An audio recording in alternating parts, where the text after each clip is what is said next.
Chapter 1. What are everyone's thoughts on Tsunade's proposal to incorporate medical ninjas into the task force? As the deep and commanding voice of the third Hokage, Sarutobi Hiruzen, resonated within the war room, a lively commotion erupted among those present. Kikuchi Kawafeng stood among the elite shinobi, his gaze sharp and focused, fixed upon the stage. In his early 20s, he possessed striking silver hair, an upright posture, and handsome features, making him a rare sight of charm.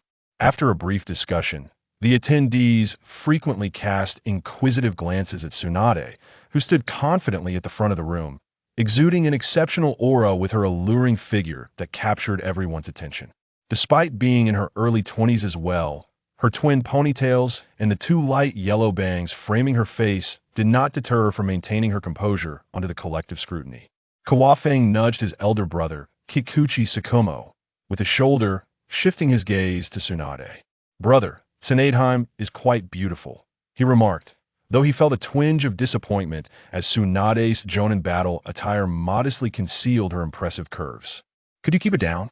Tsukumo shot a cold glance at his younger sibling, unwilling to engage in such frivolous discussions, especially considering his own marital status. He had little interest in expressing an opinion on the proposal either. For him, the completion of missions was paramount, regardless of the presence of medical ninjas. "Conversing with you is truly dull," Kawafeng sighed, accustomed to his brother's reaction. He considered Tsukumo to be a rigid traditionalist. Observing the other ninjas still debating the merits and drawbacks of the proposal, he felt a wave of boredom wash over him. With the second great ninja war yet to commence, it was evident that Tsunade's proposal was unlikely to pass at this meeting. However, a thought crossed his mind, perhaps asserting his presence before her would not be a bad idea. "I believe Tsunade's proposal is excellent, as it could reduce casualties in the task force. We have lost far too many shinobi from Konoha who succumbed to injuries without timely medical attention," he declared, his demeanor shifting from frivolous to earnest, capturing the attention of the entire war room, which fell silent. Tsukumo looked on in surprise. The Kikuchi clan had always refrained from participating in proposal votes to avoid potential family disputes. He found it perplexing that his usually indifferent brother would take the initiative to support a member of the Senju clan, seemingly unfazed by the potential ire of the Uchiha clan. Though taken aback, Tsukumo refrained from reprimanding his brother, as he held a high regard for his intelligence. At that moment, Tsunade turned her gaze towards him, offering a grateful smile. She was aware of the prodigious talent from the Kikuchi family, rumored to have reached Jonin level before turning 12. Now, he stood on par with his brother Tsukumo, albeit they had never crossed paths until now. To her surprise, he was the first to lend support during this meeting, while even her comrades Jiraiya and Orochimaru had yet to speak up. "Thank you, Kawafenkin, for your acknowledgement." Her sweet voice carried a hint of sincerity as Kawafeng returned her smile, radiating warmth and cheerfulness. "Your concern for the safety of others is commendable naturally. I support you." Sarutobi Hiruzen remained silent, observing the expressions of those present, taking note of each individual's reactions. "I also endorse Tsunade's proposal," came the voice of Cat Danch, who was filled with regret for hesitating, as Kawafeng had seized the opportunity first. Tsunade acknowledged him with a slight nod, her demeanor indicating dissatisfaction with Kawafeng's stance. A flurry of additional shinobi voiced their opinions, with the Uchiha clan expressing opposition, while those aligned with the Senju clan showed support. Several neutral clans and shinobi abstained, leaving the final tally nearly evenly matched. "Very well, let's table this for now. Tsunade, we shall revisit your proposal at a later date." Sarutobi Hiruzen appeared satisfied with the situation, his decision not reflecting a lack of recognition for the proposal, but rather a desire to postpone deliberation. As Tsunade, his disciple, was unlikely to object significantly, she merely replied, "Understood, Sensei." Furrowing her brow, she opened her mouth several times, hesitating before ultimately responding simply to Sarutobi Hiruzen. Given the imbalanced economic development among the nations and the looming threat of war, this meeting had been convened, foretelling potential conflict on the horizon. After the meeting concluded, Sarutobi Hiruzen departed first, followed by the remaining jonin in an orderly fashion. Noticing his brother lingering by the door, Tsukumo pondered what scheme he might be concocting.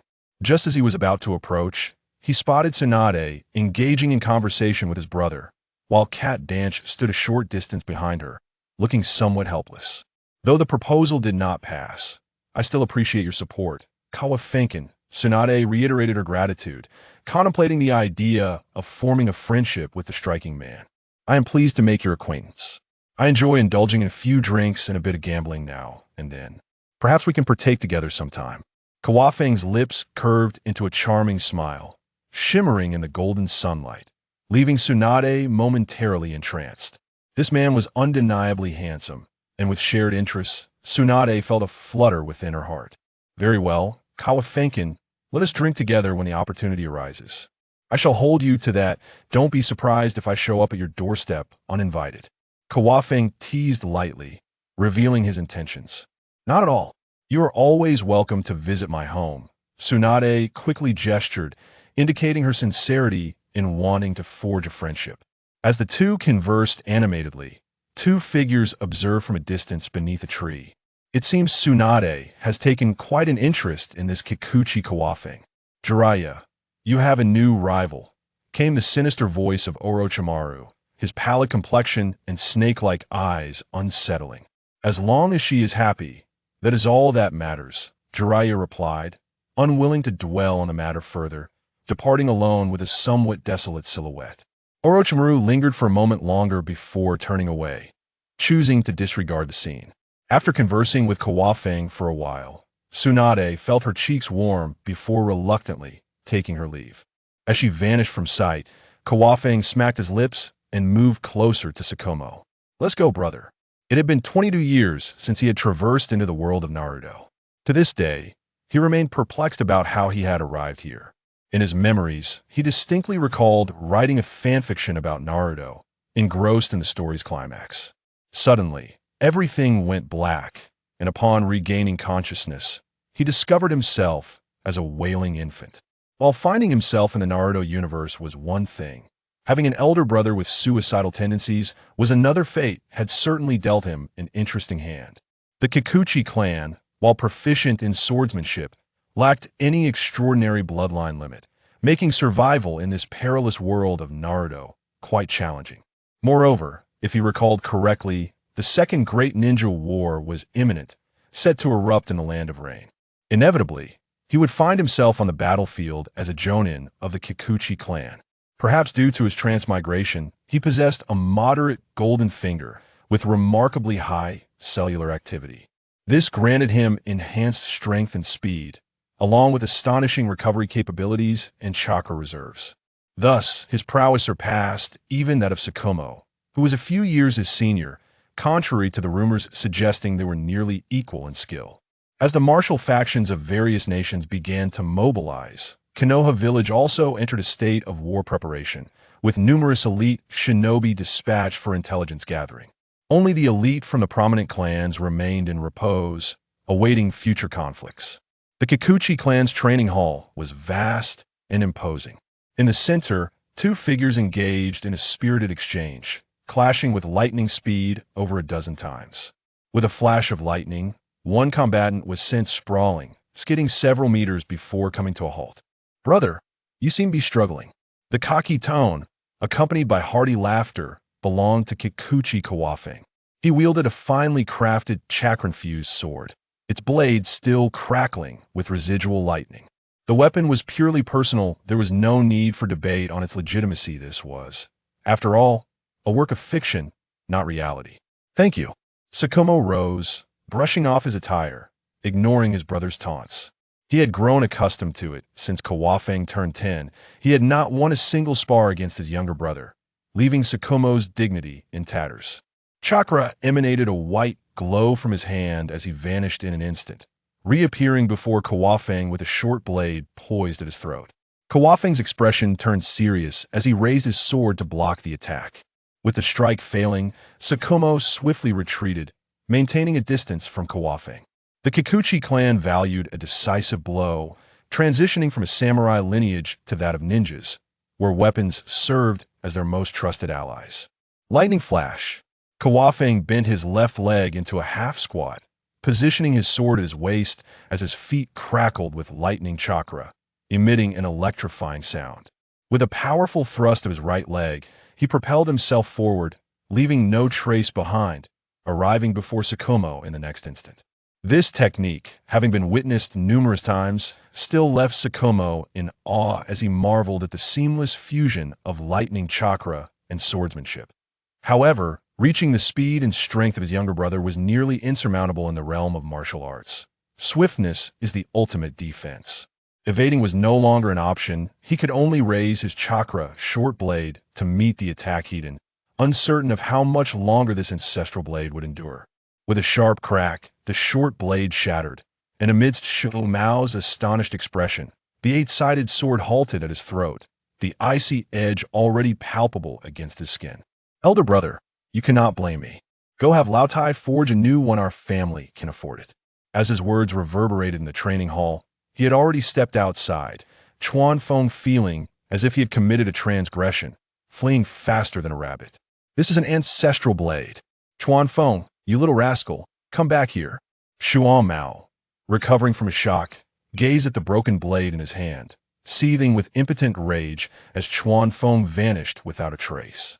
At a loss for where to go, Chuan Feng kicked an innocent pebble along the way, meandering until he arrived at the Kiki Weapon Workshop. Upon entering the shop, the attendants bowed and greeted him, second young master. Chuan Feng nodded in acknowledgement, having grown accustomed to his identity over the years.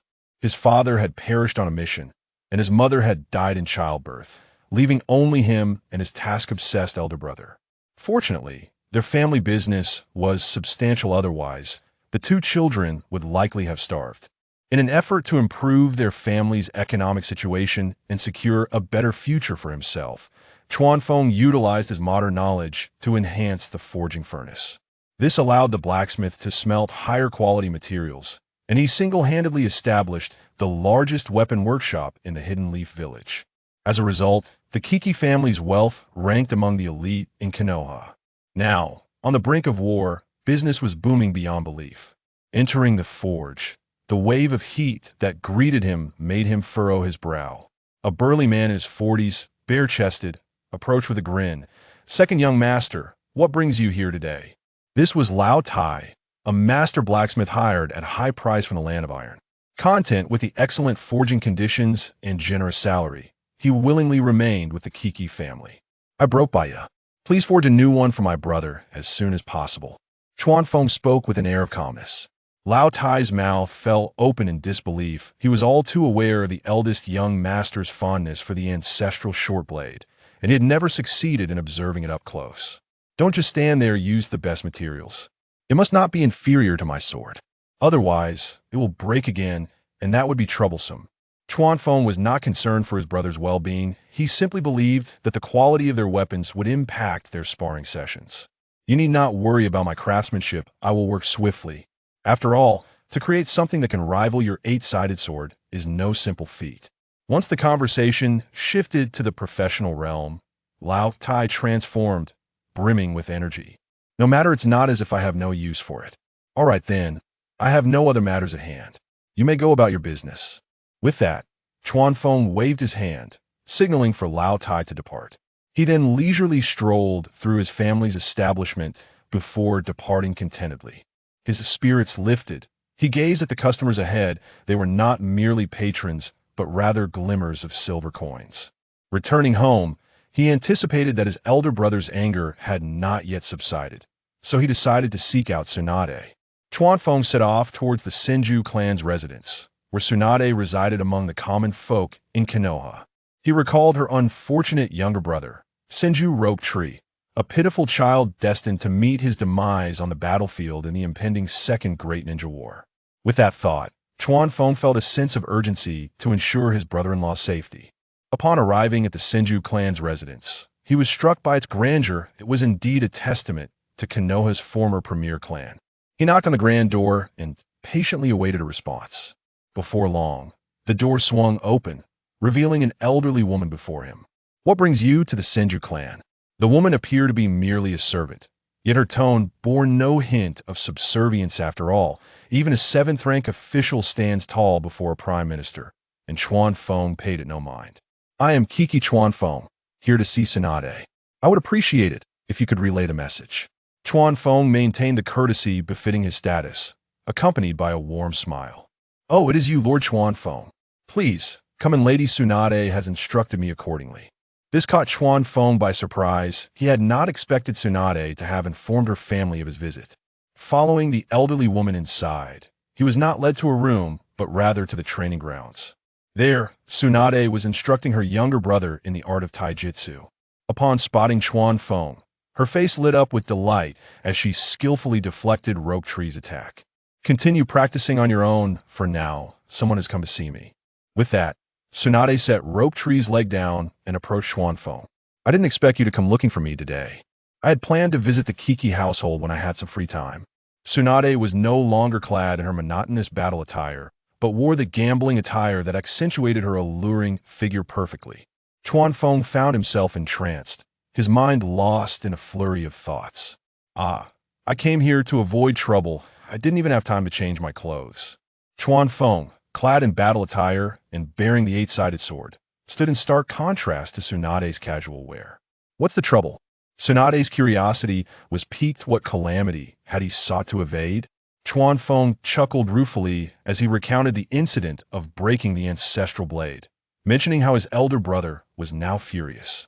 This elicited a hearty laugh from Tsunade, who was taken aback that Kiki Shua Mao's famed weapon had been broken by his very own brother. Then it seems you came here to escape. I wonder if you have time to join me for a drink. Chuan Feng's gaze was intense, fixated on Tsunade. Perhaps later, let's have lunch together and enjoy a drink then. Tsunade had not yet reached the point of indulging in drinks before noon and extended an invitation for lunch instead. Then I shan't be polite. With some free time on my hands, would you mind if I offered some guidance to Rope Tree? Chuan Feng quickly assessed Rope Tree's abilities and noted that at 11 or 12 years old, he barely reached the level of a genin. He could not help but think that this lad was squandering his potential. Was this the legacy of the first Hokage's grandson? Tsunade, being an adoring sister, exhibited a lack of intensity in their training. It was clear she had never grasped the wisdom of sweat more in practice, bleed less in battle. That would be an honor for Rope Tree. Tsunade would certainly not refuse after all. Chuan Feng's ability to break Kiki Shua Mao's blade indicated that his prowess was far from the rumors. Moreover, she recognized her own shortcomings, and having someone else guide Rope Tree would be beneficial. Hearing the unfamiliar ninja express a desire to instruct him, Rope Tree paused to observe. Not everyone was qualified to teach him. Tsunade was his sister, Orochimaru was his teacher, and he was eager to see what this Kiki ninja was capable of. This individual is the esteemed Jonin, Hatake Kawakaze, and also my dear friend. Tsunade proactively introduced him to her younger brother, well aware of his subtle intentions. Even the formidable Hatake Tsukumo could not match him.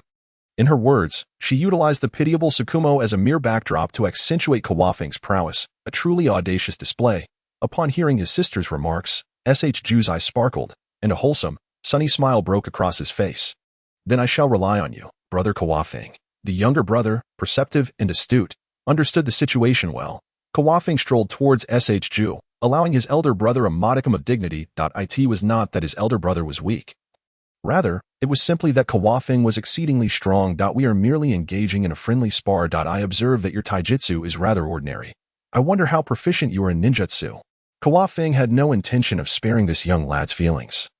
To avoid his downfall, he had to be somewhat ruthless. As he spoke, he had already reached Ju's side, and Tsunade's eyes widened in surprise at his swiftness. Ju gazed at Kawakaze, who had seemingly appeared from a distance. Towering over him, an overwhelming pressure bearing down, this sensation was entirely different from that which his teacher, Orochimaru, imparted. His teacher exuded an oppressive gloom, whereas Kawakaze radiated the searing intensity of the sun and thunder. His heart began to race uncontrollably. The lingering resentment he felt just moments ago dissipated, replaced by a solemn demeanor. I sincerely hope for your guidance, Brother Kawakaze. Ju respectfully bowed, and Kawakaze accepted the gesture with grace. Unleash all that you can. If you land a single blow, I shall concede. As he spoke, he made no move to draw his hatchman sword, opting instead to fold his arms and regard Shju with a playful expression. Tsunade, observing Kawafeng's audacity, thought to herself that a ninja's strength does not solely lie in brute force. Kawafeng-kun. Her voice floated towards him, but he waved her off. There is no need for concern. Tsunade was interrupted before she could finish her thought. Left to silently watch, hoping her medical skills would not be required for Kawafeng. Brother Kawafeng, I shall not hold back. Every youth possesses a certain impetuosity. Feeling belittled, Shju's temper flared. He did not believe he lacked the capability to provoke even a reaction from Kawafeng. Yet, reality often defies expectations, for there are always greater powers beyond one's own. Suidun, Suiri Dan no Jutsu. Shju formed hand seals, conjuring a water dragon that surged towards Kawafeng. However, his chakra reserves were insufficient, rendering the dragon no more than a diminutive serpent compared to the grand displays of his great-grandfather. Senjutobarama. Kawafeng's expression remained unchanged, his warm smile unwavering, without a hint of movement. His body crackled with lightning, and the small serpent collided against him, dissipating without a trace, utterly evaporated. Raijin no Yoroi. Tsunade furrowed her brow, recalling the secret techniques of Kyumogakure. This was a technique Kawafeng had developed by stimulating his entire body's cells with lightning chakra, significantly enhancing both his offensive and defensive capabilities, akin to the Raijin no Yoroi. However, due to the volatile nature of lightning chakra, sustaining it for extended periods was virtually impossible without his unique advantage. Witnessing his most prized ninjutsu yield no effect, Shju felt a pang of dissatisfaction and began forming seals once more. Doton, Doridan. Upon completion of the seals, a head of a clay dragon emerged from the earth beside Shju, its mouth opening wide to unleash a torrent of mud towards Kawafeng. Observing the approaching earthen projectile, Kawafeng dissipated the lightning aura enveloping him, deftly drawing his Hachiman's sword. His movements were graceful, his demeanor ethereal. As he sliced the mud balls effortlessly in half, letting them fall around him, Tsunade watched in awe as Kawafeng stood wielding his sword. The gentle breeze tousling his silver hair. He not only intimidated Shju but also showcased an impressive display before Tsunade. Achieving two objectives with one action. Brother Kawafeng, I wish to learn the art of swordsmanship from you. Shju's eyes shone brightly. The sword was undeniably magnificent, having witnessed his two most adept ninjutsu prove ineffective. He was devoid of any desire to continue attacking. Learning to wield a sword is certainly feasible. However, you must agree to a small condition. Kawafeng had already achieved his goal, sheathing his sword and approaching Shju. A peculiar smile gracing his face. What condition? Shju felt the previously charismatic older brother suddenly take on a more dubious demeanor. Tsunade continued to observe the two, remaining motionless. I shall teach you the sword. In return, you will assist me in pursuing your sister. Kawafeng preferred a straightforward approach, leaning in to whisper, leaving Shju momentarily stunned. Do adults truly speak so directly? How can I assist you? Shju did not find his sister particularly attractive. Her strength was formidable, her punches painful. Aside from her fair complexion and commendable figure, what else was there? He glanced at Tsunade, shivering slightly at the thought of ever being attracted to someone like her. You are still too young and naive. When the time comes for you to be of use, simply agree, and the doors of the Hatake household will always be open to you. I shall even gift you a sword. Kawafeng expertly manipulated the youthful psyche. What boy does not dream of becoming a warrior? I desire a sword like yours. Shju hesitated, knowing that any delay would be a slight against his dream of becoming a warrior. Deal. Kawafeng triumphantly patted Shju on the shoulder, recognizing the potential in the young lad. How much chakra do you have left? Having concluded the crucial matter, Kawafeng did not overlook the finer details. I have enough for a few more attempts, but it won't suffice for you. Brother. Shju, with a face full of innocence, even omitted Kawafeng's name, referring to him simply as brother. At your age, your chakra reserves are quite impressive. Yet your hand seal speed requires improvement, and your taijutsu lacks practical experience, rendering it less effective. Remember, there is no such thing as useless ninjutsu, only ineffective ninjas. Kawafeng pointed out Shju's shortcomings, offering sage advice. This lad was indeed the direct descendant of the Senju clan. His chakra levels surpassed those of his peers. One could not tell if Tsunade was reluctant to exert herself or if Orochimaru's current teaching quality was lacking. A promising talent such as him had only reached the level of a genin, vastly inferior to his future nephew, Kakashi, who had attained genin status by the age of 12, only slightly weaker than him.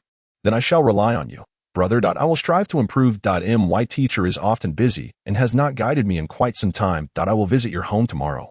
Bring my sister along.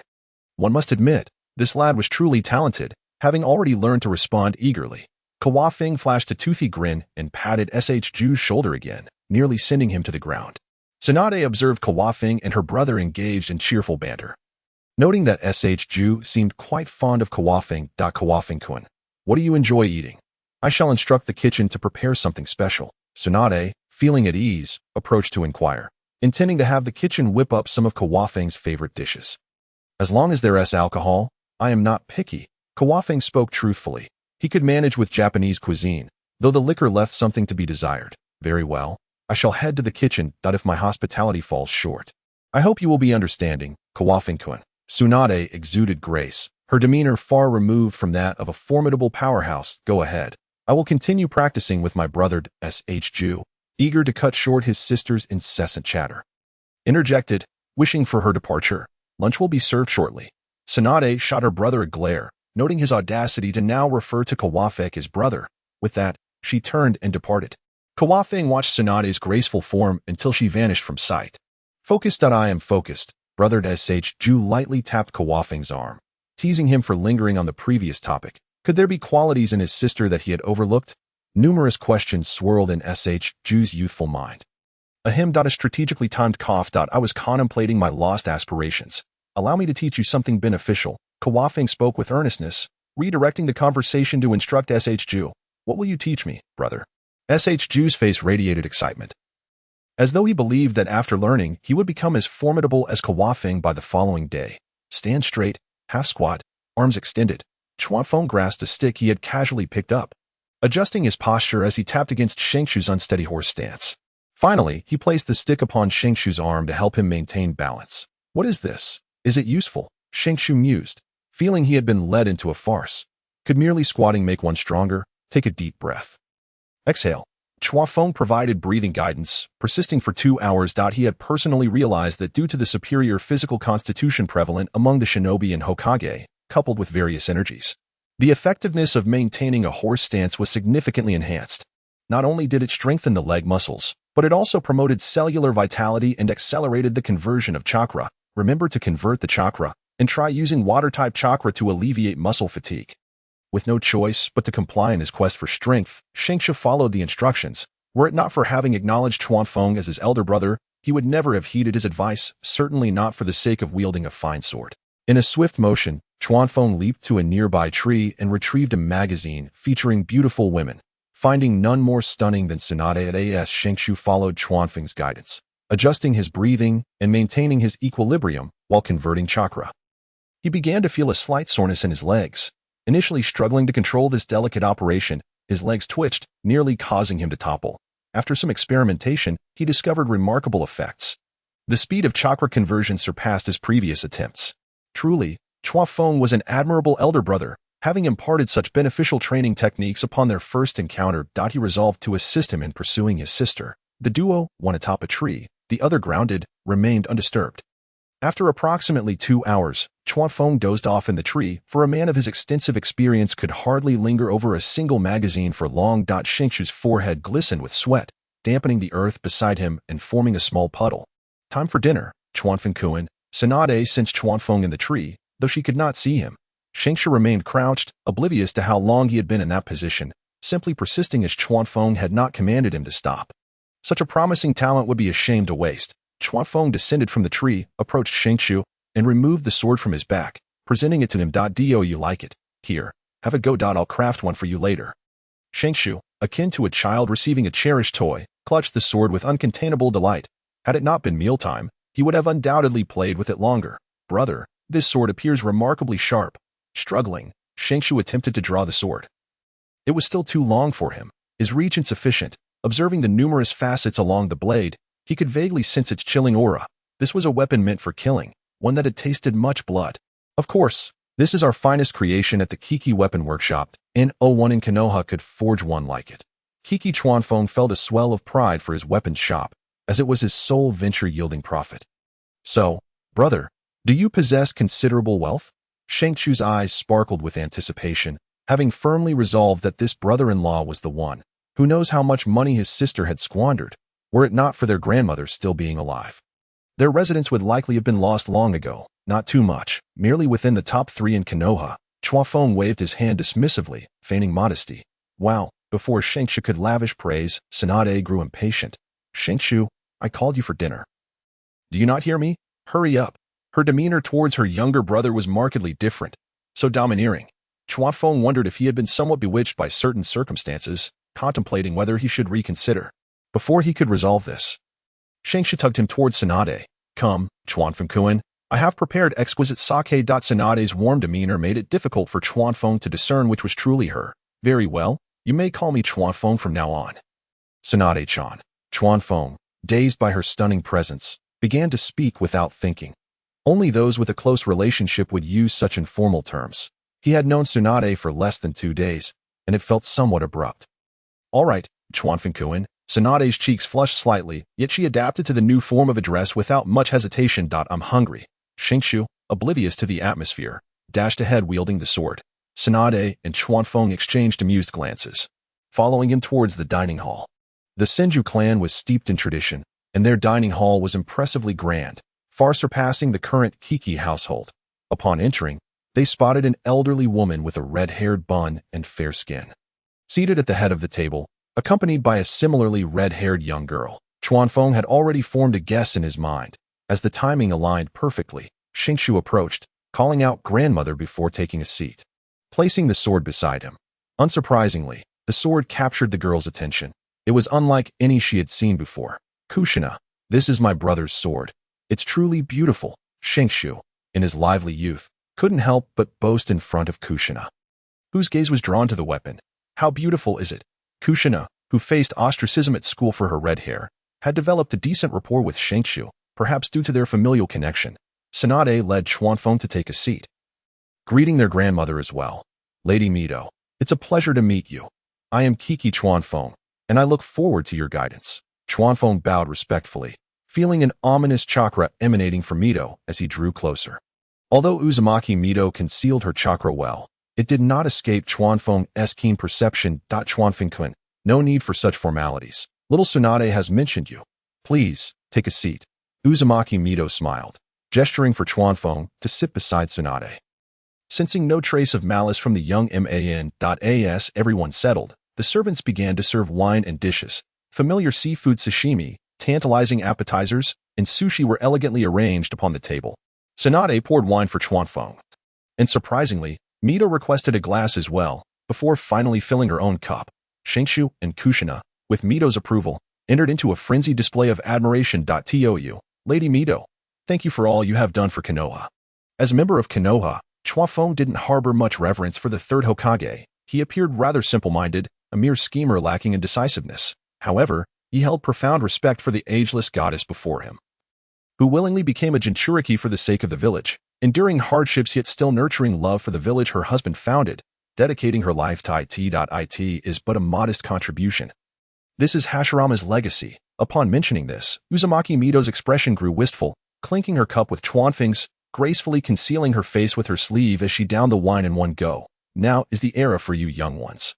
She lamented the impending war, fearing for the many Konoha shinobi who might perish far from home.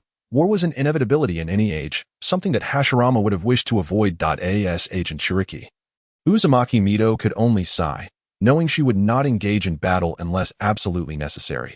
As she was akin to Konoha's nuclear weapon, Tsunade filled her grandmother's cup once more. With war looming, I propose integrating medical ninjas into the task forces. Yet Lord Sarutobi did not approve. Her tone betrayed a sense of disappointment. The third Hokage has his own plans. I believe your proposal will be accepted sooner or later, Chuanfeng offered in consolation, understanding that for various reasons, the proposal had ultimately been tabled until Tsunade herself became Hokage, at which point she would implement the reform. You have good intentions, but currently, medical technology is underdeveloped, and the number of medical ninjas is scarce. Equipping a team with a ninja solely skilled in healing could hinder their combat effectiveness. The whirlpool of water household has matured into a sage, succinctly articulating the significant drawbacks of this reform.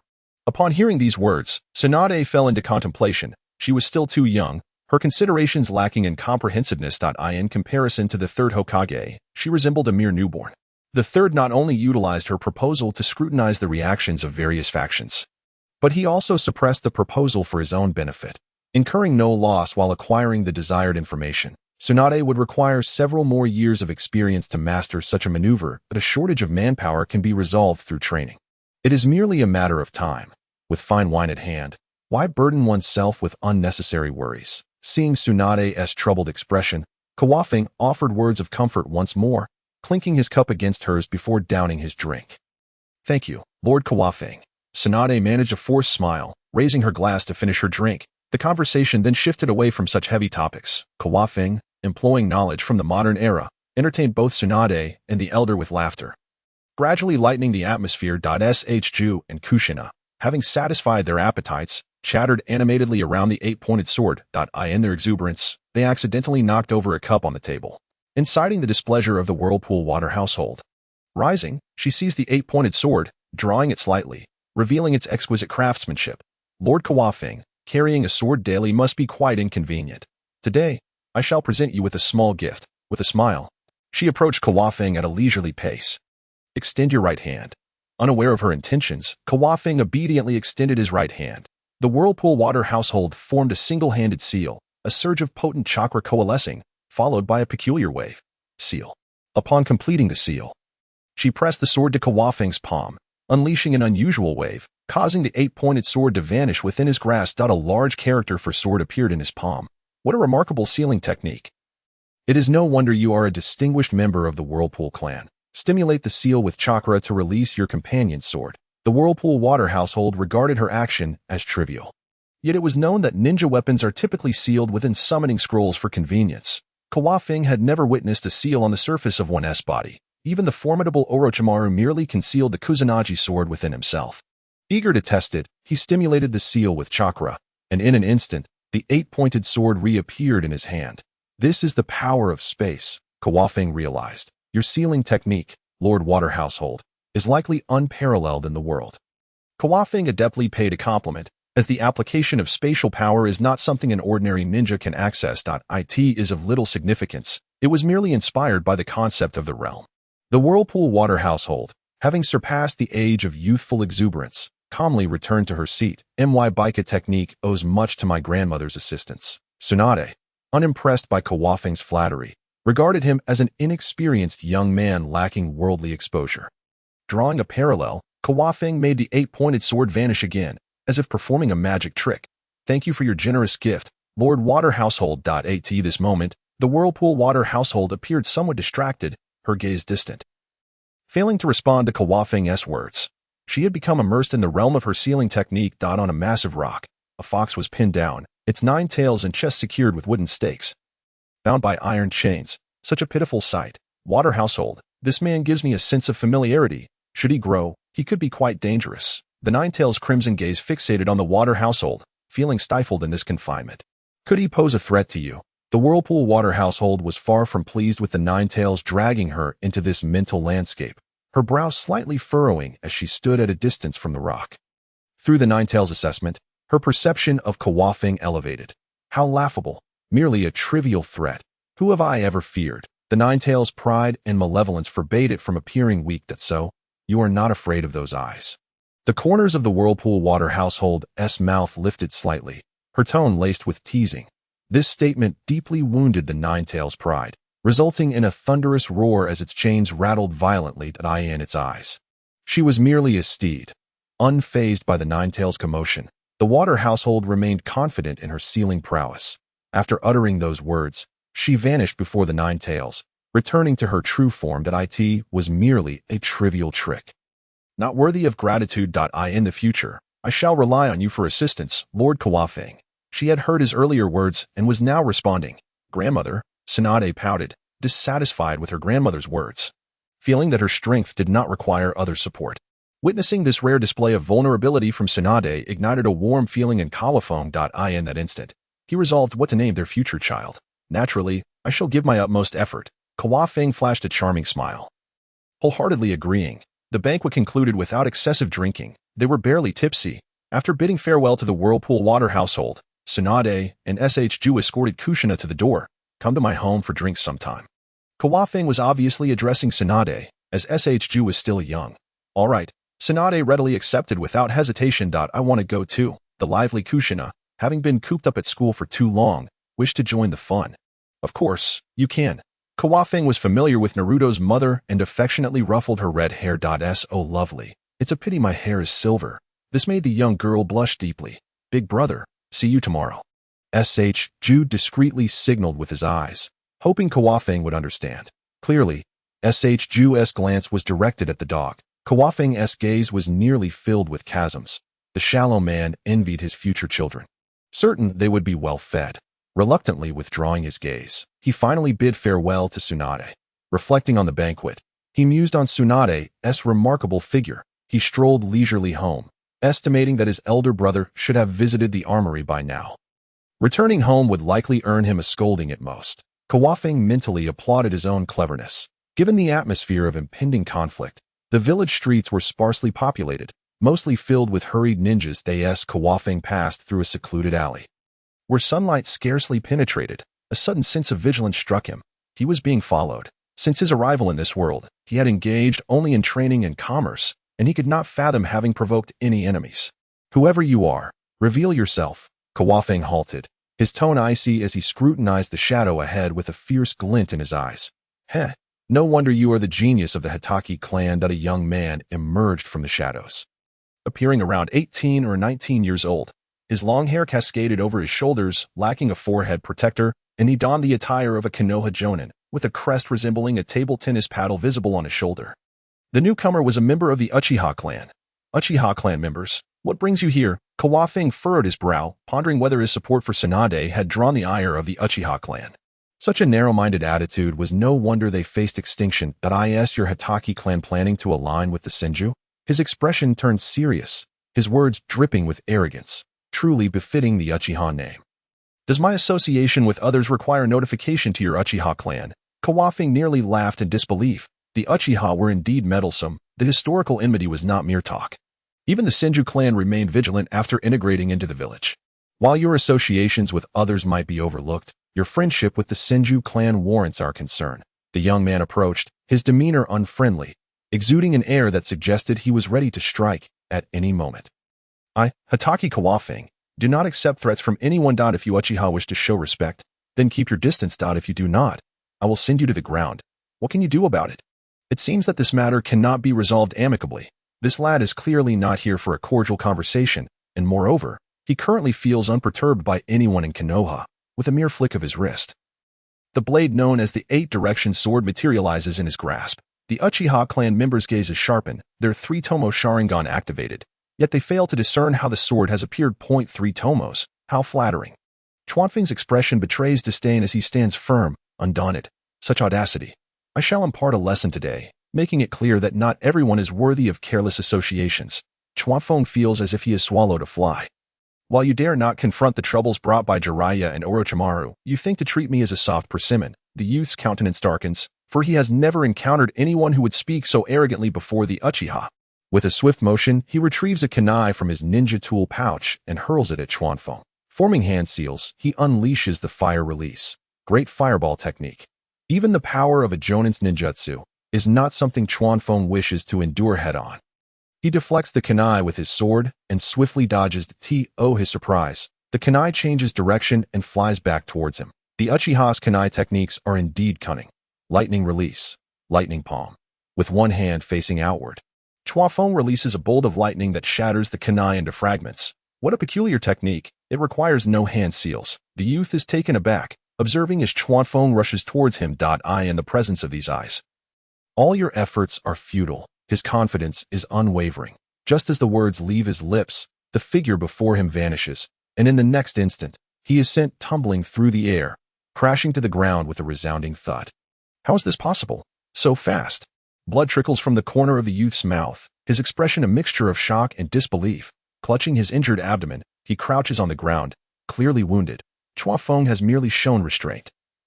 Had he wielded his sword, the youth would likely not see the dawn of another day. To think one would attempt to track me at such a level. You may come find me again when your eyes have further advanced. His words are laced with mockery. Knowing that the situation has turned against him, Chuanfeng shows no mercy. The Uchiha clan appears rather unimpressive at this moment. Without the Mangeki, they cannot hope to achieve greatness. Unbeknownst to him, Chua Feng has already sheathed his sword. Such lowly adversaries do not warrant its use. Having spoken, he does not spare the youth another glance. If not for the potential complications within the village, he would have simply ended the youth's life without hesitation. Why complicate matters? Allowing him to suffer a wound serves as a reminder to the Uchiha. I, Hatake Kawakaze, am not a soft persimmon to be squeezed at will.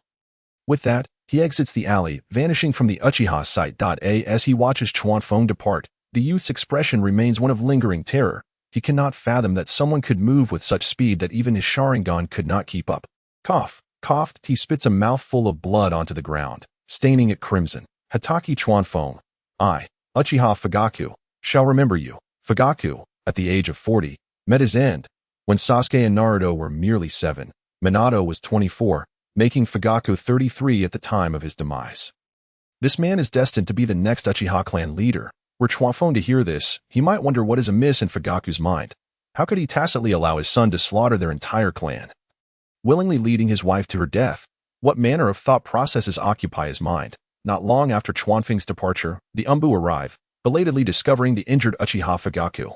Fugaku claims that he was injured while sparring with friends and requests that the Umbu escort him home. The Umbu instantly recognize the falsehood in his words, yet, due to the Uchiha's formidable influence, they begrudgingly transport him back to the Uchiha compound, hastily departing, unwilling to linger even a moment longer. Supported by his clan members, Fugaku tends to his internal injuries before proceeding to the council hall. In the center of the hall sits a middle-aged man, who bears a resemblance to Fugaku, his expression grim. This man is the current Uchiha clan leader and Fugaku's uncle. Is this such a trivial matter that you cannot handle it? Merely a lowly jonin from a small clan, and you require the Umbu to escort you back? His uncle's dissatisfaction with Fugaku's performance is evident. Such a Fugaku would find it difficult to earn his trust as the next clan leader. Clan leader, Hatake Chuan Feng's speed is astonishing. My eyes could not keep pace, and I was unable to withstand even a single blow. Fugaku candidly acknowledges Chuan Feng's strength. A loss is a loss. What? Did he employ some forbidden technique? The clan leader stands in shock, his face paling, as he had anticipated a mutual defeat, only to find reality so harsh. He presumes that Chuan Feng must have utilized some immensely powerful forbidden technique. I do not know. He told me that after defeating me, I should seek him again when my eyes have further developed. Fugaku recounts Chuan Feng's words in full. Hatake Chuan Feng, how utterly absurd. He cannot possibly comprehend the power of the Mangeki. He is merely a frog in a well.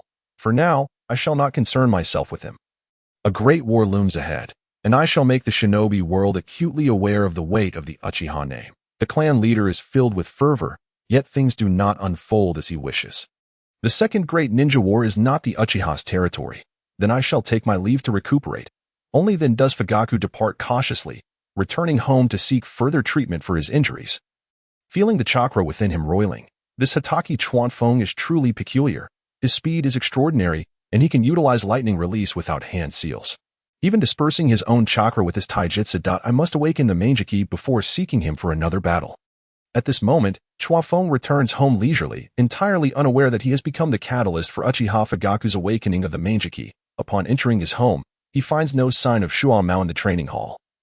This task-obsessed elder brother seems to be either on a mission or training, with an exceedingly limited social circle. It is no wonder he ended up taking his own life, under Chuan Feng's deliberate guidance. He has already grown significantly stronger compared to the original narrative. At least now he has someone to share his emotions with, preventing him from spiraling into despair. In the living room, his sister-in-law is feeding her beloved ninja dog.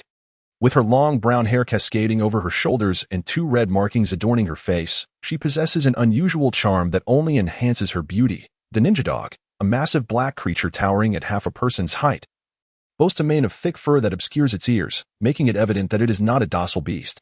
Undoubtedly, his sister-in-law hails from the Inuzuka clan, her name being Inuzuka Natsuki, a name as lovely as she is. Using Chuan Feng's frequent quip, one might say that his sister-in-law must be blind to have chosen such a reserved fellow as her husband. At this moment, Shuan Mao shoots a glare at his younger brother before turning to his wife with an affectionate smile. Chuan Feng, you're back. Your elder brother has been shouting in the training hall for most of the day. Inuzuka Natsuki does not even lift her gaze, relying on her sense of smell to identify her younger brother-in-law. Hatake Chuan Feng. Ha ha. That old sword is just waiting to be replaced. Out with the old, in with the new. Chuanfeng cheerfully approaches the beast, squatting down to indulge in the delightful feel of its thick fur. Who could comprehend the sensation of petting such a large ninja dog? It is simply exquisite.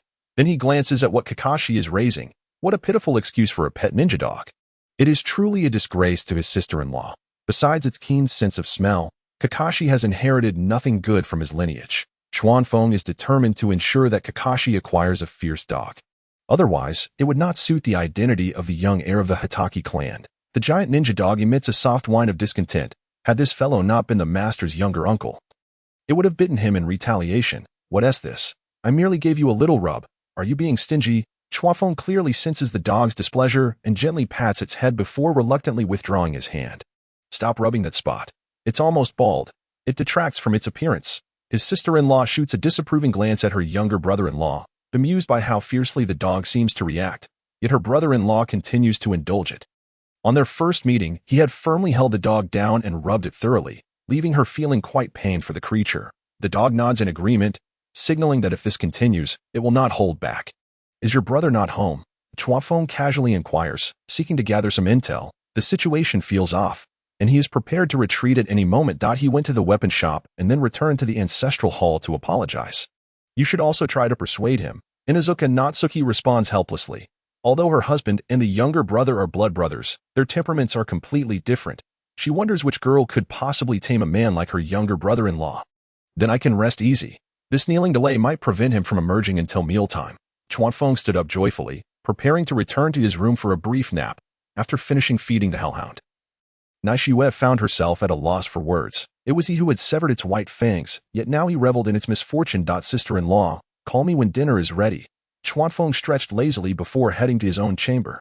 Understood, Naishue replied, covering her face. She decided to let the two brothers resolve their own matters. After a comfortable afternoon nap, it was the hellhound that roused him from slumber. It lingered at the door for an eternity before finally gathering the courage to step into Chuanfeng's room.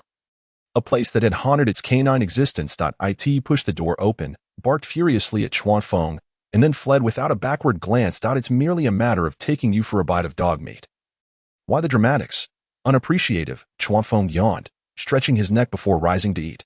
Upon entering the dining hall, he discovered that the servants had already laid out the meal. Chimu Tsukumo sat at the head of the table. His expression more befuddled than human. To his right sat his wife, and the empty seat to his left was naturally reserved for Chuanfeng. The Chimu clan was indeed sparse in numbers. Kakashi was still unaccounted for, rendering the atmosphere at dinner rather desolate. Ignoring Tsukumo's unpleasant demeanor, Chuanfeng took his seat. Let's eat. Without waiting for his elder brother to begin, he dove into the meal, with just 3 of them present. He felt no need for formality. He grabbed a sushi roll and devoured it in one bite, finding it reminiscent of seaweed rice rolls. Naishue observed her husband's face darkening, sighed, and joined him in eating. Can you even manage to eat? Tsukumo could no longer contain himself, watching his younger brother feast with such gusto, anger bubbling within him. At your age, you should be growing. Chuanfeng, with a mouthful of roasted piglet, managed to retort, you know. Yes, the ancestral blade. He interrupted Tsukumo, who had been repeating the same 2 lines, his combat prowess woefully lacking. Do you know why an ancestral blade can break? Chuanfeng countered, leaving Tsukumo speechless. Unsure of how to respond. He couldn't very well claim that the ancestral blade was of poor quality. After swallowing the last morsel of piglet and sipping some wine, Chuanfeng exuded a confidence that could not be ignored. Because the Chimu clan thrived without me, from this day forth, my sword shall serve as the ancestral weapon, forever passed down. Such audacious words left Tsukumo and his wife astonished, taken aback by the ambitions of their younger brother or brother-in-law. I am greatly reassured, he toasted to their revered ancestors. Tsukumo, now more animated, clinked his cup against Chuanfeng's, downing the contents in one go. Naishue joined in as well. This left Chuanfeng utterly bewildered. Hey, I was merely posturing. There's no need for such fervor. You're making it difficult for me to maintain my composure. As Tsukumo's emotions stabilized, he no longer fixated on the matter of the severed fang. The dinner proceeded with an air of merriment. Chuanfeng, unable to resist his elder brother's enthusiasm, indulged in the alcohol he had missed at lunch. During the evening, Tsukumo uttered many unexpected remarks, shaping a more substantial image of himself in Chuanfeng's eyes. You little rascal, quite the earner. You little rascal, I can't compete with you. You little rascal, you're really pushing my buttons. By the end of the evening, an already tipsy Tsukumo, with his wife's assistance, declared his intention to pay respects to their ancestors.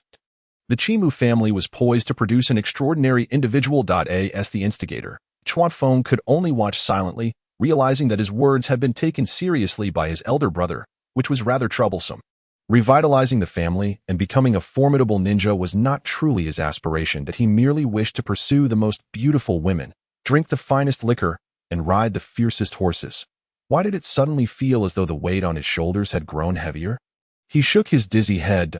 In a swift motion, he caught the hellhound, the reluctant laborer tasked with escorting him back to his room. The hellhound, perhaps not the sharpest tool in the shed, lingered instead of leaving immediately, demonstrating its unclear perception of Chuanfeng. Now, it was burdened with the task of transporting this hefty man back to his hellish chamber. What a canine existence. Living under someone else's roof, this dog's life was arduous. After a night of heavy drinking, sleep was particularly sweet. He had no intention of utilizing chakra to sober up, lest it negate his indulgence. Chuanfeng slumbered until dawn, free of worries, which made for a restful night. Awakening, he felt as though he were embracing something. It was rather comfortable. Upon stretching and opening his eyes, he discovered it was the hellhound. "What are you doing in my bed?" With disdain, he kicked the still sleeping hellhound off the bed, vaguely recalling that he had seized it to escort him home. The moment he collapsed onto the bed, his memory faded. Oh, the hellhound hit the floor, jolted awake, and wondered who had ambushed it. Raising its head, it met Chuanfeng's puzzled gaze, then turned to see it had spent the night in hell, snuggled against this detestable individual. Although the dog's body was unclean, it hoped this wouldn't affect its ability to attract beautiful female dogs. The hellhound dashed out of Chuanfeng's room, vanishing in the blink of an eye, perfectly showcasing its prowess as a ninja dog. Chuanfeng, too lazy to ponder further, thought there was little to consider about cuddling a dog. It wasn't as though he had spent the night with Tsunade. Rising to wash up, he was met with the lingering scent of alcohol and wondered when Shenshu would arrive. Chuanfeng was determined to handle this connection with his brother-in-law carefully. Meanwhile, Tsukumo, now married, was already training in the dojo, leaving only the single brother to enjoy a lie-in. Since the family's fortunes had improved, the quality of life for the Chimu clan had skyrocketed. Perhaps this was why the hellhound had gained several pounds over the years. With a casual command, a lavish breakfast was promptly served, and Chuanfeng savored it alone. Just as he prepared to have another bowl of porridge, his sister-in-law's voice rang out. "Chuanfeng, the esteemed members of the Senju clan have arrived. I've arranged for them to be in the living room." As a member of one of Konoha's elite clans, she held a deep respect for the Senju clan. As soon as she finished speaking, her figure appeared in the dining hall. "All right, I'm on my way." Just moments ago, he had been contemplating their arrival, and now they were here. Chuanfeng took another sip of porridge, wiped his mouth, and departed with his sister-in-law. He had assumed that only Shinshu would be waiting for him in the hall, but upon arrival, he found his elder brother engaged in conversation with Tsunade, while Shinshu and Kushina sat nearby. This younger brother had proven himself valuable. Tsunade was dressed in her usual short attire, wearing a green trench coat, her light yellow twin tails looking particularly charming, her alluring features still captivating. The atmosphere in the living room felt somewhat awkward. Tsunade and Tsukumo seemed unable to connect, leading to a painfully stilted conversation. Upon seeing Chuanfeng arrive, Tsukumo visibly relaxed. Social interactions were better suited for his younger brother. "Chuanfeng, Tsunade is here for you. Now that you're here, I'll take my leave." With that, he eagerly greeted Tsunade before making his exit, leaving his wife and brother in the living room amidst a chaotic atmosphere. Considering Tsukumo's demeanor, it was clear that Kakashi's ascension to Hokage was solely due to his own merit. It seems my elder brother has urgent matters to attend to. Sister-in-law, perhaps you should check on him. Chuanfeng initiated the dismissal of his sister-in-law, feeling constrained in the presence of others. Naishiwe, unsure of her younger brother-in-law's intentions, bid farewell and followed her husband's direction. "Tsunade-chan, I didn't expect you to come as well." Chuanfeng finally donned a smile, taking a seat in the space Tsukumo had just vacated. "Elder brother, I was the one who invited Sister Tsunade." Shenshu interjected, unwilling to let his contributions go unrecognized. Kushina, unusually docile, sat in her chair, her eyes flickering. She sensed something was amiss with this Chuanfeng elder brother. "Chuanfengkin, Shinshu has come to seek your guidance.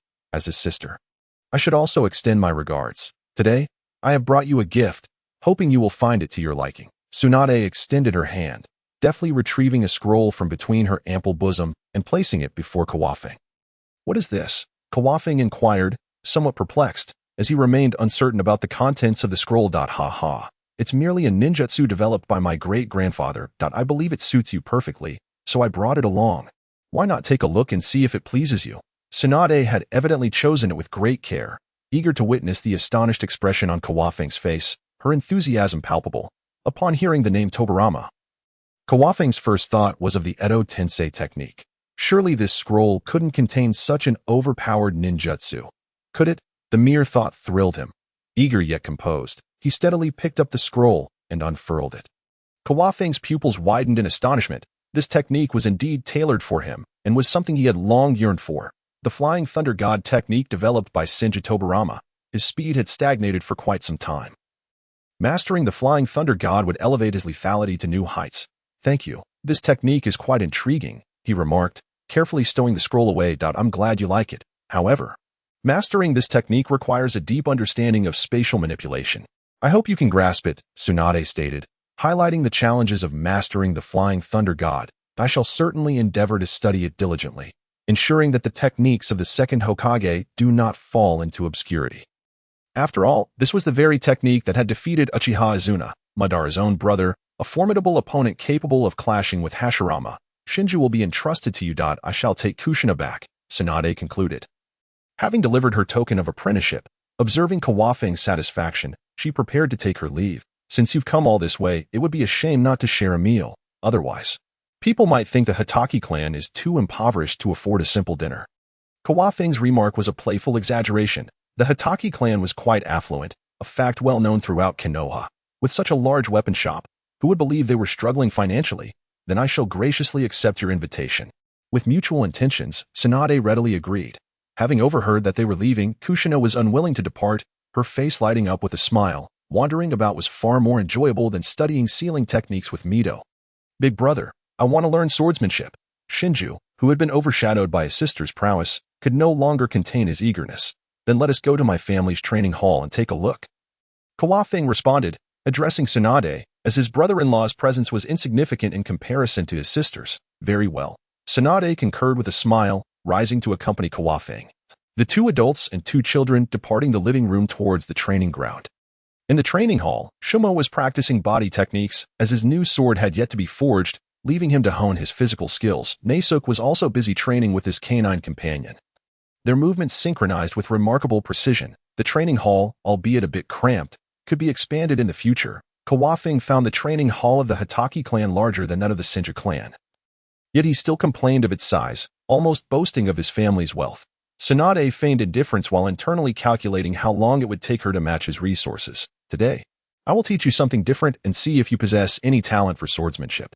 Observing Shinju's impatience, Kawafeng retrieved a wooden sword from the weapon rack and handed it to him. Upon grasping the wooden sword, Shinju felt its weight. It was crafted from ironwood. There are 8 fundamental movements. I will demonstrate them once. You watch closely. With a swift motion, Kawafeng brandished the 8-sided Han sword. Pay attention. With the intention of impressing Tsunade, Kawafeng executed the 8 basic movements with striking elegance. His offensive prowess commanding and his defense astute.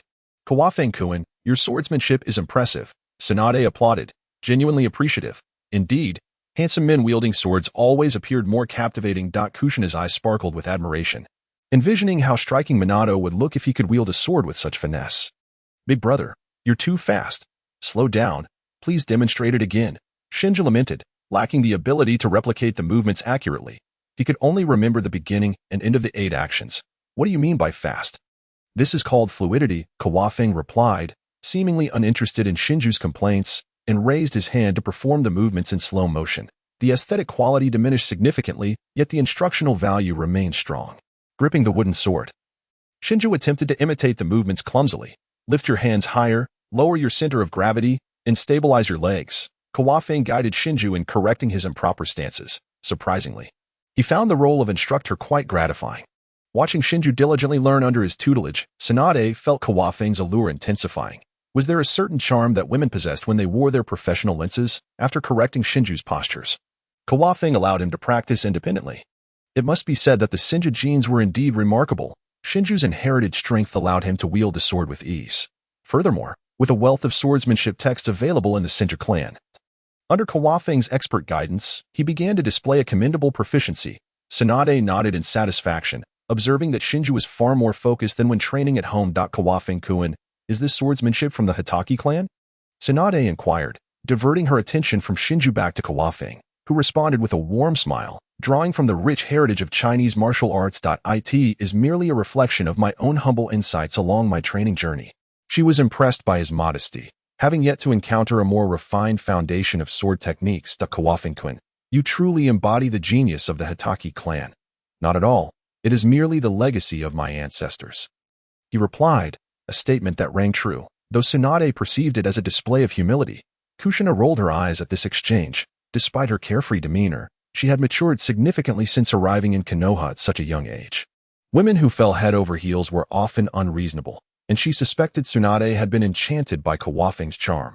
Turning her attention back to Shinju, she seized a wooden sword from the weapon rack and began to practice. Envisioning showcasing a move or two before Minato, the thought of impressing the golden-haired boy with his sunny smile filled her with delight. As she practiced, a smile crept onto her face, ultimately transforming her into the very image she despised. Let us take a seat for a moment. Kawafing had no desire to continue training. After all, was the company of a beautiful woman not more valuable than training? He led Tsunade to a stone table in the training hall. Its ancient circular design complemented by 4 stone stools, evoking a sense of classical Chinese elegance. As Tsunade settled opposite him, adjusting her attire and discreetly tightening her garment. Kawafing's occasional heated gaze made her feel a tad bashful. He waved his hand, summoning a figure to bring over freshly brewed tea. The perks of wealth were evident. There were always people willing to run errands. This is this year's new tea, Kawafing remarked, pouring a cup for Tsunade before serving himself. Thank you, Kawafing-kun. Tsunade took a sip from her cup, savoring the tea, which was indeed of superior quality, sourced from the land of tea. Such indulgence would be unthinkable for an ordinary family. Delicious tea. Ha ha. If Tsunade-chan likes it, I shall bring you a couple of pounds when you depart. Kawafing's generosity was evident. Such trivialities hardly registered in the grand scheme of the Hatake clan's wealth. I have been contemplating your earlier mention of medical ninjas. Might I share my thoughts? Kawafing sought to deepen their conversation, aiming to explore avenues for collaboration, knowing that their interactions would only increase in the future. Oh, I would be most eager to hear your insights, Kawafing-kun. As soon as the topic of her expertise arose, Tsunade became fully engaged. The crux of the matter lies in the shortage of medical ninjas. My proposal is to establish a hospital where we can train our own personnel. Not only would this save lives, but once we have sufficient medical staff, your vision can come to fruition. Kawafing's plan was astute. Hospitals could be quite profitable, especially with Tsunade's expertise, which would facilitate numerous research opportunities, such as exploring the Senju cells. As for the medical ninjas, they were secondary. By the time the Hokage saga concluded, the notion of relying solely on them would be as futile as depending on the Edo Tensei, which had its own limitations. That idea sounds promising. Katsuyu pondered briefly, finding herself in a quandary. However, I am devoid of funds. What Katsuyu lacks most is indeed money. With the Senju clan disbanded, as the princess of the Senju, her resources are quite meager, especially considering her notorious penchant for gambling losses. Issues that can be resolved with money are not truly issues at all. My question is, are you willing to take on the role of director? In all of Konoha, I believe there is no stronger medical ninja than you. Kawakaze began to subtly persuade Katsuyu, starting with the notion of her becoming the director. Just the thought of having both the hospital and Katsuyu under his wing thrilled him. So, are you prepared to invest in me becoming this director? Katsuyu, sensing Kawakaze's implication, was somewhat incredulous. Establishing a hospital was no small endeavor. They had only known each other for a mere 3 days, and this seemed less like a golden opportunity and more like a trap. Although my clan, the Hatake, may not be a prominent one, opening this hospital would not only help you fulfill your aspirations, but also benefit Konoha. My Kawakaze is merely contributing a bit of money. It is hardly a significant matter. Kawakaze continued his persuasion, his words imbued with righteousness, and paired with his handsome visage, his credibility soared in Katsuyu's eyes. Since Kawakaze-kun has such faith in me, I shall not hesitate. Let us toast with tea in lieu of wine. We shall indulge until noon. Katsuyu, not one to dawdle, readily agreed, raising her teacup to clink with Kawakaze's. Both wore identical smiles, harboring different thoughts, and drank deeply. Following this, they engaged in detailed discussions regarding the hospital's establishment, site selection, investment funding, talent acquisition, equipment procurement, and a myriad of other matters. Shoma and Nishua joined them briefly, unable to comprehend the conversation and unable to interject. They sipped their tea before excusing themselves, deciding it best for the younger brother to handle such complicated matters. I shall discuss site selection with my teacher. However, when it comes to financing, I shall need Kawakaze-kun's assistance. As my teacher is not a philanthropist, land approval requires the authorization of Sarutobi Hiruzen. Without it, we cannot proceed. That is agreeable. I will mobilize funds and have them ready at any moment. Kawakaze was unfamiliar with the third Hokage, making Katsuyu's involvement considerably more convenient due to their teacher-student bond, especially since Sarutobi Hiruzen had greatly benefited from the Shinja clan. I must also trouble you regarding personnel. I truly lack connections in that regard. Although Kawakaze knew many warriors, he had no acquaintances among doctors, having never visited one himself due to his formidable healing abilities. Once the location is confirmed, I will contact personnel and ensure our hospital opens at the swiftest pace. Katsuyu, in her words, had already regarded the hospital as a mere opportunity within her grasp, unaware that the forthcoming challenges were far from her expectations. Konoha was not as simple as she perceived. Since the passing of her grandfather and great-grandfather, Konoha had changed in ways she could hardly fathom. Then, let us wish for a smooth journey ahead. Kawakaze gazed at the spirited Katsu, her strong demeanor only intensifying his admiration. Furthermore, he was eager to witness firsthand whether his own cellular vitality surpassed that of the Hashirama cells. The clinking of their teacups heralded an eventful luncheon ahead. As noon approached, Shuki concluded his morning training. His arms weary and nearly immobile. Fortunately, with Katsuyu's presence, a single application of her healing technique alleviated his muscular fatigue. Kushina also sauntered over for a brief respite, her entire arm feeling rejuvenated. Though whether it was worth the effort to impress remained uncertain. Let us proceed to dine. Kawakaze led the trio to the dining hall, where his sister-in-law had already prepared everything. As for Shoma, he needed only to eat. Upon arriving at the dining table, servants began to serve dishes in succession. Spicy sliced beef, fried peanuts, sauced beef. Over the years, Kawakaze had taken great pains to refine the culinary skills of the household chefs, and the appetizers were exceptionally authentic. This is a specialty of the Hatake family. Specially requested from the chef today, Kawakaze, ever the gentleman, guided Katsu to her seat beside his sister-in-law while he sat across from them, with Shuki and Kushina at his side, surprised by the unfamiliar dishes. Katsu wondered if the cuisine of affluent families was indeed different. She maintained a composed exterior, though the food appeared quite appetizing. Once all the dishes were served, Kawakaze enthusiastically gestured for 2 bottles of sauce-flavored liquor. This was one of the significant endeavors Kawakaze undertook upon arriving in the world of Hokage. Finding the sake too mild, he had brewed his own sauce-flavored liquor. Unfortunately, others found it challenging to adjust. And it never became a profitable venture, though he and Shoma often indulged, which was why he had not remembered much from the previous day. Soon, a servant brought in cans of liquor that Katsuyu had never encountered before. What kind of liquor is this sauce-flavored one? She expressed confusion, feeling like an unsophisticated country bumpkin in the Hatake household. Haha, this is my homemade strong liquor. Let me know if it suits your taste. If not, we can change it. Kawakaze opened a can, pouring each of them a cup, and a robust aroma of alcohol filled the dining hall. Shuki and Kushina scrunched their brows at the scent. Meanwhile, Shoma, whether under the influence of the liquor or merely attempting to play host, forced a strained smile and raised his cup. Welcome, Katsuyu, to the Hatake family. Let us drink together. Upon hearing this, Katsuyu promptly lifted her cup to toast with Shoma. Hiss, ha. The 4 of them downed their cups simultaneously, their brows furrowed in unison, releasing a collective gasp. Shoma eagerly picked up a piece of his favorite spicy sliced beef, and everyone began to eat. Shuki and Kushina each took substantial portions of the pig's trotters they had been eyeing for some time. It looked delicious, and the taste was even better, leaving the 2 children with greasy mouths. The feast had officially commenced. Katsu evidently enjoyed the strong liquor, taking a sip, followed by a handful of peanuts, embodying the essence of a true imbiber. Naishue occasionally accompanied her, while Kawakaze and Katsu engaged in spirited toasts. After some time, all 3 of them began to exhibit a rosy glow, having polished off 1 can of liquor, and they were well into the second, which was a 2-kilogram can. As drinkers often become more loquacious.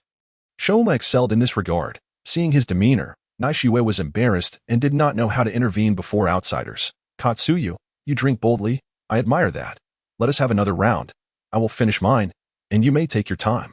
Shoma, now devoid of his previous aloof demeanor, sported a face flushed with color, grinning like a blooming flower. Truly the epitome of the charming older brother next door.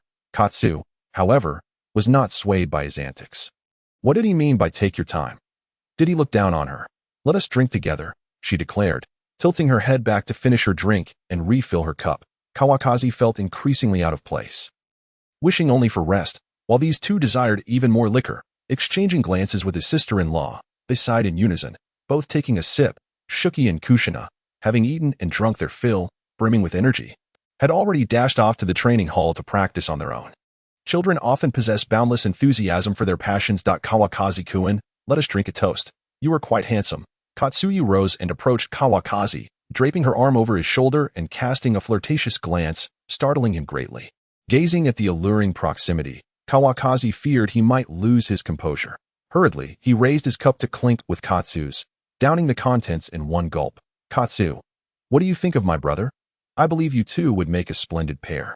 A match made in heaven. The Hatake family has ample assets, and marrying in would ensure you would not suffer. Shoma lifted his cup, unsure if he was intentionally playing matchmaker or simply babbling from intoxication. I am quite the gambler. Are you not afraid I will gamble the Hatake family into poverty? After finishing her drink, Katsuyu remained quite lucid. In her sober mind, she believed her gambling skills were unparalleled. Merely lacking in fortune. You may lose, but I can win. It is a perfect match at this moment. Kawakaze no longer feigned silence, eagerly joining in on Katsu's banter with a lecherous grin. Your gaze tells a different story. Does it not? Am I truly that captivating? Tsunade's eyes shimmered like silk as she drained her glass and placed it upon the table. Subsequently, she cupped her ample assets with both hands. Chuanfeng's jaw nearly dropped in astonishment. He had thought his furtive glances were well concealed. Little did he expect that after a few drinks, this was the Tsunade he would encounter. Enjoy the view if you like it. Before Chuanfeng could respond, Tsunade enveloped his head in her arms. As he savored the softness of her visage, he initially reveled in the experience, but as Tsunade's grip tightened, he felt as if he were on the brink of asphyxiation. The wine glass had already fallen to the ground, his mouth agape in disbelief. Was this truly something he could behold? Naishue, feeling a flush of embarrassment, turned her face away, stealing glances at the two. With a Herculean effort, Chuanfeng managed to break free from her grasp, greedily inhaling the fresh air. His cheeks bore not only the rosy hue of alcohol, but also a hint of flirtation that was almost overwhelming. Leaving his mind in a state of chaos. Have you seen enough? Tsunade asked, still wearing a playful smile, showing no signs of embarrassment. She downed another drink and, pouting, planted a fervent kiss on Chuanfeng's lips, leaving bright red imprints behind. Haha, Chuanfeng-kun, you smell delightful. After her playful kiss, she erupted into laughter, clearly intoxicated and reveling in her merriment.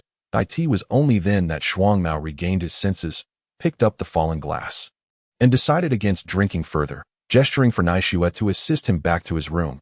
As he was nearing his limit, leaning against his wife, Shuangmao muttered, "This woman has quite the drinking habits." Chuanfeng, observing the raucous Tsunade, was now left to fend for himself after his brother and sister-in-law departed. Tsunade-chan, we've had enough for today. Perhaps we should save the drinking for another time. No way, I want more. Tsunade was resolute, refilling the glasses for both of them. Chuanfeng had no choice but to muster his resolve and continue to accompany her. After all, knocking her out was not an option, for if she were to regain consciousness, there would be no peace left at home. Sakura had once demolished a house over a loan, so one could only imagine what Tsunade might do. That evening, in the room of the Hatake household, a man and a woman lay sprawled upon a large wooden tatami, breathing heavily, the essence of mischief lingering in the air. Tsunade lay with her back to Chuanfeng, her green coat strewn across the floor, her upper body clad only in a short undershirt. Chuanfeng's face bore an impish grin, his lips twitching as if he were lost in a delightful dream. Tsunade appeared to slumber like a lazy cat, blissfully unaware of the two significant figures who had recently departed from her life. Their thighs intertwined, Tsunade nestled comfortably in Chuanfeng's embrace. As time passed, perhaps feeling a bit warm, Tsunade shifted her body, the slight movement stirring Chuanfeng from his dreams. The sensation in his hands was soft. Had he inadvertently wrapped himself around the ghostly hound once more, he resolved to keep it at bay next time. For what sort of situation was it to sleep with a dog? Yet, before he could fully awaken, an idle thought flitted through his mind, accompanied by a few squeezes of his hands. Something felt amiss. The hound's fur did not possess this particular texture. As Chuanfeng opened his eyes, he was greeted by a pair of light yellow twin tails. Instantly alert, he thought, "Good heavens, has my dream become reality?" He inadvertently tightened his grip, prompting Tsunade to stir awake, discomfort flickering across her features. "What is this?" Chuanfeng's countenance shifted dramatically, turning a deep shade of crimson. Tsunade's memories remained fixated on their drinking contest and the subsequent return to the room. Upon recalling their return and collapsing onto the bed, Tsunade's sleepiness evaporated, akin to a startled mouse, as she sprang from Chuanfeng's embrace in a fluid motion that showcased her prowess as a jonin. Chuanfeng watched in bewilderment as Tsunade's cheeks flushed a deep hue. "We are innocent," he stammered, momentarily at a loss for words, his utterance akin to a bombshell. Tsunade glanced at her attire, realizing that only her outer garment had fallen away. Surely, it was merely a drunken slumber upon a bed. "It's not a big deal," she thought, though internally she lamented, "This is the first time I've slept alongside a man, and here I am, being held tightly." Nearly squished, "Chuanfeng-kun, are we really innocent?" Tsunade felt slightly flustered, following up with a question. "I will take responsibility." Chuanfeng scrambled to his feet, eager to assert that he was no scoundrel. Cough, cough. Tsunade was startled, choking slightly. "Chuanfeng-kun, that is not what I meant. Where are Ki and Kushina?" Tsunade, unwilling to dwell on the matter, shifted the conversation, asserting that even if he were handsome, she, Tsunade, would not so easily acquiesce. The change of topic alleviated their awkwardness, and fortunately, there was no one else in Chuanfeng's room to witness their predicament. "I have no idea. Let us venture outside and see." As they stepped out, they noticed that night had fallen, well past dinner time. Tsunade hastily gathered her clothes from the floor, enveloping herself tightly. Chuanfeng joined her, and they ventured into the living room where the butler awaited. "Did you see the two little ones who came today?" Chuanfeng inquired amiably, his tone reflecting the respect instilled by 9 years of compulsory education. "Young master, Ki and Miss Kushina have already been sent home. You both drank too much, so I arranged a room for Lady Tsunade to rest. The two of you did not think much of it, and I sent family warriors to escort them back. And oh, one knows you were together," the butler said, casting a suggestive glance at Chuanfeng, his mustache adding to the lewd impression. It must be said that the butler was quite adept at handling matters, executing his duties flawlessly, prompting Chuanfeng to silently commend him. In no wonder he held the position of butler. "What do you mean, we were together? You misinterpreted," Chuanfeng exclaimed, resembling a cat whose tail had been stepped on, quickly correcting the butler's erroneous statement. Yes, it was my mistake." The butler, ever astute, bowed his head in apology. Tsunade, watching the duo's banter, rolled her eyes, lamenting, "My innocence." She had already dismissed her drunken antics, oblivious to the fact that in Shuangmao and Naishua's eyes, her innocence was a distant memory. "Well, Chuanfeng-kun, I should be heading back." Tsunade's mind was a whirlwind, and she wished to depart rather than linger in the awkward atmosphere. "It's so late. Why not have something to eat before you go?" Chuanfeng suggested kindly, believing that a small meal might ease her discomfort after drinking. Even offering yogurt. "No need. I am worried about Ki." Tsunade used her brother as an excuse to decline Chuanfeng's offer. "All right, then let me escort you." Chuanfeng guided Tsunade across the training hall and out of the Hatake household.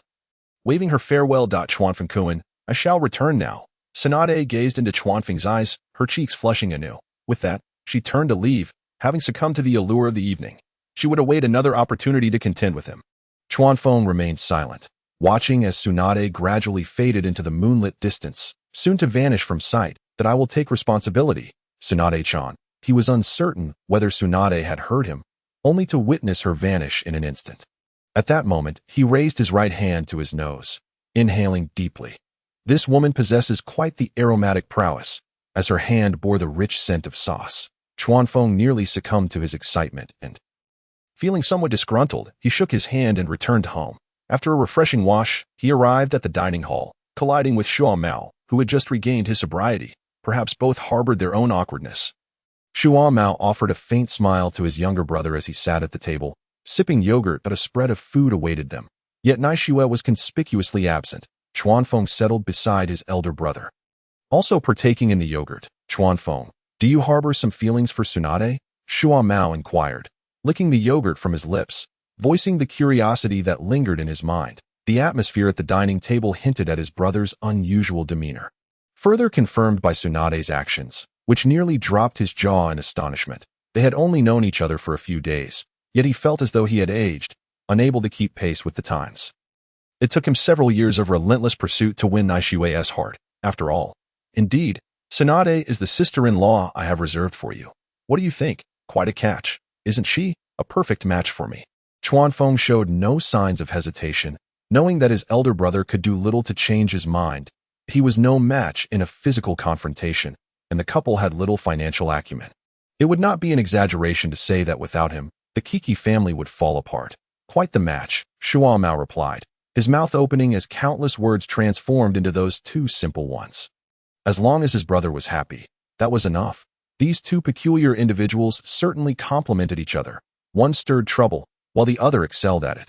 Gaining his elder brother's approval filled Chuanfeng with joy. For a marriage blessed by family is indeed a fulfilling one. He raised his yogurt glass in a toast with his brother, celebrating their bond. After a hasty dinner, they each returned to their respective rooms.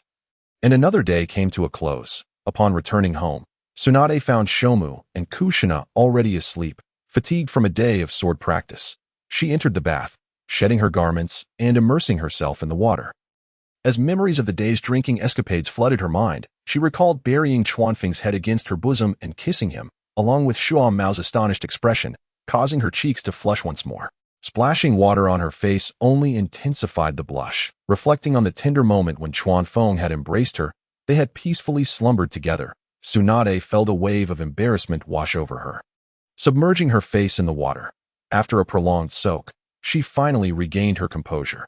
She firmly believed that her relationship with Chuanfeng was pure, and even if he were to take responsibility, he was indeed a good man. With no appetite remaining and the lingering effects of alcohol still present, she returned to her room and collapsed into bed, clutching the comforter tightly, feeling somewhat unsatisfied, yet resigned to make do. The next morning, Shomu came to summon Tsunade to the Kiki residence, but she declined, stating she had matters to attend to.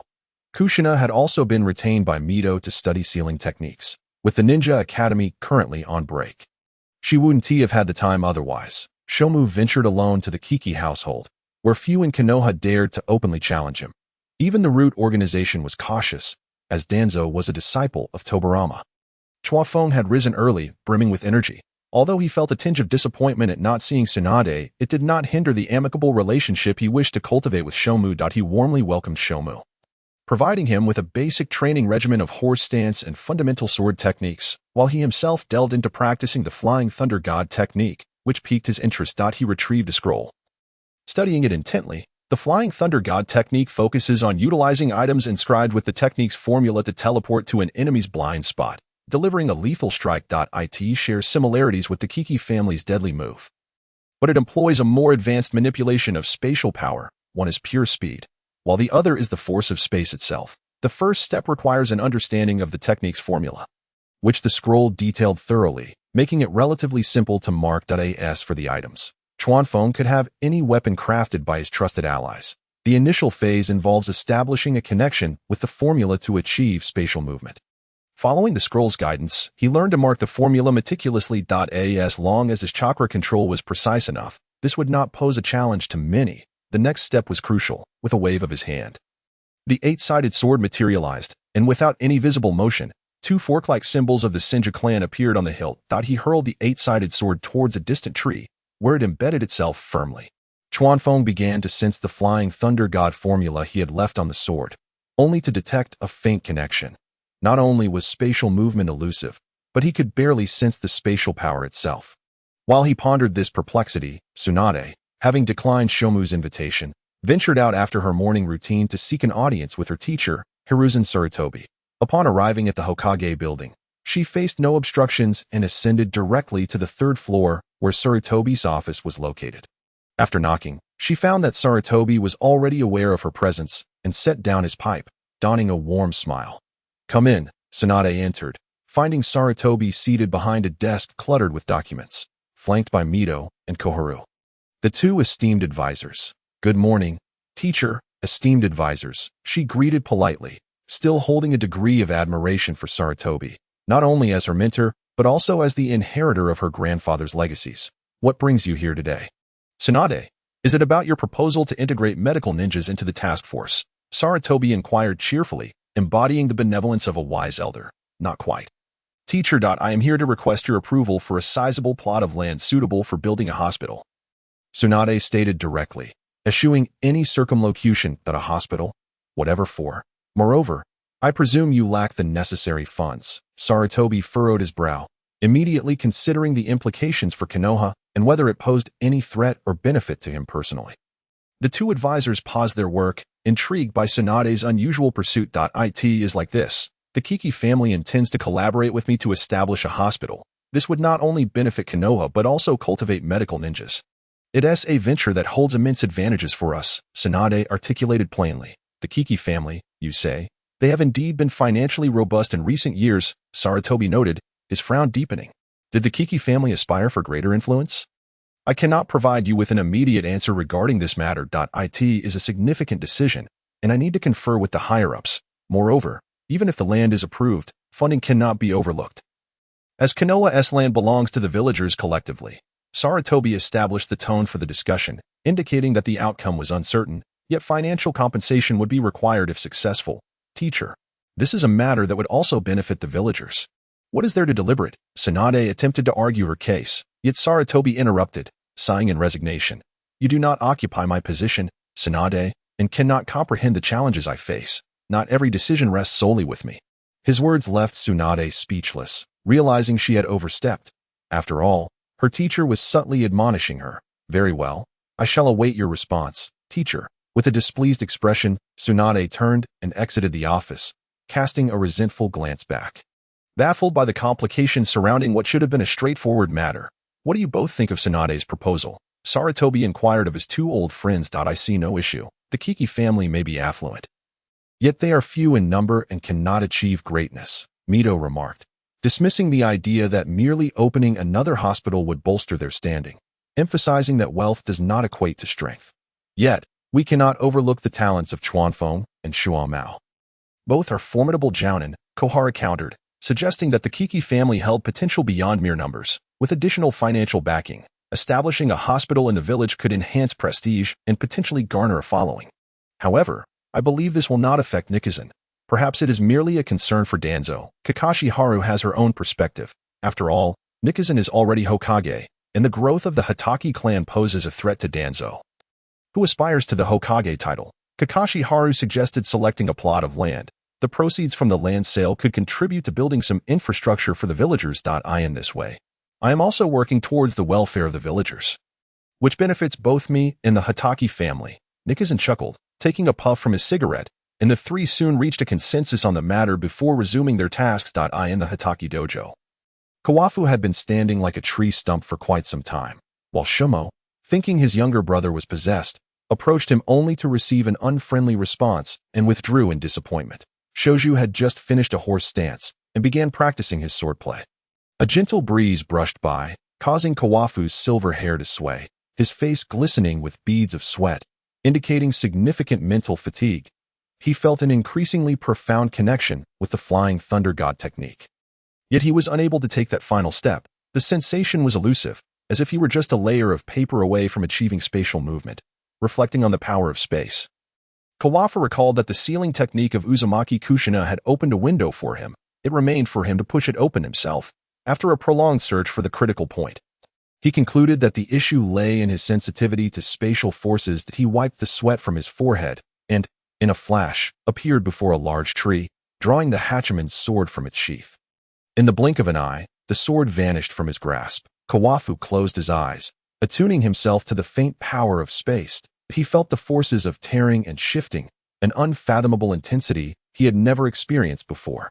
The Hachiman's sword materialized and disappeared in his hands, returning in a cyclical motion. Kawafu immersed himself completely in that fleeting moment, striving to capture the essence of spatial power. Suddenly, a spark of insight illuminated his mind. He enveloped the Hachiman's sword with chakra and made contact. He understood the power of space. Opening his eyes, he unleashed a blinding light and hurled the Hachiman's sword at Shoju, who was practicing his swordplay. Startled by his brother's sudden aggression, Shoju, who had found Kawafu's tranquil stance beneath the tree peculiar, was now drenched in cold sweat. "Brother, I am your brother-in-law," Shoju exclaimed, raising his wooden sword defensively, burying his head against his arms.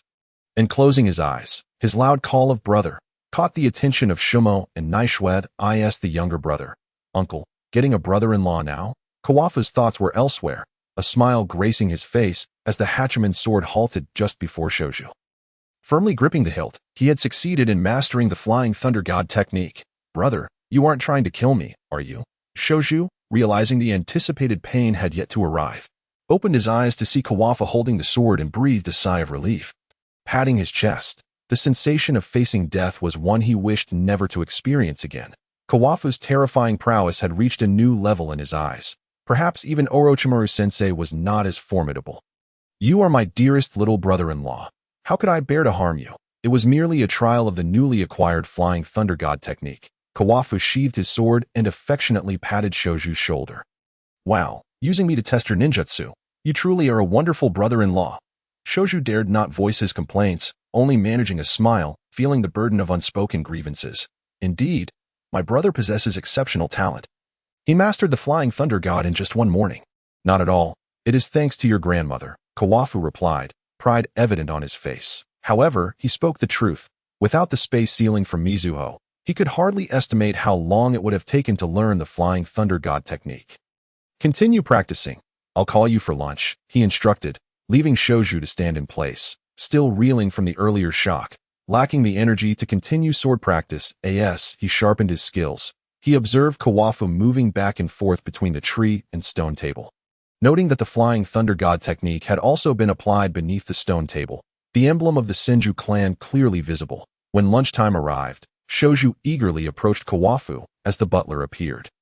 Just as Kawafu was sheathing his sword, he felt confident that with daily practice, he could apply the Flying Thunder God in real combat. He planned to visit the weapon shop later to forge special kunai.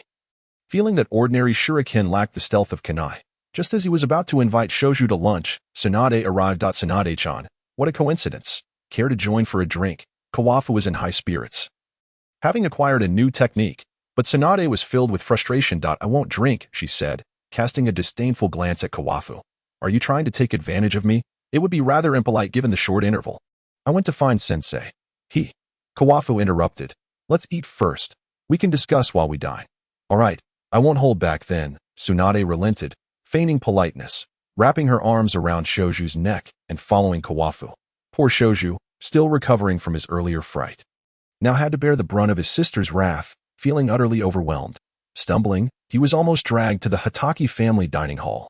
Upon seeing Shumo and Naishwed, Tsunade released Shoju, greeting them politely. As everyone took their seats, Shumo immediately grabbed his chopsticks, igniting the first skirmish over the meal. Today, there was no soy sauce, and yesterday's events were still fresh in their minds. The sake had been discreetly taken away by Shumo's servant. What did the third say about the land? Kawafu asked, taking a bite of the tuna sushi, picking up on the previous topic. Sensei said he would discuss it with the higher-ups. He neither agreed nor disagreed. Tsunade, unable to decipher Nikazan's intentions, felt uncertain as she bit into a slice of sashimi, furrowing her brow and sighing. Meanwhile, Shoju was happily indulging in his meal. Shumo, possessing self-awareness, refrained from commenting on financial matters. Excelling in killing but opting out of business, Naishwed, equally cooperative, remained silent, leaving only Kawafu and Tsunade's voices at the table. There's no need to worry. The land should be approved. It's just a matter of how much money is involved. Hearing Kawafu's confident assertion, Tsunade was taken aback. Do you have eyes and ears near the Hokage?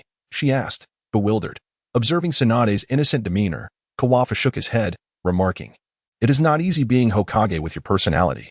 The third is merely considering whether this situation benefits Konoha or poses a threat to him.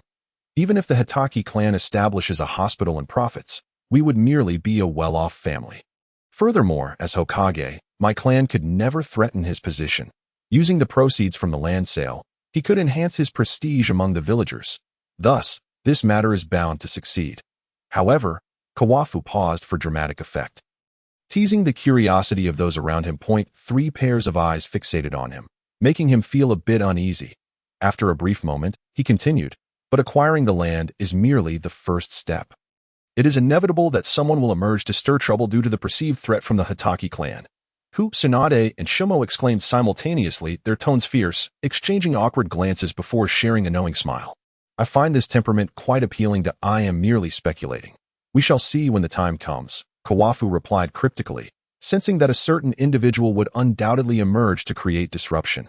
This situation posed a significant variable for that shadowy figure, one beyond their control, prompting a likely response of sabotage or annihilation in its infancy that I understand. Flagpole Tsukumo appeared uncertain whether he truly understood or feigned comprehension, nodding with a look of enlightenment. To minimize familial discord, he possessed a fair grasp of the dynamics within Konoha, and indeed deduced the identity of the person spoken of by Chuanfeng. However, he chose to remain discreet, refraining from directly naming that individual. I too have come to know. Tsunade, unwilling to be at a disadvantage, adopted a stubborn facade, suppressing her overwhelming curiosity. Under the command of Hashirama Senju, the Senju clan integrated into the village, and Sarutobi Hiruzen made every effort to shield her from the village's conflicts. Exhibiting considerable care, without his protection, Tsunade would undoubtedly not be as carefree as she currently is.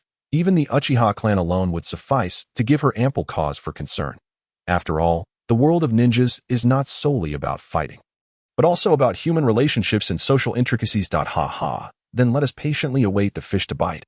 While the enemy remains still, so shall we. Chuanfeng's laughter rang out, untroubled and assuming that everyone was aware of the circumstances.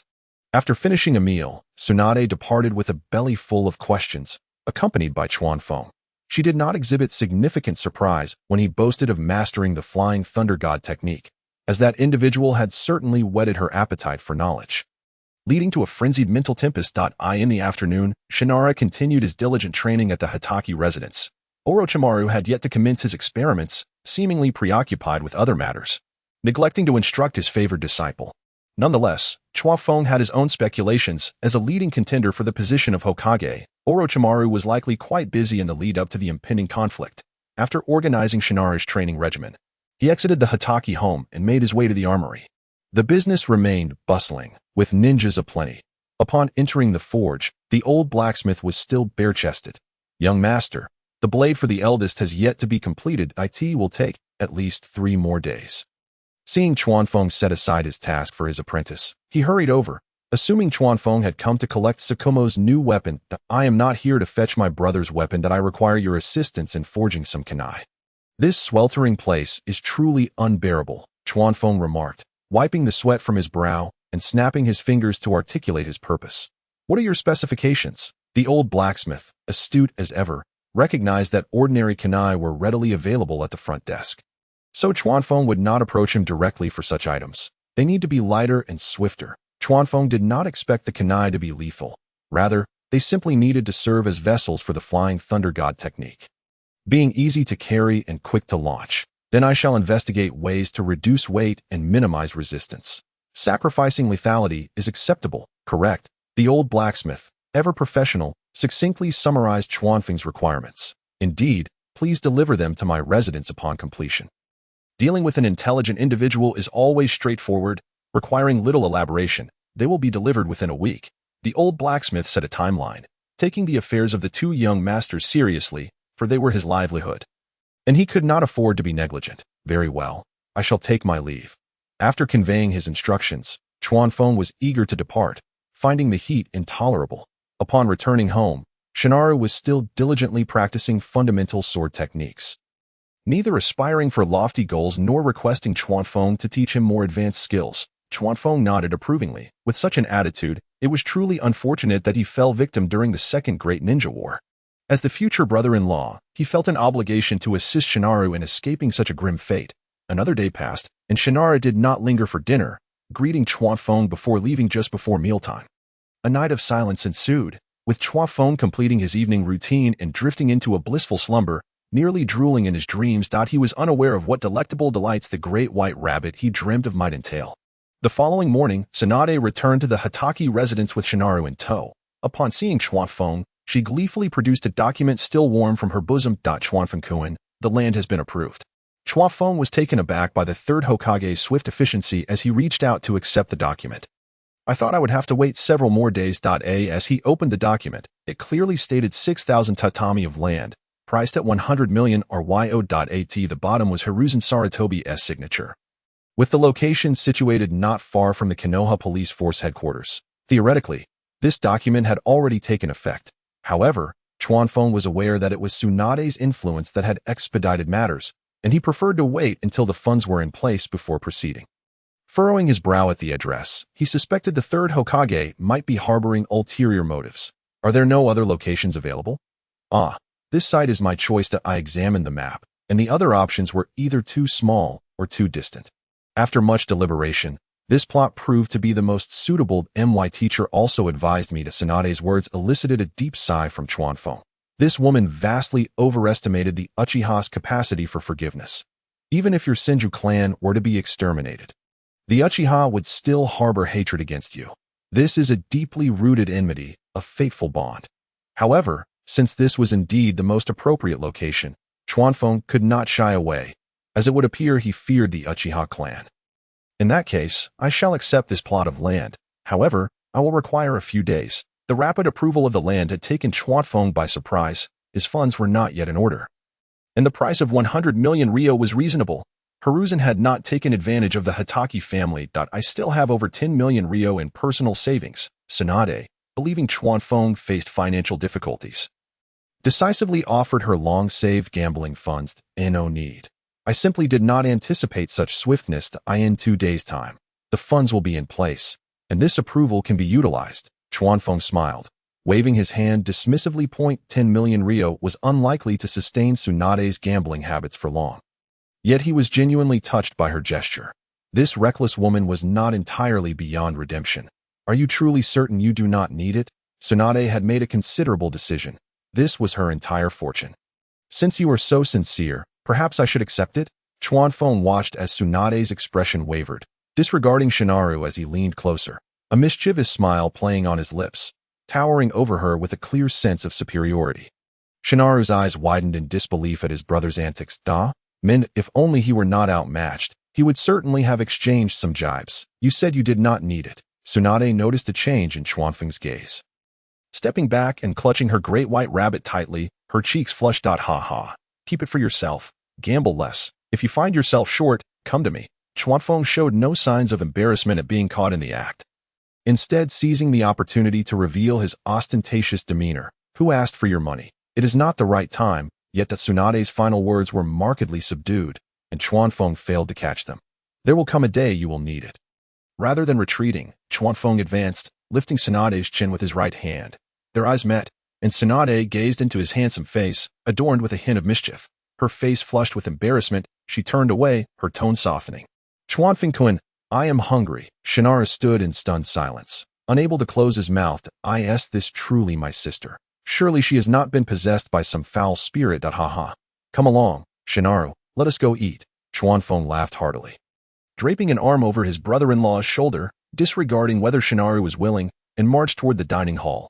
Tsunade followed behind, her head bowed, lost in her own thoughts. Meanwhile, in a clandestine underground chamber within Konoha village, the spacious room contained only a single chair at its center. A middle-aged man, bearing an X-shaped scar upon his chin, sat upon the chair, his eyes glinting with malice. Beneath him knelt a ninja, adorned with an unusual mask. My lord, the land for the Hatake clan has been approved by the third Hokage. As I suspected, Hiruzen will not allow me any rest. However, he underestimates me. For me, this may yet prove to be a fortuitous turn of events. Let us proceed according to plan. With a wave of his hand, the middle-aged man dismissed the kneeling ninja, who vanished in a leap. Hiruzen, I have secured my position as Hokage.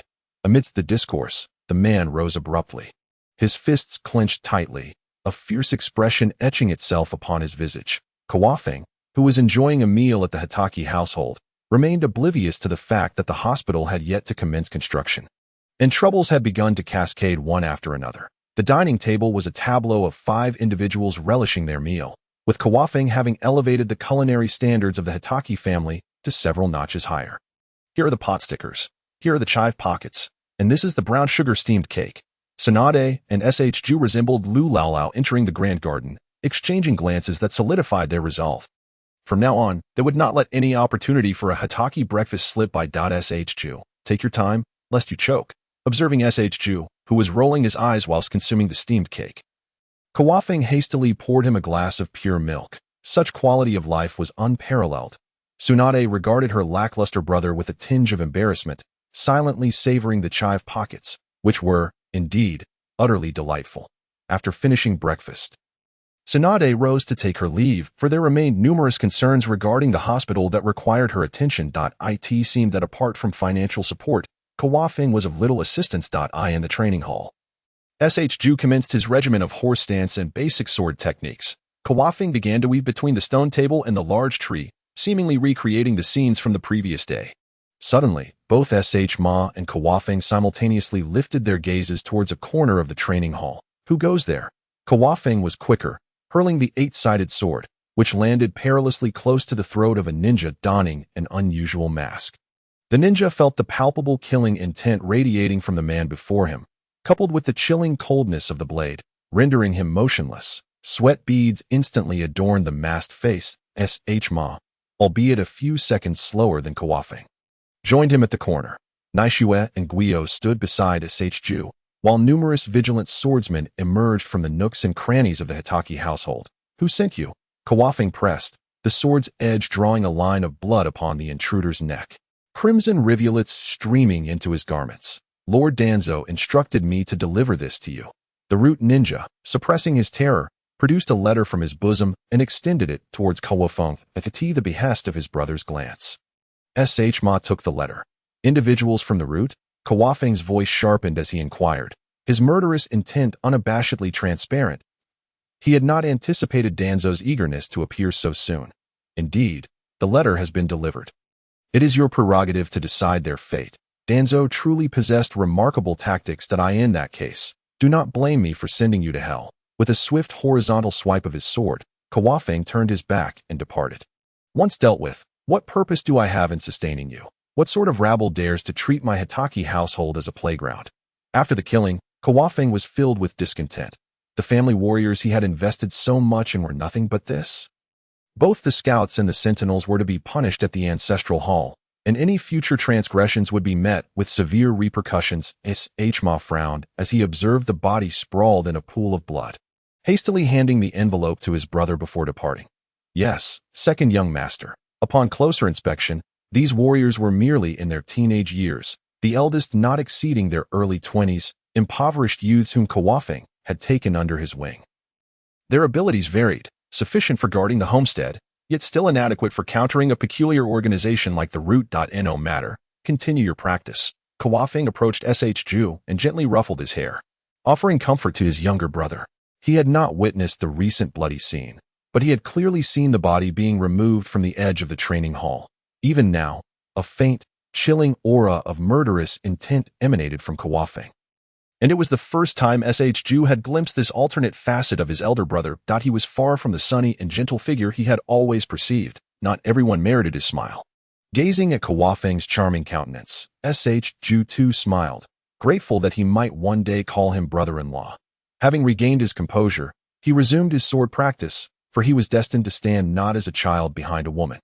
Kawafing, are you all right? Naishue inquired, while Guio distanced himself slightly. His perception surpassed that of Ju's. All is well. The matters beneath are not for such small fry to handle. Upon hearing Kawafing's response, Naishue took her leave with Guio. Grasping the envelope in his hand, Kawafing swiftly made his way to the stone table, where servants had begun to serve tea. Opening the envelope and sipping his tea, the derisive expression on his face deepened. Shimura Danzo had extended an invitation for Kawafing to meet him at a tavern, claiming there were urgent matters to discuss. Only Danzo would disregard the lives of his subordinates for the sake of delivering a message. Ma, unbeknownst to where he had vanished to, returned to take a seat opposite Kawafing. How did you punish them? In total, 12 individuals, 20 lashes, and a 3-month salary deduction.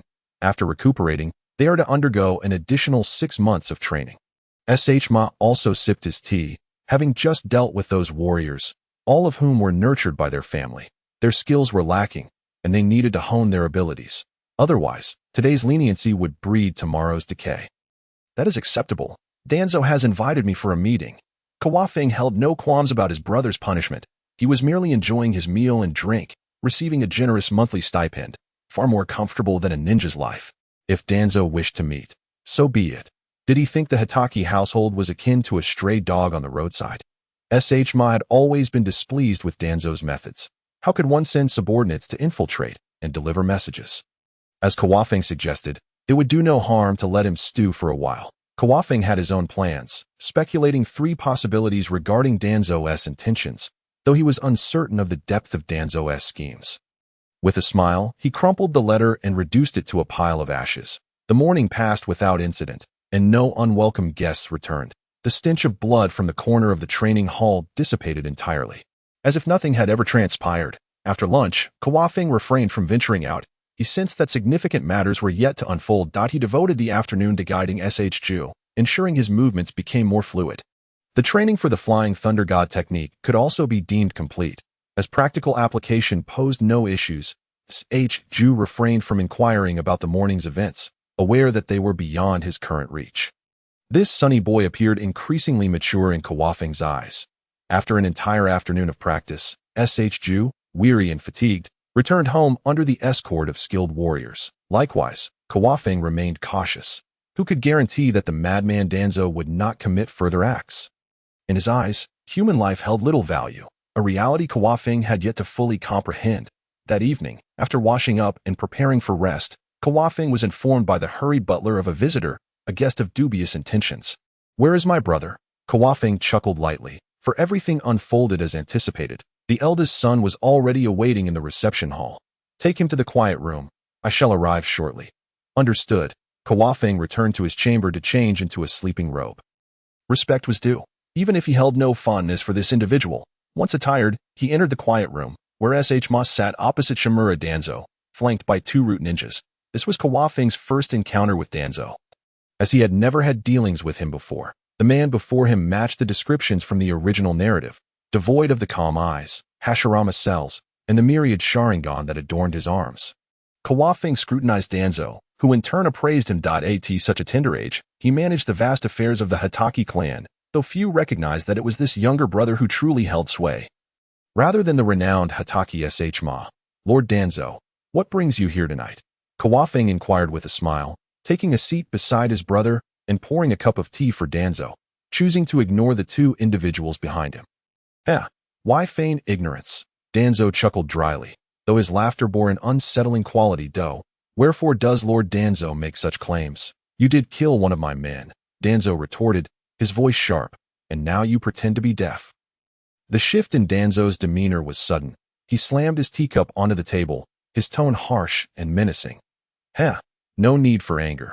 Simply state your business." Chuanfeng, with an unflappable demeanor, restrained his hot-headed elder brother, who was always ready for a fight. Although Chuanfeng is still quite young, his ability to cultivate patience makes this old man feel humbled, observing that Chuanfeng was not swayed by his provocations. Danzo silently cursed the little fox in his heart, while a ghastly smile plastered across his face. "I hear that Chuanfeng intends to establish a hospital with the Senju clan. Indeed, could it be that Lord Danzo is also intrigued?" Chuanfeng feigned surprise, as if this were news to him. "I am currently facing a shortage of funds. Your assistance would be like a timely gift in the midst of a snowstorm." He was fully aware that his financial support relied entirely on Danzo, and he had no substantial capital of his own. "The Akimichi clan is prosperous. I believe I am not required in terms of funding." Danzo did not engage with that remark. "Nonetheless, I am indeed interested in this hospital. I wish to be its director." Danzo unabashedly revealed his intentions, leaning forward to gaze intently at Chuanfeng. "My foundation can safeguard the hospital, without involving myself in its operations or profit-sharing." Danzo's request was not unreasonable.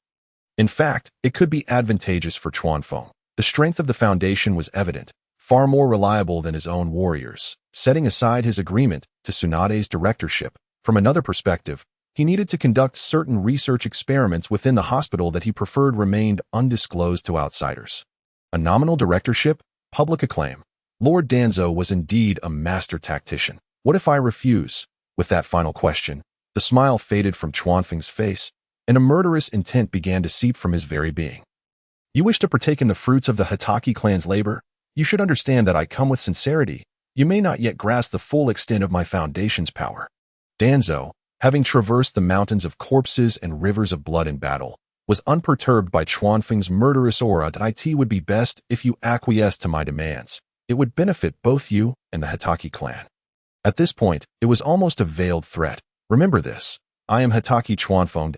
As his words fell, Chuanfeng appeared behind Danzo, his right hand clawing at Danzo's throat. The two ninjas behind him had already been dispatched by Shuan Mao. Their throats sliced open, slowly sliding down the wall. One could only wonder if those masked faces regretted following Danzo to the Hatake residence. Are you planning to betray Konoha? At this moment, Danzo could no longer maintain his composure. He could not afford to die, not before he had become Hokage. Ha! Can you, Danzo, truly represent Konoha? I am establishing this hospital with the approval of the third Hokage. I am to deliver 100 million ryo in cash. And you presume to claim the position of director? Do you believe yourself more deserving than others? As he spoke, Chuanfeng tightened his grip, and Danzo began to experience the sensation of suffocation, his face contorting in agony. The chakra within him felt as though it had been scattered by some unknown means. His entire body was numb, leaving him utterly defenseless. The astonishing strength of this duo was beyond his expectations. Had he known, Danzo would have never walked into this trap. Spare me, and we can discuss the hospital matter further. Danzo managed to squeeze out a few words, perhaps unable to believe that Chuanfeng would take his life. Even as death loomed ominously. Ha ha. You may as well negotiate with the Grim Reaper. Chuanfeng found himself laughing in disbelief. It was the first time he had encountered someone so willing to trade their life for power.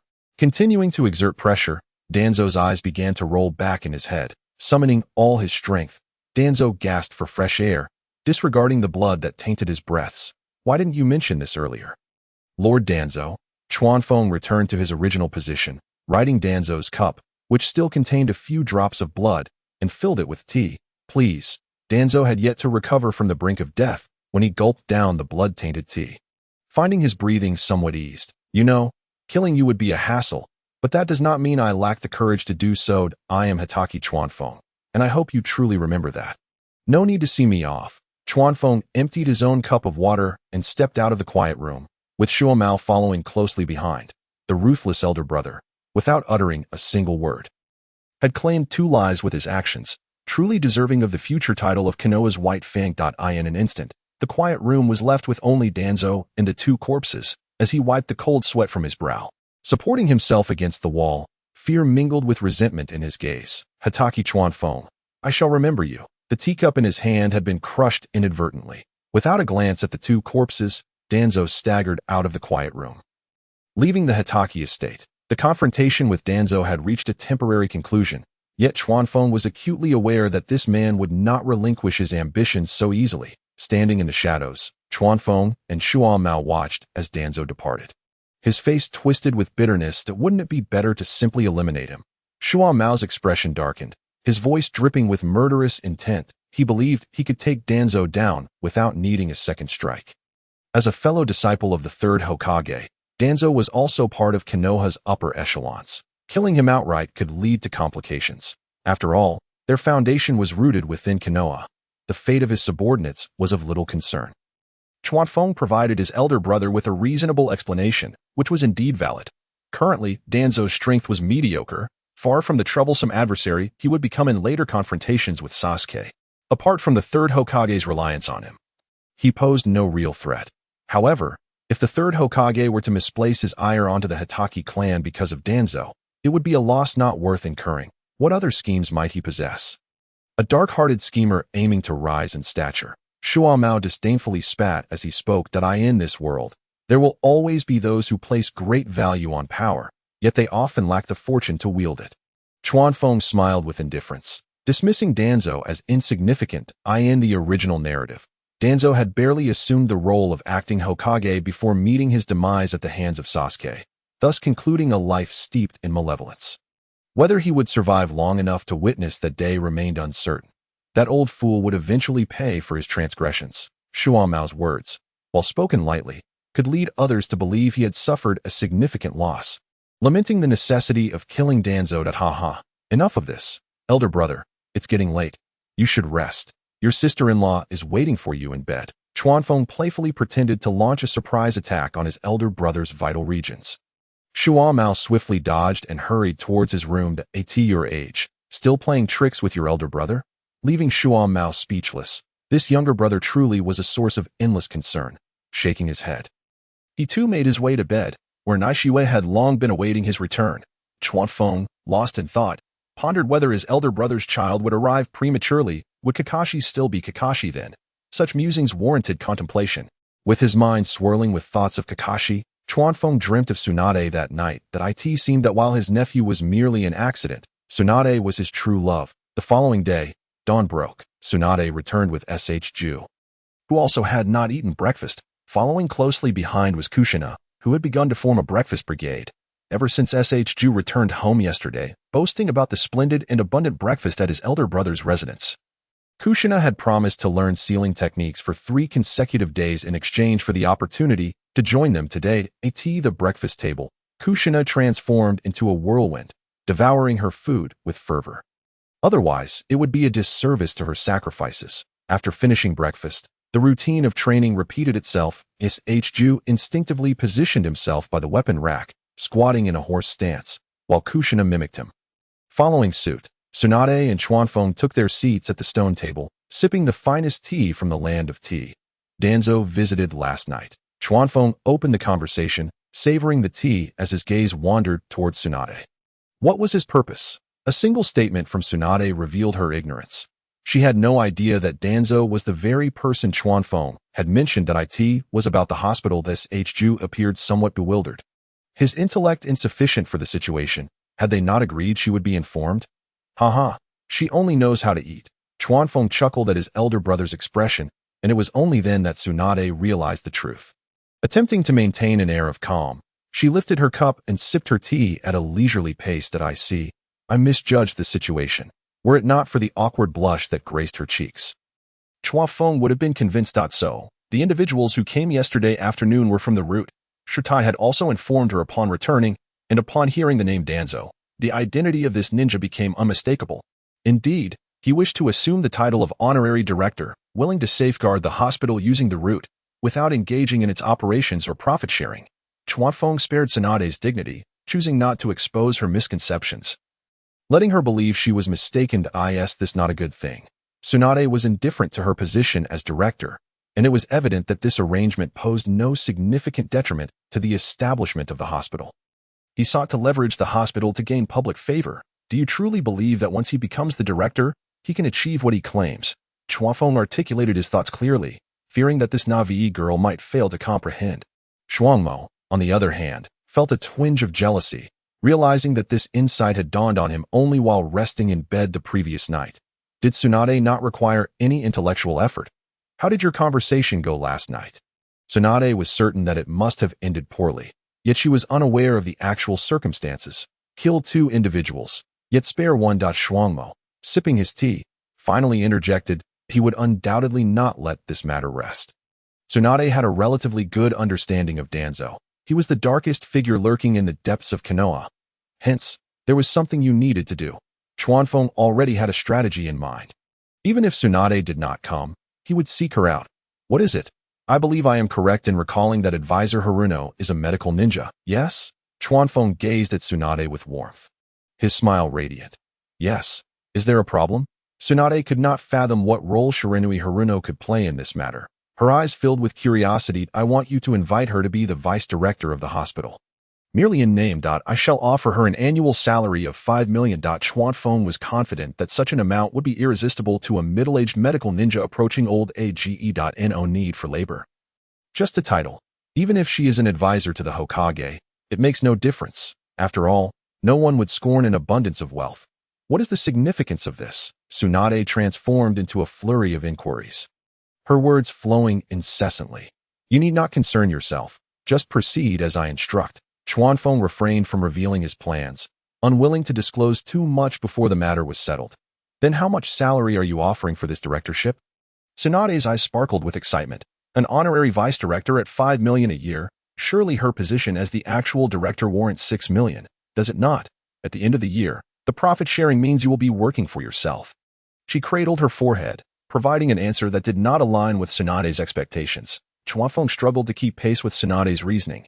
Did her penchant for gambling make her so enamored with money? Very well, I shall seek out Advisor Haruno. With that, she finished her last cup of tea and rose to leave. Chuanfeng, come back to your senses. Shuangmo could not bear to watch his brother's lack of ambition, and spoke up to bring him back to reality. Ah, what use is advisor Haruno? It was only then that Chuangmo voiced his inner question, wondering why he should exert his intellect when being a layabout would suffice. After all, there was more than one of the third's disciples.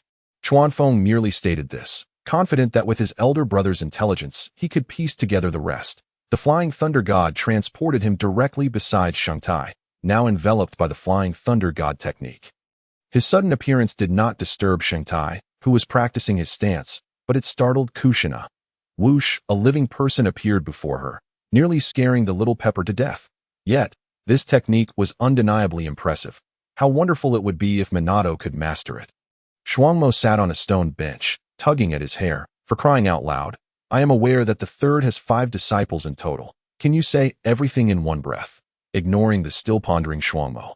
Chuanfeng presumed he was troubled by the fact that his sister-in-law had yet to conceive. Regardless, he knew his nephew's name was Kakashi and did not offer comfort. Such matters cannot be rushed. Observing Kushina's inquisitive expression, Chuanfeng reached out to stroke her beautiful red hair. What? Do you wish to learn? Kushina nodded, then quickly shook her head. Chuanfeng and I. It's not that I want to learn, I just believe that a friend of mine would be quite formidable if he mastered this technique.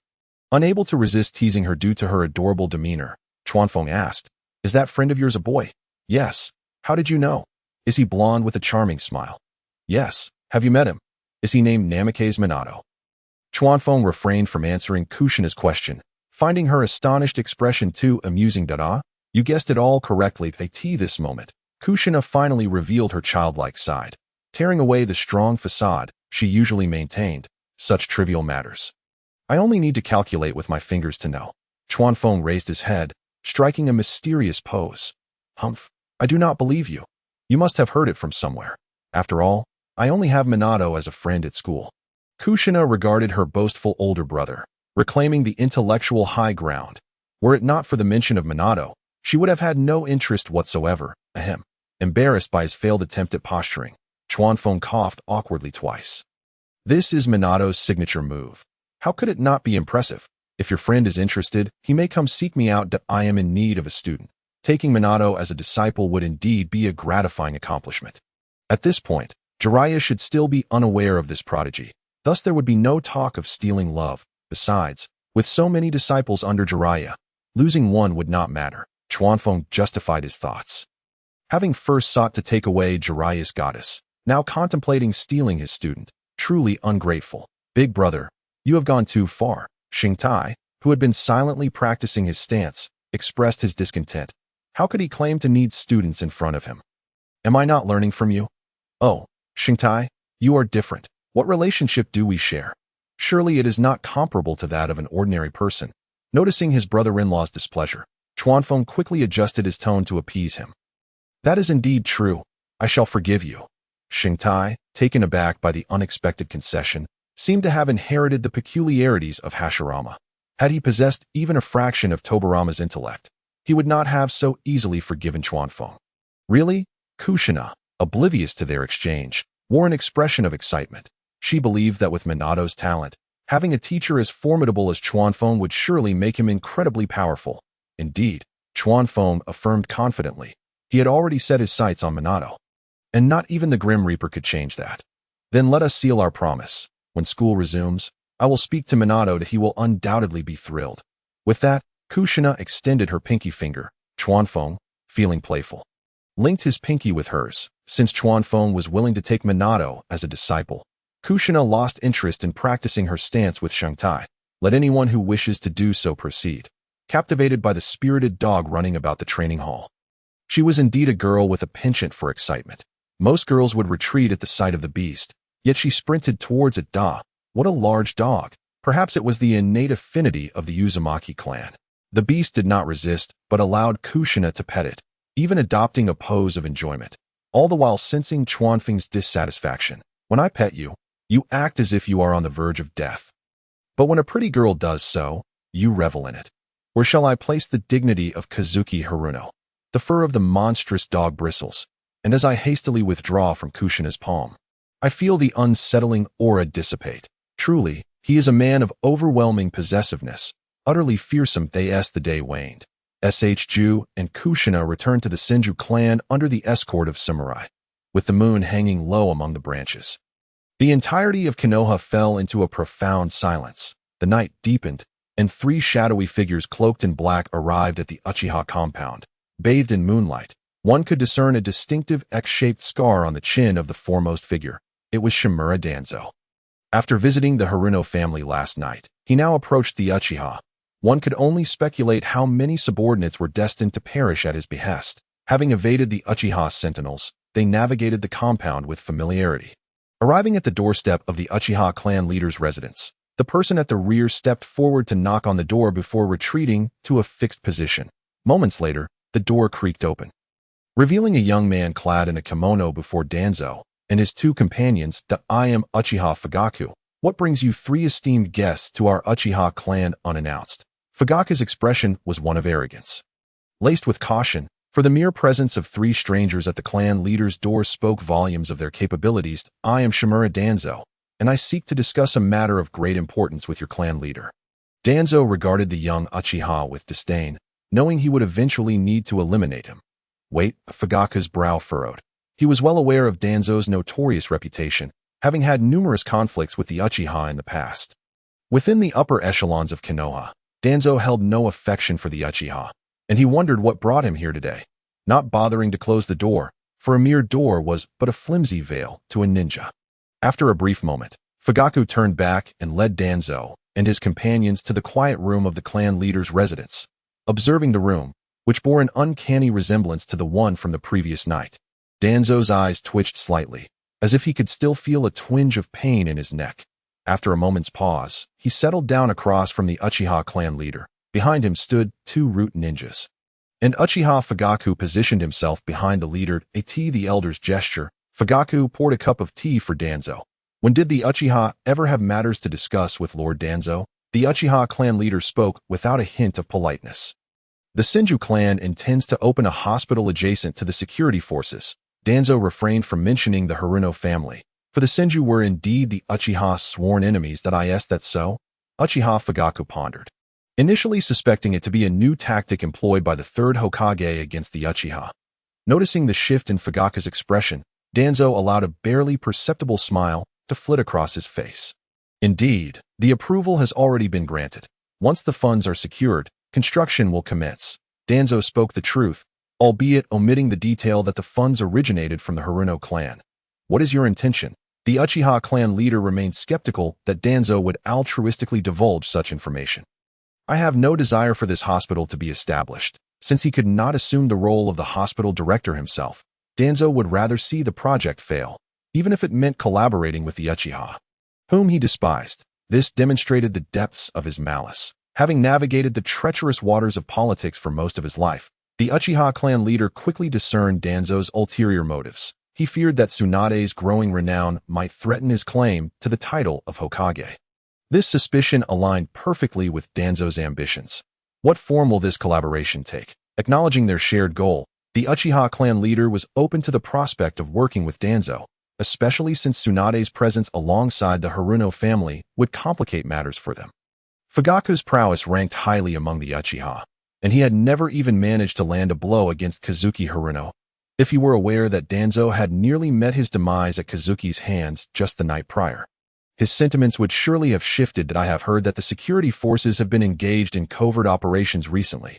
Establishing a hospital in this vicinity may not be prudent. Upon hearing Danzo's words, the Uchiha clan leader understood immediately. Indeed, Lord Danzo is quite well informed. You seem to have your finger on the pulse of such clandestine matters. The two old foxes shared a knowing smile as they raised their cups of tea to their lips. At the appointed time, I shall coordinate with my rude operatives. Hereas to a fruitful collaboration. A fruitful collaboration. The Uchiha clan leader warmly escorted Danzo out, as if they were longtime friends. Take care. Thank you. Danzo exchanged pleasantries with the Uchiha clan leader before vanishing into the moonlit night with his two root companions. Humph. Danzo is overstepping his bounds. It's time to make some adjustments to the watch. The Uchiha clan leader's demeanor darkened, the earlier mirth evaporating. Yes, clan leader. Fugaku bowed in response. Uncle. Fugaku, evidently lacking the acumen required of a future clan leader, failed to grasp the implications that is there truly any covert operation underway within our Uchiha? You need to think more critically as he spoke. The clan leader exasperatedly pointed his right index finger at Fugaka's temple. This is merely a ruse. Should any commotion arise, we will have an excuse for the third Hokage's inquiries. Do you think the Senju clan will allow us to maneuver as we please? I understand, uncle. Fugaka nodded vigorously, acutely aware of the disappointment he had caused his elder over the years that moment. A mix of emotions swirled within him, deepening his resentment towards Kazuki. And what of our collaboration with Root? Does he truly think he can use the Uchiha as pawns when the time comes? We can conveniently have Root take the lead. Shaking his head, the clan leader stepped away, bemused by his nephew's youth and naivety. He could only hope to endure a few more years until Fugaka matured. Beneath the moonlight, Uchiha Fugaku's gaze hardened with resolve. He resolved to flee upon encountering Kazuki. For as long as the Green Hills remained, there would be no fear of running out of firewood. In stark contrast, the Haruno family enjoyed a peaceful night. Without any arrangements, Kazuki slept soundly and ate heartily. The dining room was a banquet in the morning, as Kazuki raised the household's culinary standards for Tsunade. Ma was astonished to discover that breakfast could be so lavish. Secretly, he lamented to his wife that having a younger brother was less rewarding than raising a monstrous dog, as he showed no inclination for domesticity. Naishiwa teased, Tsunade can carry on the family line, while you can only bicker with him that a single retort left Ma speechless. Tsunade, the funds have been secured. You can hand them over to the third Hokage shortly. Kazuki dismissed the matter of money from his mind, focused instead on wiping the remnants of milk from Tsunade's lips. Tsunade shyly accepted the napkin, thwarting Kazuki's intentions. Am I going alone? Do you require an escort? The two were clearly on different wavelengths. Tsunade was concerned about the immense sum, questioning whether she could be entrusted with it, while Kazuki was confident that no one in Konoha would dare to rob her. No need. I can manage it myself. After breakfast, I'll take you to collect it. Unable to wipe her lips clean, Kazuki offered Tsunade a piece of fried dough. Ju observed his elder brother's attempts to curry favor with his sister-in-law with disdain. Were it not for the Hokage's absence of the term sycophant, he would have labeled Kazuki as such long ago. Brother, is my sword not yet finished? Don't fret. You can use a wooden sword for now. The real sword is merely a display at this point. Kazuki made no effort to belittle him. Given Ju's current stature, it was inevitable, and he would have to wait until Ju grew taller. Indeed, practice with the wooden sword first, and heed your elder brother's advice. Tsunade chimed in to support Kazuki, her fierce gaze prompting Ju to swallow his retort, observing Ju munching on a rice cake with a pitiful expression. Kazuki's heart softened. Ju, I have a practiced sword from my childhood. Let me ask my sister-in-law to find it for you. Due to its mediocre quality, Kazuki had long forgotten its whereabouts, only rediscovering it after Naishiwa's arrival.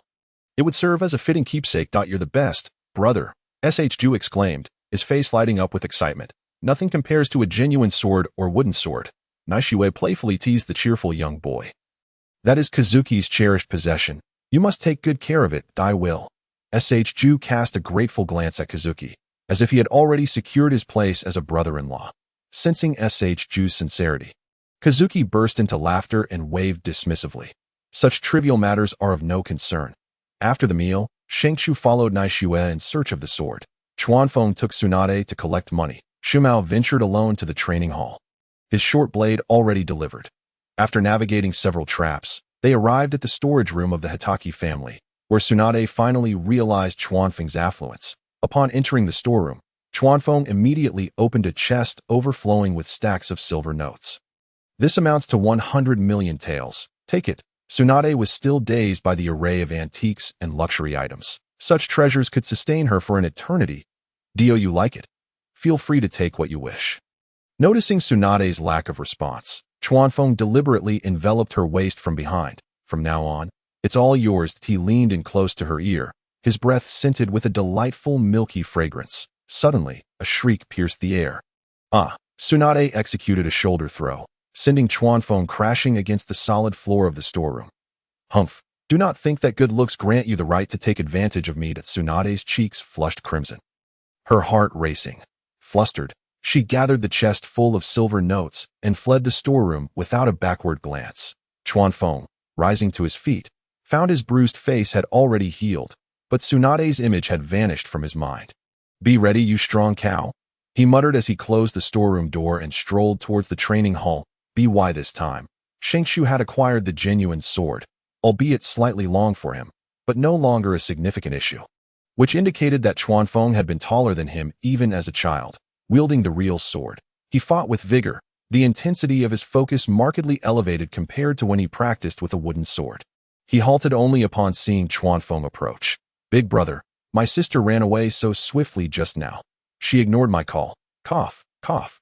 Chuanfeng certainly would not confess to being thrown due to his own mischief. He was eager to deliver the money to the third Hokage. Finding an excuse, he sent Shengshu to practice horse stance, observing his elder brother skillfully wielding the newly forged short blade from a distance. He noted the impressive flair that seemed to surpass previous displays. A subtle, mischievous smile crept across his face. Stretching out his hand, he grasped the sword and, utilizing the flying thunder god technique, swiftly appeared before Shimao. The two engaged in combat. As expected, the new weapon proved superior in quality to the ancestral short blade, although Shimao still found himself at a disadvantage. Nevertheless, he could genuinely withstand the sharpness of the Eight Directions sword. With no advantage in weaponry, Chuanfeng ceased to hold back. Activating the flying thunder god repeatedly, he swiftly positioned the Eight Directions sword silently against Shimao's neck. "Big brother, wanna learn?" "Learn," Shimao replied without hesitation. It would be foolish not to learn such a technique. "All right, call me big brother." Chuanfeng sheathed the sword and laughed exuberantly. Shimao, his forehead twitching, delivered a playful smack to Chuanfeng. "I've called you that for years. Would it kill you to call me that in return?" Just as Shimao raised his hand, Chuanfeng slipped away. Nearby, Naishue, unable to contain her laughter, playfully tumbled atop the ghost hound. The farce concluded, yet Shimao still did not utter big brother. Chuanfeng, having indulged in the role of the elder brother before Shengshu, approached Shimao with a sheepish grin. "Big brother, let me teach you. No need. You are my elder brother." Shimao, still not fully appeased, felt vexed by the younger one's antics. "Big brother, no more teasing." Chuanfeng raised an eyebrow, his tone flippant. "Show a bit of backbone. If he doesn't want to learn, so be it." Naishue, observing their playful banter, approached to interject, while the ghost hound wisely refrained from entering the fray.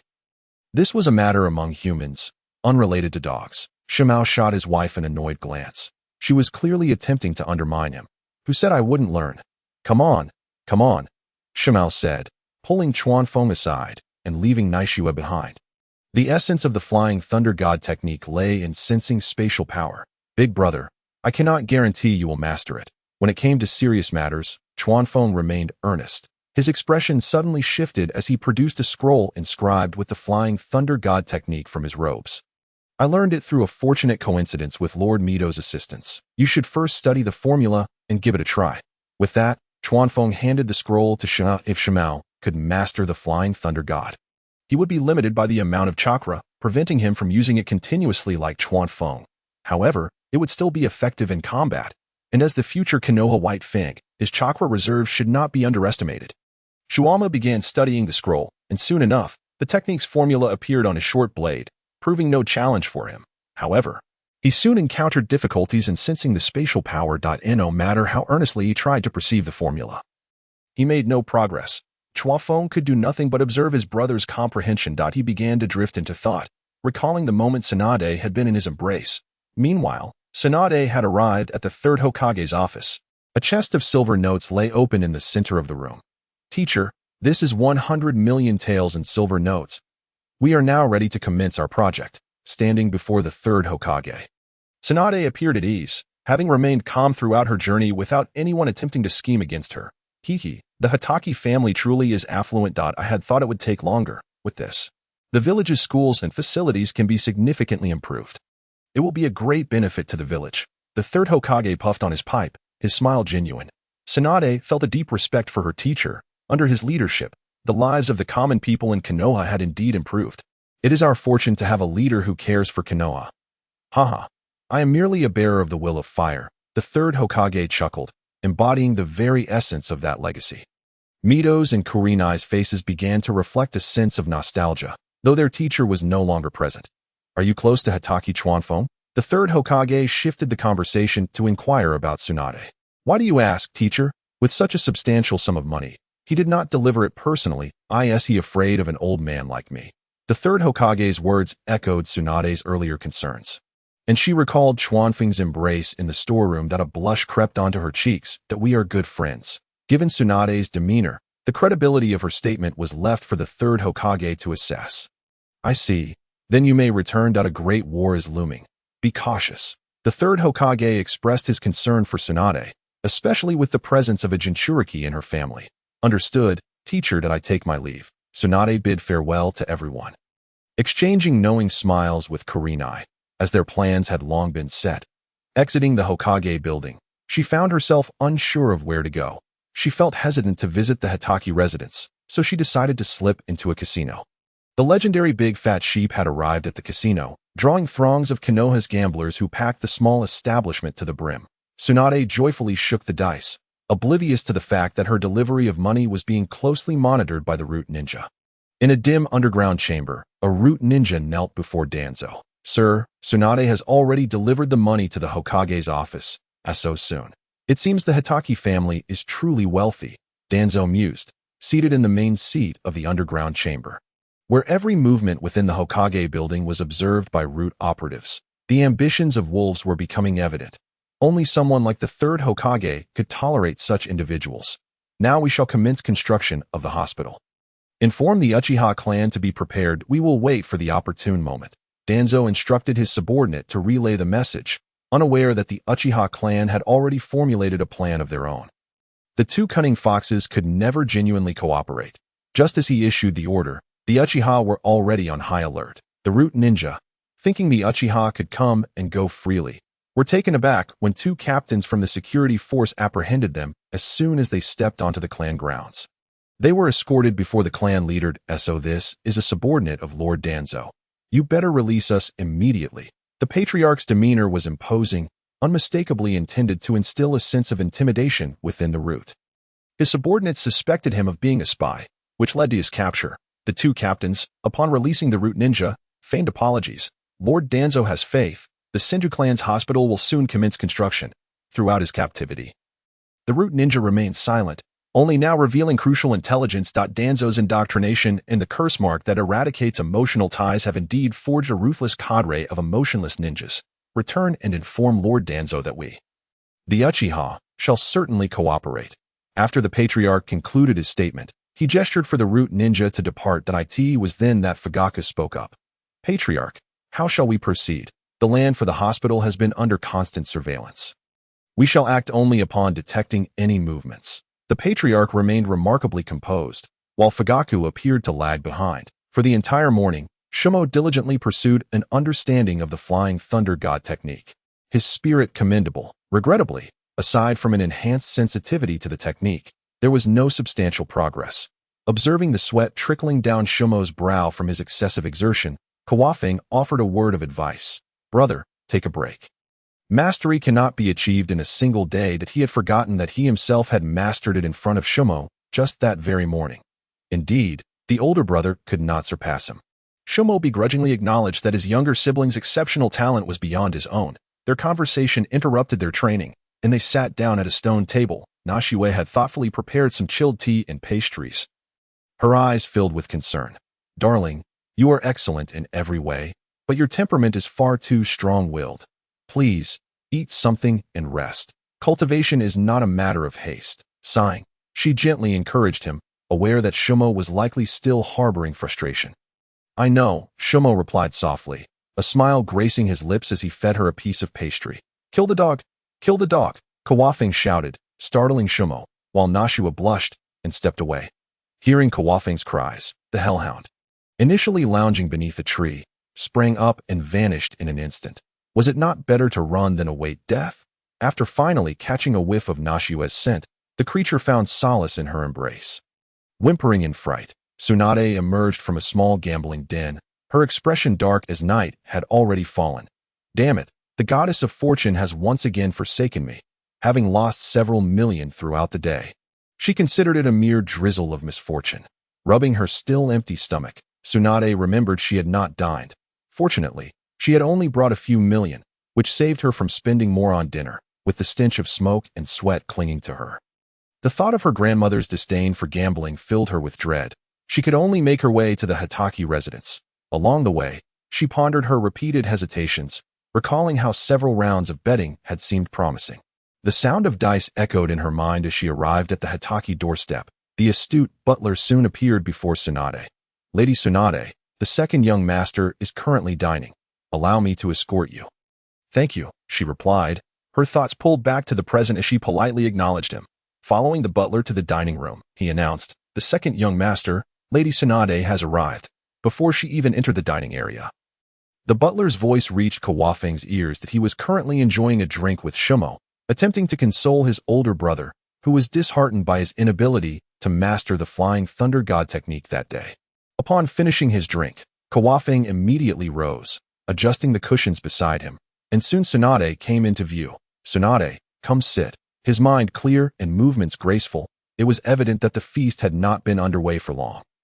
"All right." Tsunade bypassed the butler and took a seat directly at that moment. Fresh tableware was also brought forth. Has Shinjuku returned? Not seeing her brother, Tsunade inquired. "He left before dinner." "And where have you come from?" Kawafeng detected an unusual scent, the lingering aroma of smoke on Tsunade. "Just a small gamble," Tsunade replied, pouring herself a drink. Kawafeng didn't need to see her expression to know the outcome. Could the legendary big winner still hold that title? Choosing not to dwell on sad matters, he first served Tsunade some food, noting she had not dined. "Having lost 3 million, when will the goddess of fortune finally favor me?" Tsunade lamented, drowning her sorrows in her drink.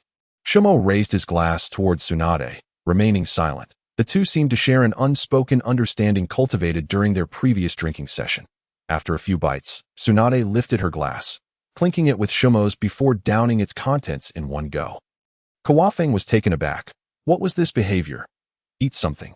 Don't rush." He served her a generous portion of braised beef, recognizing she had not eaten dinner. "It's unfortunate to have lost 3 million. When will luck finally smile upon me?" Tsunade lamented, pouring herself another drink. Shumo winced at the thought. Even if the Hatake clan was substantial, such losses were unsustainable. It's just a small sum, merely entertainment, he reassured. Besides, once the hospital is operational, we need not worry about funds. Right? Kawafeng could no longer remain passive and began to offer words of comfort. "Indeed, the hospital, I shall seek out the construction team tomorrow. I want the very best." Tsunade seemed to have found her purpose. Only by increasing revenue could she support her grand gambling aspirations. Rubbing the back of his neck, Kawafeng saw through her intentions, hoping she wouldn't gamble away the hospital. "There's no rush. The hospital's matters are not so easily resolved." "Humph, who dares impede us? I shall slay one for every foe that comes my way." Tsunade's eyes sparkled with fierce determination, declaring that anyone who obstructed her path to wealth would meet their demise. "Well said. Who dares to challenge the Hatake clan?" Shumo echoed, his blood boiling with pride. This was the spirit his sister-in-law should possess. Little did they know, their thoughts were not aligned. Nashiwe and Kawafeng exchanged knowing glances. Helplessly taking a sip. "When do you plan to commence construction?" Kawafeng inquired after Tsunade swallowed her beef. Shumo also cast a glance her way. "Tomorrow," Tsunade exclaimed eagerly. "Then we must make some plans," Kawafeng stated seriously. Noticing 3 pairs of eyes fixated on him, who could understand the burdens of being the intellectual anchor? "If my assumptions are correct, once construction begins, we shall encounter obstacles. Let us arrange for a small group of workers first. We need not launch a full-scale operation, that we shall adapt to any changes as they arise. We will address any issues that emerge." After finishing his explanation, Kawafeng enjoyed a drink, relishing the attention of his companions. "Is that all?" Shumo was the first to voice, almost incredulously asking. "Is that it?" Tsunade, too, had anticipated some brilliant strategy from Kawafeng. After an extended discourse, she was left questioning the essence of his plan, doubt flickering in her eyes. Is this fellow truly not dull-witted?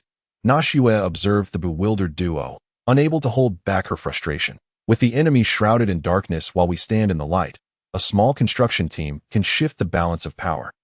Do you really require elaborate schemes with your abilities? Our elder sister is indeed wise. Kawafeng and Nashiwe exchanged knowing smiles, finishing off their drinks. The Hatake clan still possesses clever minds. Ahem. What I meant to imply is that this plan is indeed commendable. Shumo, unwilling to admit his lack of intellect, attempted to salvage the situation, But Kawafing and Nashiue disregarded him entirely. I mean the same. Tsunade chimed in, and under the circumstances, the two drinking companions raised their glasses once more. After discussing serious matters, their spirits began to lift under the influence of alcohol. Shumo was the first to go off on a tangent. Tsunade, I must say, your family's flying thunder god technique is exceedingly difficult to master. I spent an entire day and couldn't even teleport a short distance. Nashiue could only look on in disbelief. Shumo had previously remarked on Tsunade's average drinking ability, but this was the pot calling the kettle black. Who says it isn't difficult? You think I haven't tried? Even my grandmother couldn't help me. Ultimately, he decided to abandon the effort. Chuafeng was initially puzzled as to how Tsunade, the legendary Sannin, could be so unfamiliar with the techniques of Tobirama, only to realize that it was a matter of incompatible aptitude. Fueled by the effects of alcohol, he began to inquire about questions that he had not been able to discern from the original text in his past life. Where did your grandfather learn the sage arts? In the Surebone Forest, Tsunade replied nonchalantly, as if there were no other options. Then why haven't you practiced it yourself? Perhaps a bit tipsy. Tsunade bit her finger and slapped it on the table. The summoning technique, in a puff of smoke, a slug the size of a sake barrel appeared upon the table. Slug sage. Could you kindly inform him why I do not pursue the sage arts? Tsunade, thankfully, was mindful of the situation and only summoned a small portion of the slug sage's essence. Otherwise, given the scale of the Hatake clan, the size of the slug would likely be unmanageable. Very well, little Tsunade, the slug sage, adept at adapting to its surroundings, quickly recognized that this was merely a casual family gathering and not a battlefield. Aside from Hashirama, none who practiced the sage arts in my Surebone Forest have survived. Tsunade's attunement to natural energies was insufficient to support her transformation into sage chakra. The slug sage elaborated in detail, simplifying it down to the fact that Tsunade's attempts to forcefully practice would lead to her demise. I see. Thank you for your guidance, slug sage. Chuafeng could only marvel at how the reincarnation of Ashura was indeed a favored child of the Naruto world, while Hashirama practiced sage arts as easily as drinking water. Others met with untimely ends. Shikumo and Naishua merely regarded this as intriguing gossip. Their eyes glazed over, ears perked up. What is your name? The slug sage sensed an unusual vitality in Chuanfeng's cells, a quality it had previously only detected in Hashirama himself. He is Hatake Chuanfeng, my, dear friend, Tsunade introduced, almost revealing that he was to be her future husband. At this, she felt a rush of warmth to her cheeks, her complexion blooming like a freshly painted canvas. Might I inquire if the slug sage has any advice? This was Chuanfeng's first encounter with such a wondrous summoning creature, capable not only of healing but also of combat. I perceive a cellular vitality in you that rivals that of Hashirama. If it is indeed you, my Surebone Forest sage arts might be revived. The slug sage shared its hypothesis. Then let us learn. Before Chuafeng could voice his thoughts, Tsunade summoned a large scroll from seemingly nowhere, which turned out to be the summoning contract scroll. She unfurled it on the ground, revealing a length of several meters. Chuanfeng gazed upon it, noting that it was filled with the names of the Senju clan summoners, with Tsunade's name clearly written at the end. With blood as the bond, please sign your name here. Chuanfeng. Without a moment's hesitation, Tsunade declared that since the Senju clan had perished, having the slug as a family heirloom for the Hatake clan would not be a bad idea. Then I shall not hold back. The slug sage did not intervene. Such trivial matters were well within Tsunade's purview. Shikumo looked on with envy. After all, this was one of the three great summoning beasts of the ninja world. And Tsunade was indeed generous. Chuanfeng bit his finger and signed his name next to Tsunade's. He felt a stirring from the depths of his soul, establishing a connection with some mysterious realm. Now, we must perform the hand seals. Once you become familiar with the slug sage, we can skip this step. Tsunade tucked the scroll away and performed a technique, causing the scroll to vanish from her hands. She relayed several seals to Chuanfeng, effectively completing the summoning technique. If there is nothing else, I shall take my leave. The slug sage disappeared in a puff of smoke, having consumed not a morsel of food. In comparison, the snakes of the dragon cave seemed utterly vile. Chuanfeng, do you truly wish to learn the sage arts? Shikumo recalled the slug sage's ominous statement of none survived, and could not help but feel concerned. He had only one younger brother. Though often frivolous, he was still his dear brother. If the opportunity arises, I would like to give it a try. Chuanfeng did not conceal his intentions, though Shikumo was unaware of the prowess of Hashirama's sage arts. However, he understood that with wood release, a simple clap of his hands could summon whatever he desired. Coupled with the BGM of the Sea of Truth, it would be utterly invincible. Great Heavenly Dragon. Earthly treasure of the world, Prajna Buddha, Prajna Bahama. Just the thought of it sent Chuanfeng's blood racing. He was determined to learn sage arts. Still, caution is paramount. Your safety comes first, Naishua chimed in at an opportune moment. The phrase none survived sounds rather terrifying. Chuanfeng-kun, think it through. I will support you regardless. Tsunade raised her cup and shared another drink with the handsome man before her. The banquet continued, with the guests beginning to sway drunkenly. Due to her previous experience of drunkenness at the Hatake residence, Tsunade set her cup down before fully succumbing to her intoxication, having already eaten her fill if the night were to unfold like the last. The consequences would be unpredictable. Shikomo attempted to persuade her to drink more, but Naishua clapped her hands firmly, insisting it was time to retire to their quarters. It's quite late. Why not stay at my place for the night? Chuanfeng offered kindly, still struggling against the effects of his own inebriation to keep Tsunade from leaving. No thank you. Chuanfeng-kun, I fear you may lose control, Tsunade replied, swaying slightly as she rose to leave. Chuanfeng hurried to support her, wrapping one arm around her waist and placing her hand on his shoulder. The two intoxicated souls stumbled out of the Hatake residence. The night was deep, and the moon hung high. Let us head back. I'm fine, Tsunade insisted, making an effort to escape Chuanfeng's embrace. She feared that if this continued, she would truly wish to remain. Then I shall watch you go. Their hazy gazes locked in a moment of connection. Chuanfeng's breath became uneven, his heart racing. Under the moonlight, Tsunade appeared even more enchanting that he suddenly moved closer, cupping her face in his hands. Leaning down, he pressed his lips against her rosy ones. The moment he made contact with her softness. Chuanfeng closed his eyes that instant. Tsunade's dazed pupils widened, her hands pressing against Chuanfeng's chest. She attempted to speak, but could only manage a series of muffled sounds. Chuanfeng, increasingly intoxicated, slid his hands across her cheeks. Pressing her head even closer, he savored the lively softness of her tongue. That Tsunade's hands, previously resting on his chest, instinctively found their way to his waist. After what felt like an eternity, their lips parted, leaving a delicate strand of glistening saliva between them. Both were panting heavily. For a moment, Chuanfeng wished to continue. However, as Tsunade pushed him away with sudden force when he leaned in, she fled without looking back. Already intoxicated, the rush of emotions nearly caused her to trip over a stone, but she managed to regain her balance and swiftly vanished into the night. Chuanfeng stood there, licking his lips, pondering the virtues of alcohol. A smile crept upon his face as he staggered back inside. The following day, Tsunade awoke from her slumber. Her mind was still clouded, faint memories of her kiss with Chuanfeng lingering, that a shy smile danced upon her lips.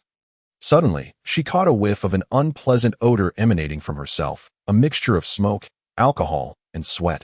She frowned, thinking it quite unfortunate for Chuanfeng to endure such a scent. Rising to freshen up in the bathroom, she later set off for the task at hand. Venturing out, she headed towards a renowned construction company in Konoha. Most of Konoha's infrastructure had been built by this firm, known for its quality and swift project completion. This company was staffed with numerous skilled ninjas proficient in earth release techniques, making them ideal for construction work. Upon arriving at the company's reception, she encountered a short, dark-skinned middle-aged man. It was evident he recognized the illustrious Tsunade Senju. With a humble demeanor, he rushed to her side and bowed slightly. What brings you, Lady Tsunade? Tsunade was not surprised. There were far too many in Konoha who knew her, whether for her ninja fame or her gambling reputation. I have a major project I'd like to discuss with you. Oh, please come in, my lady. The man's eyes lit up at Tsunade's mention of a major project. It was certain to be significant. He escorted her to his office and eagerly prepared tea for her. I am on duty today. Please share the details of your grand project. That I assure you, there is no construction company in Konoha more capable than ours. The dark-skinned man fully showcased his exceptional salesmanship. The 6,000 square meter hospital. Is it not a grand undertaking? Tsunade sat gracefully, lifting her glass of water and sipping it leisurely. The man, captivated by her, quickly lowered his gaze, realizing that such a woman was beyond his reach. Indeed, when would construction commence? Would it be a daily settlement or a contracted arrangement? The man eagerly inquired about the start date and payment method. After half an hour of discussion, Tsunade, under the pretense of a trial work period, hired 10 construction workers with the intention of commencing work in the afternoon on a daily payment basis. She intended to use this construction team as bait, waiting for the fish to bite. Fortunately, their adversaries were also from the Leaf Village, preventing any brazen attacks on the construction company during daylight. At most, they would only drive them away. Otherwise, Tsunade would not have executed this plan devised by Kawakaze. The goal of the Senju clan was to protect the village, and Tsunade still aligned with her grandfather's ideals for the time being. Having reached an agreement, Tsunade departed from the construction company, heading towards the Hatake residence. The closer she got to the Hatake home, the more vivid her memories of the previous night became. Upon arriving at the spot where she had parted ways with Kawakaze, Tsunade absent-mindedly wiped the corner of her mouth. After calming her emotions, she approached the door to knock. Moments later, the door opened, revealing the butler. Lady Tsunade, the second young master, is in the training hall. He bowed and departed, evidently feeling no need to guide her further. Upon hearing this, Tsunade made her way directly to the training grounds. Today, SH Moku had come and gone, mentioning that Orochimaru finally had time and had summoned him. Kawakaze naturally would not hinder him, knowing that in the original story, Orochimaru truly held feelings for SH Moku. Had it not been for SH Moku's untimely demise, Orochimaru might not have rushed into his pursuit of immortality. Tsunade entered the training hall, where she saw Kawakaze engaged in conversation with the Sage of Slugs. That it appeared that the summoning technique had been mastered. Kawakaze, and you've come. Kawakaze looked up, meeting Tsunade's gaze, and both felt an inexplicable flush of warmth. I must take my leave now. Summon my clone when you need me. I will use reverse summoning to bring you to the Wetbone Forest. The Sage of Slugs sensed the dopamine-laden atmosphere and, after a puff of smoke, vanished from the Hatake residence's training hall.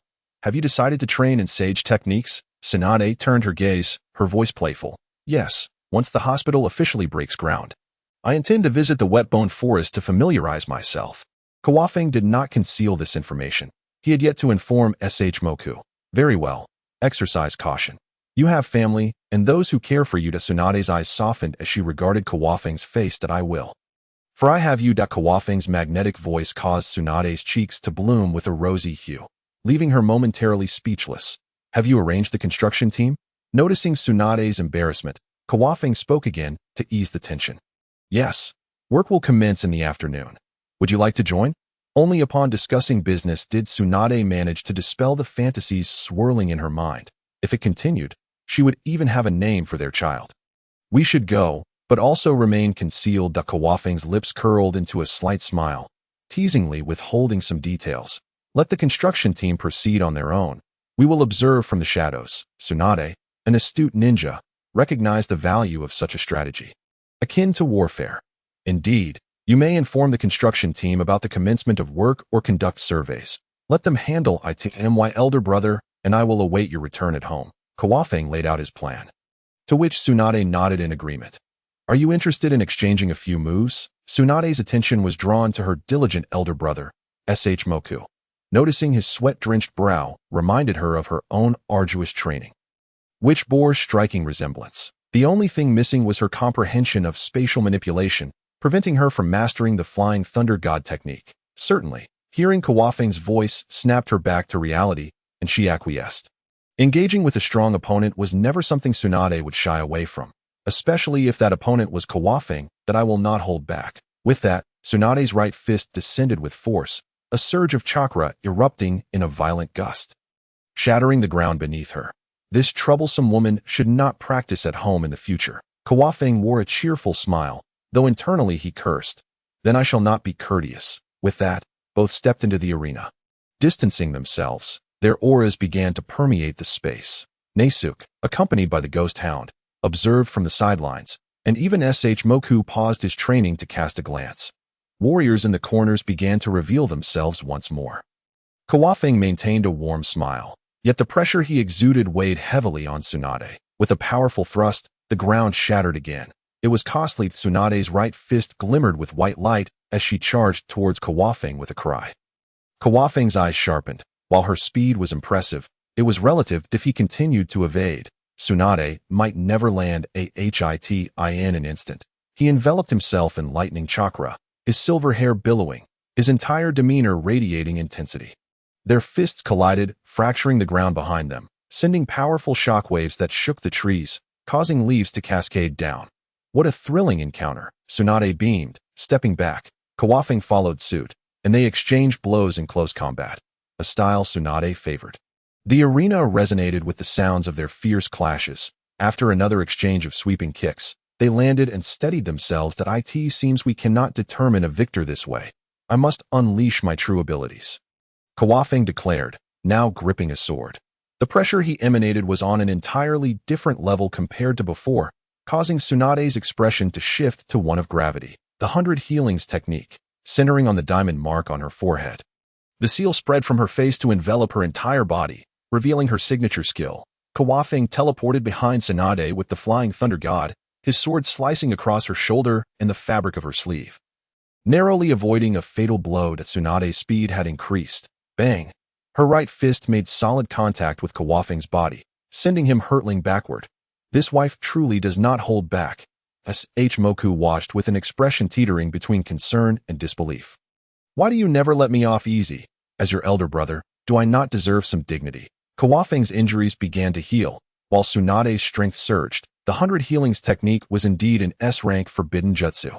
With this formidable strength and regenerative abilities, it was no wonder Tsunade could contend with Uchiha Madara. Tsunade-chan, allow me to demonstrate my swordsmanship. Kawafing assumed a sword-drawing stance, causing Tsunade's expression to grow increasingly serious. Her defenses fully engaged. In a flash, he unleashed a series of 6 rapid strikes. Tsunade.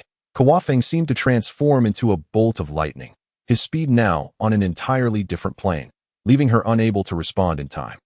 In the blink of an eye, he darted past her in a zigzag pattern. Kawafing's figure appeared behind her, the lightning dissipating, and his sword was sheathed. A faint crimson mark appeared on Tsunade's neck, a fatal wound. The outcome was clear.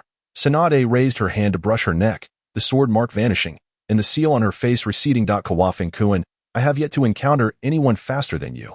Cough, cough. Kawafing, initially poised, found himself flustered by Tsunade's words. Shattering his cool demeanor, he was left at a loss for words. Can we not find a different way to express that? Such as how Kawafing struggled for words, acknowledging the truth in her statement. Forget it. Say it however you wish. He covered his face, feeling exasperated, as he realized he had no retort. Tsunade, as a medical ninja, possessed an extensive understanding of the human body. Suddenly, she reacted, muttering under her breath. What good is being handsome if your mind is filled with such wicked thoughts? Kawafing-kun, what on earth do you think about all day? Glimpsing at Chuanfeng, Tsunade made her way towards the stone table. Shuangmao and Now were already sipping tea, while even the mighty dog, Gua, had been granted a share of pastries. Upon Chuanfeng's approach, Gua could not resist the allure of delectable treats, inching closer to Now, eagerly awaiting offerings. Before Tsunade had even settled, Now had already poured her a cup of tea. Thank you. Tsunade expressed her gratitude as she sat down, lifting the cup to take a sip. Brother, aren't you going to pour me a cup? Chuanfeng turned to engage Shuangmao as he finally took his seat. Shuangmao, absorbed in his tea, cast a sidelong glance at him, his expression dripping with disdain. After all, with his current state, could he really expect me to serve him tea? Perhaps there truly exists a telepathic bond among brothers. As Chuanfeng sheepishly poured himself a cup, this afternoon, we shall head to the construction site together, Chuanfeng announced after finishing his tea. Shuangmao, clearly disinterested, merely nodded without uttering a word. Very well, Tsunade interjected. Should we bring Gua? Now inquired, uncertain of what they might encounter. Of course, his nose is quite adept, Chuanfeng replied, dragging the massive Gua from behind Now. Woof woof, it seemed to lament, as if crying for help. Now, feeling embarrassed, turned her face away, pretending nothing had transpired. Gua's eyes visibly dimmed, and he ceased to bark, having grown emotionally distant. Chuanfeng, however, paid no mind, placing Gua's front paws on his lap and indulging in a vigorous petting session. Tsunade observed in astonishment, wondering if Chuanfeng could inadvertently smother the creature. Care to join? Do not let Gua's fierce appearance deter you. He is quite delightful to pet. Chuanfeng extended the invitation, but Tsunade waved her hand in refusal. Still recovering from her earlier unsettling thoughts, Gua lay limply on Chuanfeng's lap, devoid of any reaction, as if a soulless shell. After a while of this, Chuanfeng found it rather dull and tossed Gua aside. Truly embodying a callous restraint. At this moment, Guao lost interest in awaiting his master's offerings, casting a glance at Nao before wandering off, his canine silhouette forlorn. Nao, unable to shake off her concern, bid farewell and left to console Guao. The remaining trio fell into a prolonged silence, and an awkward atmosphere began to pervade the space. When mealtime arrived, Nao returned with Guao, calling the three to dine. By then, Guao's spirits had been restored, proving Nao's lineage from the Inuzuka clan. Upon reaching the dining hall, with pressing matters at hand, none partook in alcohol. After the meal, Tsunade departed once more for the construction company. Xuanfeng donned his Jonin attire. Shuangmao strapped on a short blade, and now, accompanied by Guo, prepared for Tsunade's return. Upon Tsunade's arrival at the construction company, a 10-member work crew had already assembled. The dark-skinned man from the morning led them. A Chunin skilled in earth release. Lady Tsunade has arrived. We are ready to depart, he announced, gesturing for the group to move under her command. However, Tsunade presented him with the land approval document. You may proceed to this address. I have other matters to attend to. Whether to survey or commence work is for you to decide. And do not attempt to play tricks on me, Tsunade warned, her tone grave and her gaze piercing, ensuring they wouldn't neglect their duties just because she was absent. Rest assured, I lack the audacity for such folly, the dark-skinned man responded, trembling as he returned the document to Tsunade. There was no corner of Konoha he was unfamiliar with. You may leave, Tsunade instructed, watching the construction team depart before she retraced her steps to the Hatake residence. Upon entering the Hatake living room, she found the trio prepared and ready to set out towards the construction site. Upon arrival, they observed the crew commencing their surveying activities near the land's edge, diligently taking notes as if professionals. The four of them, along with Guo, concealed themselves among two nearby large trees, masking their presence and chakra fluctuations. Unless confronted by a highly perceptive ninja, they would remain undetected. I wonder if Danzo will take action, Tsunade mused aloud. Uncertain, it seems a test of patience has begun. That is precisely why I advised you to hire for additional days. Xuanfeng replied, equally in the dark, resigned to waiting. Shuangmao, the task enthusiast, now relished the moment, thoroughly enjoying the ambience. Now remained vigilant, with Guo displaying a serious demeanor, his nose occasionally twitching. As the construction team arrived at the site, they were swiftly detected by Uchiha ninjas stationed in concealed locations. Immediately, a report was dispatched back to the Uchiha compound.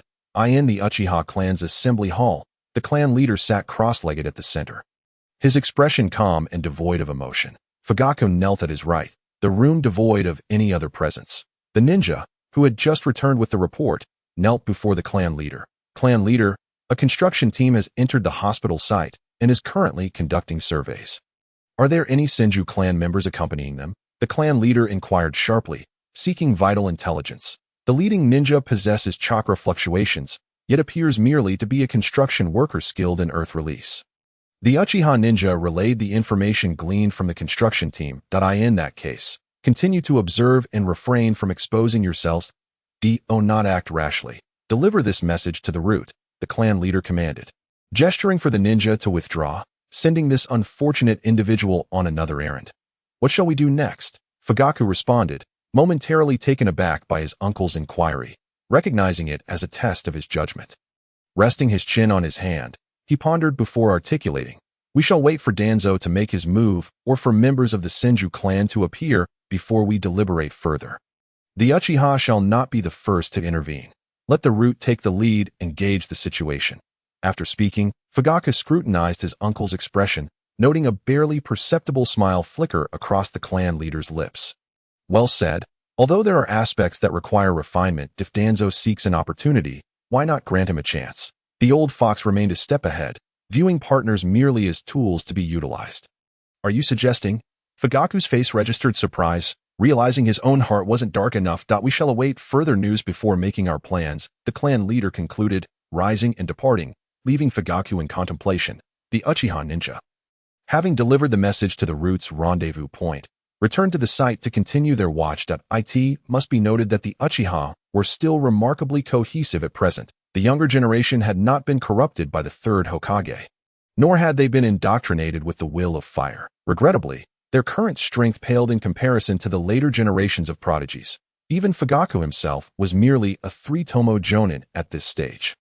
Meanwhile, Danzo, upon receiving news from the Uchiha, refrained from initiating any actions, Seated in his position, his demeanor was dark as he instructed the kneeling root ninja before him, keep a close watch on the Uchiha's movements. As for the Senju's hospital construction, they shall be more anxious than I. Report any anomalies at the earliest opportunity. Yes, Lord Danzo, the two root ninjas replied before hastily departing. Danzo truly epitomized a leader in the shadows. Possessing a keen insight into human nature, the Uchiha observed the construction site. Danzo kept a watchful eye on the Uchiha. The forces entangled in the hospital's construction had transformed into a tripartite standoff. Chuanfeng and his trio, along with Guo, remained perched in the trees, waiting for the construction team to conclude their day without sighting a single soul. That it appeared today they had no intention of making a move. We shall return tomorrow, Chuanfeng declared, rising gracefully upon a slender branch, showing no signs of faltering. What if they do not act at all? Tsunade voiced her inner doubts, her beautiful eyes fixated intently on Chuanfeng's tall figure.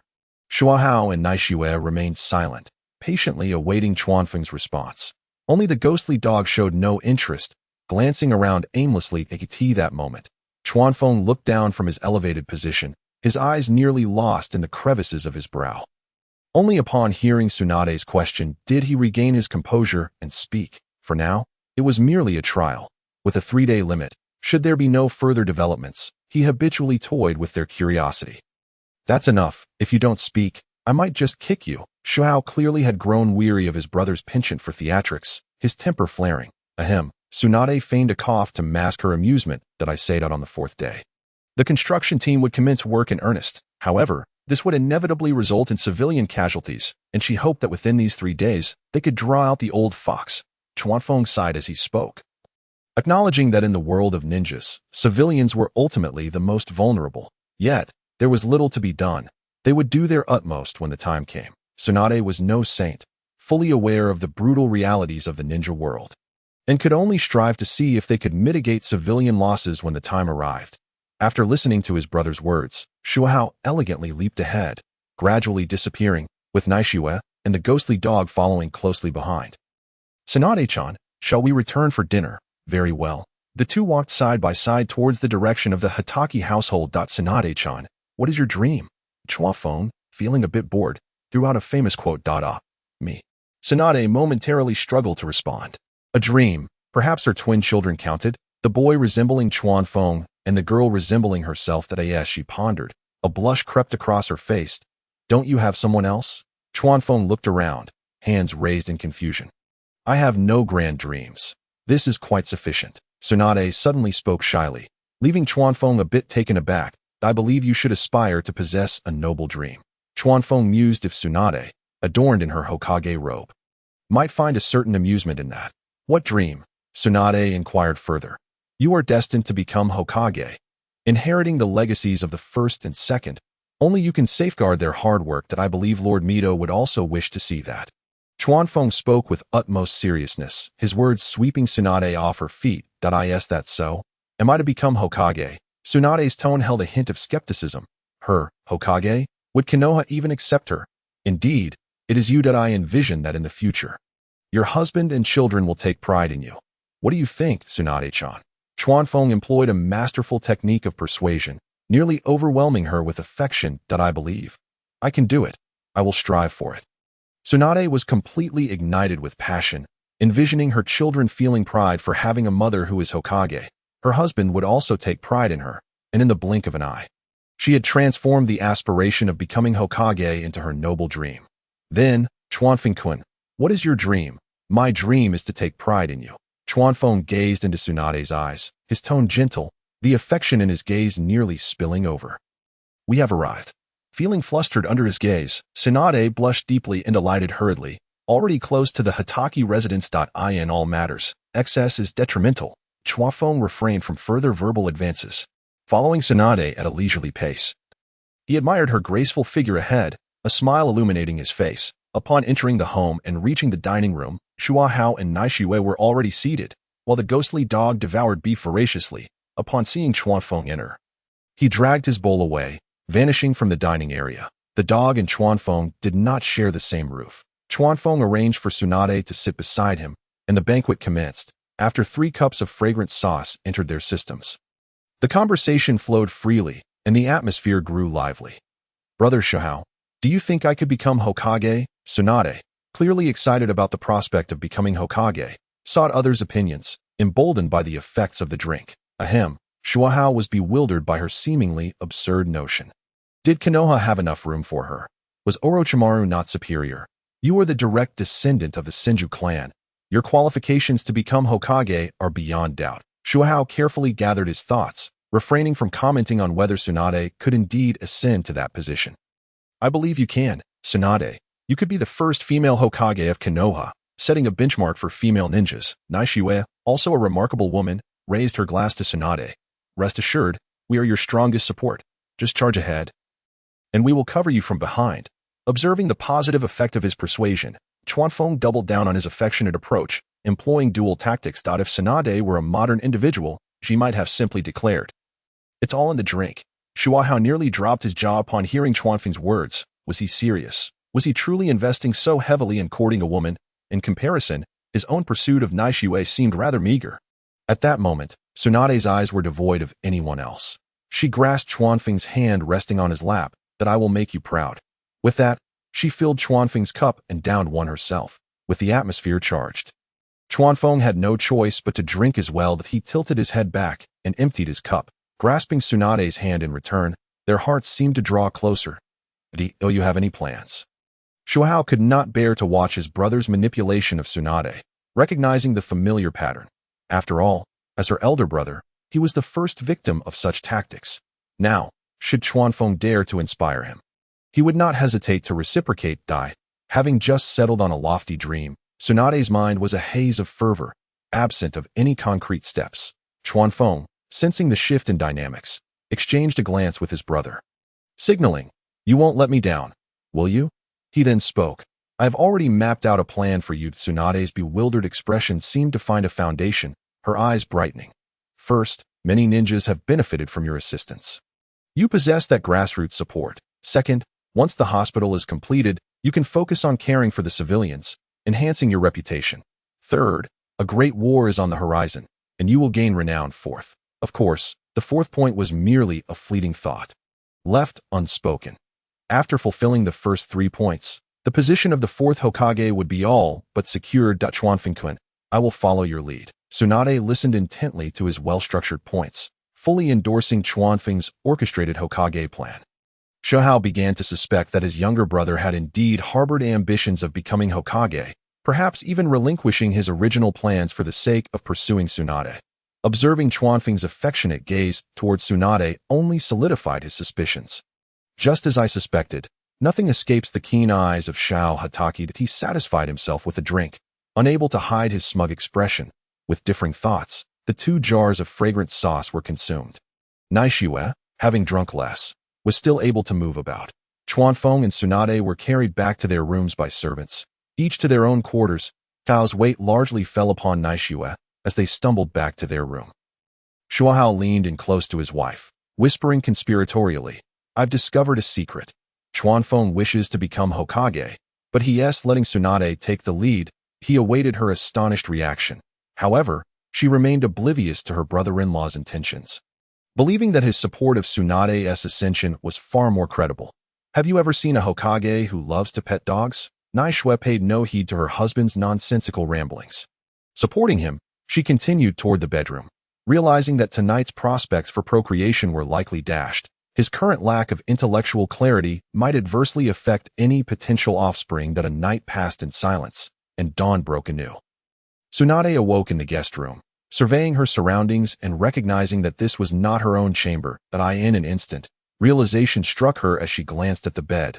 Thankfully, she was alone. Her clothes were neatly arranged. Nothing unexpected or surprising had occurred. After rising, she stepped outside and encountered Chuanfeng, who was drying his hair with a towel. That he stood shirtless, his chiseled 8-pack abs prominently displayed, his silver hair damp and glistening. A pleasant scent of body wash lingered in the air. "Good morning, Chuanfeng-kun." "Good morning. I was just about to check if you were awake. Go wash up. My sister-in-law has prepared some clothes for you." Chuanfeng removed the towel from his head and flicked it off. Tsunade lowered her head as she walked past, forgetting to inquire about the location of the bathroom. "Just go straight and turn right. The bathroom is there." Chuan Feng called out from behind. All right. Tsunade had already vanished from his sight, leaving only her reply echoing in his ears. After Tsunade finished washing up, she emerged from the bathroom dressed in a stunning purple qipao and made her way to the dining room. Chuan Feng's eyes widened in surprise. He had not anticipated that his sister-in-law would prepare such an exquisite outfit. The qipao accentuated Tsunade's figure, making her even more alluring, her curves undeniably captivating. Tsunade shot a disapproving glance at Chuan Feng as she sat beside him. This attire is hardly suitable for the construction site. Is it? Chuan Feng sipped his porridge, acknowledging that while the outfit was indeed beautiful, it was not particularly fitting for surveillance activities. I have a combat uniform.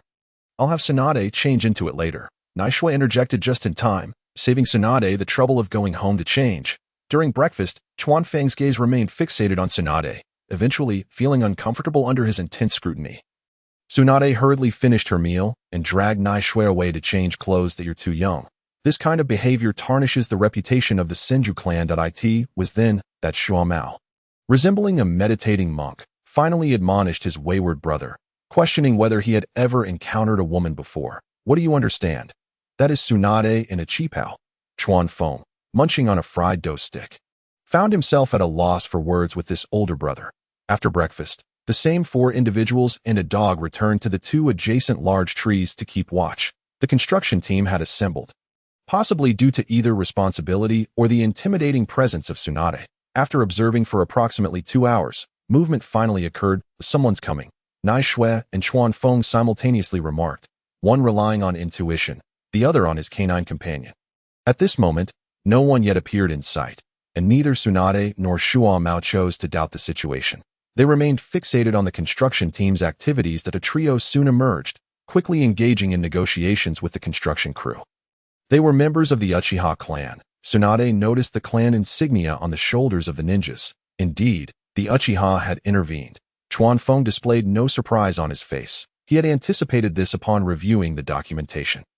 The group continued to observe, though they could hear nothing. As the Uchiha trio approached, the only ninja from the construction team, a dark-skinned man, stepped forward to negotiate.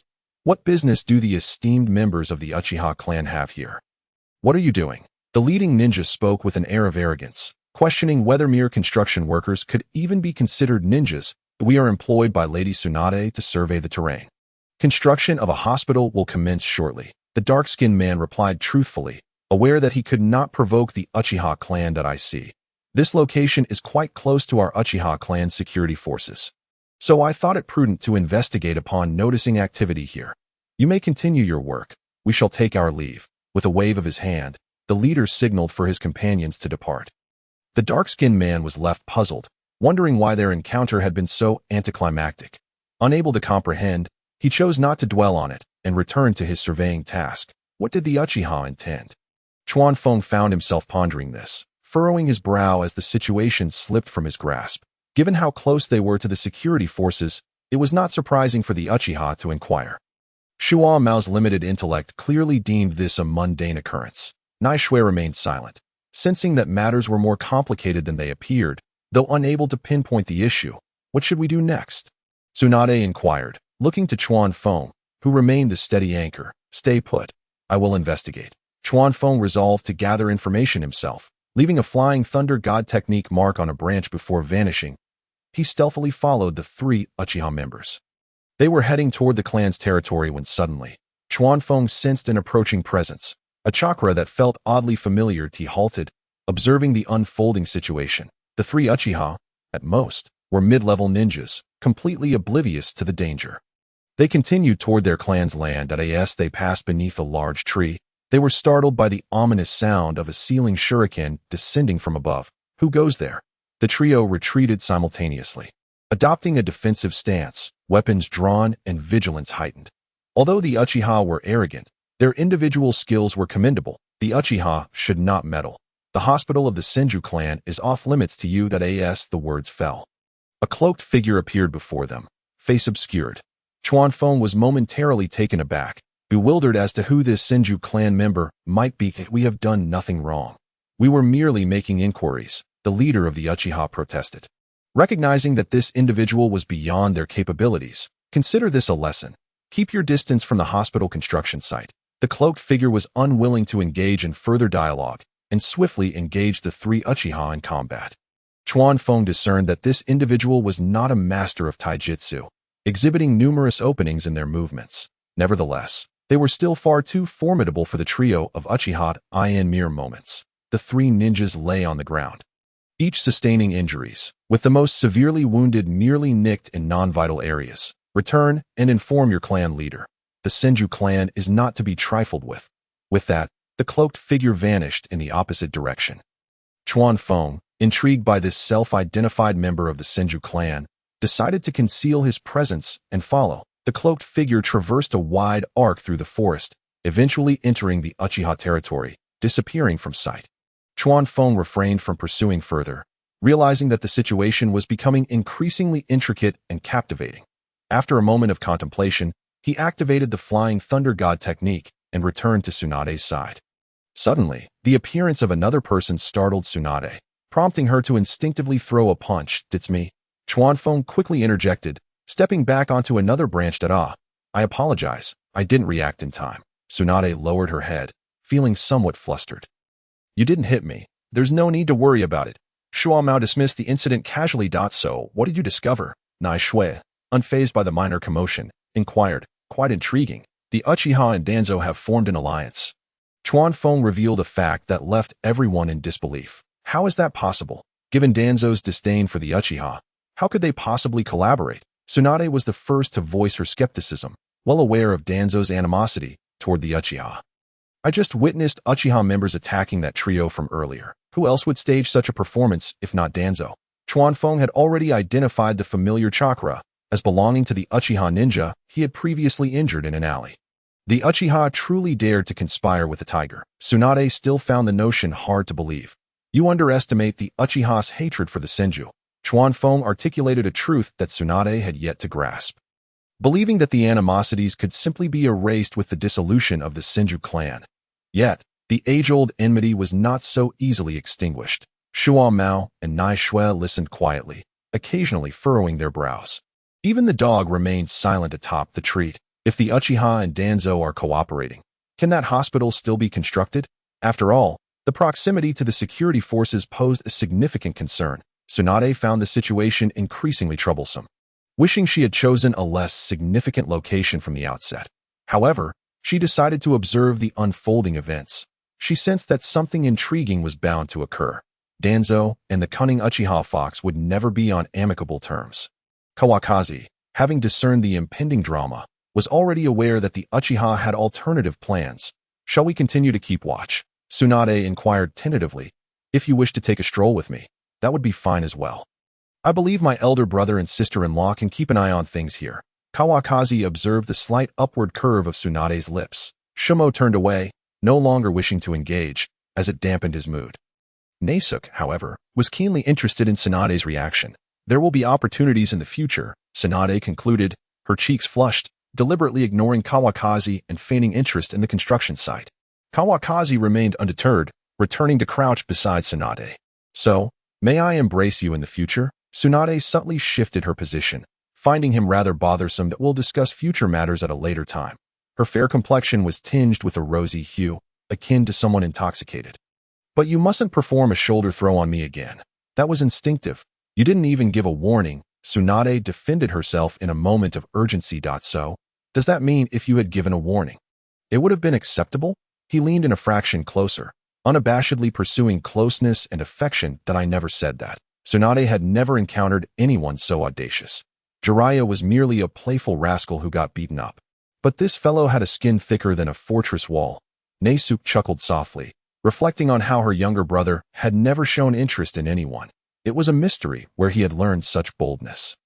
Only Shumo remained diligently executing his surveillance task, truly worthy of being one of the highest performing ninjas, his dedication unmatched by Kawakaze. The figure in the black cloak entered the Uchiha compound, surpassing the sentries to reach the clan leader's residence. In the quiet room, the clan leader sat poised, sipping tea. "Uncle, everything has been arranged, but will Danzo fall for it?" Removing his black cloak, the individual revealed himself to be Uchiha Fugaku.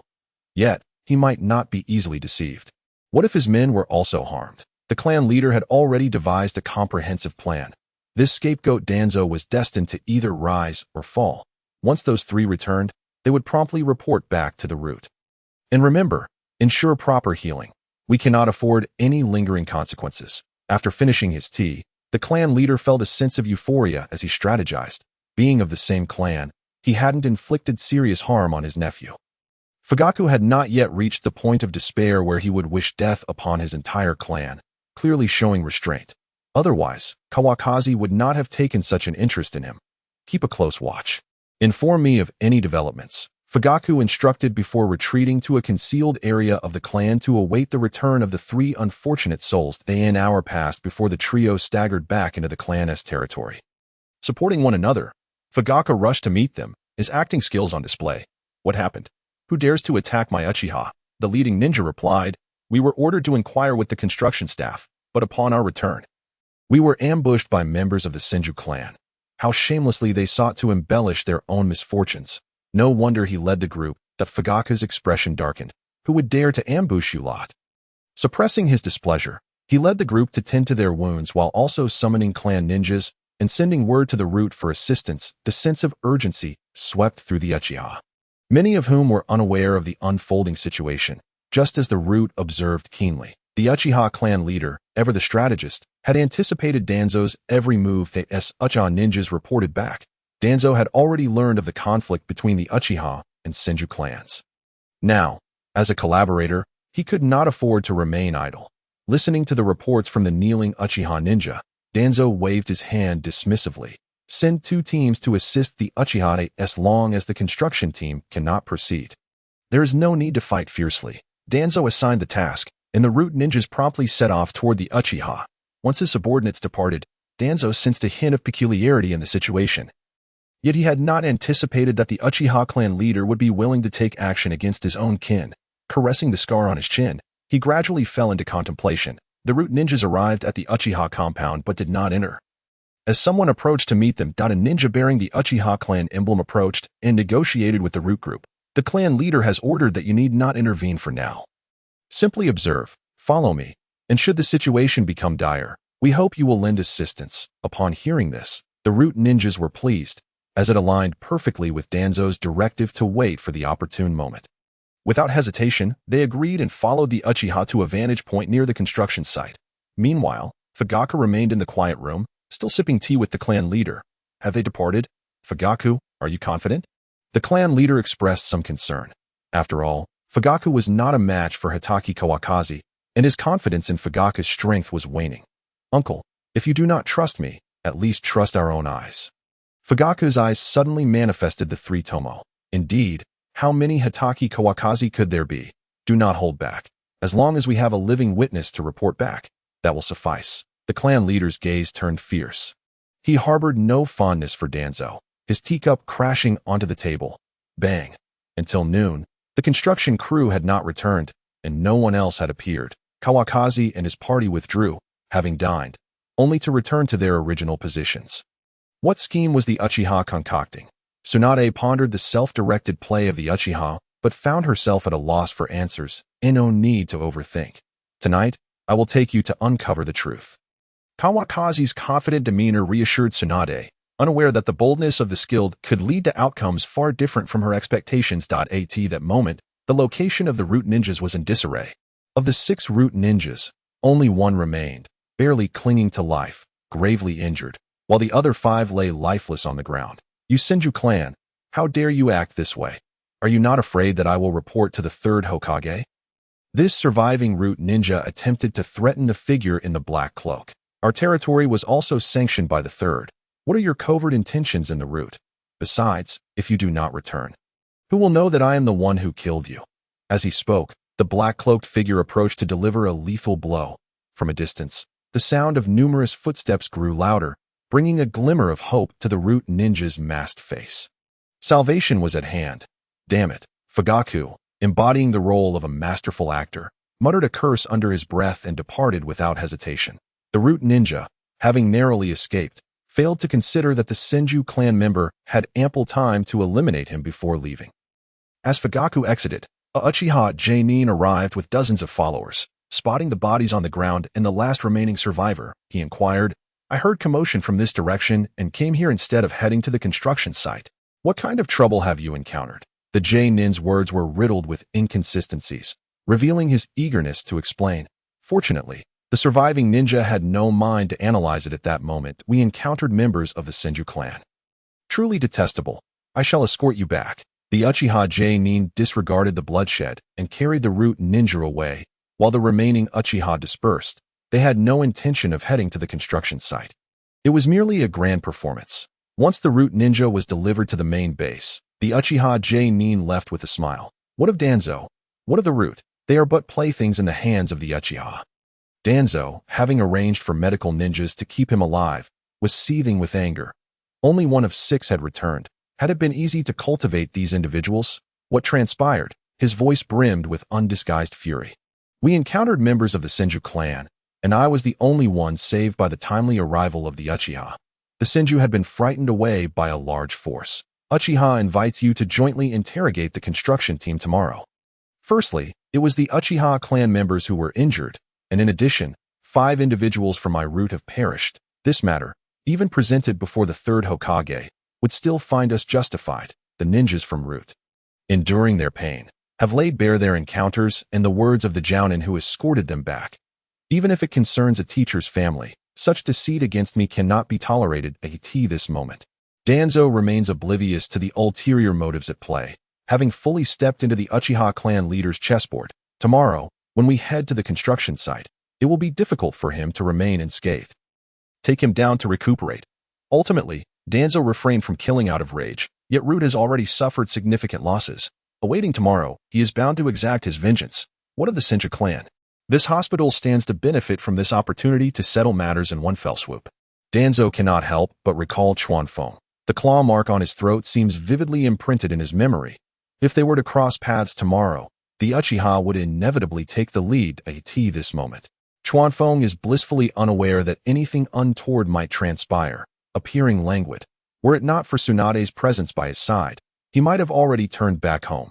After a long wait until the construction team finished their work, Chuanfeng rises and stretches, off work. With a few leaps, he vanishes from the sight of several individuals. After dinner, Tsunade and Chuanfeng sit opposite each other in the training hall. Shuamo and Naishui have their own affairs and do not wish to disturb the two. Chuanfeng, where are you taking me later? Tsunade can hardly contain her excitement, as Chuanfeng has yet to disclose their destination the Uchiha clan's territory. Chuanfeng savors his tea, gazing at the moonlight, as if discussing trivial matters. What? Tsunade stands up in surprise. The Uchiha clan is not a place one can simply visit. Do you have any idea how many people belong to that clan? Tsunade evidently disapproves of this plan. The Uchiha territory could easily lead to fatalities. Moreover, the Uchiha has long been a sensitive topic among the higher-ups in Konoha. But do not worry. I have my reasons for taking you. With Flying Thunder God, our safety is guaranteed. Chuanfeng possesses this confidence. Without the Sharingan, the Uchiha cannot impede him. Even without the Flying Thunder God, seeing Chuanfeng so resolute, Tsunade calms down. If safety is assured, then venturing into Uchiha territory should pose no problem. As the moon ascends higher, Chuanfeng feels the time is ripe. Let us go. He places his right hand on Tsunade's shoulder, and in an instant, they vanish from sight, by the time Tsunade regains her senses. They have already arrived on a branch, vigilantly observing the area by day. Gazing at Chuanfeng, whose demeanor remains unfazed, she cannot help but be astonished by the immense chakra he possesses. Let us proceed directly. Tsunade initially believes Chuanfeng intends to conceal their presence, but he brazenly leads her straight to the Uchiha clan's territory, where they are intercepted by a ninja, Kiki Chuanfeng, accompanying Lady Tsunade to visit the Uchiha clan leader. Please notify him. Before the Uchiha ninja can respond, Chuanfeng has already introduced himself. Please hold on. The Uchiha ninja's expression darkens, scrutinizing Tsunade several times, unsure of what the adversary intends. However, this is not his concern as he retreats to inform the clan leader. The clan leader, who is yet to rest, is equally perplexed and summons Fugaku. The two convene in a quiet room to discuss, fearing that refusing to meet might tarnish the Uchiha's reputation. Preparing tea, they send the ninja to bring the guests. Chuanfeng and Tsunade exchange no words along the way, following the leading ninja directly to the clan leader's quiet room, where they meet the Uchiha clan leader and Fugaku. Oh, it's you? Chuanfeng enters to find Fugaku glaring at him, and he chuckles lightly. Humph! Uchiha Fugaku greets Lady Tsunade as the predetermined heir of the prominent clan. Fugaku possesses some degree of composure. The glimmer of intrigue flickers in Chuanfeng's eyes. Is this the father of Itachi and Sasuke? His abilities seem rather ordinary. Tsunade has met the Uchiha clan leader. She maintains the appropriate decorum. Chuanfeng, however, boldly sits down and pours himself tea, exuding an air of arrogance that further aggravates the proud Uchiha. The displeasure in the old fox's eyes is palpable yet suppressed. Tsunade takes her seat beside Chuanfeng. May I inquire what brings you to visit the Uchiha clan at this late hour? The clan leader speaks first, while Fugaku glares at Chuanfeng, wary of any dangerous moves he might make. But Chuanfeng's hand casually glides under the table. I have heard of your collaboration with Danzo. One sentence plunges the atmosphere into an icy silence. What do you mean by that? The clan leader's face hardens, suspecting Chuanfeng has come seeking revenge. Danzo is a man of insidious ambition, harboring no goodwill towards the Uchiha. The clan leader fears this course of action could be akin to colluding with a tiger. Chuanfeng remains unflustered, taking a sip of tea. The Uchiha have no ties with Danzo. Do not speak such nonsense. The clan leader's demeanor shifts, and he gestures for Fugaku to escort them out. Chuanfeng observes as Fugaku rises. Then lets out a soft laugh. You are indeed a promising future clan leader, able to act against your own kin. Fugaku, realizing his actions have not gone unnoticed, lowers his hand. When have I ever acted against my clan? You had better watch your words. Fugaku retorts, his anger flaring. You lack the depth of character. You still need to hone your skills. Chuanfeng turns away from Fugaku and faces the clan leader. Danzo wishes my hospital to be established because I nearly killed him. What is your Uchiha's motive? Chuanfeng feigns ignorance. Yet his words have already cast a shadow over the Uchiha clan leader. The clan leader, his expression darkened, remains silent. Chuanfeng leans slightly forward. Is it merely due to the long-standing feud between the Uchiha and the Senju? The Uchiha clan leader has been thoroughly subdued in this exchange, and if so, my Senju clan, by the decree of my great-grandfather, has already integrated into Konoha. The Senju clan no longer exists. Can the feud not be resolved? Tsunade struggles to comprehend the Uchiha clan leader's perspective. Is not the greatest goal a peaceful village? State your intentions clearly. The Uchiha clan leader, still unsure of the duo's motives, is provoked into a loss of his usual composure. You Uchiha merely wish to integrate into the village, to gain the honor and recognition you deserve. That I can assist you. Or rather, the next Hokage can. Chuanfeng gestures towards Tsunade. The Uchiha clan leader does not express joy. Instead, he becomes increasingly agitated. The thought of the Senju clan returning to the position of Hokage is beyond his imagination, were it not for the second Hokage assigning him to establish a garrison next to the prison. The Uchiha would not be so unpopular among the populace. Once you have spoken, you may leave. This moment. He is determined that this hospital must not be built. It is no longer merely about the feud, but about the future of the Uchiha. Do not overthink it. Regardless of whether I become Hokage or not, do you believe that collaborating with Danzo to thwart the establishment of our hospital would benefit your Uchiha? Tsunade counters the clan leader's statement, prompting him to regain his composure. Indeed, aside from the feud, there are no other reasons or visible benefits. Instead, Danzo stands to eliminate threats to himself. If you are willing to cooperate with us, I assure you that your Uchiha clan will be able to integrate into the village in the future. Even if Tsunade becomes Hokage, she will not act against your Uchiha clan. I come with sincerity. Soon as Chuanfeng's words conclude, he appears beside the clan leader, placing a hand on his shoulder, and they vanish from the quiet room in an instant. Fugaku and Tsunade exchange glances, still trying to comprehend what just transpired.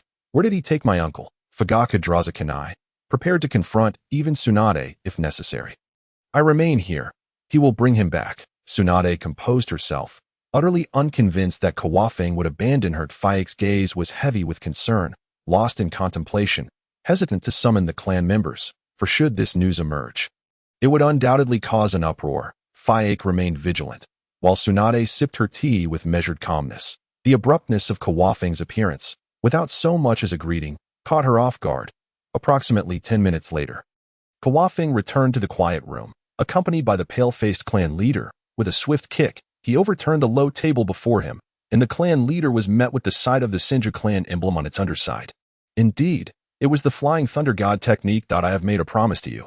I hope you can fulfill all that you have stated. At this moment, the clan leader's complexion had somewhat recovered. As he deterred Fayek's attempt to assist him, see them out. No need to escort us. We shall take our leave ourselves. A pleasure to collaborate. Kawafing, employing his familiar trick, activated the Flying Thunder God technique with Tsunade. And in the blink of an eye, they found themselves at the stone table of the Hatake family's training hall. It truly so distant. Tsunade, her curiosity about the events of the past 10 minutes forgotten, found Kawafing's use of the Flying Thunder God technique to be beyond her comprehension. The chakra consumption for long-distance teleportation was immense. This is about the limit of my perception. Kawafing's visage appeared even more pallid beneath the moonlight, performing as though it were genuine. What's the need for such theatrics? Could you not simply walk back slowly? Tsunade supported Kawafing as they made their way to the room. Isn't this merely for convenience? It shall not occur again. Kawafing leaned against Tsunade, finding her presence delightfully soft and comforting. I do not believe it. I know you are impressive. That is sufficient. Tsunade shot him a disapproving glare, contemplating for a moment before retrieving her specially crafted soldier pills from her pocket and placing them into Kawafing's mouth. Bite my hand. Observing Kawafing swallow the soldier pill with a cheeky grin, she retracted her hand, still damp with saliva. Had she struck him, Kawafing might have taken advantage of the situation, reluctant to harm him. Kawafing pressed his head closer to her. Ouch! Kawafing yelped as Tsunade seized his hair from behind, pulling him closer with increasing intensity. Come closer. I was wrong. Kawafing's head was pulled back, forcing him to gaze at the stars. The two engaged in playful banter as they returned to the room, where Tsunade helped Kawafing onto the bed. I shall be leaving now. Yet, his hand grasped hers firmly. There's something else. Tsunade attempted to shake him off without success. Tomorrow, summon Koharu to attend the groundbreaking ceremony. Kawafing suppressed his lewd thoughts. This powerful woman was quite formidable. Did she not care for the house?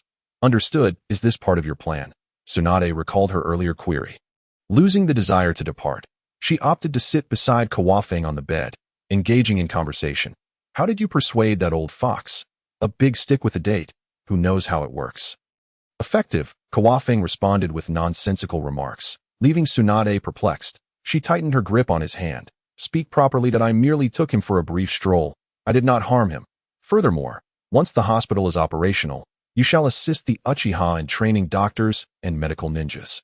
To which he readily agreed, demonstrating his acumen. Kawafing's simplification belied the underlying intricacies, and Tsunade grasped the implications. The clan leader chose life over death, opting for integration into the village rather than enmity. Their hands entwined as they conversed.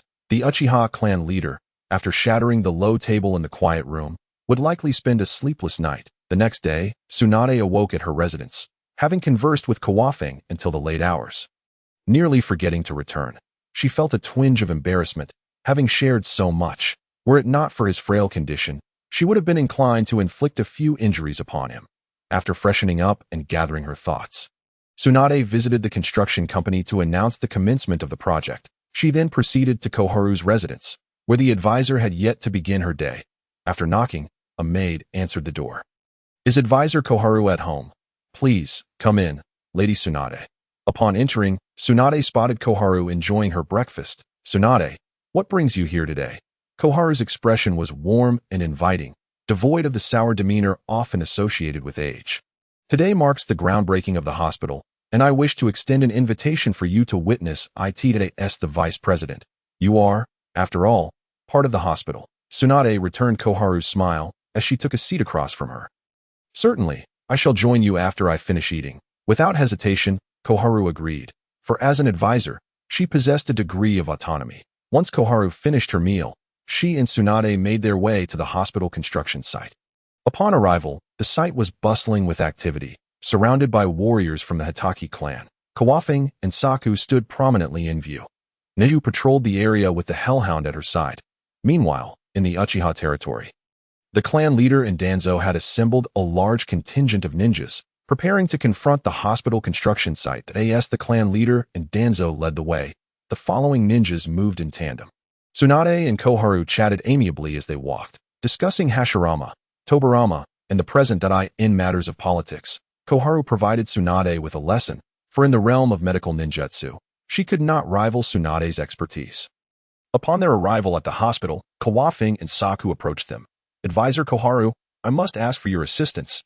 Today marks the first day of groundbreaking, and your presence is requested to offer guidance, as you are a respected elder. I cannot claim to be of much assistance, but I shall share any insights I have.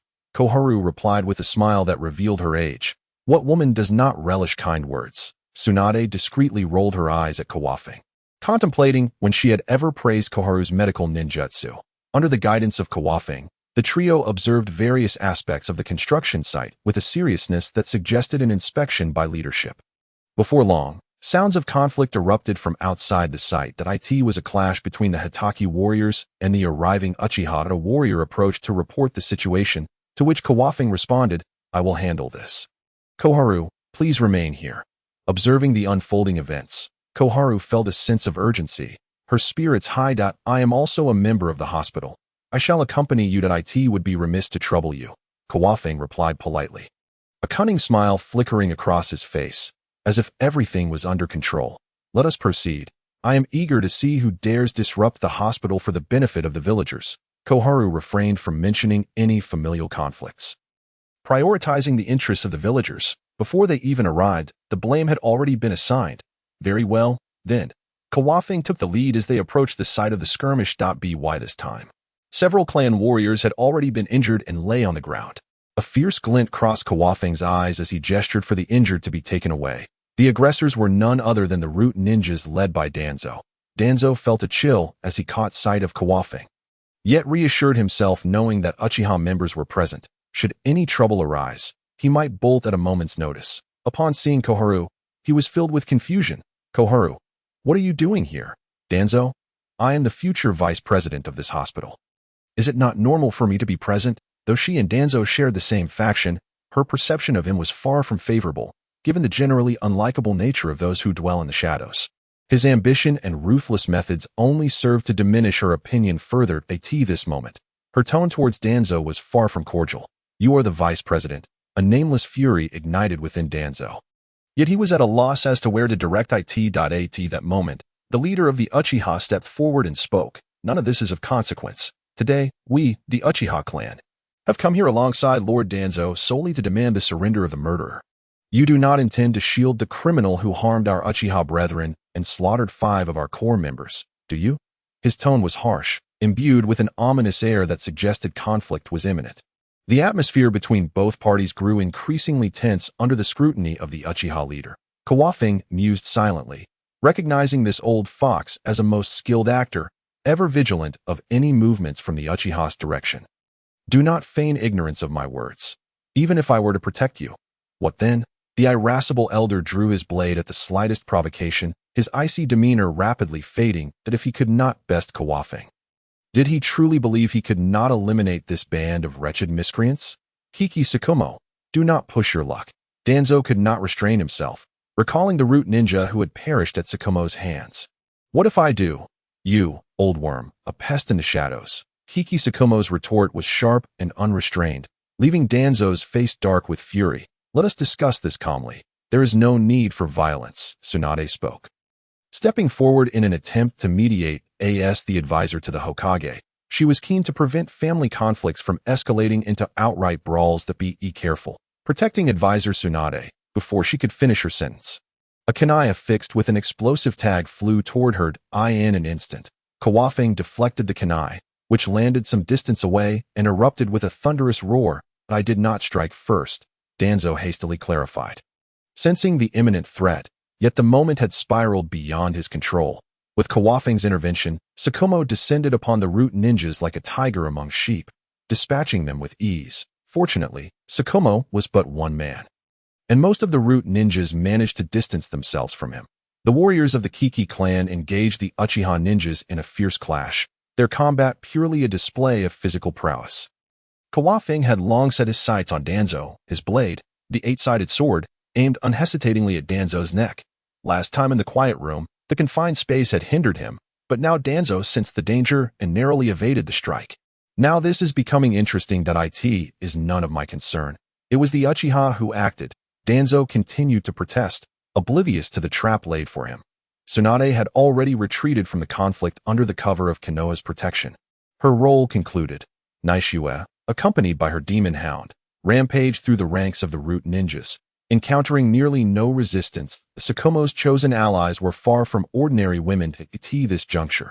Danzo could no longer afford to concern himself with the deaths of his subordinates. He felt the overwhelming intent to kill emanating from Kawakaze. Relinquishing any further attempts at justification, he swiftly threw a smoke bomb and fled. As the smoke dissipated, he was already several dozen meters away. A mere parlor trick, and yet you dare to flaunt it, Kawakaze scoffed, pursuing him with a swift leap. Today, he would ensure Danzo's demise. The warriors of the Kiki clan continued their fierce combat with the Uchiha, sustaining no casualties and maintaining a remarkable control over the skirmish, achieving a successful exercise with no injuries. Meanwhile, the root ninjas began to scatter, their ranks crumbling under the combined onslaught of the Tsukumo couple. Danzo, intent on returning to the village, believed that as long as he reached the Hokage building, or any location with Umbu present, he could salvage his life. Despite unleashing his utmost speed, he could not shake Kawakaze, who closed the distance with alarming rapidity. Kiki Kawakaze, why do you pursue me so relentlessly? I shall no longer interfere with your hospital. Grant me mercy. Danzo turned back, gritting his teeth in resentment, having abandoned any thoughts of further interference. You said the same at my home last time. Your opportunities have run dry. Kawakaze suddenly unleashed a surge of lightning chakra, his speed amplifying exponentially. In an instant, he was upon Danzo, who finally comprehended the nature of his pursuit. It was merely a game of cat and mouse. Regrettably, he was the mouse. Kawakaze's blade, swift as lightning, sliced through the air, a brilliant white arc aimed at Danzo's neck. Sensing the chilling aura, Danzo bit his finger and struck the trunk of a tree, summoning technique. With hands moving rapidly through hand seals, he unleashed a gust of wind release, vacuum wave. A cloud of smoke erupted, restoring visibility. Kawakaze's sword was intercepted by a colossal summoning beast with an elephant-like trunk and protruding tusks, the Dream Taper. Danzo's summoned creature. The eight-sided sword cleaved through its long trunk, eliciting a pained roar from the beast, which then inhaled sharply, generating a tremendous suction. Kawakaze found himself drawn toward the beast's gaping maw, while Danzo's wind technique advanced toward him. Excellent synergy. You are not entirely without merit. Rather than panic, Kawakaze seized the opportunity to taunt Danzo. The blade in his hand, enveloped in chakra, saw the lightning chakra extend toward the tip, quickly surpassing the length of the Dream Taper. Raising it high, he brought the sword down upon the creature. The Dream Taper emitted a wretched cry as both it and Danzo's wind technique were effortlessly severed, dissipating into smoke, leaving their fates uncertain. Realizing he was outmatched, Danzo could only flee once more, urging himself to run faster, faster still. When a glimmer of hope appeared in his eyes, he caught sight of the Hokage building in the distance, only to hear the cold words behind him and feel an excruciating pain. Farewell, Danzo.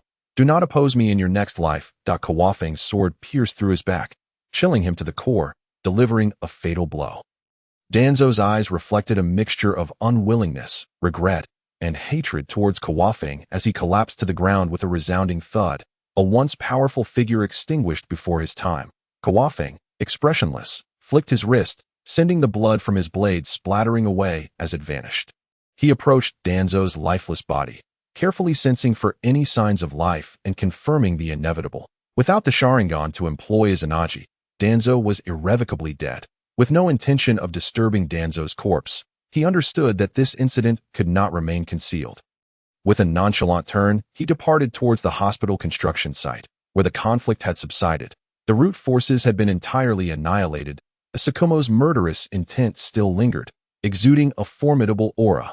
Naishiwa, with her demon hound, kept her distance. The Uchiha clan and the Kiki warriors stood in stark contrast to one another. Tsunade was conversing with the clan leader, and Tsunade was also involved, attempting to mitigate the situation. In a bid to assassinate advisor Tsunade and diminish the power of the third Hokage, the traitor Danzo had met his end. Kawakaze approached, directly placing the blame upon Danzo, with the man now deceased. Tsunade had no choice but to align herself with him. The expressions on the faces of those present varied greatly. Tsukumo remained impassive, having previously desired to eliminate Danzo out of frustration. Naishiwa was unconcerned, focused instead on calming her startled hound. Tsunade wore an expression of resigned understanding. The Uchiha clan leader, initially shocked, regained his composure, mulling over the possibility he had considered but never expected Kawafing to act with such decisiveness. You killed Danzo? Tsunade was incredulous. After all, Danzo was a seasoned ninja who had emerged from countless battles, his current strength still formidable. Kawafing bore no traces of the chaos of battle, leading her to a newfound understanding of his capabilities. Moreover, she had not anticipated Kawafing's audacity. After all, Danzo was a former comrade of the third Hokage, yet he had been slain without hesitation. Regret flooded her thoughts. Had she known, she would not have agreed to Tsunade's request to come here, inadvertently shouldering the blame for Kawafing's actions. Indeed, should the third Hokage inquire, there is no need to embellish my deeds. Maintaining the peace and stability of the village is our shared responsibility. Chuanfeng exhibited remarkable magnanimity, flawlessly embodying the essence of audacity. If not for the knowledge that she could not best him, Zhuangqin Xiaochun would have undoubtedly unleashed a torrent of scorn upon him. Securing others' wealth and diverting calamities on their behalf has left her with no alternative. Alas, I must return to meet the third Hokage. Zhuangqin Xiaochun, steeling herself, departed alone. Xiaochun, please do take your time. Your presence at the hospital's inauguration ceremony would be greatly appreciated. Chuanfeng called after her, but it was evident that Zhuangqin Xiaochun lacked the energy to respond. Choosing instead to feign ignorance, is this truly the purpose behind your hiring Xiaochun as the vice director? Tsunade finally grasped the long-term implications. Otherwise, I would hardly consider my finances to be a mere whim. I would be more than eager for you to utilize them. Chuanfeng continued to jest with Tsunade. Sooner or later, you shall find yourself financially bankrupt. Tsunade huffed, choosing to remain silent. Kakuki Chuanfeng, we part ways here. I hope you do not forget the promise you made to me. Uchiha clan leader, sensing that the tide had turned, made no further delays. He led his clan members back, uncertain whether collaborating with this cunning fox was indeed the right choice. Uchiha Fugaku, I hold high hopes for you, Chuanfeng remarked enigmatically from behind. Fugaku glanced back at him, but offered no reply, mistaking it for an insult from a defeated foe. Little did he know, Chuanfeng's gaze was fixed upon a distant future.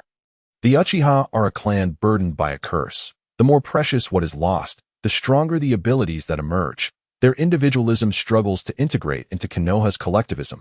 Could this be considered a crime? As a time traveler, Chuanfeng suddenly became curious about what Konoha would resemble were the Uchiha to assimilate into the village. With names like Fugaku, Obito, Shursui, Itachi, and Sasuke, surely these few Sharingan possessors could dominate an entire region. Viewing it as a whimsical journey, Chuanfeng resolved to lend a hand to the unfortunate Fugaku. With the Uchiha's departure, the construction of the hospital was now a foregone conclusion.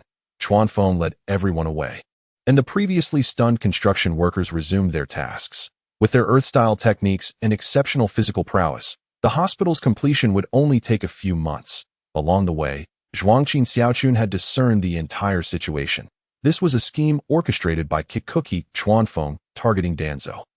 She realized she was merely a crucial pawn he had expensively drawn into the game. Now was her moment to play an important role, and she gathered her thoughts as she approached the Hokage building. Ascending to the third floor, she pushed open the door to the Hokage's office. The third Hokage and Mito Kamen were busy sorting through paperwork, deliberating on how to allocate the funds for the land purchased by the Kikuki clan. Xiaochun has arrived, the third Hokage greeted, puffing smoke from his pipe. Danzo is dead, Zhuangqin Xiaochun announced, delivering a bombshell. Sarutobi Hiruzen's pipe fell, clattering against the desk. Mito Kamen wore a face of astonishment. What could have happened for Danzo to meet his demise? The third Hokage was clearly incredulous. How could Danzo, with his roots firmly established, possibly be dead? Today, I was invited by Tsunade to visit the hospital construction site. Danzo, in concert with the Uchiha clan, came to cause trouble, resulting in a confrontation where Kikuki Chuanfeng killed him. Zhuangqin Xiaochun concealed her own involvement, for after all, she was a fox of 1,000 years. Claiming Danzo had attempted to assassinate her would be utterly absurd. That was merely the official narrative. Kikuki Chuanfeng. Who would have thought our decision would provoke such actions from Danzo? It seems he brought this upon himself, Mito Kamen remarked, sharing little fondness for Danzo. His death was of no consequence. Ambition, Sarutobi Hiruzen shook his head, regaining his composure as he picked up his pipe. What of his body? Have the remaining root personnel gather it and hand it over to the Umbu. The third Hokage quickly arranged for the aftermath, deeming it unnecessary to explain Danzo's death to the villagers. After all, he existed in the shadows, beyond the reach of commoners. Umbu had already been dispatched to investigate. This Kikuki Chuanfeng is no ordinary individual. Zhuangqin Xiaochun had prepared for her entrance, which inadvertently led to discussions about Chuanfeng. His formidable strength and support for Tsunade could hardly be deemed a detriment. With such a person backing her, perhaps Tsunade could inherit her teacher's legacy. The third Hokage held high hopes for Tsunade. Her strength and affiliation with the Senju clan would likely garner little opposition if she were to become Hokage. Let Danzo be buried with dignity. Also, convey to Kikuki Chuanfeng that there is no need for such a deadly conflict. I do not wish for a recurrence. The third Hokage instructed Zhuangqin Xiaochun to relay this message. A subtle admonishment for Chuanfeng. However, it was fortunate that Zhuangqin Xiaochun was a participant. Otherwise, Danzo's death would not have been so easily overlooked. The death of Danzo, in this case, marked an end. Chuanfeng had skillfully utilized Zhuangqin Xiaochun to avert trouble. He had brought no risk to the Kikuki clan or himself, while simultaneously eliminating the potential threat posed by Danzo. The greatest victor in this scheme was undoubtedly Tsunade. Her ample bosom made her formidable. Without expending any resources or exerting her intellect, she had seized the most significant gains. With the matter resolved, Chuanfeng and the others no longer needed to keep watch. The construction team dared not slacken their efforts. That evening, at the Kikuki clan's dining hall, a variety of dishes had been laid out for a grand feast. Chuanfeng, do you think the teacher will direct his ire towards you due to Danzo? Tsunade expressed her concern, acutely aware of Danzo's standing in the third Hokage's eyes. Anger would surely exist, but with Xiaochun present, he would likely only issue a reprimand. There should be no serious repercussions. Chuanfeng had thoroughly studied the third Hokage. He possessed affection, but it was not excessive. Come, let us drink. Shikumo was refreshingly straightforward. Drinking was the essence of the matter. He shared a toast with Tsunade, and I noticed you were discussing plans with the construction team about excavating a substantial underground chamber beneath the main building. Tsunade, puzzled by the purpose of this underground chamber, had only just learned of it from outsiders. It is to construct a laboratory for you. It will facilitate various research endeavors. Otherwise, how could we enhance our medical techniques? Chuanfeng's words rang true, albeit with his own ulterior motives. Without a proper laboratory, how could research on the Hashirama cells proceed? I see. Tsunade raised her glass to clink with Chuanfeng's. In truth, the teacher harbors a grand ambition. Yet it has remained unfulfilled. She set down her cup. Tsunade began to elaborate. Chuanfeng and the others listened intently, savoring their food and drink. Since the passing of her grandfather, the teacher had long wished for Konoha to produce a ninja capable of wood release.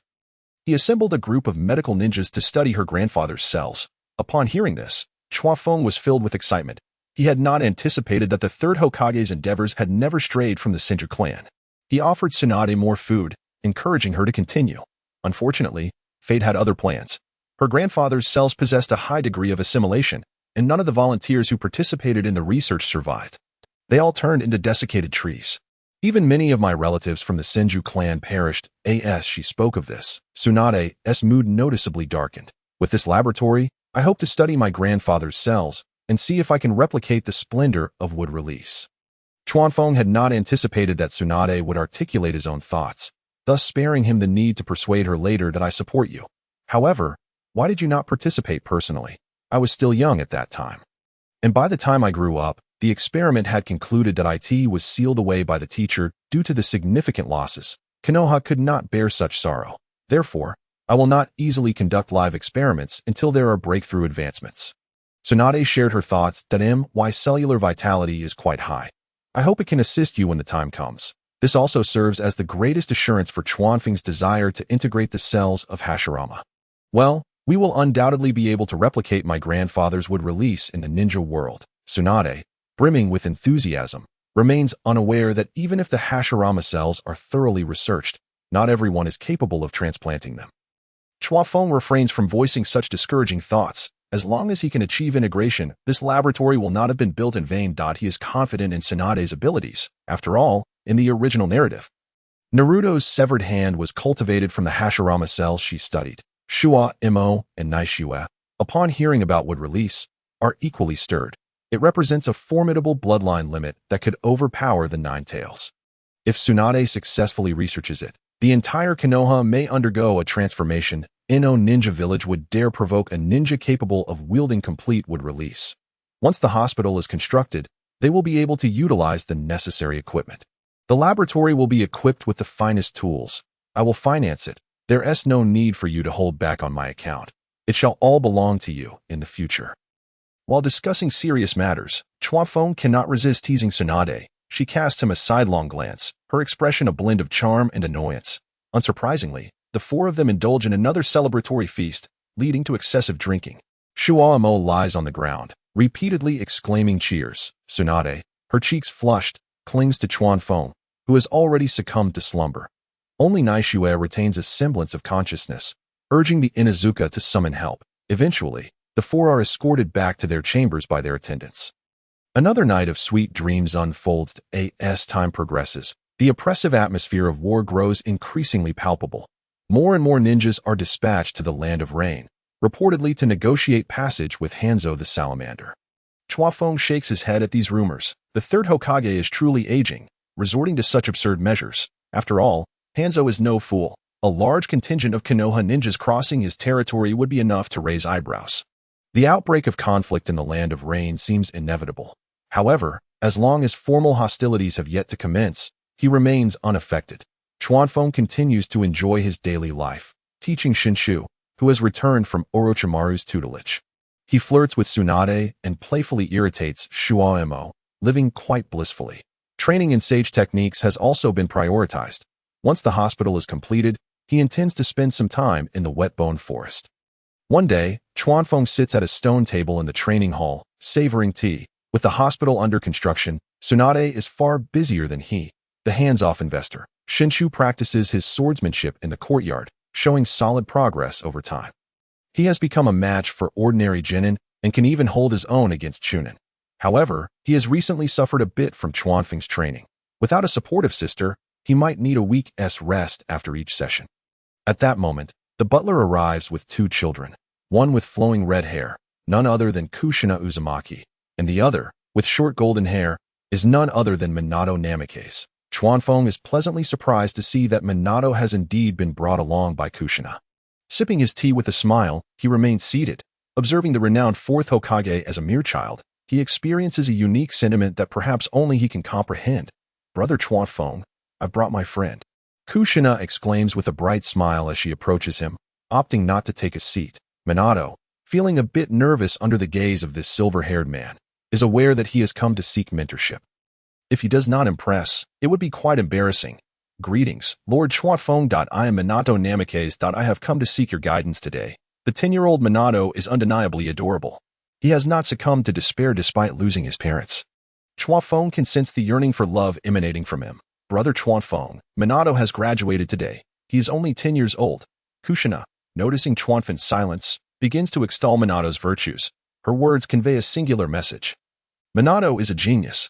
Oh, Kushina, when did you graduate? Chuanfeng gently ruffles her red hair, to which she exhibits no sign of irritation. Minato has never seen this obedient side of Kushina. He hesitates to touch her hair himself. Lord Chuanfeng is indeed impressive. If Chuanfeng knew that merely stroking hair could earn him such admiration, he might have jokingly commented on the absurdity of love-struck minds. Humph, I usually spend all my study time on sealing techniques. Otherwise, I would have graduated as well. Kushina states matter-of-factly, a hint of resentment in her tone. With Minato's graduation, she finds herself devoid of friends at school. Kushina, whenever I have time, I will accompany you. Minato, understanding her sentiment, is the epitome of a warm-hearted boy, which explains Kushina's infatuation with him. Two children, both craving affection, are drawn to one another, finding solace in their bond. This pairing is one that Chuanfeng wholeheartedly supports. So, you are Minato Namikaze? Chuanfeng adopts a serious demeanor, adding an air of gravitas that momentarily intimidates the young boy. Yes, that I accept you as my disciple, Chuanfeng declares with a sudden burst of laughter. His earlier seriousness evaporating. There is no need for a test. Minato is undoubtedly a genius. Wonderful. Quickly, call me teacher. Kushina, aware of Chuanfeng's prowess, admires his sword techniques and flying thunder god technique. She rushes to Minato's side, pressing his head down in a bow. All right, I don't mind these formalities. Chuanfeng waves his hand to interrupt Kushina's actions. Minato, do you live alone? Yes, teacher, I am an orphan. Minato states this matter-of-factly, accustomed to his circumstances. radiating warmth like a small sun. Then come live with me from now on. You will have a new home. Chuanfeng stands and approaches Minato, ruffling his golden hair. Minato experiences a warmth he has never felt before, causing his eyes to well with tears. Okay, teacher, he wipes away a tear from the corner of his eye, realizing that from this day forth, he, Minato Namikaze, has a family. Brother Chuanfeng, can I come over to play often? Kushina exhibits no shyness typical of young girls, a trait that endears her to Chuanfeng. Of course, I will have Minato wait for you at home every day. Chuanfeng's words leave both children blushing profusely. I am going to find Shinshu, brother. With a rosy face, Kushina dashes off to find Shinshu, leaving Minato alone before Chuanfeng. What skills do you possess now? Chuanfeng intends to gauge Minato's current abilities, planning to mold him into a stronger version of himself. Body flicker technique, some wind release and water release techniques, and I have practiced taijutsu as well. Minato earnestly answers Chuanfeng's query, presenting himself as a model student. It is hard to believe that he will grow up to be fond of Jiraiya's novels and pass that habit on to Kakashi. I see. Here is a challenge for you. Chuanfeng adopts a serious tone. Please give your orders, teacher. Minato assumes that every teacher only accepts students who pass their tests, which makes this normal to him. Chuanfeng, in a playful manner, drapes an arm over Minato's shoulder, bending down to meet his height. Do you like Kushina? Ah, does this relate to the challenge? Minato feels a bit flustered, surprised that his teacher would ask such a personal question. Of course, deceiving the little son, Chuanfeng feels no guilt. I do. Minato responds straightforwardly. If you like her, then you must tell her. Otherwise, how would she know? Chuanfeng encourages Minato to confess his feelings to Kushina. Isn't that a bit inappropriate? Minato hesitates, perplexed by what kind of challenge this is. This is a test of your courage. As my disciple, you must be a person of valor, are you? Chuanfeng employs his persuasive skills, igniting a fire of determination within Minato. I am. Watergate, being still quite young, threw back his head and bellowed loudly, capturing the attention of both Shinshu and Kushina. Then go confess your feelings. You are a brave child, Chuanfeng encouraged as he stood up and playfully nudged Watergate. Observing Watergate approach Kushina with resolute steps, Chuanfeng folded his arms, adopting a spectator's demeanor. Truly, what a remarkable teacher he was, relishing the drama unfolding before him, even at the expense of his own 10-year-old disciple. As Watergate stood before Kushina, his face flushed crimson. Watergate, what's wrong? Kushina asked with genuine concern, reaching out to touch his forehead. Shinshu watched from the side, inwardly musing. Is this little brat trying to show off his affection in front of me? Do single dogs have no rights? I like you, Kushina, Watergate declared loudly, drawing the attention of even the hidden samurai of the Hatake clan. After his confession, he resembled a condemned prisoner, eyes closed in anticipation of an impending storm. I like you too, came Kushina's gentle voice, whispering in his ear. When he finally opened his eyes, joy illuminating his features, he found that Kushina had already turned shyly away, heading home. At this moment, Shinshu had already taken his leave, sword in hand, unable to stomach this nauseating display of affection. Teacher, Kushina said she likes me too, Watergate exclaimed excitedly, eager to share his joy with Chuanfeng, with an expression that suggested he had anticipated this. Chuanfeng replied, I've merely helped you expedite your romantic destiny by several years. You have done well to call me teacher.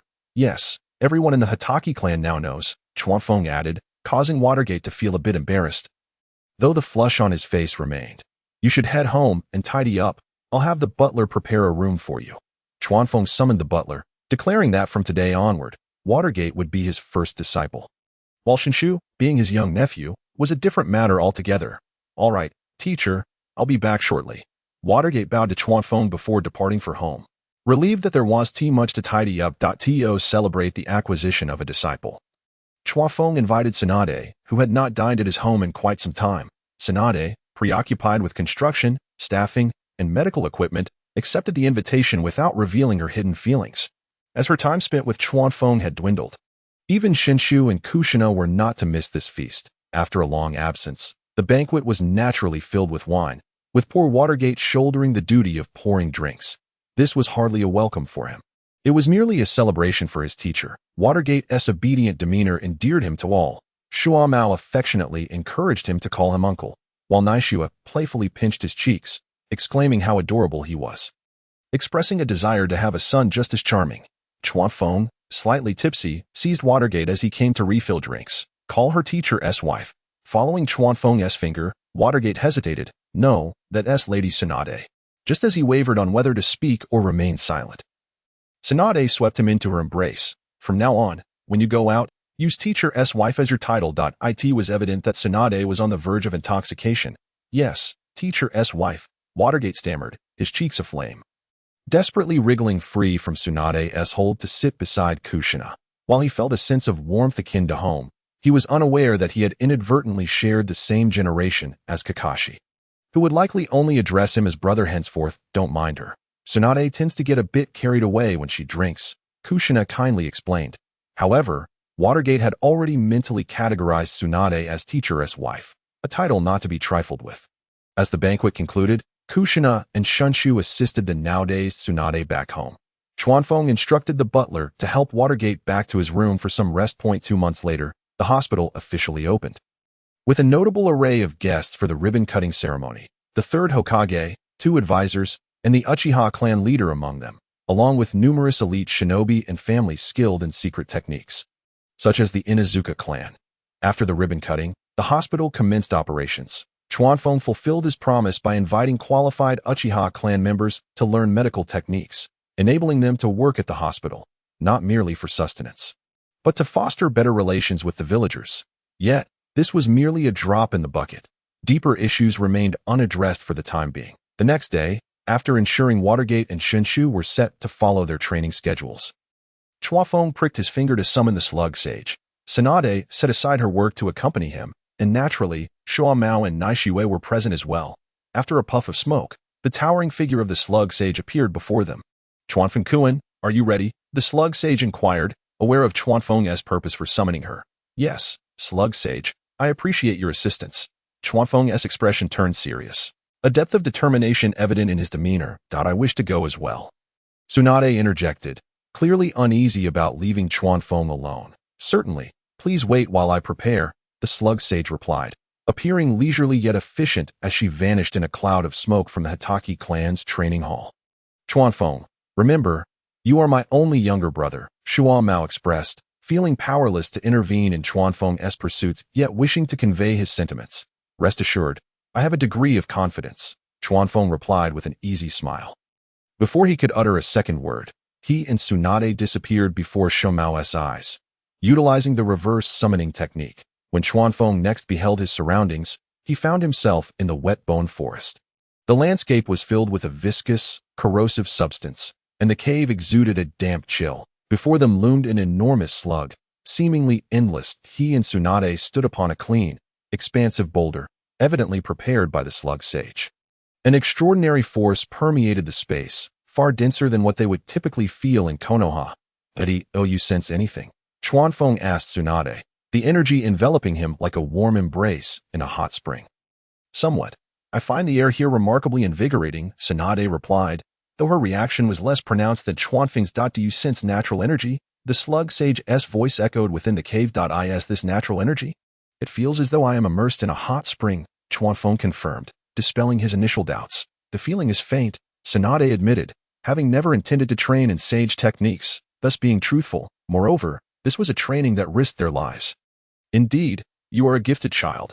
Little Tsunade, you are not suited for sage training, the slug sage declared, dismissing Tsunade at the first hurdle. I only came to watch over him. Otherwise, I would be worried, Tsunade clarified. Feeling pleased that the slug sage's words suggested a greater likelihood of Chuanfeng succeeding in sage training. Very well, the slug sage continued, Chuanfeng-kun, sage techniques are the fusion of 3 types of energy: physical energy, mental energy, and this natural energy. When these 3 are perfectly harmonized, sage power is born, allowing you to perform sage techniques. The slug sage imparted the knowledge of sage power to the 2 individuals. Yet Chuanfeng had long been aware of it. He simply lacked a suitable place to cultivate his skills. Sage techniques had always been the treasured secrets of the 3 great spirit beast sages. The number of individuals capable of mastering them in the entire ninja world was exceedingly scarce, and it seemed that in this era, no one possessed such abilities. With the death of Senju Hashirama, it was highly probable that Jiraiya had yet to learn them.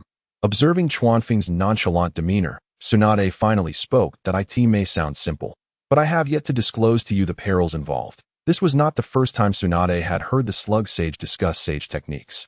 The slug sage, pleased to hear Tsunade speak, refrained from further comments. Only when Tsunade's tone turned serious did Chuanfeng adopt a more solemn expression. In the original tale, the training process for the sage arts of Miyaboka Mountain involved transformations into frogs or petrification phenomena. And there were two toads that could strike Naruto with sticks to dispel the transformations. He had initially thought the slug sage's mention of not a single survivor was merely an exaggeration.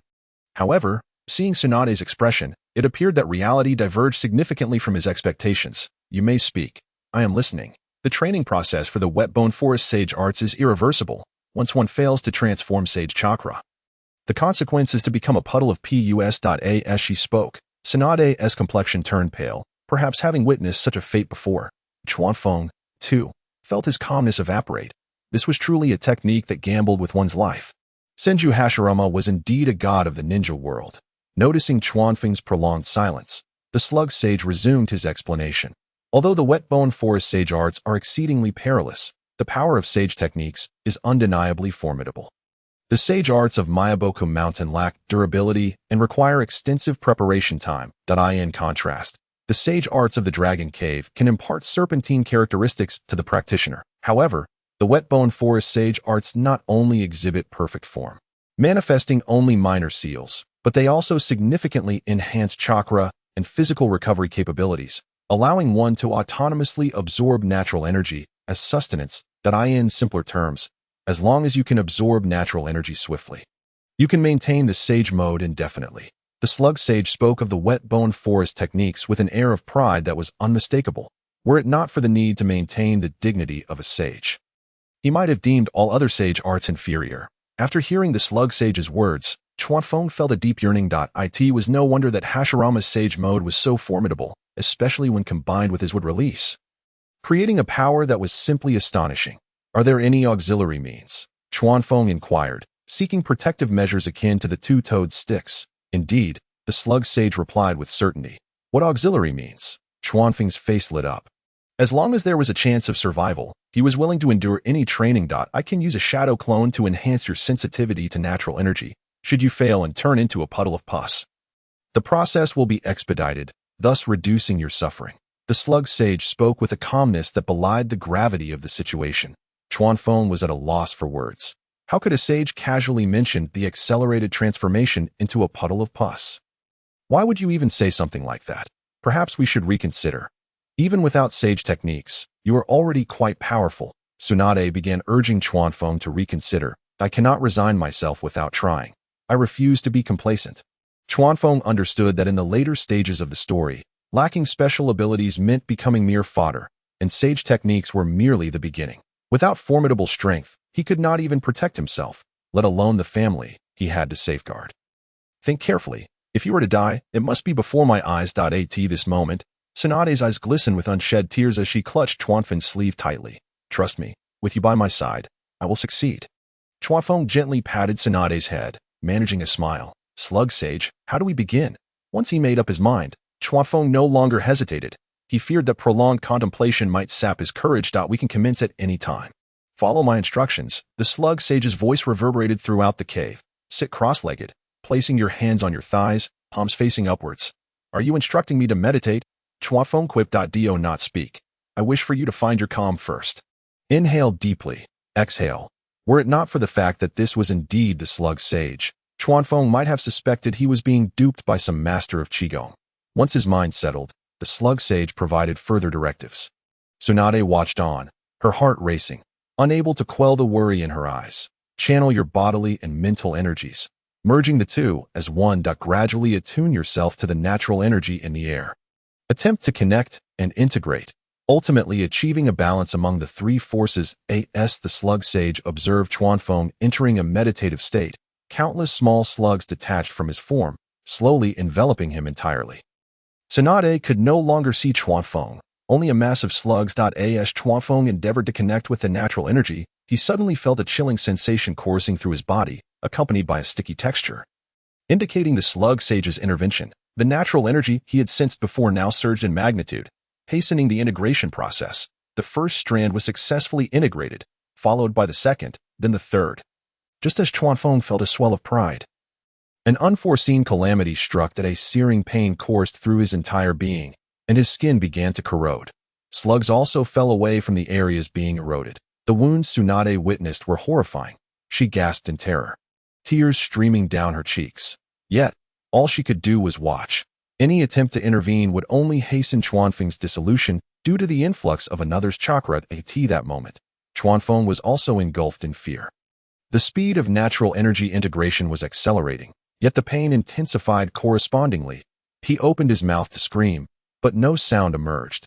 Just as despair threatened to overwhelm him, thoughts of Tsunade filled his mind. He had yet to savor a meal. He had not yet met Kakashi. Shimo had not been driven to his demise by him yet. Perhaps his cells, unwilling to let his aspirations fade, began to exhibit remarkable vitality. Resisting the encroaching natural energy, they repaired and fused simultaneously. Observing the deterioration of Chuanfeng's exposed wounds beginning to slow, Tsunade recognized a turning point. Small wounds had started to heal. She wiped her tears and silently prayed, fixating her gaze unwaveringly. She hoped for a swift recovery, longing for the moment when a healthy Chuanfeng would stand before her once more. Chuanfeng felt the vitality his cells were providing, and the integration with natural energy continued.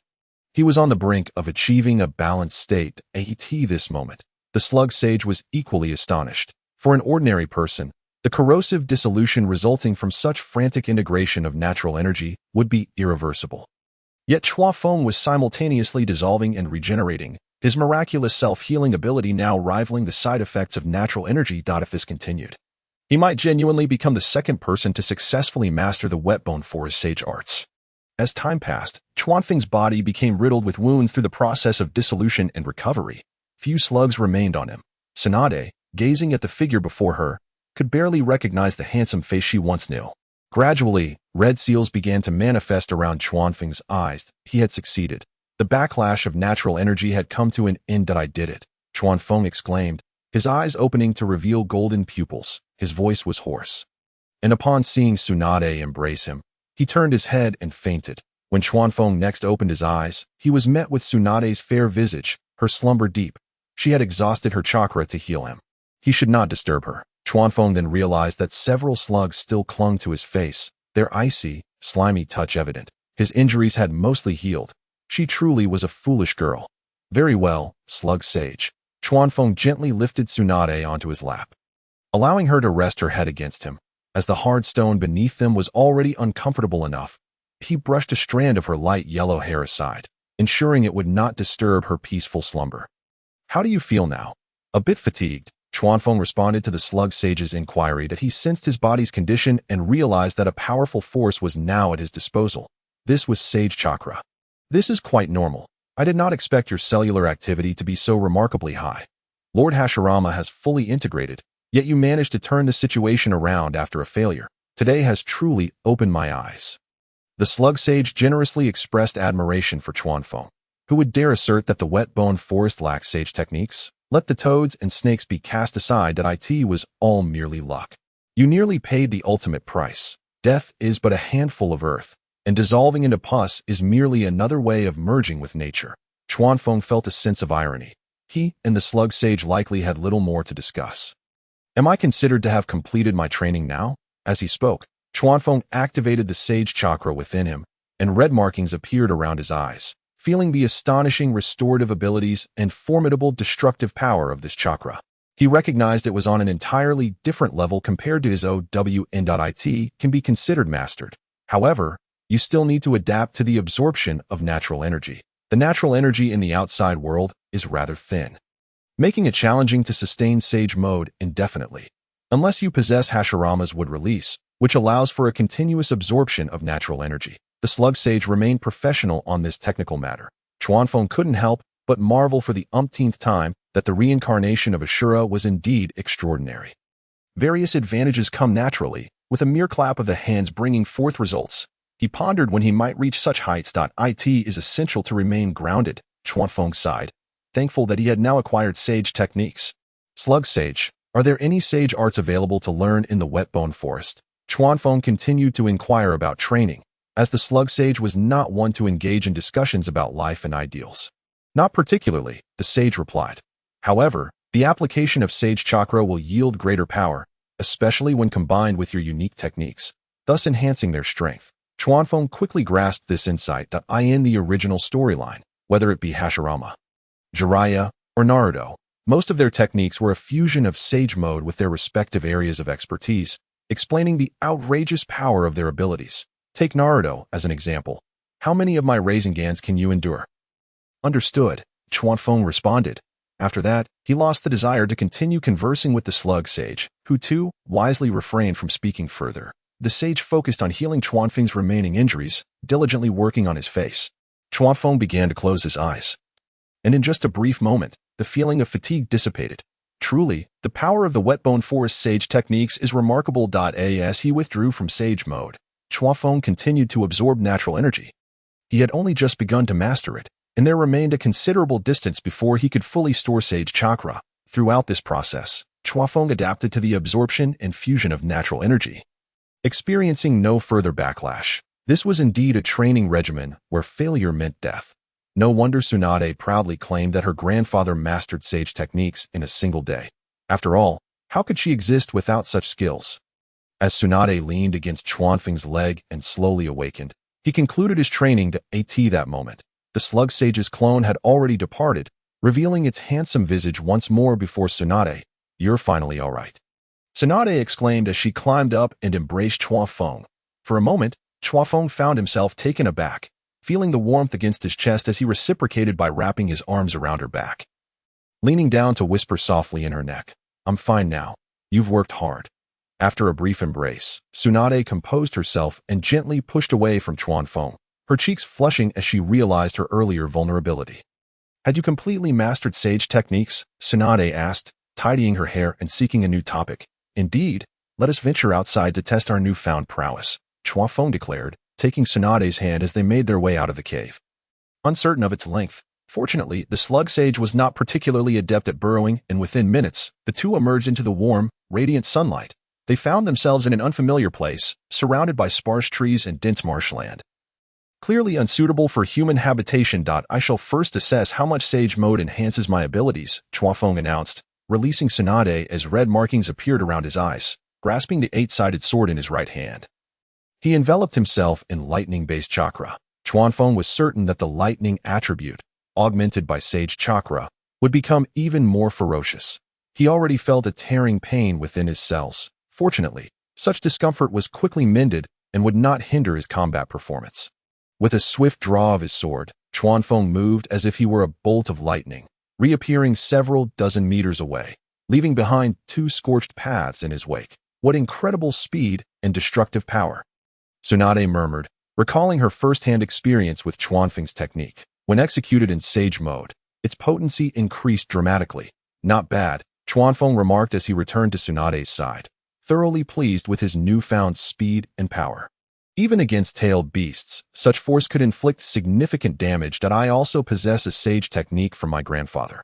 Would you care to see? Tsunade retrieved a scroll from her pocket, which contained Hashirama's teachings, specifically brought along for this occasion. Let me take a look, Chuanfeng said, initially disinterested, as he lacked would release and thus could not utilize Hashirama's Sage techniques. Upon opening it, he discovered a sealing technique, Sage Art. Mythical Beast Gate. This was a formidable sealing technique Hashirama had used to suppress the Tentails while in Sage Mode. If his guess was correct, Uzumaki Mito must have contributed significantly as well. It was also one of the few techniques of Hashirama's that required hand seals. I'll give it a try, Chuanfeng declared, and Tsunade nodded, stepping back slightly. Chuanfeng formed hand seals with both hands and shouted with great intensity, Sage Art. Mythical Beast Gate. As a substantial amount of Sage Chakra flowed out, red torii gates descended from the sky, embedding themselves deeply into the ground, akin to shackles that could tightly bind an enemy. Truly, it was the Sage technique of the first Hokage. It was indeed impressive. Chuanfeng was not merely flattering. This technique might struggle against humans, but would be devastating against tailed beasts, as long as you like it, Tsunade replied, narrowing her eyes with a sweet smile. Chuanfeng then took her hand and led her back into the cave. Along the way, he contemplated a plan involving Minato, hoping to hasten his research on the Rasengan. While he possessed high cellular activity, he still needed to rely on talent when it came to the transformation of chakra. At worst, he could provide some suggestions for Minato to experiment with. Once Minato successfully developed it, he would undoubtedly become the Goda expert on the Great Rasengan.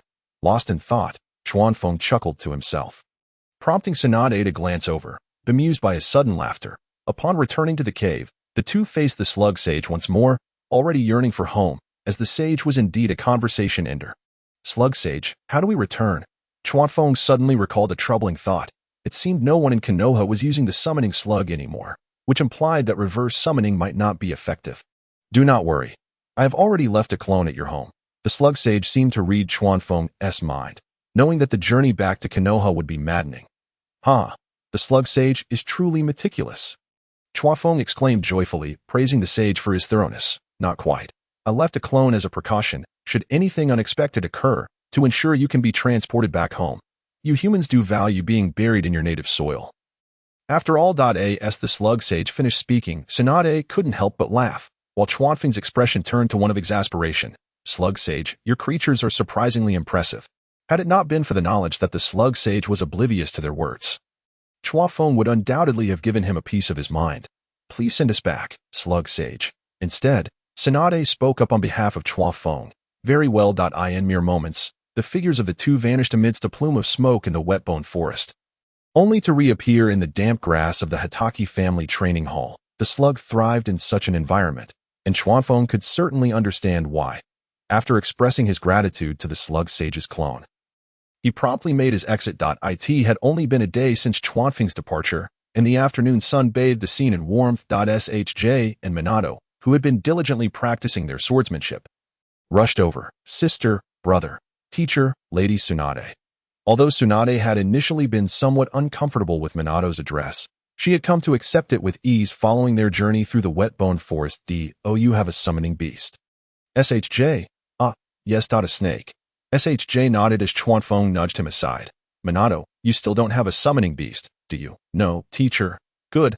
I believe the slug sage would be a perfect fit for you. As Chuanfeng spoke, he dragged Minato over to the slug sage's clone. Without any complications, Minato, in a daze, signed his name in blood on the contract scroll, thus relinquishing his eligibility for summoning techniques. After completing this task, the slug sage departed on its own. Chuanfeng no longer had to worry about bringing Tsunade back from the wet-bone forest. Teacher, have you finished your training?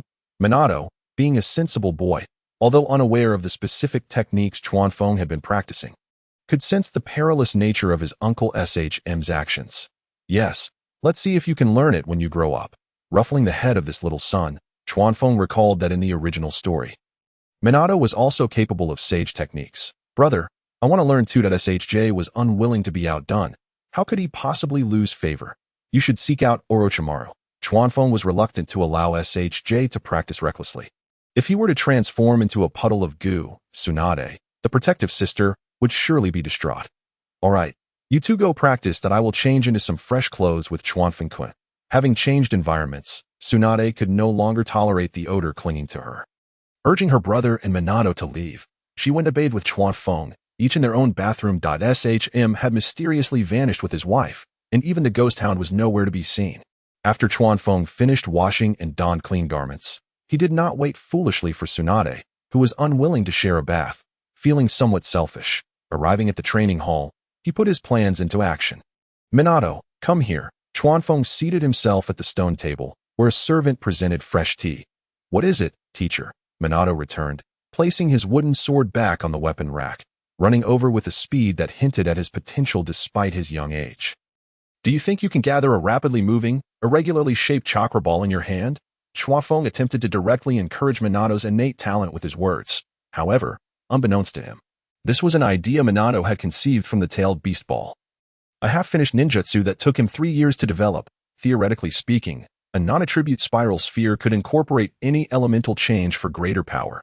Minato, upon hearing this, remained silent, unfolding his right hand and furrowing his brow, as if he believed his teacher was testing him. Yet, this concept could not be conjured from thin air. He found it difficult to visualize what Chuanfeng was describing. I don't know. Teacher, Chuanfeng was not surprised by Minato's response. He was still too young, and perhaps he would master it as he matured. He needed to enhance his knowledge of ninjutsu, but that was not his area of expertise. He would ask Tsunade later if she knew of a suitable candidate. Then I have a task for you. Develop this hypothesis into a ninjutsu. He felt quite generous. After all, Being a genius, a year seemed a reasonable time frame. Minato, still bewildered, wondered how he was expected to develop a ninjutsu when he was still a genin. Teacher, I will do my best. Ultimately, he succumbed to Chuanfeng's hopeful gaze, becoming the teacher's aide. Go on, and I will find someone formidable to guide you in ninjutsu. Chuanfeng was somewhat dissatisfied that the spiral sphere was not in his palm. After bowing, Minato returned to SHJ to practice swordplay, but his focus was noticeably scattered. Who wouldn't be bewildered when their teacher instructed them to develop ninjutsu as a genin? Minato, what's wrong? You seem distracted. SHJ noticed Minato's lack of concentration upon his return and inquired with concern. The two sunny boys had already forged a strong friendship. The teacher asked me to develop a ninjutsu. Minato hesitated to speak, as if he were caught in a dream. What? SHJ's mouth fell agape in disbelief. He could not fathom Chuanfeng's audacity. A genin. Develop ninjutsu? Do you think this is child's play? Seeing the teacher's demeanor, it seemed unlikely, and he had even set a one-year deadline. As the two boys chatted idly, Tsunade emerged from her bath, her aura revitalized, no longer disheveled. Come here for a hug. Chuanfeng, with a mischievous glint, opened his arms, eager to embrace the beauty. However, Tsunade adeptly evaded him and sat beside him. There are so many people around. Well, when there are no people, what are you thinking about all day? Tsunade, aware of Chuanfeng's intentions, cut him off with a sharp glance, exuding the authority of a head of the household. Sipping the tea poured by Chuanfeng, she remarked, "This is the life. I detest the wet bone forest. Is there any particularly powerful ninjutsu you could introduce me to?" Chuanfeng refrained from being overly flirtatious, as that would be rather lascivious. Why? Naturally, the most formidable was his teacher, whose title of ninja doctor was well-earned. Tsunade casually praised Sarutobi Hiruzen's skills, though he indeed had some noteworthy abilities in ninjutsu. Not suitable. He's far too busy. I was hoping to find someone to teach Minato about ninjutsu knowledge. That's not my forte.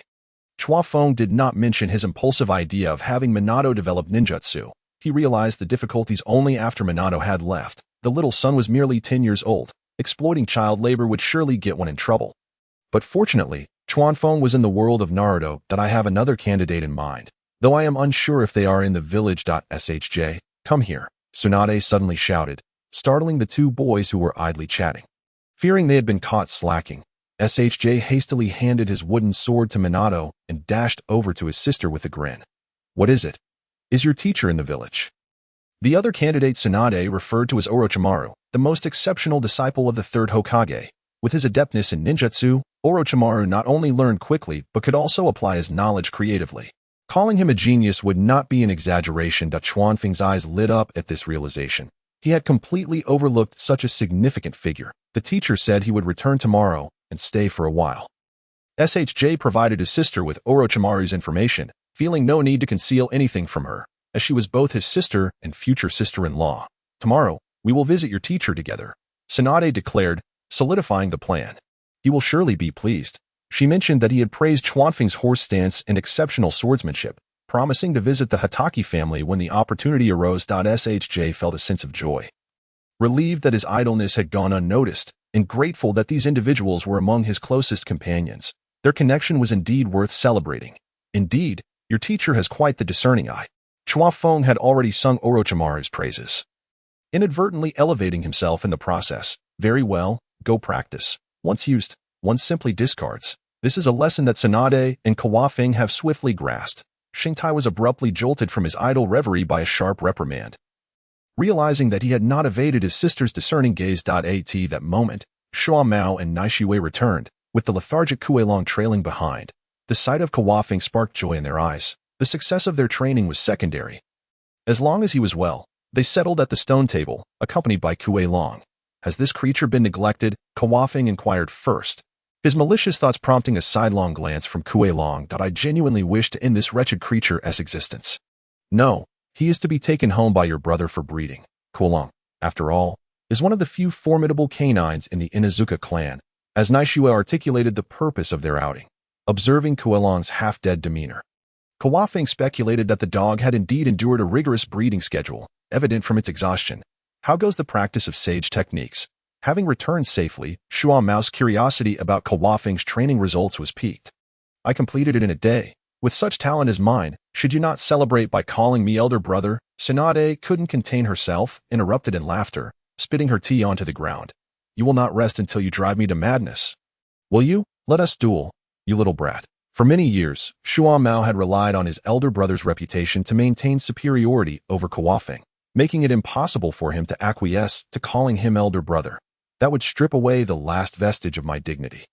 After finishing their tea with a scowl, he seized Kawafing by the collar and dragged him to the center of the training hall. Have they always been like this? Tsunade, still reeling, tapped her temple with her fingertip. Naishiue sighed, accustomed to their antics, initially suspecting the Hatake family had a history of mental instability. The brothers were inseparable, accustomed to their antics. Listening to Naishiue, Tsunade surveyed the opulent mansion and the spacious training hall.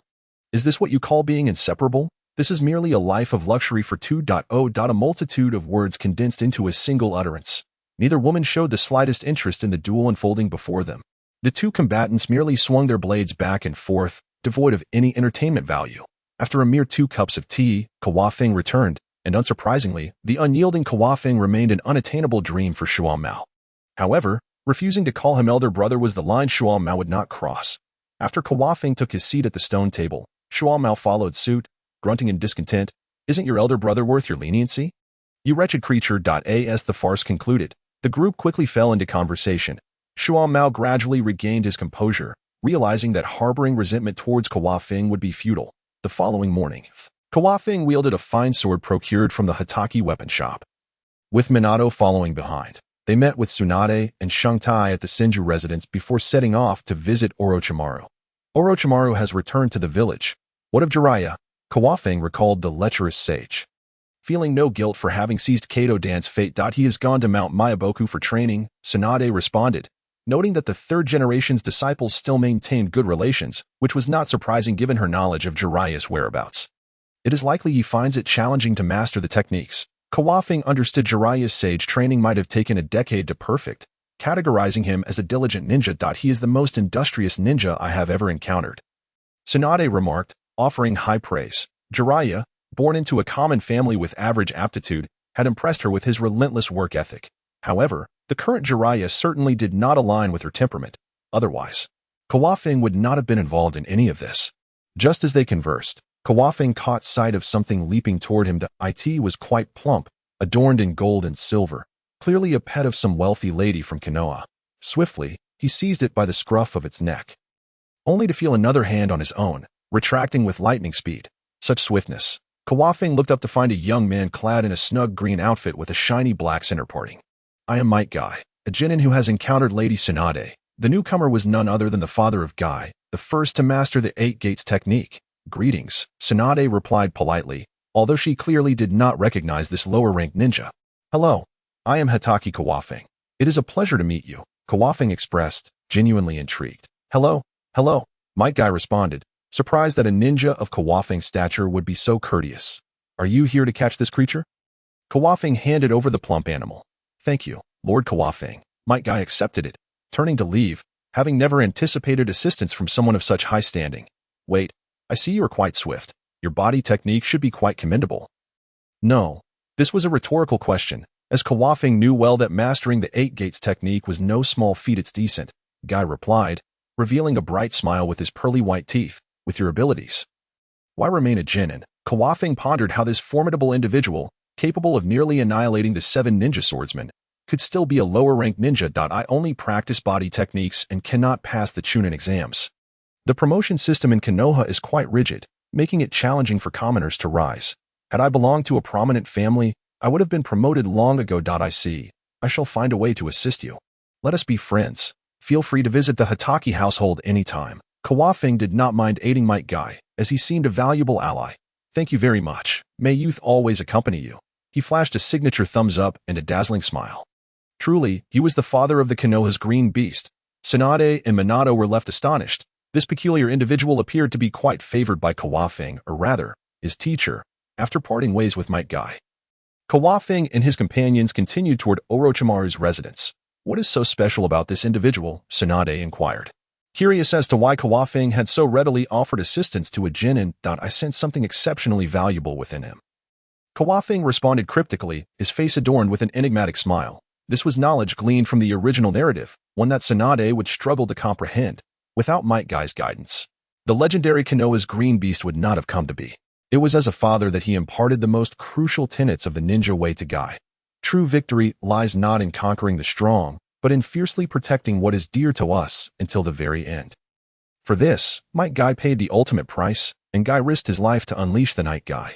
Were it not for Naruto of the Sage of Six Paths, Guy would not have survived. You are being cryptic, Tsunade sighed, rolling her eyes at Kawafing. Meanwhile, Shangtai and Minato whispered among themselves, speculating about what the precious thing could be. Shangtai naively presumed it to be some invaluable treasure, while Minato, displaying greater insight, suggested it might represent a rare spirit. This disparity in understanding foreshadowed their respective futures, with Minato ultimately becoming Hokage while Shangtai remained in the shadows. How much farther? Kawafing queried, as he had never visited Orochimaru's abode and had no prior dealings with him. We are nearly there. Just ahead is the residential area. Tsunade indicated toward a cluster of buildings. Kawafing suppressed the urge to critique. It was difficult to distinguish one place from another. Does Orochimaru keep many snakes? He mused, feeling an unsettling apprehension towards such cold-blooded creatures. Who told you that? He merely has a summoning contract with snakes, Tsunade clarified, unaware of where Kawafing had heard such outlandish rumors. Haha, that's a relief. Chuafeng, wielding a sword, laughed foolishly. Approaching the residential area, Xingtong, well acquainted with the route, arrived at a grand mansion and knocked on the door. Teacher, my sister has brought someone to visit you, he called out while knocking. Clearly a cheerful child, maintaining such an attitude even towards Orochimaru. Shortly after, the door swung open, revealing Orochimaru clad in a kimono that I knew it would be noisy. What a sight, he remarked, extending a hand to ruffle Xingtong's hair. This demeanor was entirely different from the Orochimaru Chuanfeng had seen in the anime. What was with that affectionate, cool smile? Orochimaru, I, along with Chuanfeng-kun, have come uninvited. I hope you do not mind, said Tsunade. Her tone relaxed, clearly not taking it too seriously. Not at all. I am delighted by your visit. Please, come inside. Hello, Chuanfeng-kun. Orochimaru greeted with utmost courtesy, a gentle smile gracing his face. Greetings, Orochimaru-kun, Chuanfeng replied, finding it somewhat difficult to adjust to the pale visage before him, unable to reconcile it with the figure in his mind. Please, have a seat. However, this did not hinder him from taking advantage of Orochimaru. Chuafeng pushed Minato forward by the back of his head. Orochimaru-sama, I am Namikaze Minato. Minato felt a bit intimidated. After all, Orochimaru's appearance did not suggest he was an easy person to approach. Hello, you are quite the fine child. Orochimaru smiled, sensing a similarity between Minato and Xingtong's personalities. Let us proceed. Xingtong entered the mansion as if returning home, leading the way. Chuafeng followed closely behind. The mansion was spacious, adorned with a cool and minimalist decor. Not a single servant was in sight. Perhaps Orochimaru preferred solitude. Under Xingtong's guidance, they arrived in the reception room and took their seats. Xingtong then busied himself with brewing tea, and Chuafeng surmised he must have done this frequently. Orochimaru-kun, I have heard you also have a fondness for swords. I have brought a fine piece from my Konoha weapon shop today. I hope you will accept it. Chuafeng smiled as he presented the gift, knowing that a small token of appreciation was appropriate when seeking a favor. You are too polite, Chuanfeng-kun. Orochimaru accepted the sword, admiring it for a moment before grasping the hilt and drawing it forth. From the blade's edge, he could see his serpent-like pupils reflected, a chill coursing through him. This was a fine sword indeed. With a slight twist of his wrist, the blade did not bend. Alas, it was a hard sword, not necessarily convenient for concealment. Yet it was still a rare gift. It is a fine sword. I shall shamelessly accept it. Thank you, Chuanfeng-kun.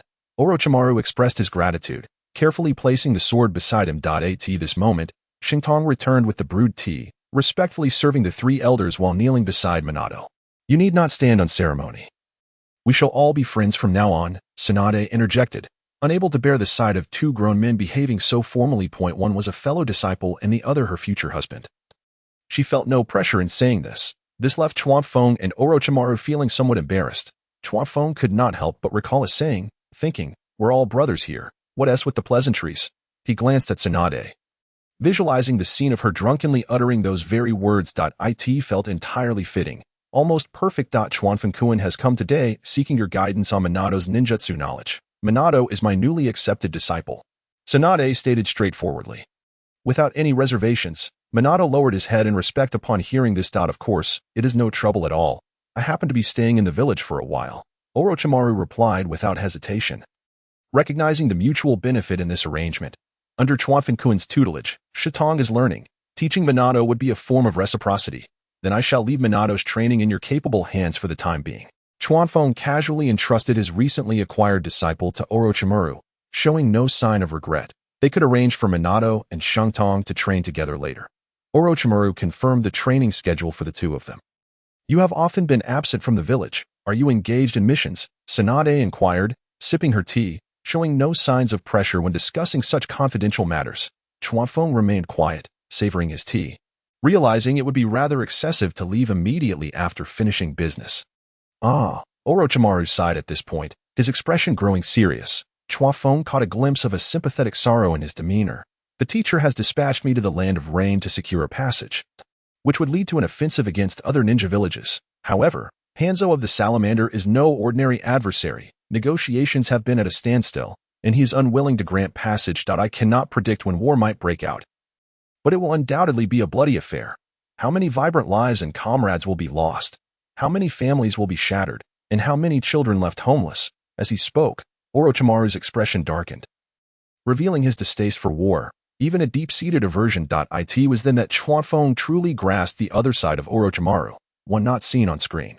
Were it not for the war prompting Orochimaru's reflections on life, he might have been a ninja who cherished his village and life. At least now, Chuanfeng did not perceive any darkness within him. The sincerity reflected in Orochimaru's eyes revealed genuine emotion. Ambition and warfare were the true demons that transformed a person. These matters were beyond our control. We could only strive to protect those dear to us. Chuanfeng wished to offer words of comfort, yet in the face of war, individual strength seemed utterly insignificant. At least at this moment, he lacked the power to alter the course of war.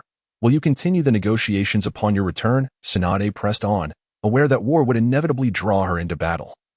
As was the duty of a ninja, this will be the final negotiation. The last ultimatum has been issued. There is a span of 2 weeks. Should Hanzo of the Salamander still refuse to grant passage, we will have no choice but to strike at the land of rain first. Orochimaru's words signified that war was imminent. Chuanfeng recalled that during the Second Great Ninja War, Hanzo had initiated the conflict. It was a commendable display of courage for a small nation to confront two great powers, even managing to best the land of iron. The demigods of the ninja world were indeed terrifying. Prepare accordingly. To my knowledge, Hanzo is not one to sit idly by. We must guard against him taking the initiative. Chuanfeng offered this advice with good intentions, knowing full well that it would be the ninjas of Konoha who would bear the brunt of the consequences. Surely he wouldn't have the audacity to confront both Konoha and Tsunade with the might of a single nation. Orochimaru expressed his skepticism, yet noted it carefully. He was not only a powerful ninja but also an exceptional commander. Caution prevents great errors. Tsunade echoed Chuanfeng's sentiments, agreeing that Hanzo likely lacked such audacity. I will remain vigilant. Orochimaru assured them solemnly. I heard you have opened a hospital. I missed the opening while I was away from the village. I have yet to congratulate you. Transitioning from the heavy topic, Orochimaru shifted the conversation to other matters. Haha, it is all thanks to the support of Chuanfeng-kun, Tsunade replied joyfully, acknowledging that without the financial backing of her benefactor, she would not have been able to establish the hospital. Just be sure not to lose the hospital, Orochimaru jested, fully aware of Tsunade's penchant for gambling. If you cannot refrain from speaking, perhaps it would be best to remain silent. Tsunade's expression darkened immediately, for it was indeed an ill-timed remark. She recalled the 3 million she had lost and resolved to win it back one day. Orochimaru smirked, showing no sign of anger. Should she lose the hospital, she could simply use herself as collateral. Chuanfeng playfully teased Tsunade, earning himself a roll of her eyes. Sharing a knowing smile with Orochimaru, they both sipped their tea. The atmosphere gradually became more lively, with Shinji and Minato occasionally chiming in. 18 noon, Orochimaru invited everyone to dine together, ordering takeout. Although it fell short of the dining standards of the Hatake household, it was still quite a feast. As a jonin, Orochimaru certainly possessed considerable wealth. After the meal, as Chuanfeng took his leave, he extended an invitation to Orochimaru to visit his home when time permitted. Throughout the morning, he found himself quite fond of this personage endowed with a formidable charisma. If only Orochimaru could refrain from falling into darkness, having him as a friend would bring great joy. Minato and Shinji chose not to accompany Chuanfeng and Tsunade, opting to remain at Orochimaru's abode for further instruction. In the days that followed, Chuanfeng diligently secured an opportunity for Might Guy to take the Nin exams. With his introductions and financial backing, coupled with Guy's sufficient abilities, his promotion was all but assured. While Guy's prowess was adequate for a CH Nin, should he attempt the Jonin exams, his task completion level and overall capabilities would evidently lag behind. Upon passing the CH Nin exam and receiving his ninja vest, Guy was moved to tears, realizing that his youth had not been squandered. He resolved to visit the Hatake residence to personally thank Chuanfeng, with whom he had only crossed paths once. Meanwhile, Minato was receiving guidance at Orochimaru's home. Not forgetting the tasks assigned by his teacher, the concept of the Rasengan piqued Orochimaru's interest, and thus, the duo began their intense and thrilling research. In contrast, Shinji appeared to be a bystander in the proceedings. On this particular day, Chuanfeng leisurely sipped tea in the training hall, relishing the tranquility of the moment. Regrettably, Tsunade had once again been called to the hospital, and the Uchiha's innate abilities seemed rather lacking, as they had yet to grasp medical ninjutsu after several days. Chuanfeng was filled with frustration at not being able to spend time alone with Tsunade. Thank goodness Minato and Shinji were at Orochimaru's. Otherwise, he would have undoubtedly vented his frustrations upon them, all while claiming it was for their own good. His thoughts began to drift, and the shadows of war failed to dampen Chuanfeng's spirits. He was inherently an optimist. At that moment, Naishue arrived with the Ghost Hound. Shumo was diligently training, hoping to make significant progress one day and teach Chuanfeng a lesson. Sister-in-law, Chuanfeng poured Naishue a cup of tea. The Ghost Hound reached for the cup, intending to orye it to alleviate its worries. However, the Ghost Hound had learned its lesson well. As soon as Chuanfeng set the teapot down, it darted away, casting a disdainful glance back at him, as if to say, "Do you really think I'm easy to bully, you little trash?" Unable to tolerate such insolence, Chuanfeng stood up, but the Ghost Hound, as if it had seen a ghost, let out a howl and vanished. "What are you competing with the Ghost Hound for?" Naishue chuckled at Chuanfeng's disgruntled expression. "This wretched creature, if only I could catch it." Chuanfeng sat back down, sipping his tea, still unable to shake off his irritation. You just gag." Before Naishue could finish her sentence, she began to retch. "Sister-in-law, are you feeling unwell?" Chuanfeng, unable to rise and comfort her, could only inquire. "No. I just feel nauseous for some inexplicable reason today. I wonder if I ate something wrong." After a bout of retching, Naishue returned to normal. She reached for the tea again, but Chuanfeng snatched it away. "What's the matter?" Naishue suspected someone had poisoned her tea and glanced around nervously. "The tea is unpleasant. I'll have my brother take you to the hospital. You might be pregnant." Chuanfeng, knowing that tea was not advisable for pregnant women, had a strong belief that Naishue was indeed expecting. After all, next year marked the 37th year of Konoha, the year Kakashi was born. That does seem plausible. Naishue's voice was slightly softer, her cheeks tinged with red, as Shumo had indeed been quite diligent lately. "Brother, it seems my sister-in-law might be pregnant. Please take her to our family hospital for a checkup," Chuanfeng called out to Shumo, who was a distance away. As soon as he finished speaking, he noticed Shumo approaching, brandishing a short blade. "Goodness, one would think you were here to chop me up." He seemed to have forgotten to sheath his knife. "Is this for real?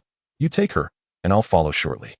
It was only then that Shumo remembered to put away his knife. He had long been aware of Chuanfeng's Flying Thunder God mark at the hospital. Having trained in the technique for quite some time, he had made progress, but his chakra reserves were evidently insufficient for long-distance travel. "I truly don't understand how my brother has so much chakra.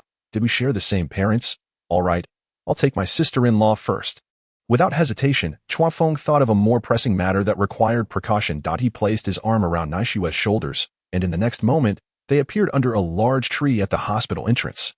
Startling the patients and their relatives nearby. As they entered the hospital, the staff recognized him as a significant benefactor. Many greeted him along the way, to which Chuanfeng patiently nodded and smiled. They soon arrived at the classroom where Tsunade was teaching. Through the window, they could see her writing professional knowledge on the blackboard, while a group of foolish Uchiha sat attentively listening. Healing and saving lives is a solemn endeavor, and any oversight could lead to a patient's demise. Thus, Tsunade maintained a serious demeanor while teaching, not hesitating to reprimand anyone who faltered. This sternness led Chuanfeng's mind to wander to some rather unsavory Japanese films. Before long, Shumo arrived to join them. "Why didn't you take your sister-in-law for a checkup? Tsunade is the best medic. We'll wait for her," Chuanfeng confidently replied, while Shumo felt an urge to strangle him. "You insist on waiting for Tsunade for a pregnancy checkup? What kind of nonsense is that? Forget it. Tsunade will be out soon." Naishue, concerned that the two might embarrass themselves in the hospital, quickly intervened. When the class concluded, Tsunade emerged and spotted Chuanfeng and Shumo. "What brings you here?" "Brother, sister-in-law," Tsunade greeted with a smile. "My sister-in-law might be pregnant. We seek your expertise for a checkup." She only trusts your medical skills. Chuanfeng flattered Tsunade, who appeared delighted, while Shumo rolled his eyes at Naishiwa. It's not as glorious as you make it sound.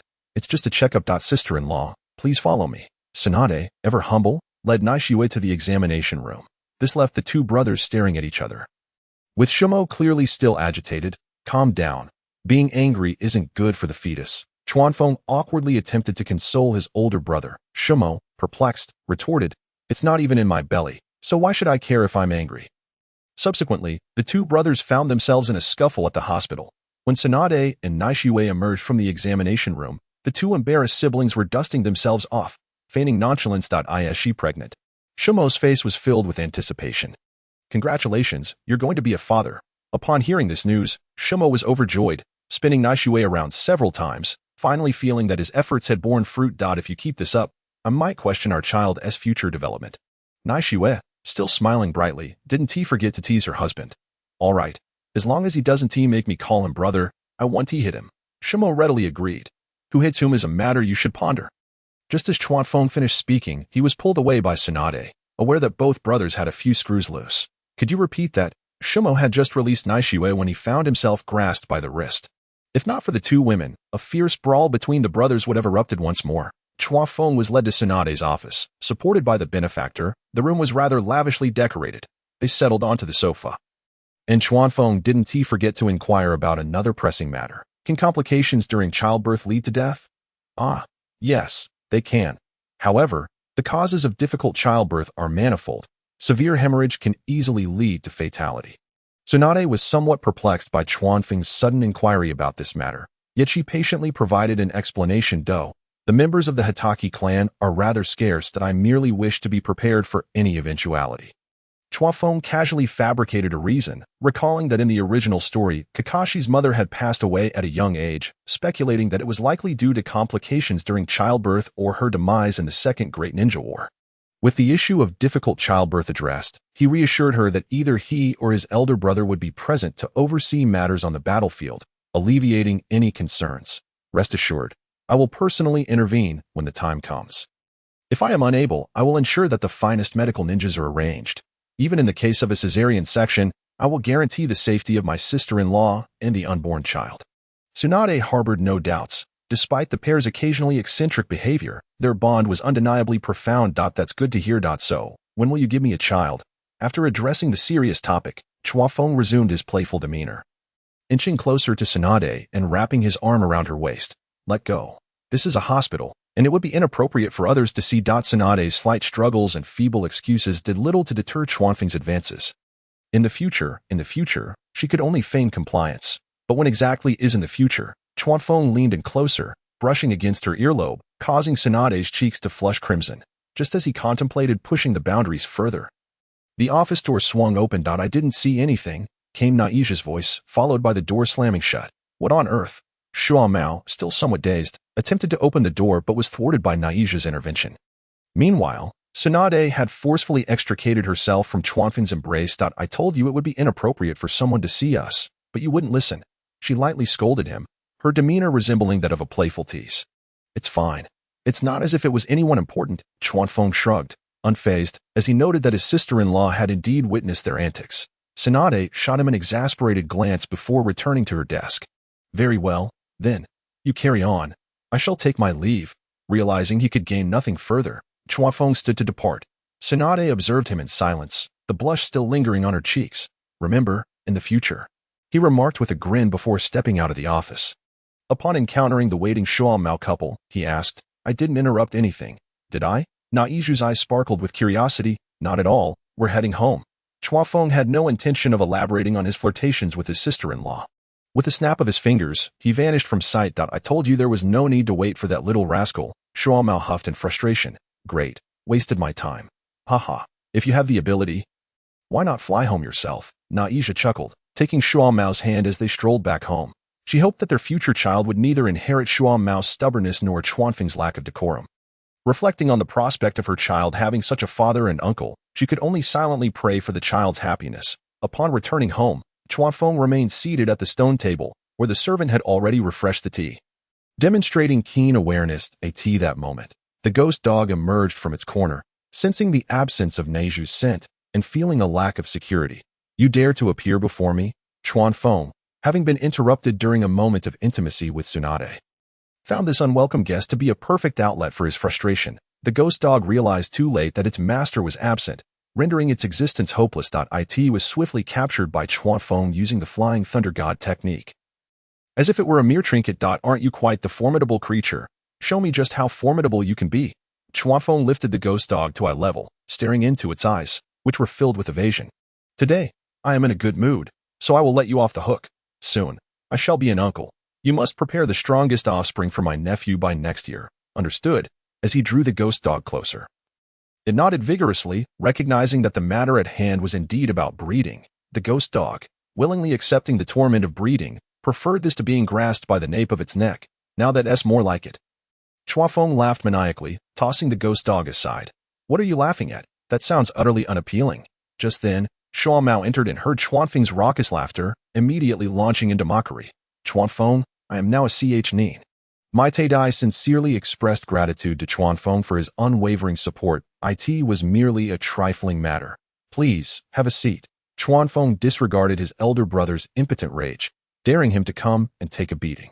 The ghost dog, upon seeing its master, let out a woof and rushed over, seeking comfort and affection, only to be intercepted by Shuo Mao's raised hand, as a pregnant woman could not withstand such a sudden pounce. The ghost dog rested its forelegs on Shuo Mao's arm, looking utterly dejected, tears welling in its eyes. Naija, feeling a pang of sympathy, gently patted its head in consolation. The four of them gathered around the stone table. Shuo Mao curious about the peculiar Nin who had come to see Chuanfeng. The ghost dog had found a quiet corner to lick its wounds, lamenting its fate in Konoha. Chuanfeng poured tea for everyone. And Mightiest spoke first. "Today, my wife discovered she is pregnant, and with my promotion to Nin, I can now undertake more advanced missions. I intend to earn more to support my family. So I felt it necessary to express my gratitude in person to demonstrate my sincerity." Chuanfeng mused that the esteemed Kai truly lived up to his reputation as Kakashi's lifelong rival. Even synchronizing the news of his wife's pregnancy with his Nin promotion, Shuo Mao remained puzzled about the connection between Dai's promotion and Chuanfeng, but it was not the time to ask questions. He silently sipped his tea, while Naiju indulged in milk, prioritizing her nutrition. "Congratulations. I initially intended to inquire about the qualifications for becoming a Jonin, but based on your mission completion rate and overall aptitude, you are not quite there yet. However, once you accumulate sufficient experience, I believe the title of Jonin will be well within your grasp. Your child will certainly take pride in you." Chuanfeng's words nearly moved Dai to tears. He felt he had found a true benefactor. "I will strive for it. The fiery spirit of youth shall never waver." Dai's eyes glistened with tears as his radiant smile dazzled the Hatake family. "Does this fellow possess Jonin-level strength?" Shuo Mao exchanged glances with Chuanfeng, skeptical of Dai's prowess as a ninja. Ignoring his brother's skeptical gaze, Chuanfeng schemed, thinking he would let Dai test his mettle. "Dai, I've heard you possess a rather impressive taijutsu. My brother is quite knowledgeable about taijutsu as well. Would you mind sharing some insights with him?" Chuanfeng slyly pushed Shuo Mao forward, who was genuinely interested in the 8 gates technique. Shuo Mao was about to speak when he thought that it would be rather uninteresting to bully a Nin. "Of course, please." Dai would never pass up a chance to challenge a strong opponent. He stood and politely bowed to Shuo Mao before swiftly making his way to the center of the training hall, leaving a noticeable dent in the ground.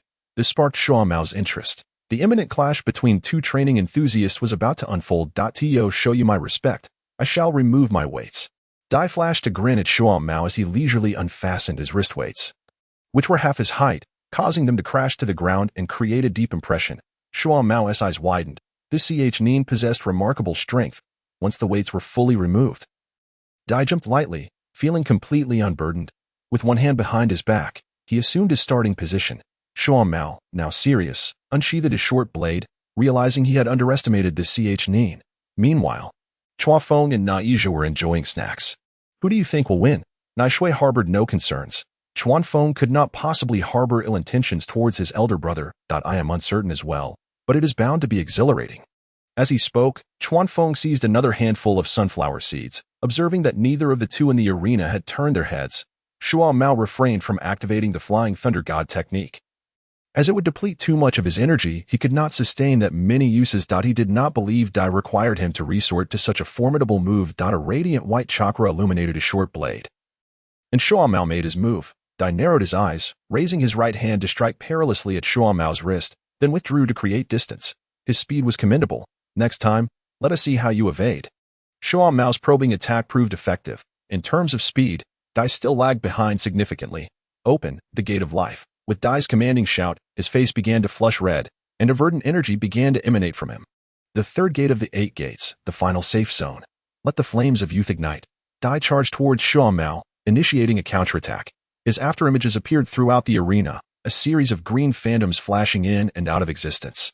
It seemed quite impressive. Indeed, unleashing this technique could yield power surpassing that of even a Kage. The two onlookers remained engrossed in their discussion. With each punch and kick, Shuo Mao withstood the blows. Ultimately finding himself outmatched in sheer strength, after being sent flying by a kick, Dai reappeared behind Shuo Mao, attempting a smooth combo. However, Shuo Mao discerned his intentions before Dai could bind him with the bandages in hand. His figure had already vanished. The flying thunder god was indeed employed. Dai was momentarily bewildered. Shuo Mao had disappeared without warning. Such a large presence. You are formidable, a worthy adversary. Yet, that was insufficient. Shuo Mao's voice echoed from behind Dai, as he utilized the flying thunder god technique within the training hall, granting him an overwhelming advantage. No sooner had he spoken than Dai was unable to react, receiving a kick from Shuo Mao that sent him flying, causing him to relinquish his weapon. Having been suppressed for too long, he needed to unleash his frustrations. He intended to rely solely on his fists and feet to strike at Dai, crossing his arms. Dai braced against the kick, his pupils dilating in disbelief. How could anyone move so swiftly? In that case, I shall not hold back. The flames of youth shall never extinguish. Open, the gate of joy. Dai's visage had turned dark with blood, his expression contorting into a snarl, his eyes devoid of any discernible pupils. Chao Konke. Dai's fists whirled at high velocity, generating flames through friction with the air, launching an onslaught towards Shuo Mao at an astonishing frequency and speed. Shuo Mao found himself enveloped by the fiery fists, the pressure in the air rendering him unable to utilize the flying thunder god freely. He endured several impactful blows before finally escaping the range of Dai's assault. How beautiful! His elder brother was once again on the receiving end of a beating. The two unscrupulous onlookers were visibly thrilled. Chao Konke was indeed breathtaking. I concede. At this point, Dai released the gate of joy and acknowledged his defeat. While Shuo Mao halted midway in drawing his blade, feeling a surge of frustration. Had he merely been a punching bag? You have yet to lose. Were this a true battle, I would already be dead. Dai displayed remarkable awareness. Had Shuo Mao not employed his foot to wield the blade, he would have met a grim fate. Shuo Mao could only resentfully sheath his short sword, his expression one of discontent. Where did this prodigy emerge from? Merely a chunin? He remained oblivious to the fact that without Chuanfeng, Dai would have been just another lifelong genin. Had he not perished fighting the 7 ninja swordsmen, perhaps no one would recognize the prowess of Might Dai. Remarkably, Dai appeared unfazed after unlocking all 6 gates. Evidently, his rigorous training had conditioned him to withstand the after-effects of opening the 6 gates. Unlike Li, who nearly rendered himself incapacitated after opening the door of death. Once again donning his weighted attire, Dai returned to sit at the stone table at tea. This moment, Shuo Mao's gaze was devoid of any hint of derision. The two onlookers straightened their posture, behaving like well-behaved children, refraining from exacerbating Shuo Mao's frustrations. Dai, what is this technique? I call it the 8 gates of chakra, though currently, I can only unlock up to the 6th gate. Dai responded candidly to Shuo Mao's inquiry. This technique, unlocking the 8th gate, could grant power exceeding that of a Kage. Nai Shui recalled Chuan Feng's words. Dai nodded, explaining the peril of the 8 gates. However, the 8th gate, known as the Death Gate, exacts the toll of one's life upon activation. It should not be used unless absolutely necessary. Chuan Feng's expression grew solemn. After all, this was the very technique that had claimed the life of his predecessor. Haha, that is premature. I have yet to cultivate to that level. Dai chuckled heartily, dismissing the notion that he would soon reach the proficiency to unlock the 8th gate. May I learn your technique? Shuo Mao's face flushed crimson, hesitating before speaking. He was intrigued by the 8 gates of chakra. Shuo Mao. Nai Shui felt it was impolite and wished for her husband to refrain from practicing such a perilous technique. It is nothing, merely an external matter. If brother Shuo Mao wishes to learn, I shall gladly oblige. How could the journey of youth be devoid of companionship? Dai graciously consented, which took Chuan Feng by surprise. In the original tale, he had only taught his son. Thank you. Please stay for lunch. Shuo Mao joyfully invited Dai to dine, his character aligning well with Dai's, providing a potential partner for future sparring. Who would willingly seek out Chuanfeng for a fight? There is little skill involved. 18 noon. Shuan Mao and Dai drank heartily, their faces flushed, while Chuanfeng pondered how his elder brother had managed to bond with Dai. Could it be that the bond between Kakashi and Guy had begun with their predecessors? Ultimately, Chuanfeng escorted the rosy-cheeked Dai out of the Hatake residence, regrettably missing the opportunity to witness Dai's drunken boxing skills. Perhaps drunken boxing was a specialty exclusive to Li. Chuanfeng-kun, there's no need to see me off that I can manage. Indeed, alcohol proved to be a powerful catalyst for male camaraderie. Dai no longer addressed Chuanfeng as Lord.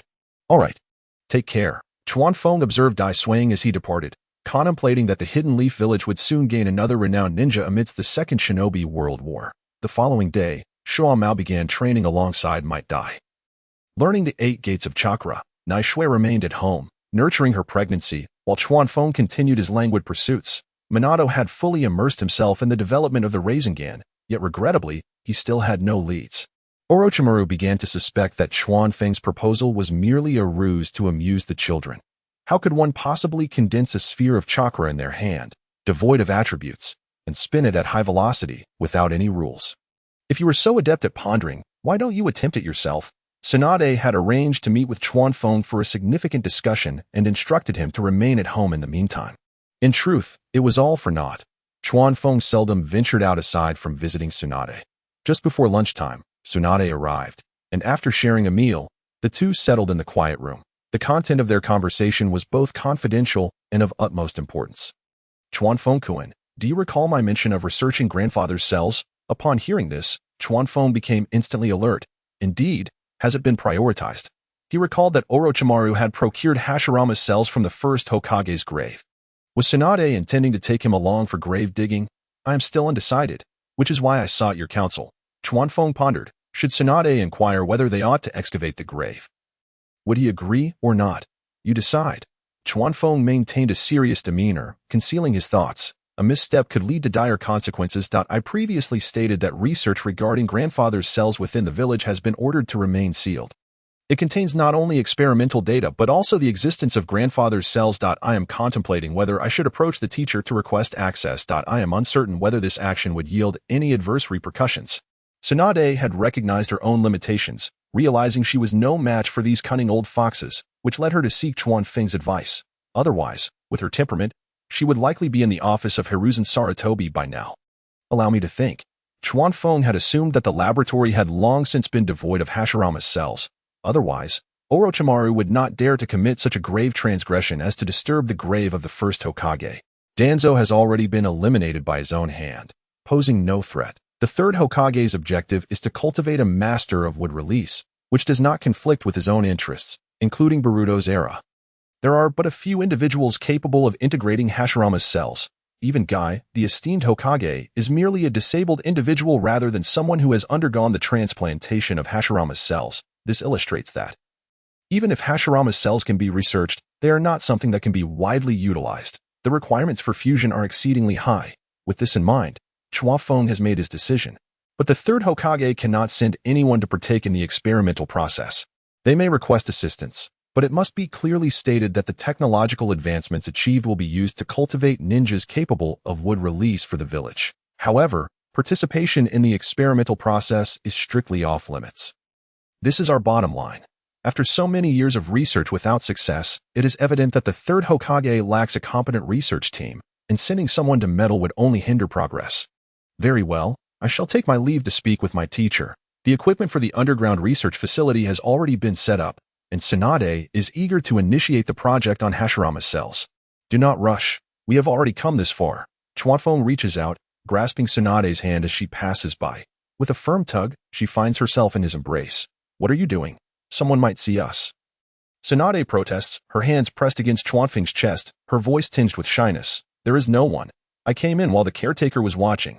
Chuanfeng had already calculated his moves. Tsunade finds herself at a loss for words. This lecherous fellow even knows how to keep watch. Kiss me, and I shall let you go. Chuanfeng leans in closer to Tsunade's side. No. She turns her face away and refusal. No means yes. Chuanfeng turns his face toward her blush and kisses her. Tsunade's small fist pat against Chuanfeng's shoulder. Lacking any real force. As she feels his tongue wildly exploring her mouth, her eyes shut tight, her face flushes. You only know how to take advantage of me. Tsunade stands up, her allure elevated to a new level in Chuanfeng's eyes. With her hair cascading down, her face flushed, and her tone coy, she strikes a chord deep within him. Chuanfeng remains silent, opening his arms to embrace Tsunade's legs. Realizing the situation has escalated, she swiftly attempts to escape. What was said before remains valid. Chuanfeng lunges but finds only air, Tsunade's voice still ringing in his ears as she vanishes from sight. That enchantress regaining his composure, Chuanfeng sits cross-legged, pouring himself a cup of tea. No matter how you change, you must eventually bear my progeny. He muses to himself, raising the teacup and downing its contents. After a moment, he steps out of the quiet room. He cannot abide such an environment alone. He makes his way to the training hall, where Naija basks in the sun, and Shuahao has gone to find Dai. These two training enthusiasts are indeed a perfect match. In a good mood, Chuanfeng slows the rhythm of his affection for the hellhound. The beast lifts its head in enjoyment, allowing Chuanfeng to scratch its chin. Little did he know, this formidable man possesses such excellent massage skills. Indeed, all those times before were merely to torment him. Meanwhile, Tsunade has arrived at the Hokage building, knocking on the door of the Hokage's office. Come in, the third Hokage's voice calls from within. Tsunade enters the office, where only her teacher is present, making it convenient for her to speak. Teacher, is there something you need? You rarely come without a purpose. The third Hokage smiles warmly, removing his pipe from his mouth. Teacher, I wish to request something. What is it? The third Hokage continues to smile, willing to grant her request as long as it is not excessive. The cells of my grandfather and the archived research materials. Tsunade remains her straightforward self. What do you intend to do with them? Only now does the third Hokage's expression grow serious, his brow furrowing. He is acutely aware of the toll this experiment took on Konoha. I wish to restart this experimental project. No, you must return. The third Hokage rejects her without hesitation, unwilling to see any more innocent lives lost due to this experiment. The casualties from that time still linger in his heart like a thorn. This is why he was so enraged by Orochimaru's clandestine research. Had it been anyone else, they would have likely met with deadly force.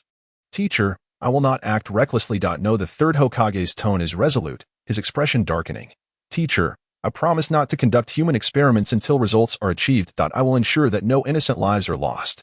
Your experiment suffered great casualties due to impatience. I will not allow such a tragedy to happen again.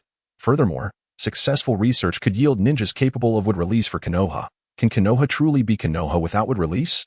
Where the leaves dance, the fire shall perpetually burn. The will of fire shall continue to be passed down through the might of wood release. Tsunade breathes out a torrent of words, her final statement striking a chord with the third Hokage. The will of fire, this is what he has devoted his life to. Sigh, the third Hokage exhales. I can grant it to you, but you must ensure that no innocent lives are lost. This statement leaves ample room for negotiation.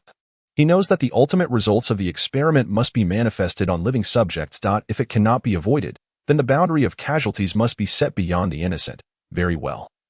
I can comply. Tsunade agrees, as this was what she had discussed with Chuanfeng from the outset.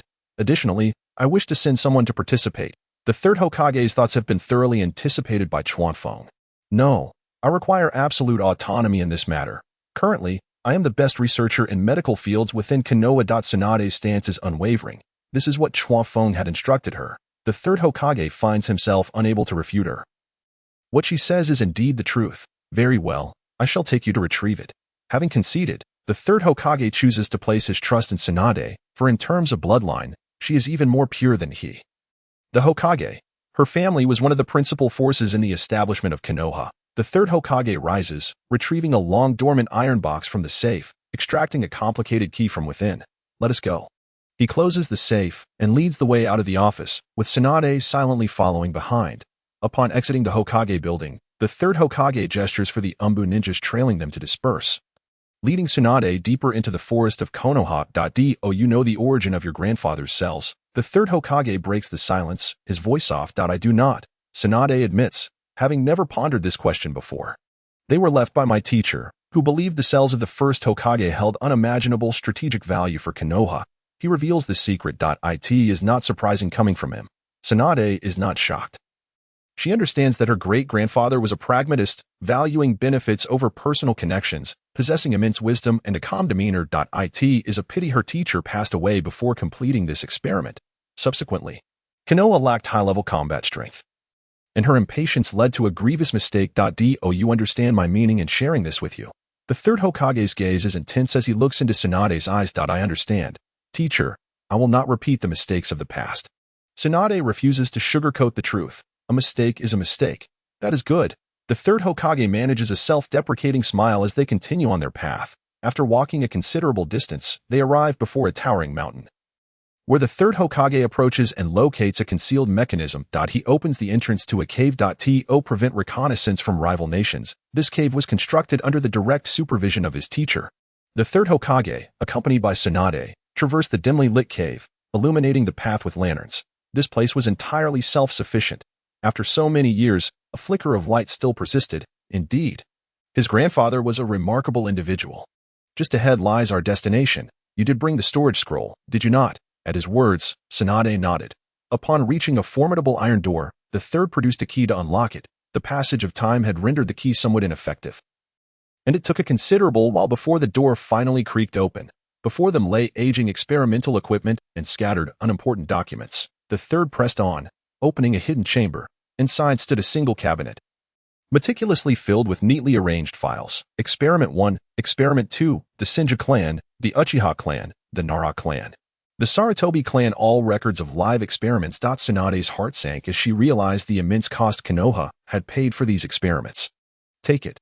These are the sins of my past. At that moment, Tsunade sensed her teacher had aged several years. Teacher, I will succeed. Without further words, Tsunade retrieved the entire cabinet into her storage scroll. As the cabinet vanished, a fraction of the pressure within the third lifted, yet he knew this burden would remain with him for a lifetime. He then led Tsunade to the freezing chamber to retrieve Hashirama's cells. There was no longer a need for this place. It was merely a repository of painful memories. Upon exiting the cave, the third spoke a final word before performing a Doton technique to seal the cave securely. This guilt was a weight he would bear alone. Tsunade observed her teacher's lingering melancholy and chose not to leave immediately, walking silently alongside him. This was the first time she had witnessed her teacher's vulnerable side. He had truly aged. Memories of joyful days spent with Orochimaru and Jiraiya were forever lost. Back then, he was vibrant and full of life, having ascended to the position of Hokage in his 20s, leading the village to prosperity. Now, it was her turn to shoulder the responsibilities of her teacher. Upon returning to the Hokage building, she had scarcely settled into her chair when an Umbu burst into the office. Lord Third, urgent news. Hanzo of the Salamander from the Land of Rain has declared war on Konoha, Tsunade, and the Land of Iron simultaneously. The front lines have erupted into conflict. Tsunade's heart raced at this alarming intelligence. Kawafeng's prediction had come true, and it hadn't even been 15 days. Gather all the Jainin in the village for an emergency meeting in the operations department. Immediately, the third rose abruptly, slamming his pipe onto the desk. In that moment, he regained the commanding presence of a general, exuding an air of authority that demanded respect. In the familiar operations department meeting room. The last time she had been here was during her initial encounter with the third. This time, Kawafeng stood beside Tsunade, shoulder to shoulder, flanked by Orochimaru and Shikamaru. More Jainin were arriving, yet the third had not yet made his appearance. Kawafeng, your foresight is impressive. I admire it, Orochimaru remarked, his expression darkening as the reality of war settled in. It was merely speculation at first, but Hanzo had indeed displayed extraordinary courage. If Kawafeng had not read the original story, he could hardly have imagined that such a small nation would dare to open 3 fronts simultaneously. First, they would strike at Tsunade, seeking a balanced engagement. Then they would confront the Land of Iron, showing mercy by sparing their lives. Lastly, they would humiliate the 3 disciples of the third Hokage, bestowing upon them the disgraceful title of 3 ninjas. The moniker of demigod attributed to Hanzo was far from exaggerated. He was formidable beyond measure. This represented the reckless spirit in Kawafeng's heart, refusing to bow to any of the 5 great nations. This time, the third was surely enraged. How dare the mere Land of Rain provoke Konoha? Tsunade observed as the third shattered his pipe on the table in frustration. Yet, one should not underestimate Hanzo. Kawafeng reminded Tsunade of her near demise at Hanzo's hands. Were it not for Jiraiya's protection, survival was not guaranteed. He noted gravely, the demigod of the ninja world is not a title to be taken lightly. Orochimaru, too, remained cautious, believing that a reputation often carries weight. Shikamaru, standing quietly in the background, felt like a mere wooden figure amidst the lively discussion. Brother, why are you so silent? Kawafeng nudged him, disrupting his cool demeanor. If the Land of Rain wants war, then let them have it, Shikamaru declared succinctly, maintaining his composure and focus. You have quite the bravado, Kawafing thought, amused by his brother's stoicism, successfully breaking through Shikamaru's defenses. Here comes the third. Kawafing quickly straightened up, silencing Shikamaru's retort. Tsunade felt a headache coming on as she watched the two of them, wishing for the tranquility of her sister-in-law at home. Orochimaru, amused, watched the brothers bicker. A joy he had never experienced before. The third Hokage, flanked by Tsunade and Shikamaru, ascended the podium in the meeting room. Silence enveloped the room, an oppressive atmosphere beginning to permeate. The third stood for a moment before beginning to speak. The Land of Rain has declared war on Konoha. The conflict has commenced and we are gathered here today for one purpose. To ensure that Hanzo of the Salamander understands that Konoha's dignity is not to be trifled with. Orochimaru will lead the charge. We set forth for the Land of Rain tomorrow. This battle allows for no failure. Do you understand? His final words thundered through the room. The third possessed immense prestige among the ninja. The Jonin echoed his command with fervor. We shall accomplish the mission at all costs. The atmosphere ignited with passion, influenced deeply by the will of fire. Orochimaru, please compile the list of those departing and those remaining behind. Present it to me shortly. Yes, Sensei, Orochimaru replied, and the third departed with his two silent advisors. I'll go, Shikamaru declared, already volunteering. Kawafing could only smile wryly as he followed. He had no choice but to accommodate his impulsive brother. Tsunade, you should remain in the village for now. The war has just begun, and there shouldn't be any large-scale movements. You can join us when you're needed. Kawafing was aware that Tsunade had just obtained Hashirama's cells and required time to settle them. There was no need for her to rush to the battlefield. Perhaps Tsunade won't need to go to war if it ends quickly, Orochimaru added, lightening the oppressive atmosphere. Let us hope for that. Kawafing replied with a wry smile, knowing full well that this war would not be resolved swiftly. It had been ongoing for several years. Very well.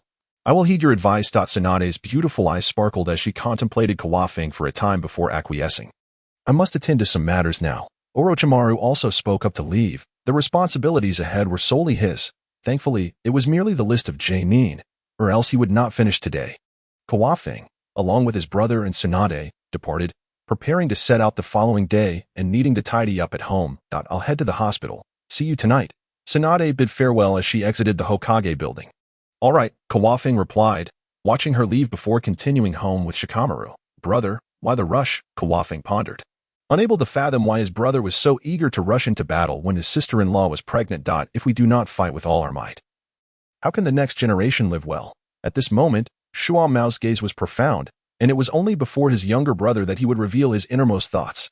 Every individual harbors their own reflections, and he was no exception. Upon hearing this, Chuanfeng finally comprehended why his elder brother chose to end his own life. His heart brimmed with love for their village when darkness enveloped him. Abandoned by the village, he felt as though his spirit had perished. However, with Danzo now deceased, there remained him, along with Naishue and the yet-to-be-born Kakashi. Such a tragedy would undoubtedly not unfold again. Who would have thought? You silent one, that you harbored such lofty aspirations, Chuanfeng jested, deliberately lightening the somber atmosphere. I have nothing to discuss with you, Shuo Mao retorted, casting a sideways glance at his brother before hastily striding ahead. Disappearing from Chuanfeng's view shortly thereafter, Chuanfeng chuckled softly, realizing that his elder brother was indeed quite sensitive to jest. Upon returning home, Shitian and Minato had already returned from Orochimaru's, diligently practicing in the training hall. Shitian, Minato, come here, called Chuanfeng. Elder brother, teacher, what is it? Shitian and Minato set aside their swords and jogged over. How has your training been of late? There has been no progress in developing ninjutsu. Much to the teacher's disappointment, Minato replied, a hint of embarrassment in his voice, having scoured through materials with Orochimaru without finding any leads. Haha, no matter, you are still young. Time is on your side. Chuanfeng had little expectation that Minato would discover anything immediately. Developing ninjutsu at the age of 10 was quite far-fetched. The teacher says I currently lack practical experience. My proficiency is already at the Chunin level. Shitian declared proudly, having made remarkable strides since meeting Chuanfeng. Very good, very good. Are you aware that we have declared war against the Land of Rain? The two youngsters shook their heads, as this news had yet to circulate. I am heading to the front lines tomorrow, and I intend to take you both with me. A ninja who has not witnessed blood cannot truly be called a ninja. Chuanfeng's expression grew serious. After all, war was not a trivial matter. He could not guarantee that he would always be there to protect the two youngsters. Sounds great. They echoed in unison, their youthful fervor igniting. Yet, It remained uncertain whether they could still find joy after witnessing the brutality of war. There's nothing else. Pack your things tonight and come with me in the morning. Shengtian, stay for dinner. Your sister is coming, Chuanfeng added before rising to leave, while the two youngsters remained in a state of excitement. After Chuanfeng departed, they continued their animated conversation. Tsunade arrived at the hospital, making her way to the underground laboratory alone.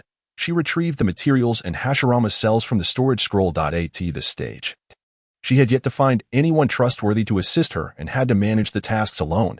She meticulously organized the information and returned Hashirama's cells to the freezer, having sorted through the piles of documents. She exited the hospital just in time for dinner. Tsunade headed towards the Hatake residence. The dining table was already laden with a variety of dishes, the feast bountiful. The thought of not being able to enjoy such delicacies on the battlefield made Chuanfeng wish for another table filled with food. When Tsunade arrived, the banquet commenced. I plan to take Shitian with me tomorrow, Chuanfeng finally mentioned to Tsunade. Then I shall entrust him to you, Tsunade replied without a flicker of emotion. Shitian had long harbored the desire to go to war, and this opportunity was fortuitous. With Chuanfeng accompanying him, the danger was significantly reduced, and Tsunade was reluctant to hinder him. Rest assured, I will be there, Chuanfeng said, placing his hand over Tsunade's. They no longer had the need for such formalities. Shitian, pretending not to notice, lowered his head to eat meat. Minato, however, watched with keen interest, his mind occupied by thoughts of the red-haired girl. He had been so focused on training lately that he had neglected her. This misstep could only be blamed on Chuanfeng. Any messages can be relayed to me through the slug sage, Tsunade remarked, utilizing the slug sage as a messenger. All right, let us drink. Chuanfeng raised his cup, and the three of them downed their drinks in unison. Naishue, due to her pregnancy, had switched to milk. The atmosphere began to brighten as the alcohol took effect, alleviating the earlier heaviness.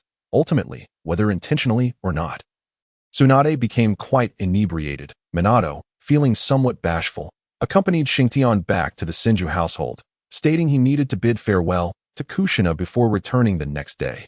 With one leaving and another staying, Chuanfeng found himself in a fortunate position. Under Shuo Mao's astonished gaze, a sober Chuanfeng carried the intoxicated Tsunade back to her room. The words dishonoring the family name lodged in Shuo Mao's throat. Unuttered. He recalled how, before marrying Naishue, even holding hands would make him blush. Truly, comparisons could be infuriating. Upon returning to the room, Chuanfeng gently placed the unconscious Tsunade on the bed and removed her coat. She murmured incoherently, "Safe return." At that moment, Chuanfeng's mind was devoid of any other thoughts as he gazed at her somewhat innocent and fair face. He placed a gentle kiss on her forehead and lay down beside her, embracing her soft form as he drifted into sleep. Meanwhile, Minato was at the Senju household. Trying to placate the irate Kushina, he firmly placed the blame on Chuanfeng, realizing that even the little son had this side to her. Don't be angry. It was the teacher who urged me to develop ninjutsu. I simply didn't have the time. Minato's face was full of charm as he sought to appease her. Kushina, with her back to him, pouted, clearly dissatisfied with his tone of apology. I'm leaving early tomorrow. Don't you want to see me one last time? Minato deployed his ultimate technique, acting soft and vulnerable. Ultimately, Kushina could not bear to be harsh and turned to face him. I will come to see you off. The next day, Tsunade awoke in Chuanfeng's embrace, feeling the large hand on her body. She quietly attempted to remove it.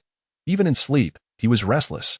Turning to see Chuanfeng still with his eyes closed, she playfully brushed her light yellow hair across his nose. When he reached out to grasp it, she withdrew, only for Chuanfeng to suddenly open his eyes and pull her into his embrace. It's early, and I'm quite irritable. Do not provoke me, he warned, a smirk playing on his lips as he tightened his hold on her. The pressure was enough to flatten a large marshmallow. Oh no, I must get up.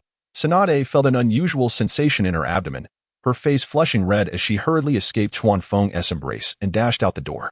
Coward, Chuanfeng chuckled softly, stretching his neck before getting up. During breakfast, Shitian and Minato carried their bags, with Kushina trailing behind them. After finishing their meal, as the time to gather and depart approached, Shuo held the package prepared by Naishue, and the two shared a heartfelt farewell. I will wait for your safe return. The battlefield was ever-changing, and Naishue could only hope for his safe return. Wait for me, Shuo said, unusually kissing Naishue on the forehead in front of everyone. Chuanfeng had his supplies all organized in a single storage scroll, which he handed to Minato. A disciple should shoulder their teacher's burdens. There's nothing wrong with that.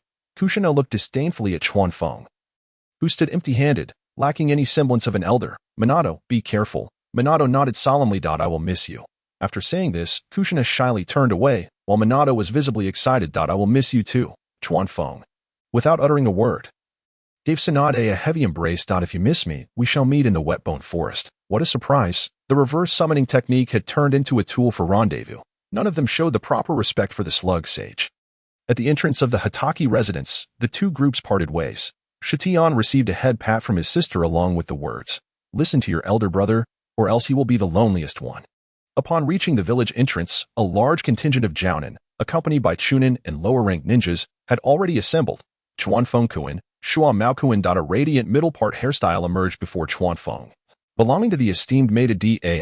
As anticipated, the elder brother had summoned his recently acquainted good friend. Dai, let us depart. At that moment, Orochimaru had already signaled the advance. A multitude of Konoha ninjas began their journey towards the borders of the Rain Country. Chuanfeng, seemingly out of nowhere, retrieved a map of the ninja world. From Konoha to the Rain Country, a skilled ninja would require approximately 2 days at full speed.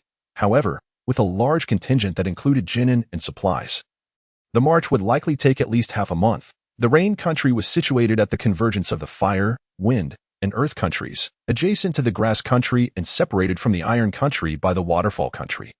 Chuanfeng pondered the perplexity of Hanzo the Salamander's motives for attacking, questioning whether he was simply idle. The Rain Country was perpetually drenched, dotted with valleys, although the number of Rain ninjas was limited. Under Hanzo's iron-fisted governance, they were formidable warriors, particularly adept at assassination and intelligence gathering. Using the map, Chuanfeng compiled the information he had gleaned from the original story, deciding to take the initiative, for the main force was too slow. Leading the expedition was Orochimaru's responsibility, not his. He called upon Tsukumo and Dai, bringing along the two younger ones, and after exchanging greetings with Orochimaru, they began to separate from the main force. Along the way, they were self-sufficient, enjoying ample game. To Chuanfeng's surprise, his storage scroll contained a complete set of cooking utensils, earning him further respect from Tsukumo, who was tasked with cooking. It seemed his younger brother was destined for a life of ease. As the elder brother, it was rather absurd that he had to prepare meals for his sibling. After a week of rapid marching, they finally crossed the border into the Rain Country and located the encampment of Konoha's advanced negotiation team. Following the address provided by Orochimaru, Chuanfeng and Tsukumo entered the Rain Country, their expressions tense with vigilance. Upon entering the concealed camp, they were confronted by a ninja wearing a Konoha headband, armed with kunai, who obstructed their path. All this transpired within Chuanfeng's perceptive range. Who goes there? The two ninjas, clad in Konoha's green vests, were at least of Chunin rank. I am Chuanfeng of the Hatake clan, a Jounin.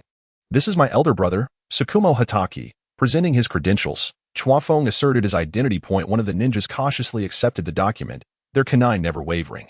After multiple confirmations, they finally relaxed. I am Chunin Michikawa Ryu. It is an honor to meet you. Lord Chuanfeng. I am Chunin Jila. It is an honor to meet you, Lord Chuanfeng. Chuanfeng retrieved his credentials, sensing an underlying tension within the camp. Has something occurred? Tsukumo furrowed his brow, surveying the area. The camp exuded an unsettling aura. We have been waiting for the main force's arrival, but we are frequently attacked by Rain ninjas. Michikawa Ryu spoke, his expression betraying his anguish. We are merely the advanced team for negotiations, lacking sufficient combat strength, and have suffered significant casualties. Who is currently leading your team? Chuanfeng inquired, seeking to communicate with the commanding ninja to devise a solution to their predicament. Lord Aburame Bunshur has already fallen, Michikawa Ryu replied, his face etched with pain. Let us proceed inside and assess the situation, Tsukumo declared, stepping forward into the camp. Chuanfeng had no alternative but to follow suit. Upon entering the camp, they observed the tents in disarray. Some were beyond repair, unable to provide even minimal shelter. Wails of the wounded echoed from within the tents. A few remaining ninjas, seeing the arrival of newcomers, stood up and gathered around, relief evident on their faces. Ju and Minato were witnessing the grim aftermath of war for the first time, their faces pale with shock. These are Jounin Chuanfeng and Tsukumo Hatake. Michikawa Ryu introduced them. I know. Lord Chuanfeng is a prodigious Jounin of the Hatake clan. Lord Tsukumo is the clan's head. Many ninjas had heard of the brothers' renown, which would facilitate their command. Enough chatter, Chuanfeng interrupted, his voice commanding. The main force is still en route and will likely arrive in about a week. From now on, follow my orders. Does anyone have objections? He scrutinized the lower-ranking ninjas, his gaze intense. None dared to meet his eyes. No objections. Good.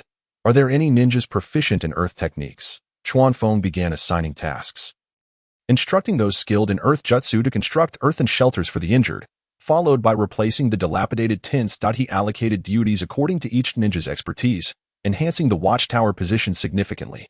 After a series of adjustments, cooking commenced, and the camp finally regained some vitality, contrasting the previous atmosphere of despair, as the ninjas had been demoralized by the relentless attacks from the rain ninjas.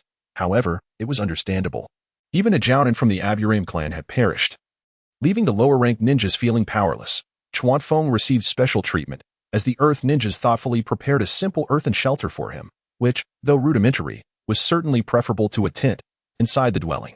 Chuanfeng and his party of 5 were enjoying a meal. The pot contained noodles, a luxury under battlefield conditions. Each person had a small bowl, and they relished the food heartily. What are your plans next? Shall we merely wait? Tsukumo inquired, seeking his brother's perspective. Not fighting back is not my style. The rain ninjas must be prepared for death if they dare to come. Chuanfeng remarked. If I'm not mistaken, these are mere smokescreens thrown by Hanzo the Salamander, with 3 fronts in conflict. He lacks the capacity to defend against us all simultaneously. By dispatching his subordinates for assassination and harassment, he aims to buy time before systematically eliminating us. That is his true intention. Tsukumo furrowed his brow, contemplating Chuanfeng's words, which seemed to hold merit. Although he was an expert in assassination, he acknowledged that when it came to strategy, Chuanfeng was far superior. Dai, blissfully ignorant, was engrossed in his meal, consuming the most. The demands of taijutsu training were considerable, which Chuanfeng understood, yet it seemed excessive to snatch food from a child.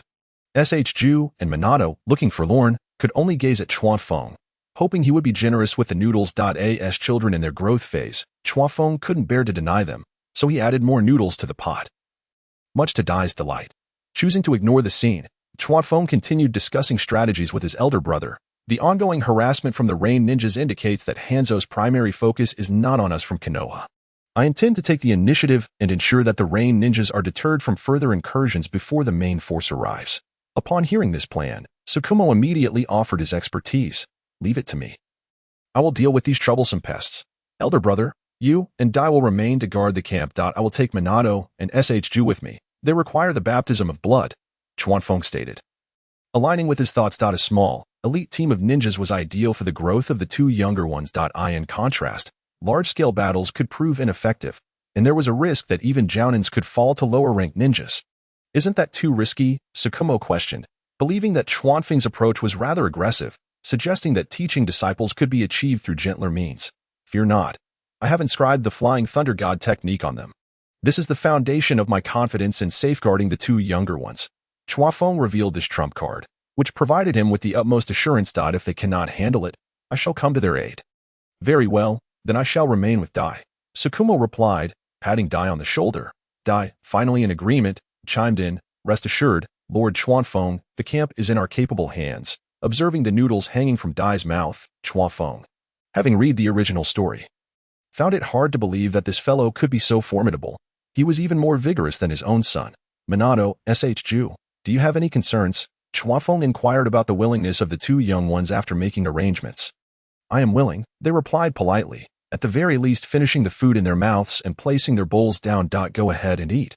Once you are full, we shall depart, Chuanfeng said, setting down his bowl and stepping outside. He still had some matters to inquire about and sought out Michuanov, who was resting in a tent. Lord Chuanfeng, Michuanov greeted him. Please, sit down. No need for formality. I have a few questions for you, Chuanfeng said with a gentle smile as he sat beside Michuanov. From which direction do the rain ninjas typically approach? Do they possess any special abilities? Chuanfeng had little memory of the rain ninjas and could only attempt to glean information from Michuanov. From the north of the camp, they always come from that direction. As for special abilities, I have not discovered any. They tend to conceal their presence, primarily utilizing water techniques. When combined with water clones on rainy days, they can be quite elusive. Michuanov, being merely a nin, had done well to summarize such intelligence. Chuanfeng did not press him further, as this information would suffice to placate Minato and Xingtri. Otherwise, he would appear woefully uninformed, which would be quite embarrassing. After patting Michuanov on the shoulder, Chuanfeng expressed his gratitude and took his leave. Are you both ready? Chuanfeng asked, standing at the entrance of the camp with a serious expression. Accompanied by Xingtri and Minato. We are ready, the 2 young ones replied in unison. each still carrying a Han sword at their waists. In their eyes, Chuanfeng's figure appeared towering, as he had chosen to take two novices on such a thrilling mission. Truly, he was their mentor brother. It mattered not whether they were fully prepared, they were to set off. Chuanfeng slowed his pace, slightly ahead of the two young ones, heading towards the northern part of the camp. Although it was not raining at that moment, the forest was damp, and the tree trunks were somewhat slippery. Careless Xingtree nearly lost his footing and would have fallen had Minato not grabbed him in time. Which would have been quite the mishap. How many times must I tell you to pay attention to the details? Focus on distributing your chakra beneath your feet. If you cannot maintain your stance, what good is your swordsmanship? Is your horse stance just for show? Chuanfeng admonished him harshly, far more so than during their training at home. Xingtree, still a young child, felt a bit wronged and muttered, "I will be more careful next time." Minato stood by, hesitant to speak, as it was his first time witnessing Chuanfeng's furious side. Even when they were beaten at home, Chuanfeng would always wear a smile. "Minato, you are doing well. You must first adapt to the environment. The air here is humid, and the terrain is not like that of Konoha. If you lack even this basic awareness, I suggest you return." Chuanfeng scolded Xingtree because he noticed the boy was far too oblivious, completely disregarding his surroundings. In a wonder he had met such a fate with the explosive tags. His demise was indeed not unjust. If he did not learn from this experience, he would never rid himself of this fatal habit. In contrast, Minato, having emerged from the Third Great Ninja War, was miles ahead of Xingtree in this regard. "Understood, brother." Xingtree finally dared to respond once Chuanfeng's tone softened. Chuanfeng said nothing further and continued walking ahead. "Xingtree, be cautious. What the teacher said is indeed true. This is a battlefield, and lives are at stake. Do you remember the tragic state of those injured?" Minato began to counsel Xingtree, as he had begun to grasp the meaning behind Chuanfeng's words. Xingtree's complexion gradually paled as he nodded heavily. "Rest assured, I know brother means well." The two young ones walked side by side, struggling to keep pace with Chuanfeng. After venturing far from the camp, the humidity deep within the forest intensified, and small puddles were scattered across the ground. Chuanfeng began to notice some concealed markings, the meaning of which eluded him. However, he surmised they were unique signals used by the rain ninjas, and his vigilance heightened, for he was responsible for the two young ones. Any incident would be undesirable. Heighten your vigilance, and keep an eye on your surroundings, Chuanfeng warned the two young ones. Xingtree and Minato became even more cautious, which quickly drained their energy. Chuanfeng observed this, but sensed no chakra disturbances nearby. They continued onward at a steady pace. After advancing several miles, Chuanfeng vaguely sensed several unfamiliar chakra signatures. He was not a sensory-type ninja, which indicated that the enemy was not far off. "Be careful," he cautioned as several shuriken whizzed past them. A rain ninja, wearing a gas mask, appeared before the trio. "Konoha ninjas dare to show themselves," he sneered, his face hidden but his tone brimming with arrogance, provoking Chuanfeng's desire to strike him down. Grasping his eight-sided Han sword, he was about to deliver a fatal blow when he suddenly sensed something amiss. A fleeting thought crossed his mind, and Chuanfeng decided to play along with this rain ninja. "You dare to speak so boldly while hiding in the shadows." The rain ninja's fury surged at Chuanfeng's words. He quickly formed hand seals, unleashing water release, water dragon bullet technique. A massive dragon of water surged forth towards Chuanfeng. "A mere parlor trick," Chuanfeng retorted, facing the attack head-on, his eight-sided Han sword crackling with lightning as he cleaved through the water sphere, scattering it in all directions. Xingtree and Minato drew their swords, remaining on high alert. "It seems this fellow is a J-nin. I shall see just how many J-nin from Konoha I can dispatch." The rain ninja remained unaware of Chuanfeng's true strength. Continuing his verbal taunts, Chuanfeng could no longer hold back. This insolent fool was insufferable. In an instant, he closed the distance to the rain ninja with a swift step, delivering a heart-piercing strike, only to find the sensation was off.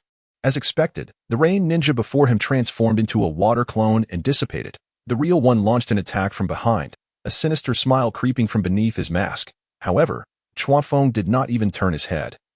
Instead, he executed a backward kick, striking the ninja squarely in the chest. The rain ninja was sent flying, blood seeping through his mask as he realized Chuanfeng had restrained his strength, refraining from infusing chakra into the blow. The rain ninja, recognizing his defeat, immediately turned to flee. "Stay vigilant. I shall return shortly." Chuanfeng unexpectedly left the two young ones behind in pursuit of the fleeing ninja. Minato stood in disbelief. This was not the behavior one would expect from their astute mentor. However, he remained silent, as his purpose for staying was merely to protect himself and Xingtree. "You dare to run. If I can just hold you back, Your subordinates will likely be left to await your corpse. The Rain Ninja thought, glancing back at Chuanfeng with a glimmer of hope, believing that his mission would not end in failure. If I do not pursue, how can I compel your subordinates to act? Chuanfeng smirked, no longer concealing his prowess.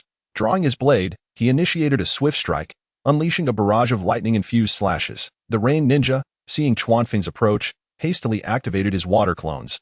Unfortunately, 2 zigzagging bolts of lightning cleaved through, splitting both the Rain Ninja and his clones in twain. Another Rain Ninja from the Land of Rain has met the Grim Reaper. Do remember to say hello in your next life and refrain from such arrogance. Chuanfeng declared, sheathing his 8-sided Han sword and utilizing the Flying Thunder God technique to return to the spot he had previously marked. He caught sight of Shatri and Minato, having returned in the blink of an eye, leaving the Rain Ninja no time to even draw a breath. At that moment, Minato and Shatri stood back to back, and Shatri noticed a puddle on the thick trunk before him. He threw a shuriken, sensing something was amiss. After all, how could a round tree trunk harbor a puddle? Chuanfeng was genuinely pleased to witness this scene, as his young brother had finally displayed some common sense, just as the shuriken approached the puddle. A Rain Ninja emerged from within, effortlessly deflecting the projectile. Indeed, he was still far too inexperienced. The Rain Ninja, donned in a gas mask, appeared to be quite youthful. Behind him, 2 other ninjas emerged. The puddle had vanished. At this moment, Shu and Minato faced 3 Nin from the Land of Rain, an overwhelming sense of urgency swelling within them. Your foolish leader, the Nin, dares to leave you 2 brats behind. Do not blame us for our ruthlessness should you perish. As he spoke, the Rain Ninja in the forefront charged at the 2 youngsters. The 2 accomplices followed suit, forming a triangular formation, kunai in hand. Launching an assault on the 2. Kawakaze felt a headache coming on. It was evident that the caliber of a team reflected the character of its leader. None of them seemed capable of coherent communication.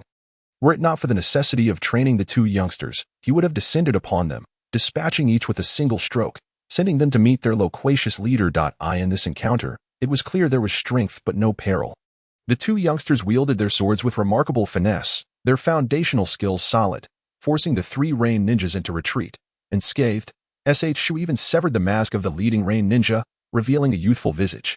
The Rain Ninja, in a fit of rage, discarded his mask, his anger palpable. The fact that they had not subdued the 2 children and had lost their masks was utterly intolerable. Water release. Water chaos wave.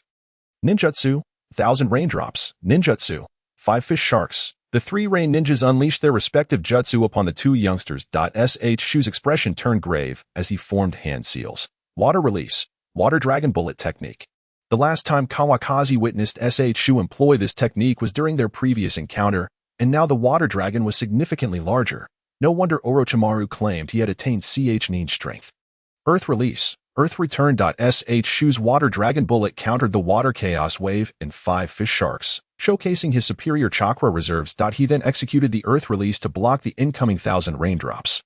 Minato's figure had already vanished behind the earth jutsu, launching a side attack on the 3 Rain Ninjas. He discerned that their close combat abilities were rather mediocre. Kawakaze watched intently, unable to suppress his admiration. It was no wonder Minato excelled during the 3rd Great Ninja War. At merely 10 years of age, his combat intelligence was astounding. If he survived, greatness was assured, faced with their jutsu being thwarted. The 3 Rain Ninjas had no choice but to confront Minato as he approached from the side. Shu also advanced from the front, thus commenced an exhilarating melee, utilizing the advantage of their sword length. The 2 youngsters swiftly subdued the 3 Rain Ninjas, inflicting several wounds upon each. Realizing they were outmatched, the Rain Ninjas, now desperate, retreated from the 2 youngsters' assault, each sustaining an additional injury as they did so. They resorted to employing jutsu once more, spreading out to prevent the 2 from engaging in chaotic combat. Separated by the jutsu, Shu and Minato found themselves nearing their physical limits. The Rain Ninjas, having conserved their energy, had been waiting for this moment. The 2 had been traveling for quite some time. Breathing heavily, Minato unleashed a wind release. Great breakthrough against the leading Rain Ninja. Observing this, Shu joined the fray, intent on concentrating their firepower to eliminate one adversary first. The remaining 2 Rain Ninjas would not stand idly by, retaliating with 2 water releases. In a moment of haste, Shu employed earth release to barely block some of the attack, and during the rest, blood spilled from his mouth as he staggered but regained his footing, his sword piercing through the Rain Ninja's chest who was still resisting the great breakthrough. With the first blood drawn, Shu had no time to dwell on the discomfort of taking a life. He withdrew his sword and turned to face the remaining rain ninja. Now it was 2 against 2.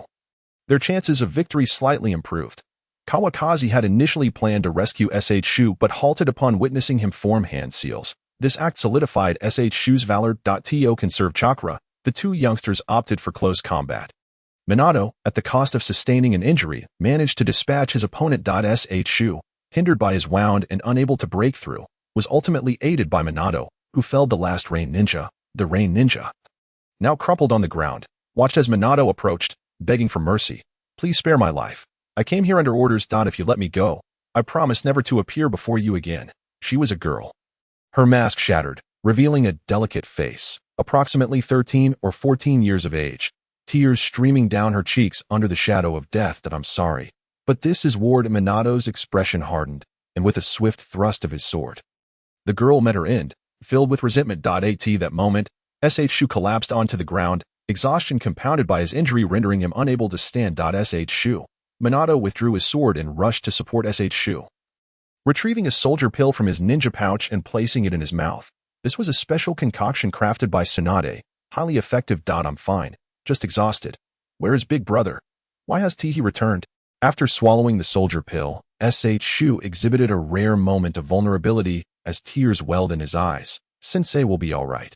Minato possessed unwavering faith in Kawakaze's strength, having also faced the specter of taking a life for the first time. Minato's psychological resilience proved superior to S.H. Shu's. However, S.H. Shu embodied the essence of a novice on the battlefield. After all, true geniuses are but a minority. Cough. You did well. At that moment, Kawakaze emerged from concealment, approaching the two youngsters. A minor injury. I'll take you both back. Kawakaze assessed S.H. Shu's wounds, hoisting him onto his back. Minato has attained Ch. strength. I am quite pleased. Kawakaze unabashedly praised Minato, which was well-deserved. The teachings of our sensei have been exceptional. Haha. I relish your sincerity, my child. Kawakaze laughed heartily, basking in Minato's commendation. S.H. Shu, you performed admirably as well, identifying the enemy's weakness and trading injury for victory.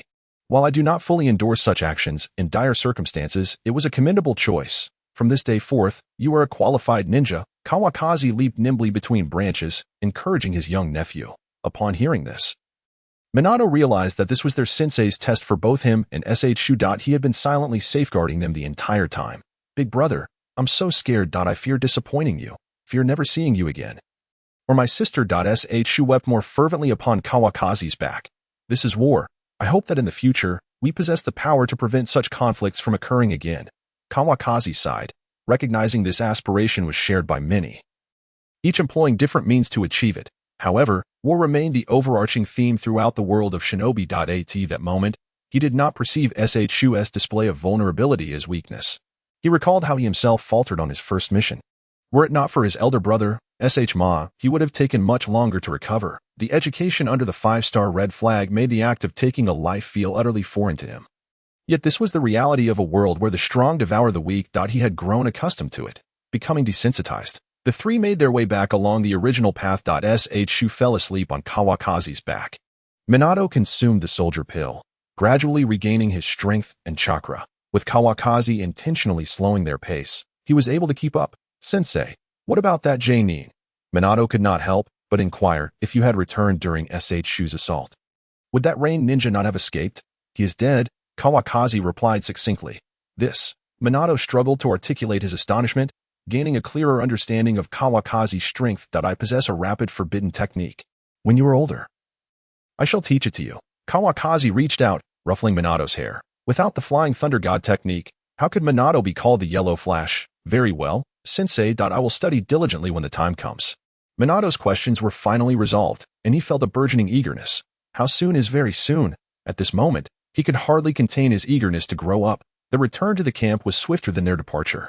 As Chuanfeng appeared at the camp entrance, carrying Shitai on his back, diligent Konoha ninjas emerged to inquire, their demeanor markedly more enthusiastic than upon their arrival. After swiftly confirming their identities, the trio was granted entry.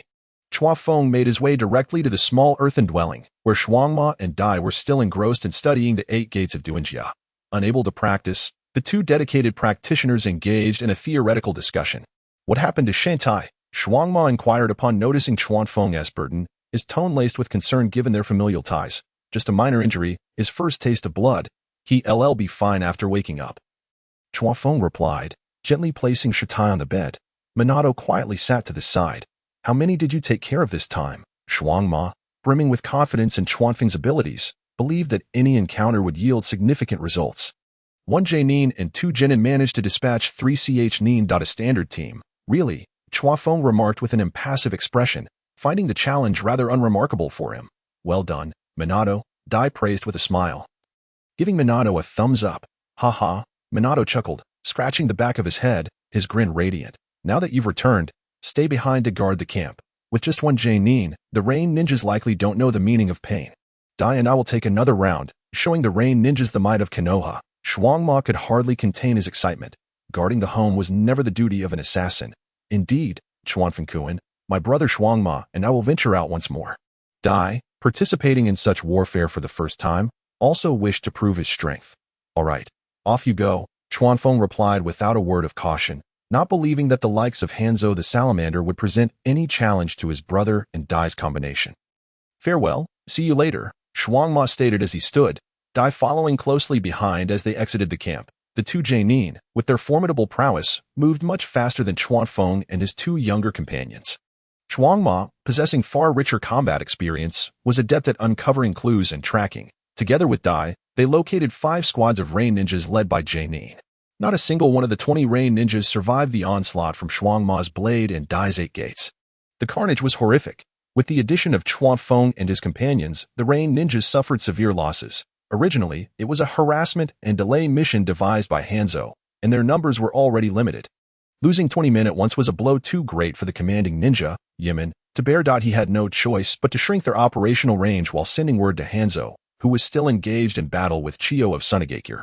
Upon receiving this news, Hanzo, enraged, tore the letter to shreds. The Konoha ninjas had arrived far quicker than he had anticipated. He had expected the main forces of Konoha to have arrived. Little did he know. It was merely Chuanfeng and his group who had arrived first. Reinforcements were dispatched to Yimin, advising him to remain vigilant and to avoid engaging with Konoha's forces for the time being. If the main Konoha forces commenced their assault, he was to delay them at all costs until Hanzo returned. Hanzo issued his orders, and the kneeling ninja before him departed to fulfill them. At this moment, Hanzo was situated within the Land of Wind, opting for a surprise attack on Tsunade rather than a defensive stance. One could not help but admire his courage upon discovering Hanzo's presence. Tsunade also dispatched Chiyo, leading a large contingent to confront him. Several battles had already ensued. Both sides suffered injuries. Hanzo's poison inflicted grave losses upon Tsunade, while Chiyo's puppets brought considerable suffering to the Rain Ninjas. That damn puppet master, Hanzo cursed, feeling that without Chiyo, Tsunade would be no more than a bunch of rabble. Meanwhile, in Tsunade's camp, Chiyo was diligently researching Hanzo's poison. Yet, Hanzo's toxin was not so easily deciphered. Even for an adept poison user like her, that insufferable old man with the breathing tube, Chiyo muttered as she continued her studies, estimating that a solution would still take considerable time. The thought of the Tsunade ninjas who would perish at Hanzo's hands during this interval furrowed her brow. Mother, you've been researching for a day and a night. You should take a break, spoke a man with striking red hair and a handsome visage. He was Scorpion's father. Indeed, sister, if this continues, you will wear yourself down. Sensei chimed in. I cannot find peace until I unravel this poison. Chiyo sighed, rubbing her weary eyes, her thoughts consumed with the desire to dismantle Hanzo piece by piece. Before long, another ninja reported that Hanzo was launching another assault. Chiyo had no choice but to rally her brother and son to respond. The Rain Ninjas and Tsunade were engaged in a fierce struggle within the Land of Wind. In contrast, Chuanfeng and his group had traveled north for several days without encountering a single Rain Ninja.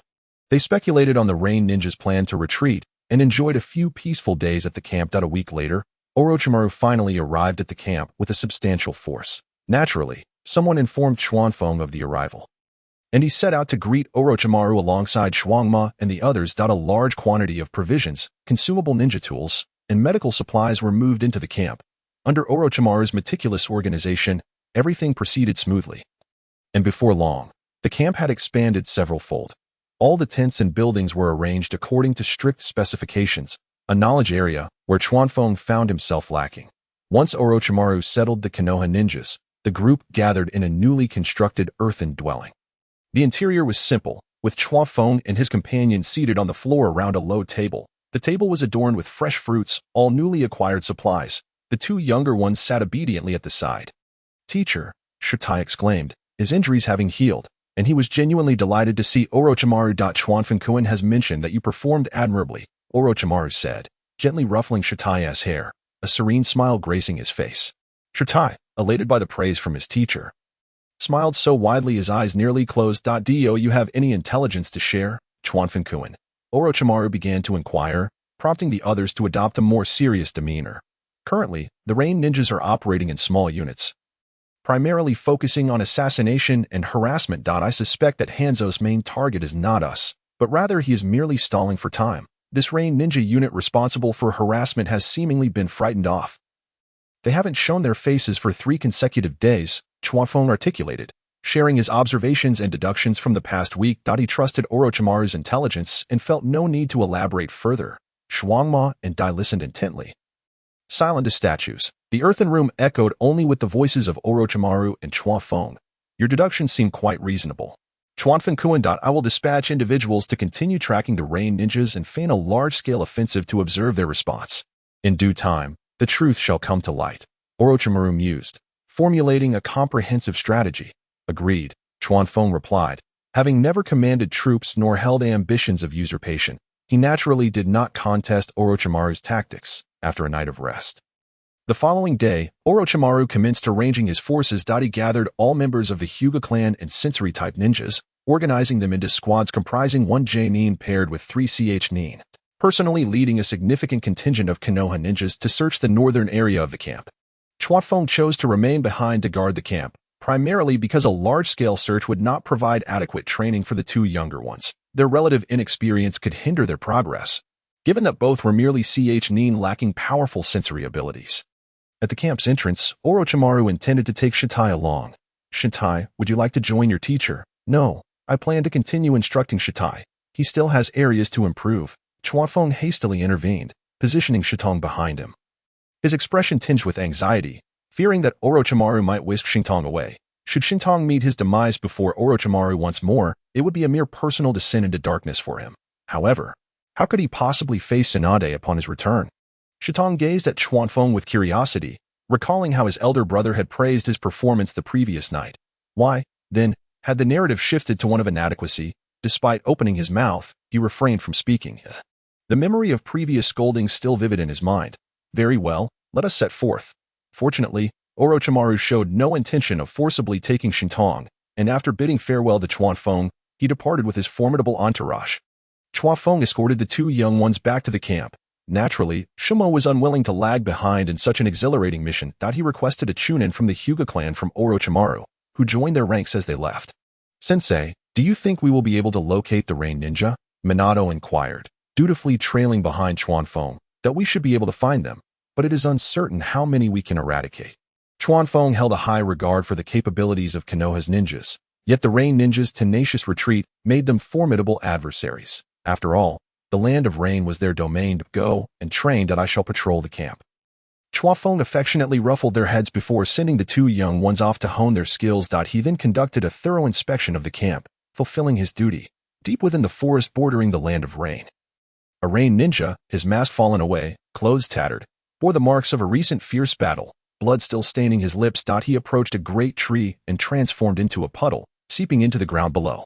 To his astonishment, he discovered a vast underground cavern that could accommodate nearly 1,000 Rain Ninja, almost a third of their total numbers. This clearly demonstrated that Hanzo's declaration of war against the 3 nations was not a spur-of-the-moment decision, but rather a premeditated strategy. Such a subterranean stronghold could not have been constructed hastily. It had likely been planned well in advance during negotiations with the various nations. The talks were merely a ruse to buy time. Once preparations were complete, Hans had declared war without hesitation. Upon entering the underground cavern, the injured ninja was immediately met with assistance. "Jia, weren't you on patrol outside?" He was asked. "I have urgent news to report to Lord Yemen." The Rain Ninja named Jia, aided by his comrades, approached Yemen. Kneeling on one knee, Jia's face remained obscured beneath the gas mask worn by Yemen. "Lord Yemen, Konoha's main force has entered the forest, launching extensive searches. The leading ninja is suspected to be Orochimaru, a disciple of the 3rd Hokage. The disparity in our numbers is vast.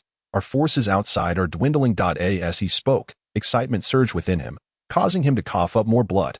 Damn Konoha! Yaman, infuriated, clenched his fists and slammed them onto the armrest of his chair, shattering it into fragments. He rose to his feet. Continue to contract our patrol range. Do not engage Konoha directly. Tsukichiro, take a team outside to set more traps.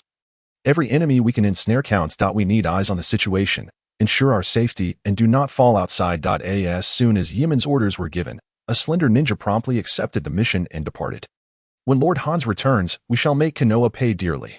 Once his subordinates had dispersed, Yaman spoke to himself, his words overflowing with trust and admiration for Hans. A cadre of elite rain ninja, under Tsukichiro's leadership, emerged from the cavern. Meanwhile, Konoha's main force had cleared the surrounding area, with only one of the 80 rain ninja they encountered managing to escape. Orochimaru-san, it has been quite some time since we last encountered rain ninja, Shumo remarked as he approached Orochimaru. They undoubtedly have a large gathering place. Unfortunately, we lost track of the rain ninja we just let slip away. Otherwise, we could have pinpointed their lair. Now that someone has returned to report, the chances of us locating them are slim. If we find no further activity after a bit more searching, we shall retreat to camp. We will rest for a few days, create a stir, and then feign a large-scale attack. Orochimaru had a keen instinct on the battlefield, but it was unfortunate that Jiye had managed to escape. Very well, I shall scout ahead, Orochimaru declared. Shumo-kun, exercise caution. Shumo and Dai left the group to proceed alone. With great skill comes great audacity, and Orochimaru did not impede them. Had he not witnessed Dai's remarkable prowess with the 8 gates, he would scarcely have believed that such a ninja could possess such strength. During his years in Konoha, he had never heard the name Might Dai. Should Shumo and Dai find themselves in an inextricable predicament, it would likely spell doom for the team he led. Shumo Nii, what are you pondering? Dai inquired, noticing Shumo's momentary distraction. Though the immediate danger had subsided, the battlefield remained. I'm missing my wife, Shumo replied candidly. Unguarded in his emotions. In this environment, he yearned even more for Naishue and the child she carried. Haha, I miss my wife too, Dai responded with a chuckle, as the two men, far from home, reminisced about their families amid the chaos of war. Once the child is born, they shall train together. The sooner the war ends, the sooner they can return home. Shumo regained his clarity and contemplated having their children train alongside one another. This was purely an advance headache for Kakashi, as he wondered whether Kakashi would blame his father for such arrangements. He could hardly bear the youthful exuberance of Kai. Indeed, let us hope this war concludes swiftly, Dai concurred, as they continued their patrol, whether it was fate's favor or mere misfortune for the rain ninja. One of their operatives, while busy setting explosive tags, failed to react in time as Shumo's short blade swiftly severed his throat. Clutching his neck, the ninja fell with a gurgling gasp. It appears the rain ninja have received word. We must return and alert the main force, Shumo deduced, collecting the explosive tags. All right, let us head back. Dai kicked the fallen rain ninja's body aside as he and Shumo gathered the strategic resources. Upon returning to Orochimaru and reporting their findings, he swiftly ordered a retreat to the camp to avert unnecessary losses. After all, even a horse can stumble, and a ninja can falter, should they fall victim to a trap of explosive tags. Even a jonin would meet a bitter end. Consolidate our formation. Return to camp. With Orochimaru's command, the scattered ninjas of Konoha began to regroup and retrace their steps. The rain ninjas' traps were destined to fail. But the scouts would survive, which was precisely what Orochimaru hoped to witness. Chuanfeng-kun, your assumptions were correct. The rain ninja are once again retracting, unwilling to confront us directly. Outside, they merely have their eyes on us, at most setting a few traps, with no intentions of ambushing. It seemed that as long as they refrained from making any moves, the rain ninja would not act either. This skirmish could be deemed a minor victory.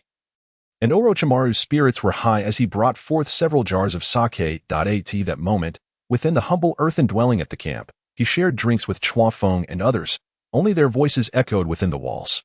Their aim is merely to delay us, not to defeat us. As long as we create the illusion of a large-scale assault, the rain ninja will suspect it as a trap and have no choice but to press on. Orochimaru-san, what a cunning strategy, Chuanfeng observed. Perceiving Orochimaru's plan clearly, it was a well-crafted scheme. The rain ninja would surely strike, leading to an inevitable fierce battle. However, it is but a minor tactic. Please do not take offense, Chuanfeng-kun.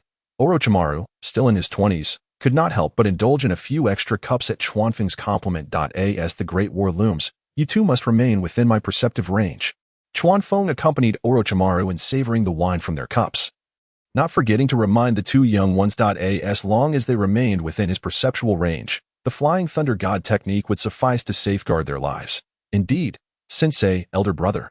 The two youngsters obediently munched on the fruits brought by Orochimaru. Nodding in response to Chuanfeng. Shwomo-kun, the task of perimeter vigilance will be entrusted to you.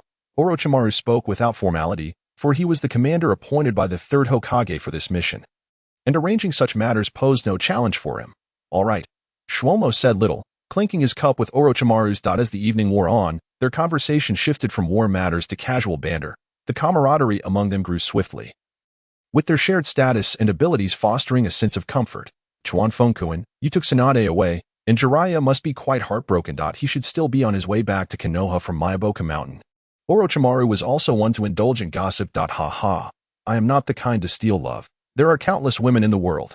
When I have the time, I shall find a suitable match for Jiraiya.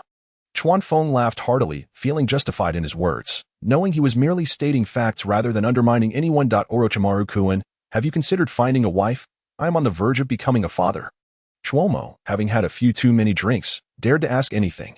Chuanfeng glanced at his elder brother, thinking, only you could do this, my brother, and watched curiously how Orochimaru would respond. I have yet to find a suitable candidate. Orochimaru replied unabashedly, raising his cup to clink with Shwomo's once more.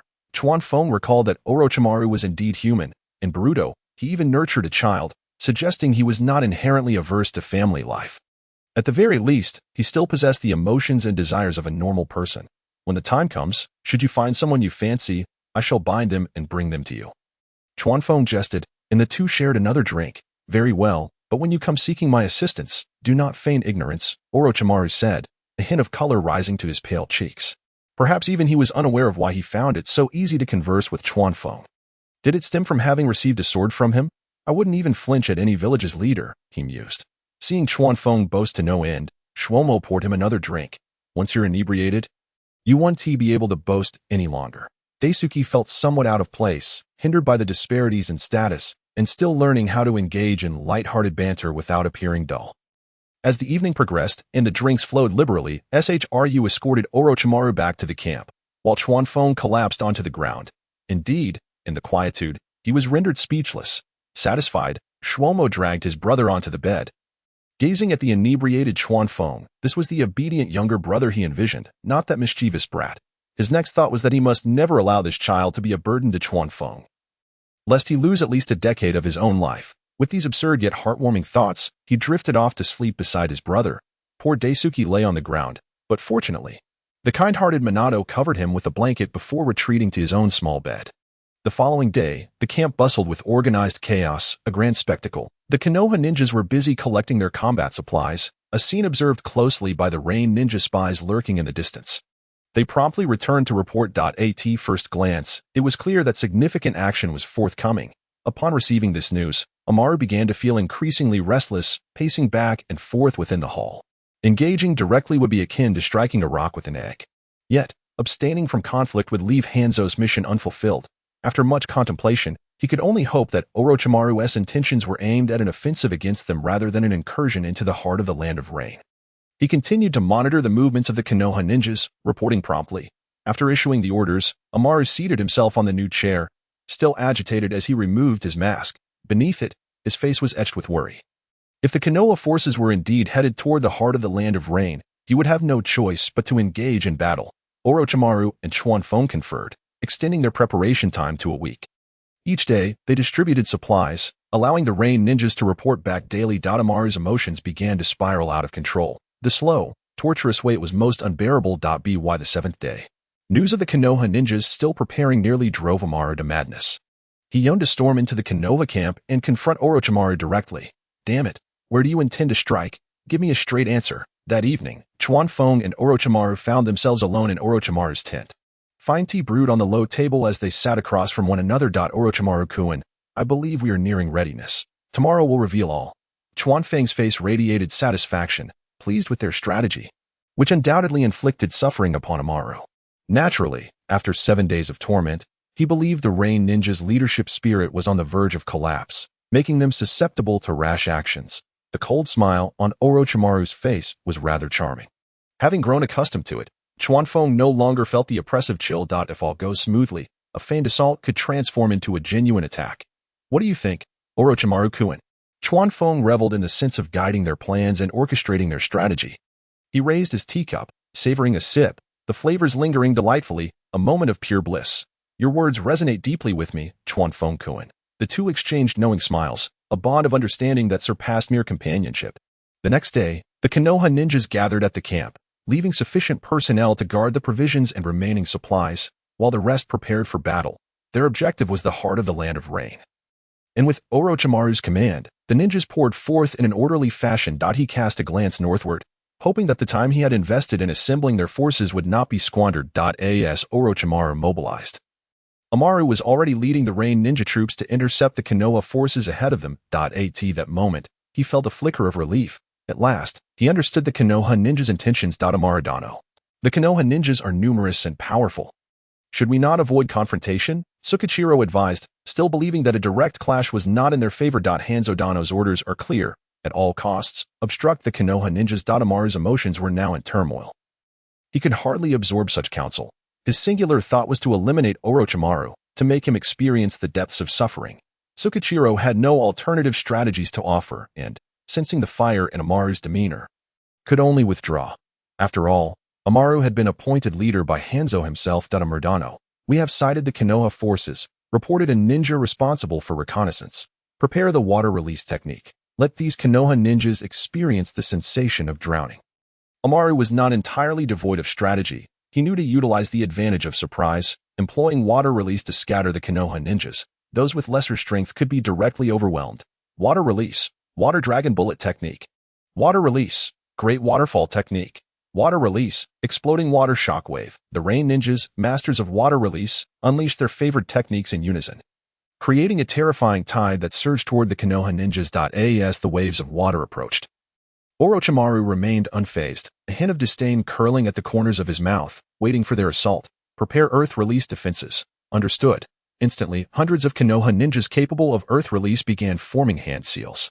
Summoning technique. Triple Rashomon. As Orochimaru formed hand seals and struck the ground with a single hand, three formidable gate-like structures erupted from the earth, repeatedly diminishing the impact of the rushing waters. By the time the torrent reached the earthen wall before the Konoha ninjas, it had become remarkably docile, inflicting no harm upon them. Well done, Orochimaru-kun, Kawafeng thought, witnessing the ultimate defensive jutsu, the Rashomon, and felt a surge of excitement.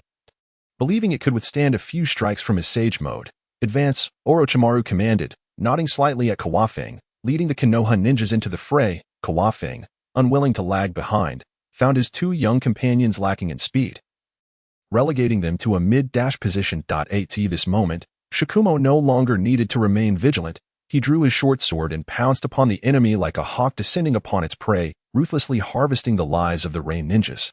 Open, Gate of View. Dai activated the sixth gate, transforming into a green whirlwind that swept through the ranks of the Rain ninjas. Wherever he passed, the Rain ninjas were sent flying as if struck by cannon fire.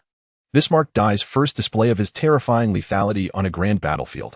Orochimaru, combining ninjutsu and taijutsu, plunged into the fray with few opponents standing against him, while the occasional venomous snake would deliver a fatal blow to the Rain ninjas.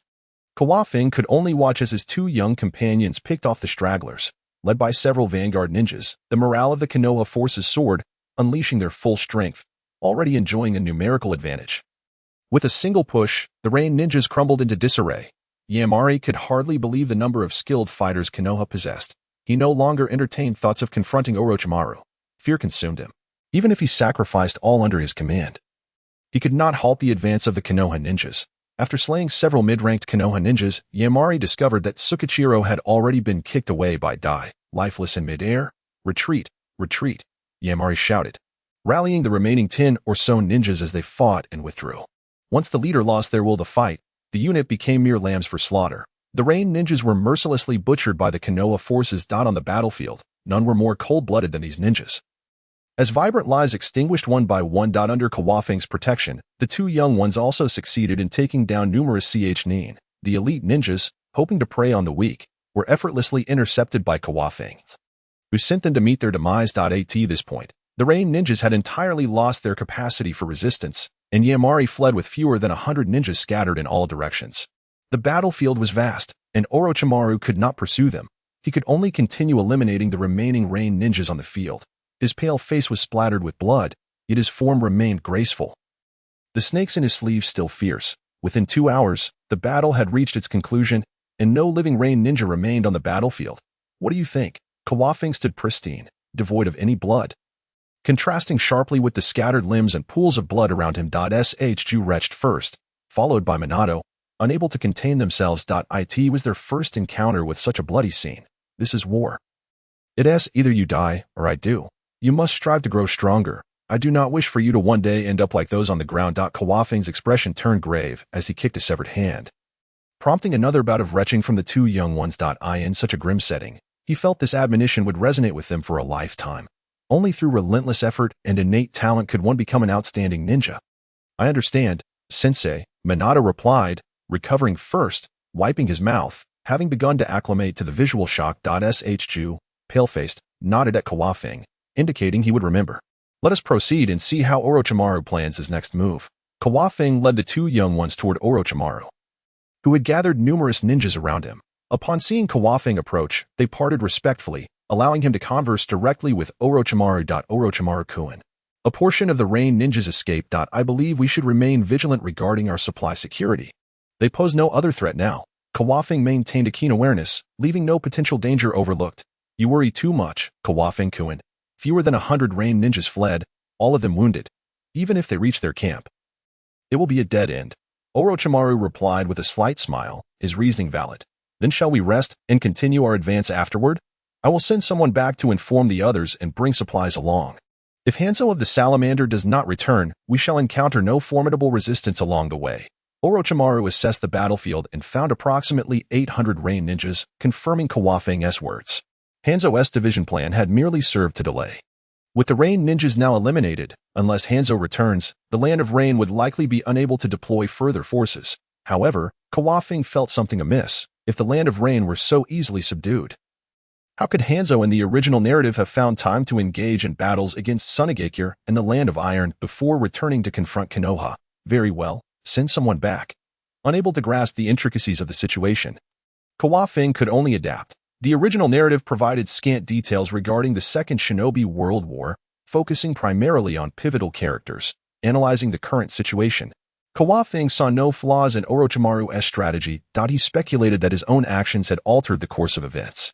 Ito-kun, you will return to the camp and bring all supplies. We will advance slowly, hoping to catch up soon. Is there a problem? Orochimaru, unwilling to waste time, ordered the main force to continue advancing into the heart of the Land of Rain. No issues, Lord Orochimaru, replied Ito, a Konoha J-nin, as he selected 3ch nin to return to the camp. Kawafing-kun, you share half the credit for this victory. Orochimaru, in high spirits after achieving consecutive victories in a short time, felt the chilling atmosphere lift, a slight smile gracing his lips. That may be an exaggeration. I merely offered some suggestions. With Tsunade absent, Kawafing was indifferent to the accolades. Responding humbly, he thought that if the Land of Rain fell so easily, it would be Tsunade who would bolster her reputation in battles against other ninja villages.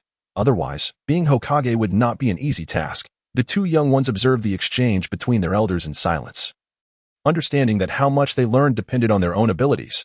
Let us move forward. Agreed. Orochimaru now regarded Kawafing as a collaborator, often soliciting his opinion. Gather, and let us depart, with a command.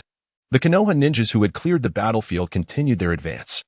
In stark contrast to the high-spirited Konoha warriors, Yamari, leading the remnants of his defeated forces from the Land of Rain, fled the battlefield in utter disarray. He quickly circled back toward Konoha's encampment, astonished by the number of skilled fighters Konoha had. Tsukachiro had also perished at the hands of that peculiar figure clad in a tight suit. The advancing Konoha forces were now unstoppable. Only one last resort remained. They must destroy Konoha's supplies. Then, the Konoha ninjas would be compelled to halt their invasion. I beseech you, Ishimin-kun, to inform Lord Hanzo. Yamari vowed not to disappoint his expectations. Upon concluding his speech, Miyuin, accompanied by a throng of several dozen ninjas, charged toward the camp at the border of the Land of Rain. Each ninja was adorned with an abundance of explosive tags. This was their final opportunity. And for Miyuin, a desperate gamble fueled by a conviction of certain death, Shimon gazed deeply at his already departing comrades, casting one last glance before turning away. His own mission held equal significance. As Miyuin surged halfway forward, Leaf Village ninjas emerged to confront them. There were no ninjutsu duels. Instead, the air was filled with cries of agony and the thunderous sounds of explosions echoing around the camp. The Rain Ninja's suicide charge swiftly breached the camp's defenses. Despite the numerical superiority of the Leaf Ninjas, the Rain Ninjas dispersed, rendering their resistance ineffective.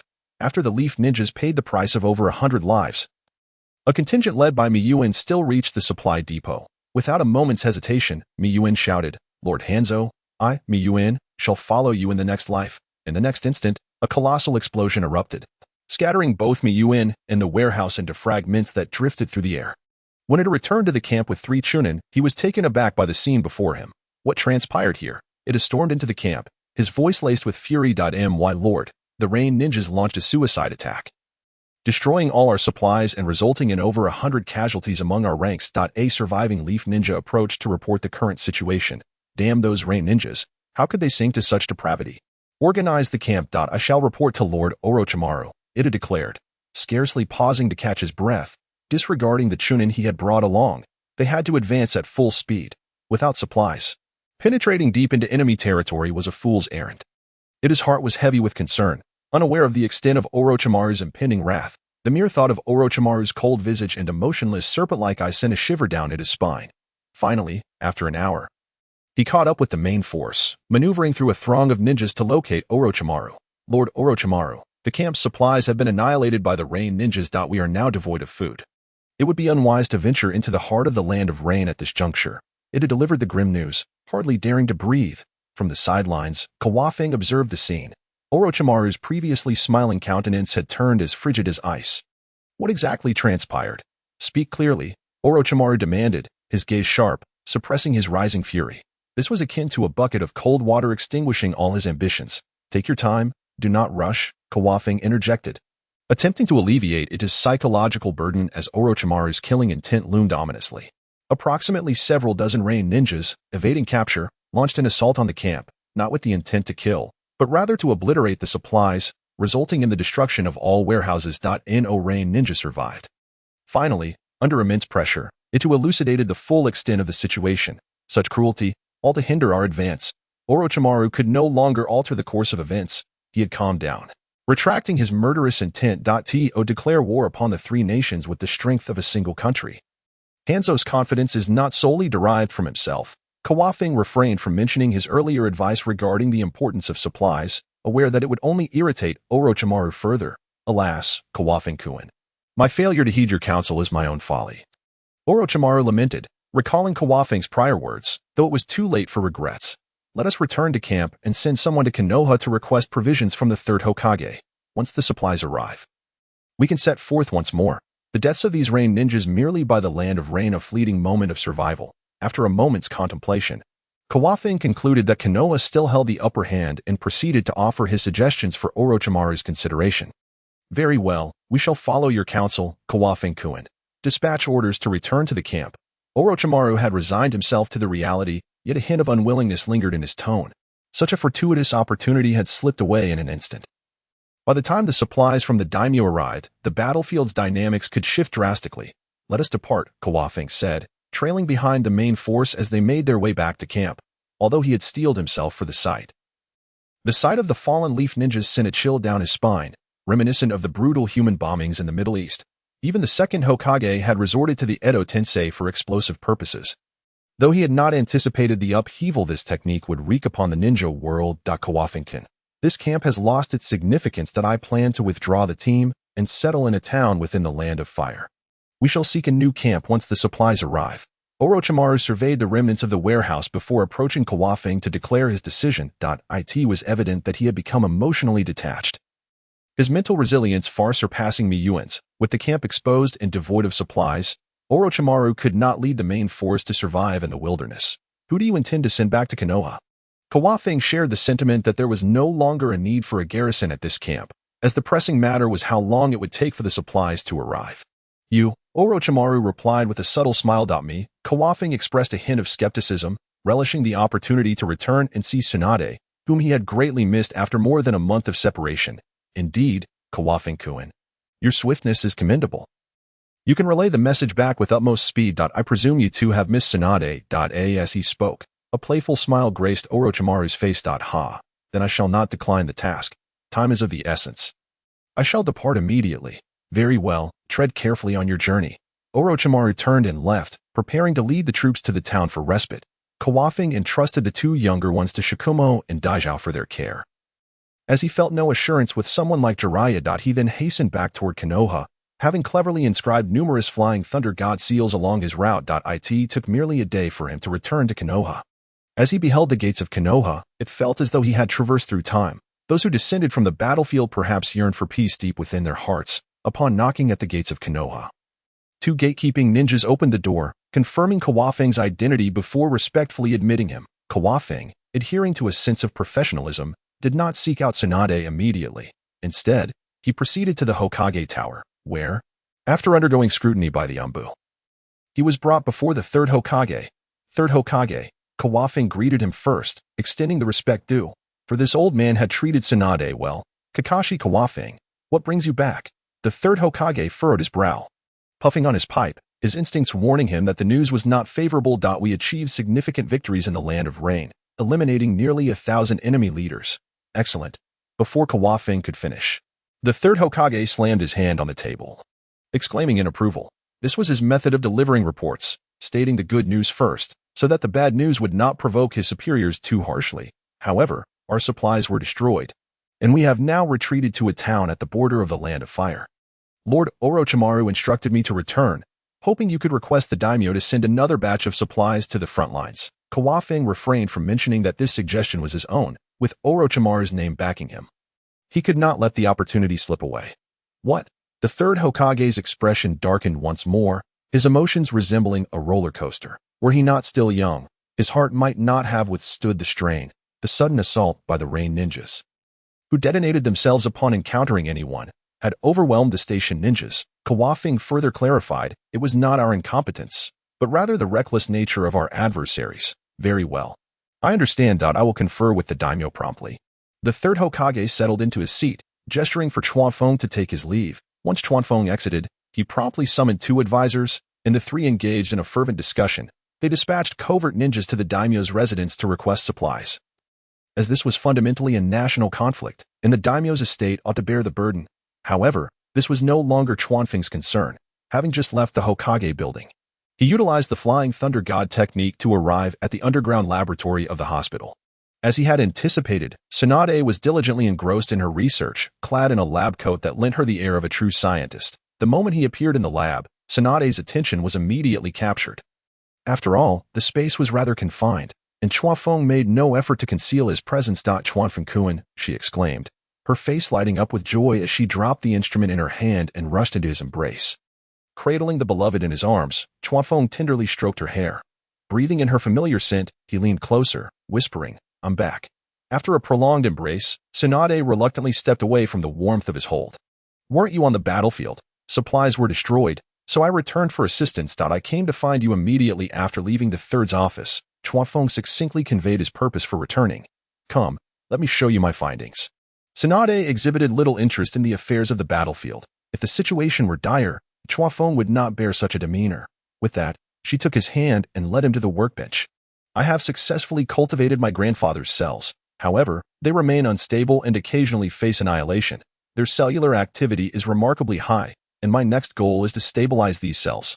Following that, we can conduct some fusion experiments. At that time, do not hesitate to part with your blood, she said with a smile, her pride evident as she shared her joy with her beloved. Just don't drain me completely, Chuanfeng retorted playfully. Tsunade shot him an exasperated glance. I wouldn't dream of draining you dry.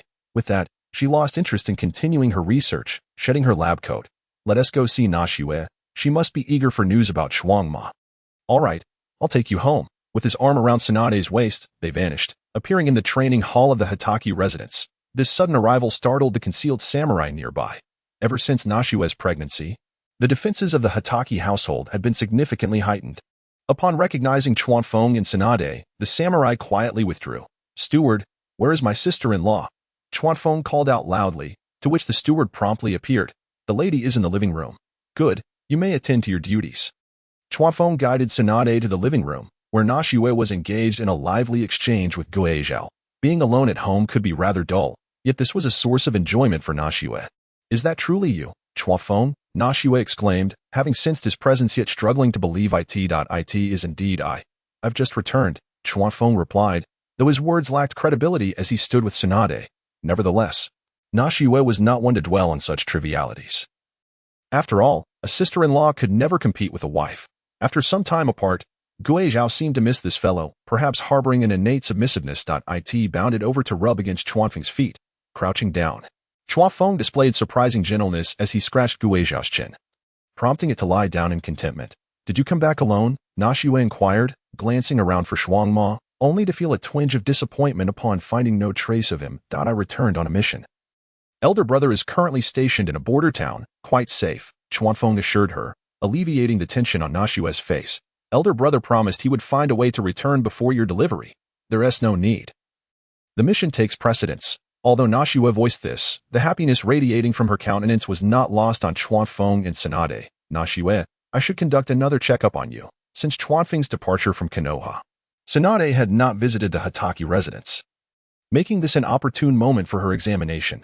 This was also something Chuanfeng had previously mentioned, which Tsunade had not forgotten. The fetus is developing splendidly, Tsunade announced as she led Nashiwe from the bedroom. Then I can rest easy. Thank you for your assistance. Nashiwe placed a hand on her belly, the instinct of motherhood beginning to blossom within her. Do not be courteous with me, Tsunade replied. Haha, we are all family now. Nashiwe stated bluntly, causing Tsunade to blush. Come now, Chuanfeng is still waiting.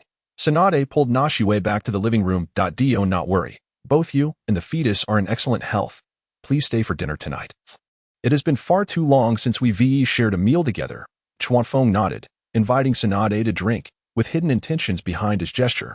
All right, Tsunade replied without a second thought. That evening, the two indulged in drinks, and Nashiwe's spirits were notably buoyant. It had been ages since the household had felt so lively. As expected, both Chuanfeng and Tsunade ended up intoxicated, with Chuanfeng's nefarious plans thwarted. Nashiwe wisely arranged for attendants to carry the two inebriated individuals to Chuanfeng's room. The following morning, Tsunade awoke in Chuanfeng's embrace. She had grown accustomed to this arrangement. It had happened several times before. With a calm demeanor, she gently removed his hand from her body. Chuanfeng's hands seemed to possess a knack for finding their way back to their previous position. After a moment, she questioned whether he was truly awake. Turning to face Chuanfeng, she blew softly on his face. He furrowed his brow and rolled over, turning his back to her. What a lecher, she mused. Quietly, Tsunade rose, a smile gracing her face as she headed toward the bathroom. When Chuanfeng finally awoke, he assumed he had slept alone. After breakfast, he accompanied Tsunade to the hospital, where they chatted while she worked in the lab. As for the technical aspects, Chuanfeng found himself unable to assist. Days passed, and Orochimaru, along with a large force, awaited developments in the town.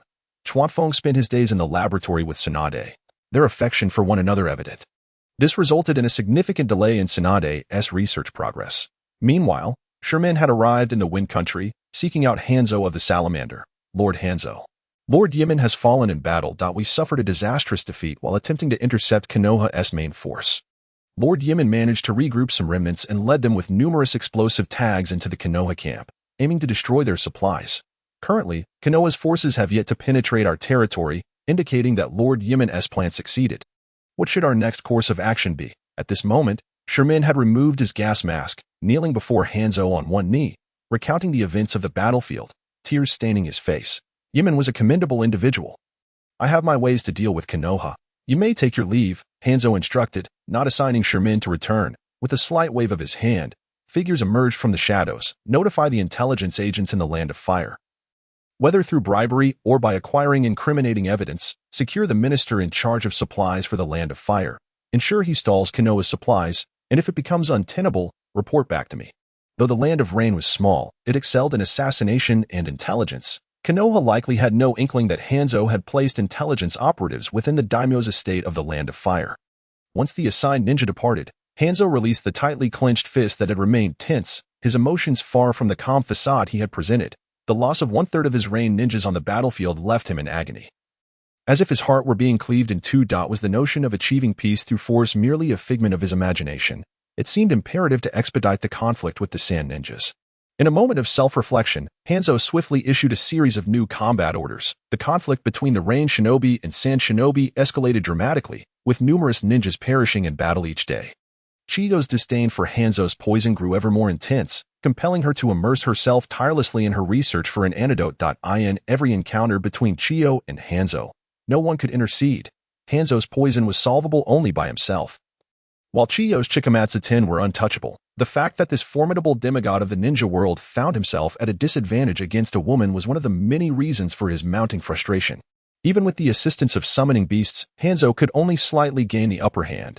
He found it challenging not just to kill Chiyo, but even to wound her. Consequently, he turned his attention to other Sand Shinobi.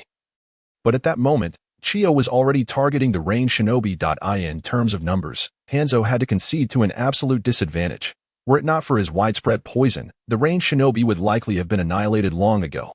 The war between the two factions had reached a stalemate, and it seemed that ultimate victory would only result in mutual destruction. At this juncture, Hanzo's mind began to entertain thoughts of retreat. Yet his pride forbade him from conceding defeat, forcing him to persist in battle. When the Umbu of Konoha arrived at the daimyo's residence to explain the situation, the daimyo, with the backing of the martial faction, quickly acquiesced to the request for supplies. However, the minister in charge of the provisions continually delayed, offering various excuses, and the Umbu's complaints to the daimyo fell on deaf ears. The matter of supplies dragged on indefinitely. The third Hokage, upon learning of the situation, felt powerless and could only instruct Orochimaru to wait patiently. The ninjas of Konoha, content in the town, found no fault in a respite from battle, under the tutelage of Shikumo and Dai. The two youngsters continued their training, with guidance from Orochimaru. Following their experiences on the battlefield, their progress was rapid, and it was believed that within a few years, they would attain the rank of Jonin. Orochimaru-kun, it has been several months. There's still no news regarding the supplies. Shikumo inquired as he shared tea with Orochimaru in a quiet room. In the courtyard, Rope Tree and Minato engaged in practice. Their exchange is lively. Dai stood nearby, diligently instructing, correcting their use of force and unnecessary movements in their attacks. My teacher advised me to await news patiently. I suspect there may be issues at the daimyo's residence. As for whether the ranged shinobi are behind it, I cannot ascertain. Orochimaru, possessing considerable intellect, understood that the daimyo's residence was divided between conservative and martial factions, now that supplies were not forthcoming. He could think of no other explanation than that Hanzo's influence extended farther than he had anticipated. If we continue to wait like this, when will it end? Shikumo's naturally impatient disposition was fraying. Months of waiting had nearly exhausted his patience. Were it not for the mission, he would have turned back to Konoha long ago. His teacher, too, seemed somewhat weakened. Without the daimyo sending supplies, he did not apply pressure. Orochimaru noted that the third Hokage lacked the decisiveness of his youth. He would not have voiced such sentiments were it not for his growing familiarity with Shikumo. The third Hokage may have his own difficulties.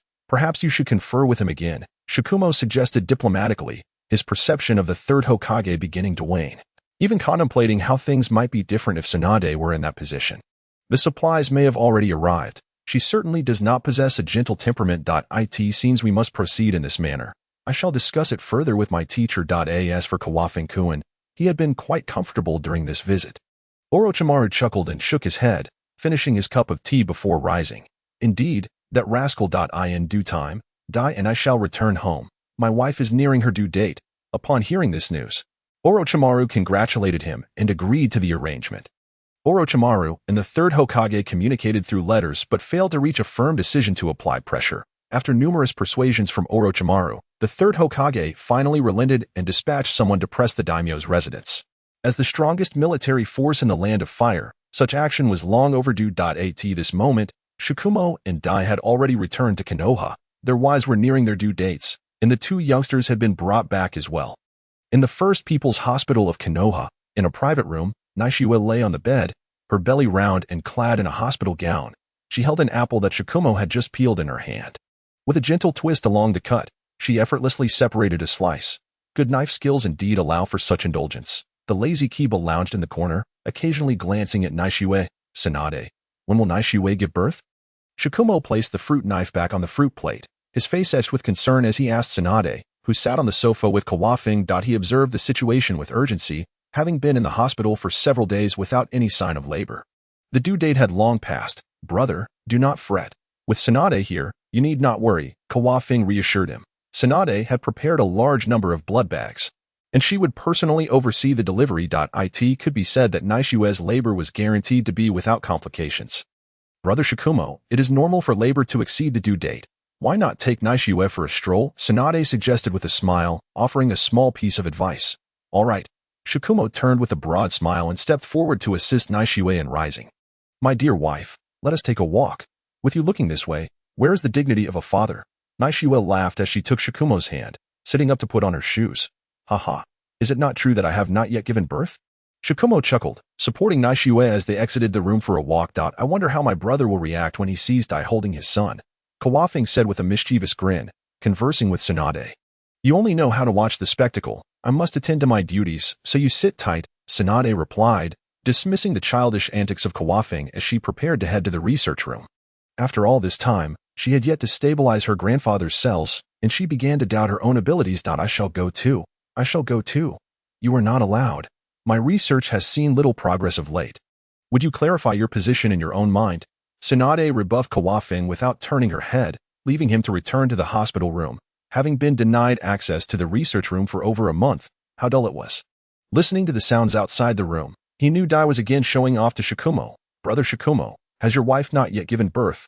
Look how adorable my son is. Dai emerged with Kai in his arms. The two hospital rooms were connected, and Shikumo now regretted having arranged it this way. Adorable indeed, just like a mold of you. I am taking Naishue out to the courtyard. Shikumo had never seen such a baby with such pronounced eyebrows. And Might Guy was the first. After exchanging pleasantries, he hurriedly took Naishue away, even patting her belly, as if to say, my dear child, why are you still not out? Soon. Just a little longer in my belly. I'm not worried at all. Naishue chuckled at her husband's antics. Is it not Dai who flaunts his child before me all day long? Shikumo explained with an innocent grin. You all act like children. Naishue sighed, following Shikumo as they continued their stroll. After a considerable time, a sudden wave of pain hit Naishue, accompanied by a trickle of fluid down her leg. Back. I am going into labor. Her expression shifted to one of pain. Her tone tinged with urgency. All right. Shikumo quickly scooped Naishue into his arms, racing towards the delivery room that had been prepared in advance. Kawafing bellowed for Tsunade, his voice echoing throughout the hospital. In that moment, he disregarded everything else, using the Flying Thunder God technique to appear in the research room. My sister-in-law is about to give birth. Hurry. He pulled Tsunade along, appearing at the entrance of the delivery room. You all wait outside. Everything is under control here, Tsunade said calmly as she assisted Naishue into the delivery room with the nurse's help. What followed was a tense period of waiting. At that moment, Shikumo, just like any ordinary person, paced anxiously outside the delivery room. Brother, stop pacing. You are making me dizzy.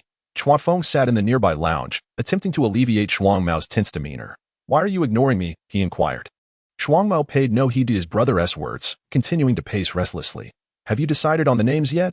Chuanfeng seized upon a topic, finally drawing Shuangmao's attention as he took a seat beside him. The boy shall be named Kakashi, and the girl will be Yamaiko. What do you think? Do they sound pleasant? These were names that Shuangmao had pondered for quite some time. Let us name the boy Wuwakai.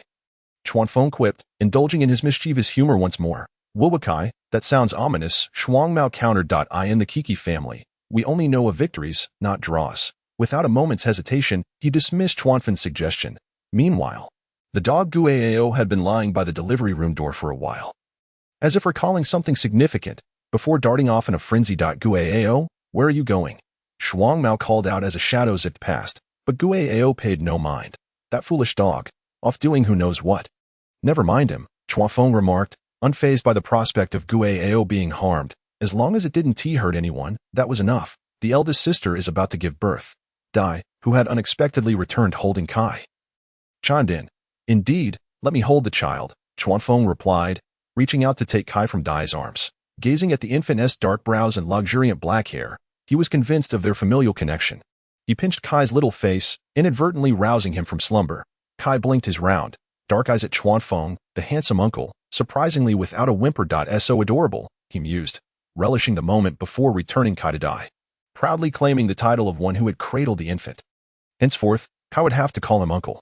Dai recalled that the baby had been asleep when she held him, and now, with his eyes wide open, it was undoubtedly Chuanfeng's doing. Resigned, she began to rock him back to sleep. Be a good baby. Time for your nap. You can leave, Chuanfeng and Shuangmao said in unison, as Dai's singing was unbearable. Fine, I'll go, she replied, feeling slightly aggrieved, and walked away with Kai. The two brothers fell into a contemplative silence. This waiting period was particularly agonizing.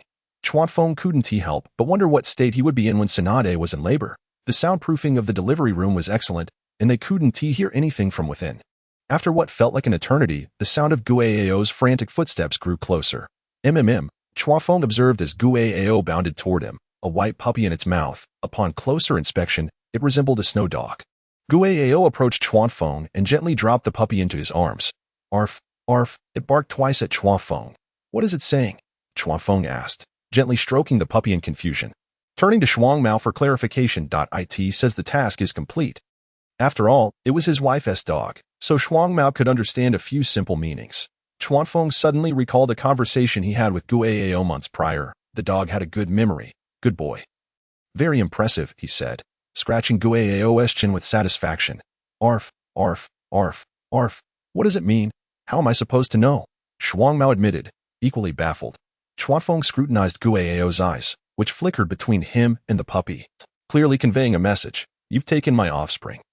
Don't you dare bully me in the future. As time passed, more people gathered outside the delivery room. First, Dai returned alone, followed by Minato with a meal. Soon after, Rope Tree arrived with Kushina in tow. The lounge area was now filled to capacity. After Chuanfeng and Shuangmao finished the dinner Minato had brought, they waited for several more hours. Finally, the door to the delivery room swung open. Mother and child are safe.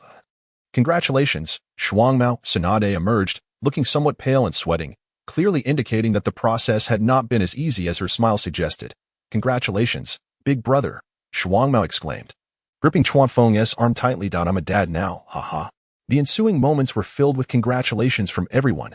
Shuangmao joined in the merriment, and the atmosphere outside the delivery room lightened considerably. Was the process difficult? Chuanfeng pulled Tsunade aside and wiped the sweat from her brow. It was perilous. The baby was in a breech position, and there was significant postnatal bleeding. If you hadn't prepared the blood bags in advance, your sister-in-law might have been in grave danger. Tsunade spoke with a hint of trepidation, unable to fathom the dire situation had Naoki died before her eyes. Oh, it's safe now, right? Chuanfeng pressed, seemingly needing Tsunade to utter the words for reassurance. It is safe now. Phew. Chuanfeng exhaled deeply. With Naoki's life secured, Kakashi would not be left without a mother. That's good. You've worked hard. He grasped Tsunade's hands, his gaze sincere. It's only to be expected. I am going to take a shower now. I feel awful. Tsunade freed herself from Chuanfeng's grasp, making her way to the office to wash up. You've worked hard. I'll help you wash.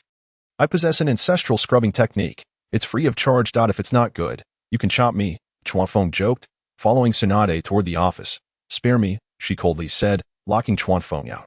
This pervert. When did the Kiki family inherit scrubbing techniques? She thought, shaking her head at his audacity. How petty, Chuanfeng muttered, having been denied entry and returning to the delivery room entrance. By this time, Naoki had already been wheeled out, ready to be taken to the ward. Dai, having expressed her congratulations, had left to care for the child. Shuangmao steadied the hospital bed with one hand while holding Naoki's hand with the other, gazing at her pale, closed eyes, filled with concern. Let me hold the baby, Chuanfeng said, approaching the nurse to take Kakashi. The infant sported a thick mane of silver hair, with a subtle beauty mark at the corner of his mouth. In a wonder the little one wore a mask.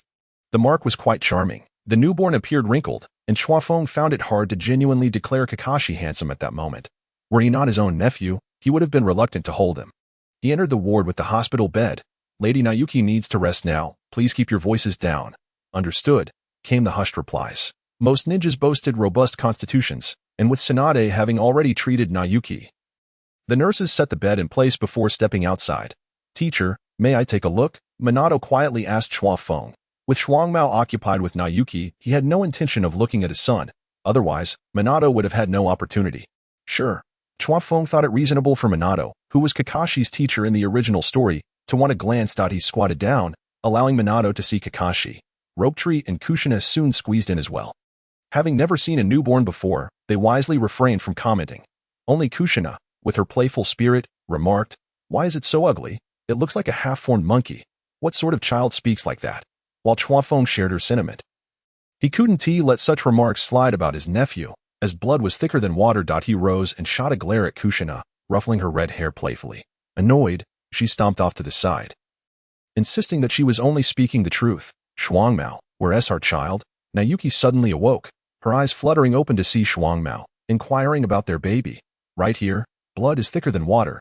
You two can hold him, Chuanfeng said, promptly placing Kakashi in Shuangmao's arms while guiding him on how to hold the child. Shuangmao glanced at the infant, having seen Kai before and prepared for it. Clearly, Kakashi's appearance exceeded his expectations. With a smile, he remarked, "He looks quite handsome." As she spoke, she embraced Naishiwei in front of her. "You hold her." At first glance, Naishiwei was so taken aback that she felt reluctant to look again. If it weren't for the striking silver hair and the facial features that bore a resemblance to her own, she would have suspected that the child had been swapped. All right. At this moment, Naishiwei could assert that the moon in the sky was square, and Chuanfeng would doubtlessly respond, "Indeed, it is square. My dear wife has a keen eye. I shall take my leave now. If you require anything, please call the nurse." Chuanfeng lingered without purpose, so after exchanging pleasantries, he exited the ward with the three little ones in tow. The Flying Thunder God technique proved to be a remarkable means of transportation.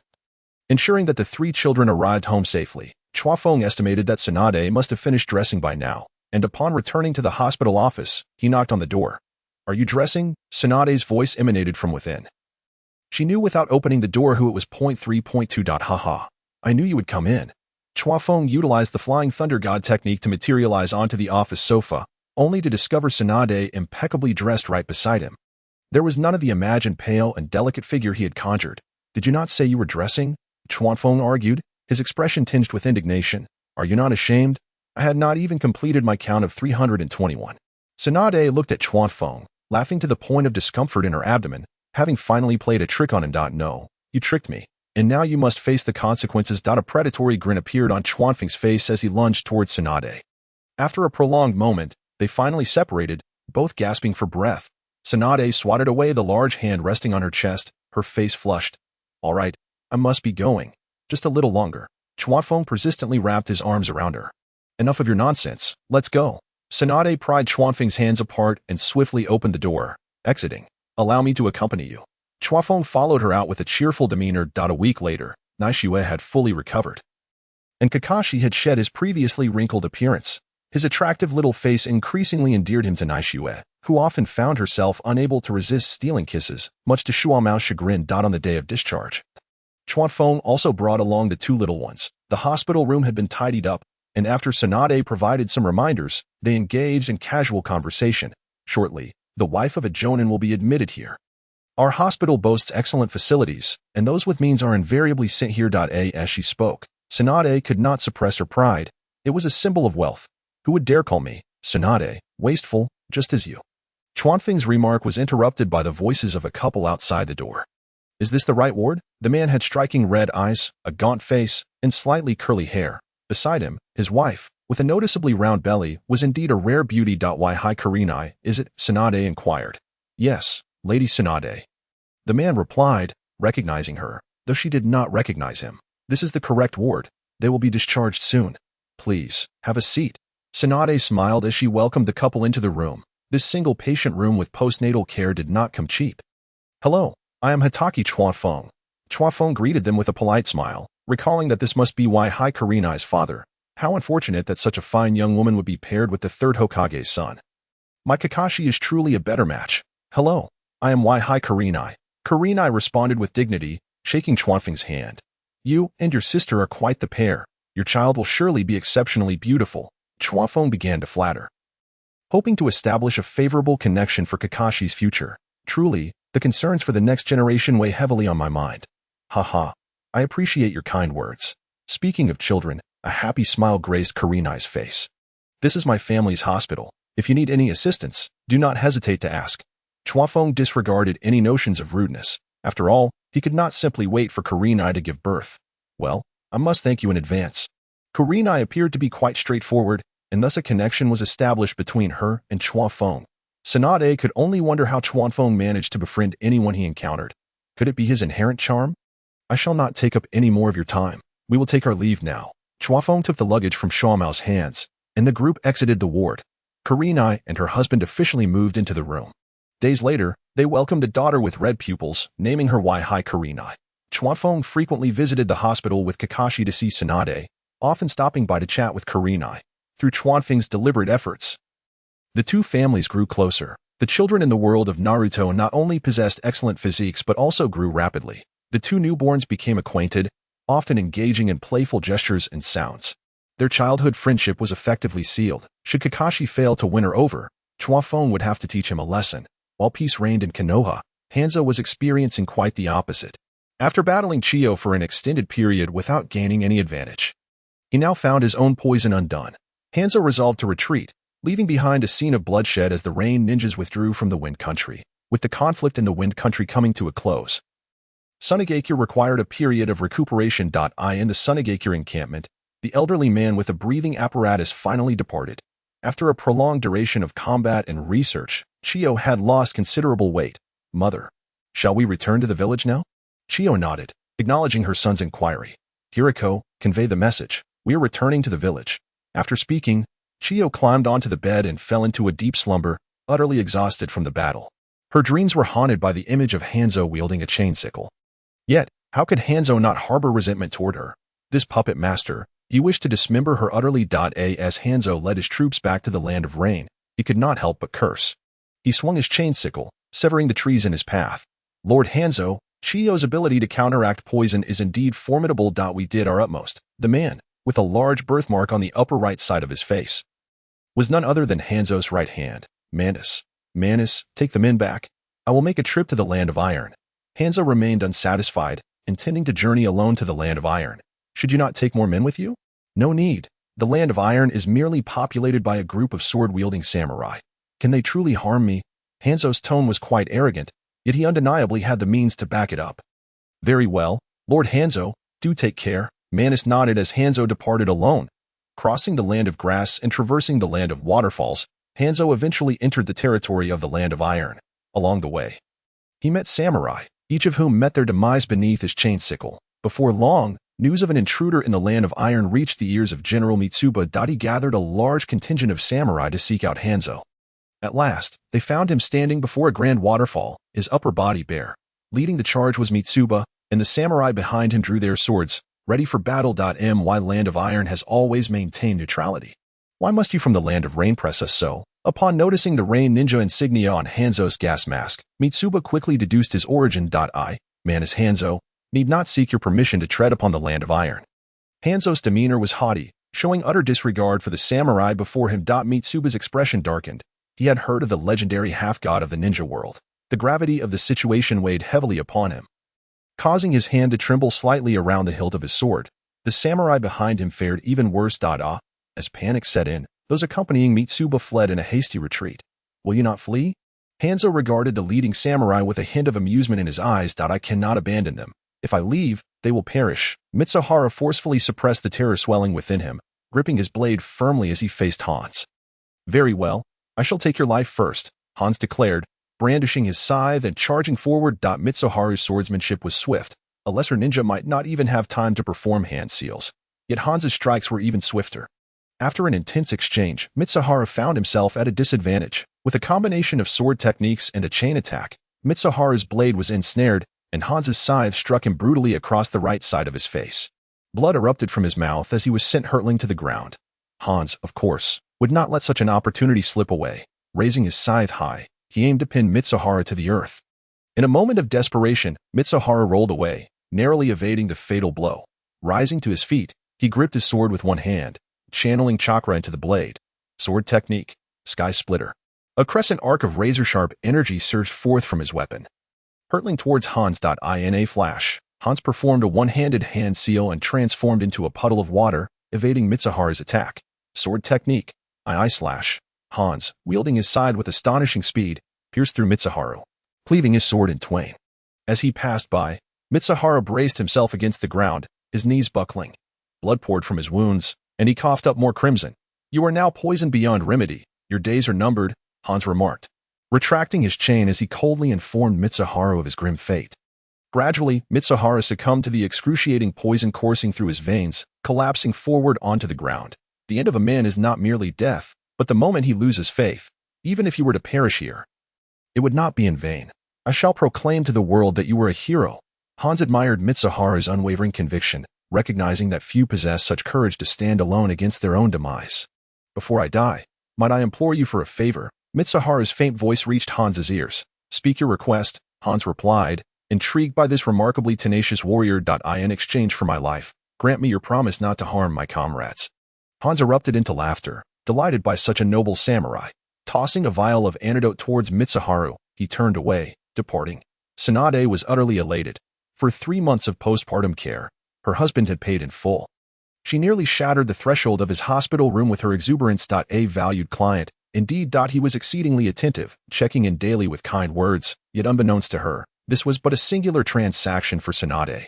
Kawaf, I heard from consultant K. Haru that the supplies are nearing the borders of the land of rain. Tsunade cradled her adorable child, Hinata, by the window, basking in the sunlight. Kakashi lay cooing in his cradle, expressing his dissatisfaction. Indeed, if the supplies do not arrive soon, Orochimaru will lose his mind. Kawaf was unsurprised. The pressure from the Hokage held considerable sway over the daimyo. It seems the front line will soon erupt into conflict once more. As a Jonin, Tsunade understood these matters well. Yes, let's hope for a smooth resolution this time. Kawaf's expression darkened. War was always a loathsome affair. Do not fret too much. By the time you return, the enemy ninjas will have already scattered.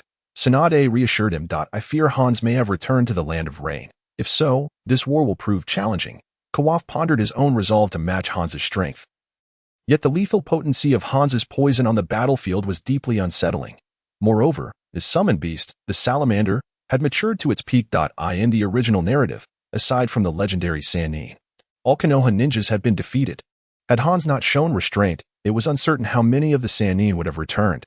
Delays in the war effort were unavoidable. As someone who had seen the battlefield, Tsunade voiced her thoughts candidly. Her words pointedly directed at the third Hokage. I shall take Kakashi back first. We may need to head to the front line. With that, Kawaf rose, cradling Kakashi, and vanished from sight. Kawaf truly is a man of action. Tsunade had witnessed Kawaf utilize the Flying Thunder God technique before and was not surprised. She merely sighed in reflection. After all, you did have an impatient elder brother at home. Tsunade had thoroughly analyzed Kawaf's intentions.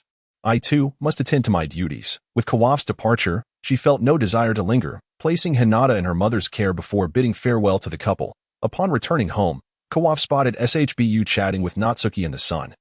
Nearby, the monstrous dog frolicked with its white offspring, reveling in their play.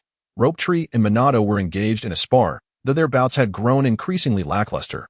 Elder brother, the supplies are nearing the front line. SHBU, previously jovial, now bore a serious demeanor. This was all as Kawaf had anticipated. Shaking his head, he handed Kakashi to Natsuki. You make your departure without considering your sister-in-law's feelings. Kawaf wished to spend a few more days with Tsunade. Having taken considerable liberties in the office recently, treating young Kakashi with less regard than he deserved. I will notify Dato and discuss further later. SHBU executed the Flying Thunder God technique to the entrance. Having learned it from Kawaf, were it not for his insufficient chakra, he would have wished to teleport directly to Dato's doorstep. Ultimately, the three agreed to set out in a week, with the two little ones accompanying them.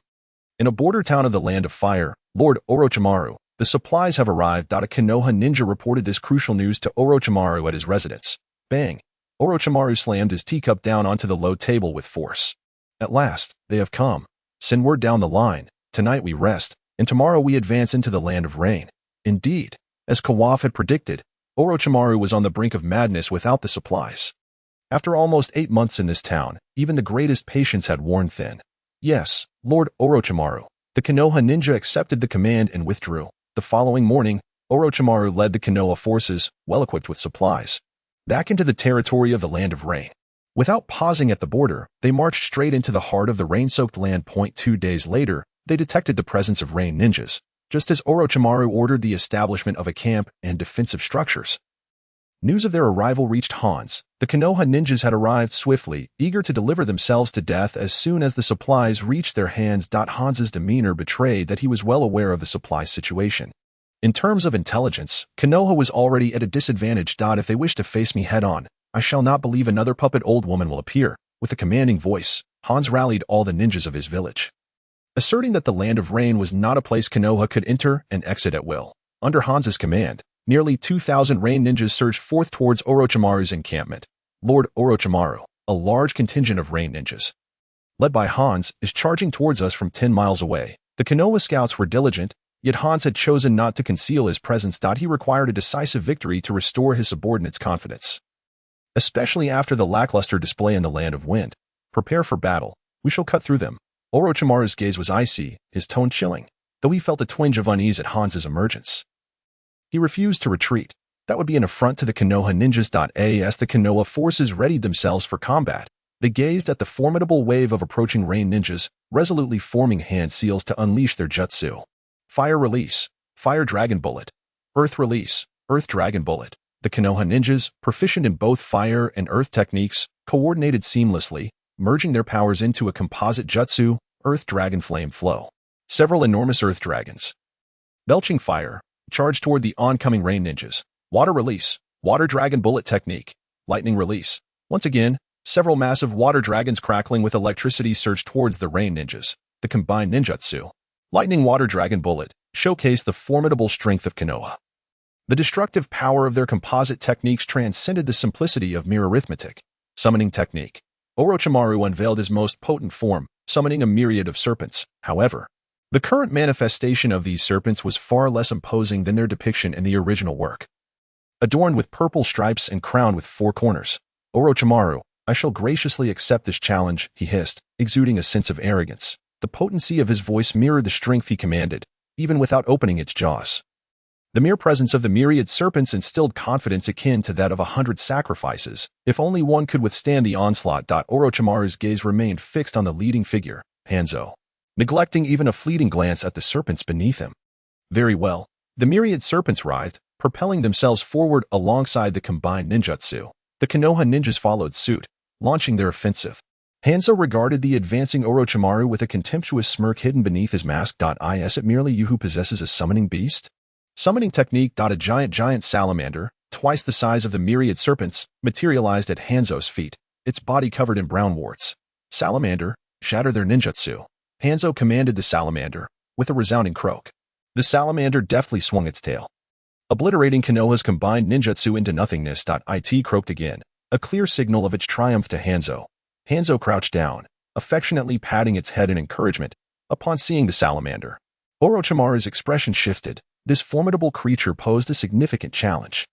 Damn it, Hanzo's summoning beast is unexpectedly powerful. From this singular exchange, Orochimaru discerned the salamander's formidable prowess. It was only when facing Hanzo that he grasped the reason behind the latter's moniker. The half-god. The Konoha ninjas soon engaged in close combat with the rain ninjas. The battlefield erupted with ninjutsu as lives were lost in rapid succession. Orochimaru drew his sword, clashing with Hanzo's sickle, but soon found himself at a disadvantage. Constantly wary of the toxic fumes exhaled by the salamander. In this weapon duel, Orochimaru felt an overwhelming sense of frustration. Seizing a moment of vulnerability, he unleashed his signature technique, Shadow Snake Hand. From his sleeve, multiple large snakes surged forth, aiming to ensnare Hanzo. Sword technique, Iato Slash. Hanzo swiftly severed the snakes in half with a single stroke of his sickle, rendering Orochimaru's signature ninjutsu ineffective. Taking advantage of the moment, Orochimaru retreated to the head of the myriad serpents. Yet, at that moment, the serpents appeared somewhat lethargic, bearing several wounds. They had been poisoned, though still able to persist. Orochimaru estimated their endurance would not last much longer. With their jaws clamping down on several rain ninjas, the myriad serpents tilted their heads back and swallowed them whole. I cannot hold on much longer. Take care of yourself. With that, they continued to restrain the salamander, preventing it from attacking the Konoha ninjas. Myriad serpent formation. Orochimaru unleashed a torrent of serpents from his mouth, directing them towards Hanzo. Again, is that all you can do, Orochimaru? Hanzo remained unmoved, as the serpent horde was swiftly devoured by the salamander, which then burrowed underground. When it resurfaced, it launched the myriad serpents high into the air. Orochimaru, I can't hold on any longer. The myriad serpents dissolved into smoke in midair, retreating to the dragon cave to recuperate. Without your summoning beast, you were even less of a match for me. Hanzo charged at Orochimaru, sickle raised. At that moment, the salamander truly exhibited its devastating prowess on the battlefield. It unleashed a barrage of purple toxic mist, engulfing the entire combat zone. Almost immediately, Konoha ninjas began to succumb to the toxins, even the strongest among them feeling paralyzed. Gradually, they were slaughtered by the rain ninjas. Orochimaru understood the inevitable outcome of this conflict. From the moment the myriad serpents vanished, no, from the instant he led the charge with his main force, the result of this battle had already been sealed. Earth substitution technique, split. Orochimaru evaded Hanzo's onslaught with a ninjutsu maneuver. turning to lead the remaining capable Konoha ninjas in a desperate retreat. 7 months prior, Rain ninjas had been decimated. This time, Konoha's losses were even more grievous. War has never favored the weak, and Konoha now bore an even larger number of orphans. Shall we pursue? Shinda appeared beside Hanzo, his face obscured by a gas mask, as poison knows no allegiance. Forget it. A Hokage's disciple. Killing him would only bring trouble. Hanzo had no intention of engaging in a drawn-out conflict with Konoha. Death in war is commonplace, but eliminating a Hokage's disciple is another matter entirely. In terms of overall strength, the Land of Rain was still vastly inferior to the great nations. Annihilate them, then return. Hanzo issued the brutal command, his heart devoid of any turmoil. Such is the price of war. As Hanzo led the Rain ninjas away, the skies opened up, unleashing a torrential downpour. The rain mingled with blood on the battlefield, transforming the ground into crimson puddles. The area was littered with fallen Konoha ninjas. Apart from the dozen or so Orochimaru managed to escort away, none remained alive. Lord Orochimaru, what shall we do? A dozen ninjas, varying in degrees of poisoning, approached with pallid faces and sluggish movements. One of the less affected ninjas inquired of the grim-faced Orochimaru. We are currently fleeing towards the Fire Country's borders. Hanzo has not pursued us. We are temporarily safe. However, this battle has resulted in a devastating defeat, and we must return to the village. Your injuries require prompt treatment. Orochimaru's mind remained clear. He bore no complaints. It was the norm for the weak to suffer. He seldom placed faith in other strength. Yet, a fleeting thought crossed his mind. If Kawakaze were here, along with Jiraiya and Tsunade, would the outcome be different? But such hypotheticals hold no weight in this world. Defeat had become an established reality. Orochimaru led the remaining Konoha ninjas onward, unrelenting in their march toward the village. Along the way, 3 ninjas succumbed to their deeper poisoning. The atmosphere within the group grew increasingly oppressive, with hardly a word exchanged. Due to their injuries, it took them 4 days to return to Konoha. Fortunately, Orochimaru carried Tsunade's antidotes, allowing the remaining lightly poisoned ninjas to endure until now. The moment they beheld the village gate swinging open, only one ninja remained standing beside Orochimaru. The others had all succumbed to their injuries, collapsing lifelessly to the ground. Quickly arranged for these individuals to be taken to Konoha's First People's Hospital. Orochimaru instructed the nin who opened the door. The 2 nin could hardly fail to recognize Orochimaru, approaching with trepidation to summon assistance, not even pausing to verify his identity. Orochimaru watched as the medical staff carried the injured ninjas away before making his way toward the Hokage Tower. He needed to atone for his failures. As the commander, he bore full responsibility. Upon reaching the Hokage Tower, the Umbu swiftly reported, ushering Orochimaru into the office. Teacher, this battle has ended in defeat. It is my inadequacy. For the proud Orochimaru to utter such words, the pressure stemming from this defeat was far more profound than it appeared on the surface. Hanzo himself intervened. No wonder, I underestimated him. The third Hokage's expression bore no anger, only a somber demeanor as he continuously puffed on his pipe. The atmosphere fell into a heavy silence. The 2 Hokage advisors remained mute, lost in their thoughts regarding potential strategies. You may leave for now. I need time to reflect.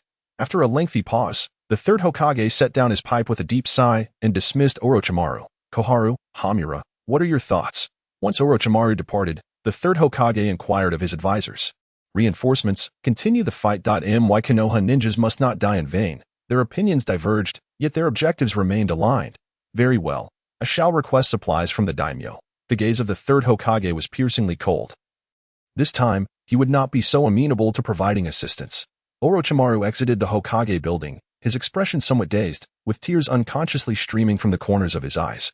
Only one's own strength is truly reliable. He glanced at the sky. The azure expanse above Konoha was captivating, a gentle breeze rustling through the leaves, sending them fluttering to the ground. For a moment, Orochimaru found himself at a loss as to where to go next. Upon the arrival of the injured at Konoha's First People's Hospital, the remaining conscious shinobi reported the battlefield conditions to Tsunade. She could only offer words of comfort while administering medication to suppress the venom of the salamander fish, temporarily safeguarding the lives of these casualties. Subsequently, she took the blood samples containing toxins to the laboratory for further study. However, the poison of the salamander fish was far from simple. Even Hanzo himself would succumb to its toxic mist. Tsunade required a considerable amount of time to develop an antidote, and for now, she could only rely on other medications to keep these shinobi alive and prevent their conditions from worsening. Meanwhile, the atmosphere in the Hatake household remained peaceful, as news of the defeat had yet to spread.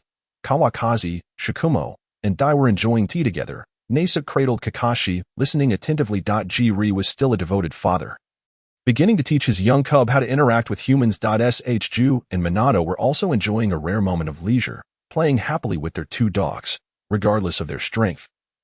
At their tender age, they still possessed the innocence and exuberance of youth. We depart tomorrow, Shikumo remarked, addressing Nesuke as he sipped his tea. Everything has been prepared for you. Nesuke looked down at Kakashi. Realizing that in the days to come, it would be just the two of them, she wondered whether fighting had erupted at the front lines. Kawakaze was still mulling over the situation, unaware that Orochimaru's patience had worn thin, resulting in a crushing defeat. He might have already reached the heart of the land of rain. Dai maintained an optimistic demeanor, a smile gracing his face as he spoke. The previous conflict had led him to underestimate the strength of the rain shinobi. Haha, that's splendid, Shikumo chimed in, echoing his friend's sentiments. However, before Kawakaze could articulate a caution against being overly optimistic, the butler arrived with Orochimaru, who had reached the training hall. Kawakaze-kun, Orochimaru called out, nodding to Shikumo and Dai. Orochimaru-kun, what brings you back? Kawakaze felt an ominous premonition. Victories did not come so swiftly. I returned with only 11 men. Orochimaru offered a self-deprecating smile as he approached Kawakaze, prompting Nesuke to rise and offer her seat in a gesture of respect. Thank you, Orochimaru replied, his condition having improved somewhat. At the very least, the light had returned to his serpent-like eyes. How could this happen? Shikumo's countenance shifted dramatically, urgency lacing his tone. Kawakaze, recalling the earlier conversation, poured tea for Orochimaru, recognizing that any words spoken now would be futile. He surmised that Hanzo must have engaged personally. Otherwise, given Orochimaru's prowess, it would not have been possible for him to return with only 11 men. Dai remained silent, his expression grave as he awaited further details from Orochimaru. Locking eyes with Kawakaze, Orochimaru discerned the concern reflected therein. This was a genuine friendship. After sipping his tea, he began to speak slowly. The day after receiving supplies, I led the main force into the depths of the land of rain. We confronted the rain shinobi led by Hanzo, and it was a devastating defeat. His summoning beast was too formidable. A single breath of its toxic mist claimed the lives of many of our comrades. Orochimaru succinctly summarized the battle's outcome in 3 statements. Hanzo's strength was largely embodied in his summoning beast, which was particularly fearsome on the battlefield. Based on the original text, Kawakaze assessed Hanzo, concluding that without the salamander fish, Hanzo would barely reach the level of a Kage. What you say rings true. Kawakaze-kun, Orochimaru concurred. However, it was undeniable that the summoning beast was an integral part of Hanzo's power. What are the third S plans moving forward? Shikumo inquired, his intelligence peaked, recognizing that Orochimaru must have visited the Hokage Tower before arriving at their home. My teacher did not provide a clear answer. However, a counter-offensive is inevitable. It is merely a matter of time. Orochimaru understood his teacher well, regardless of whether he had grown weak. Should this defeat remain unavenged, his reputation in Konoha would plummet. Prepare yourselves. I have a premonition that we shall not wait long before we are called to battle. Kawakaze shared this sentiment, believing that the third would hasten to deploy forces for both his own honor and to satisfy the ambitions of the noble houses. I shall avenge everyone. Dai, now a father, still retained the spirit of a passionate youth. The group continued to discuss the weighty topic of war, with Shju and Minato having unknowingly approached to listen in. That evening, Orochimaru was invited to dine by Kawakaze, while Tsunade, appearing utterly exhausted, arrived at the Hatake residence. What alleviates sorrow? Only the aroma of sauce. That night, Orochimaru indulged in excessive drinking. After ensuring Orochimaru was settled, Kawakaze finally found a moment of solitude with Tsunade. Remarkably, neither had overindulged. You may soon find yourself on the battlefield, Kawakaze said under the moonlight, gazing at Tsunade with tender affection. The stone table in the training hall was adorned with fruits and yogurt. I must go, at the very least. I hope to save a few more lives. Tsunade's face bore the marks of fatigue, the poison from Hanzo causing her considerable distress. I believe in your abilities. Kawakaze placed his arm around Tsunade's shoulders, inviting her to lean against him. The responsibility for this defeat also lies with the teacher. He has indeed grown old. Once the war concludes, I believe he should relinquish his burdens. This marked the first time Tsunade had openly expressed her ambitions before Kawakaze. Kawakaze did not attribute this revelation to his playful manipulation. It was a reflection of Tsunade's own thoughts. I will always support you from behind. Tsunade softly replied, closing her eyes to savor the warmth brought by the man beside her. The two remained in silence, leaning against each other until the night deepened. The following morning, the third Hokage convened a meeting of all the village's elite shinobi once more. In the same operations room, he arrived early to await the gathering. He began by recounting Orochimaru's devastating defeat. The assembled shinobi's eyes were fixed on Orochimaru, who remained unperturbed, seemingly indifferent to their scrutiny. Then, the third outlined the battle plan for the next campaign, with Tsunade and Orochimaru at the forefront. Supported by Jiraiya, Jiraiya had returned to Konoha several months prior, but Orochimaru had not sought him out in town. Once the supplies from the feudal lord were dispatched, the main force would advance toward the borders of the Land of Rain. The meeting was brief yet effective. Upon assigning the operational tasks, the third departed with his two advisors, leaving behind a room full of shinobi engaged in fervent discussion. Indeed, Hanzo's reputation is well-deserved.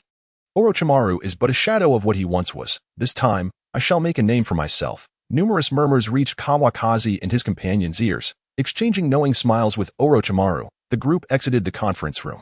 War could not be decided merely through discussion. Hello, Jiraiya.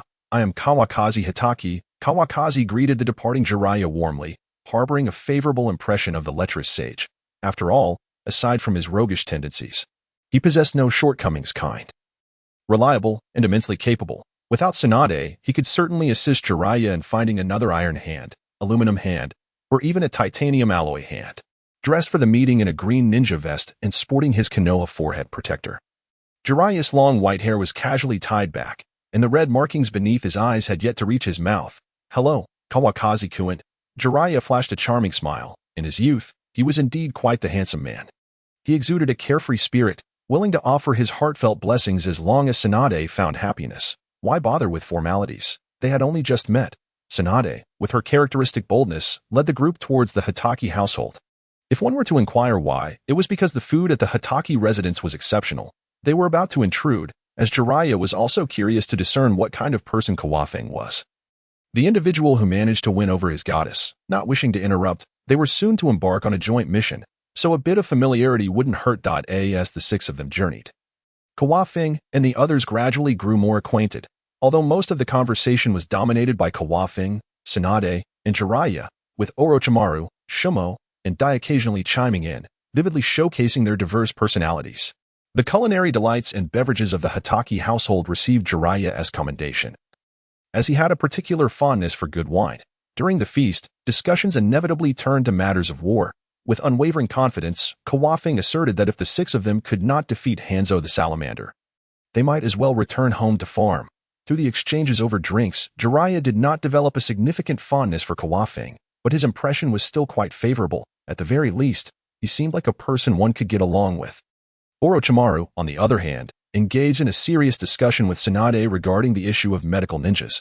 Unfortunately, the hospital had yet to cultivate any qualified medical ninjas. Once on the battlefield, Tsunade would likely find herself quite busy, as medical ninjas were a scarce resource. As the bottles of wine opened one after another, the conversations grew increasingly animated. The two younger ones diligently poured drinks, and none present dared to provoke them. Jiraiya, observing Minato, felt an instant fondness and ruffled his golden hair vigorously. It seemed that Kawakaze had taken on a commendable disciple. Hearing this made Kawakaze feel somewhat uneasy.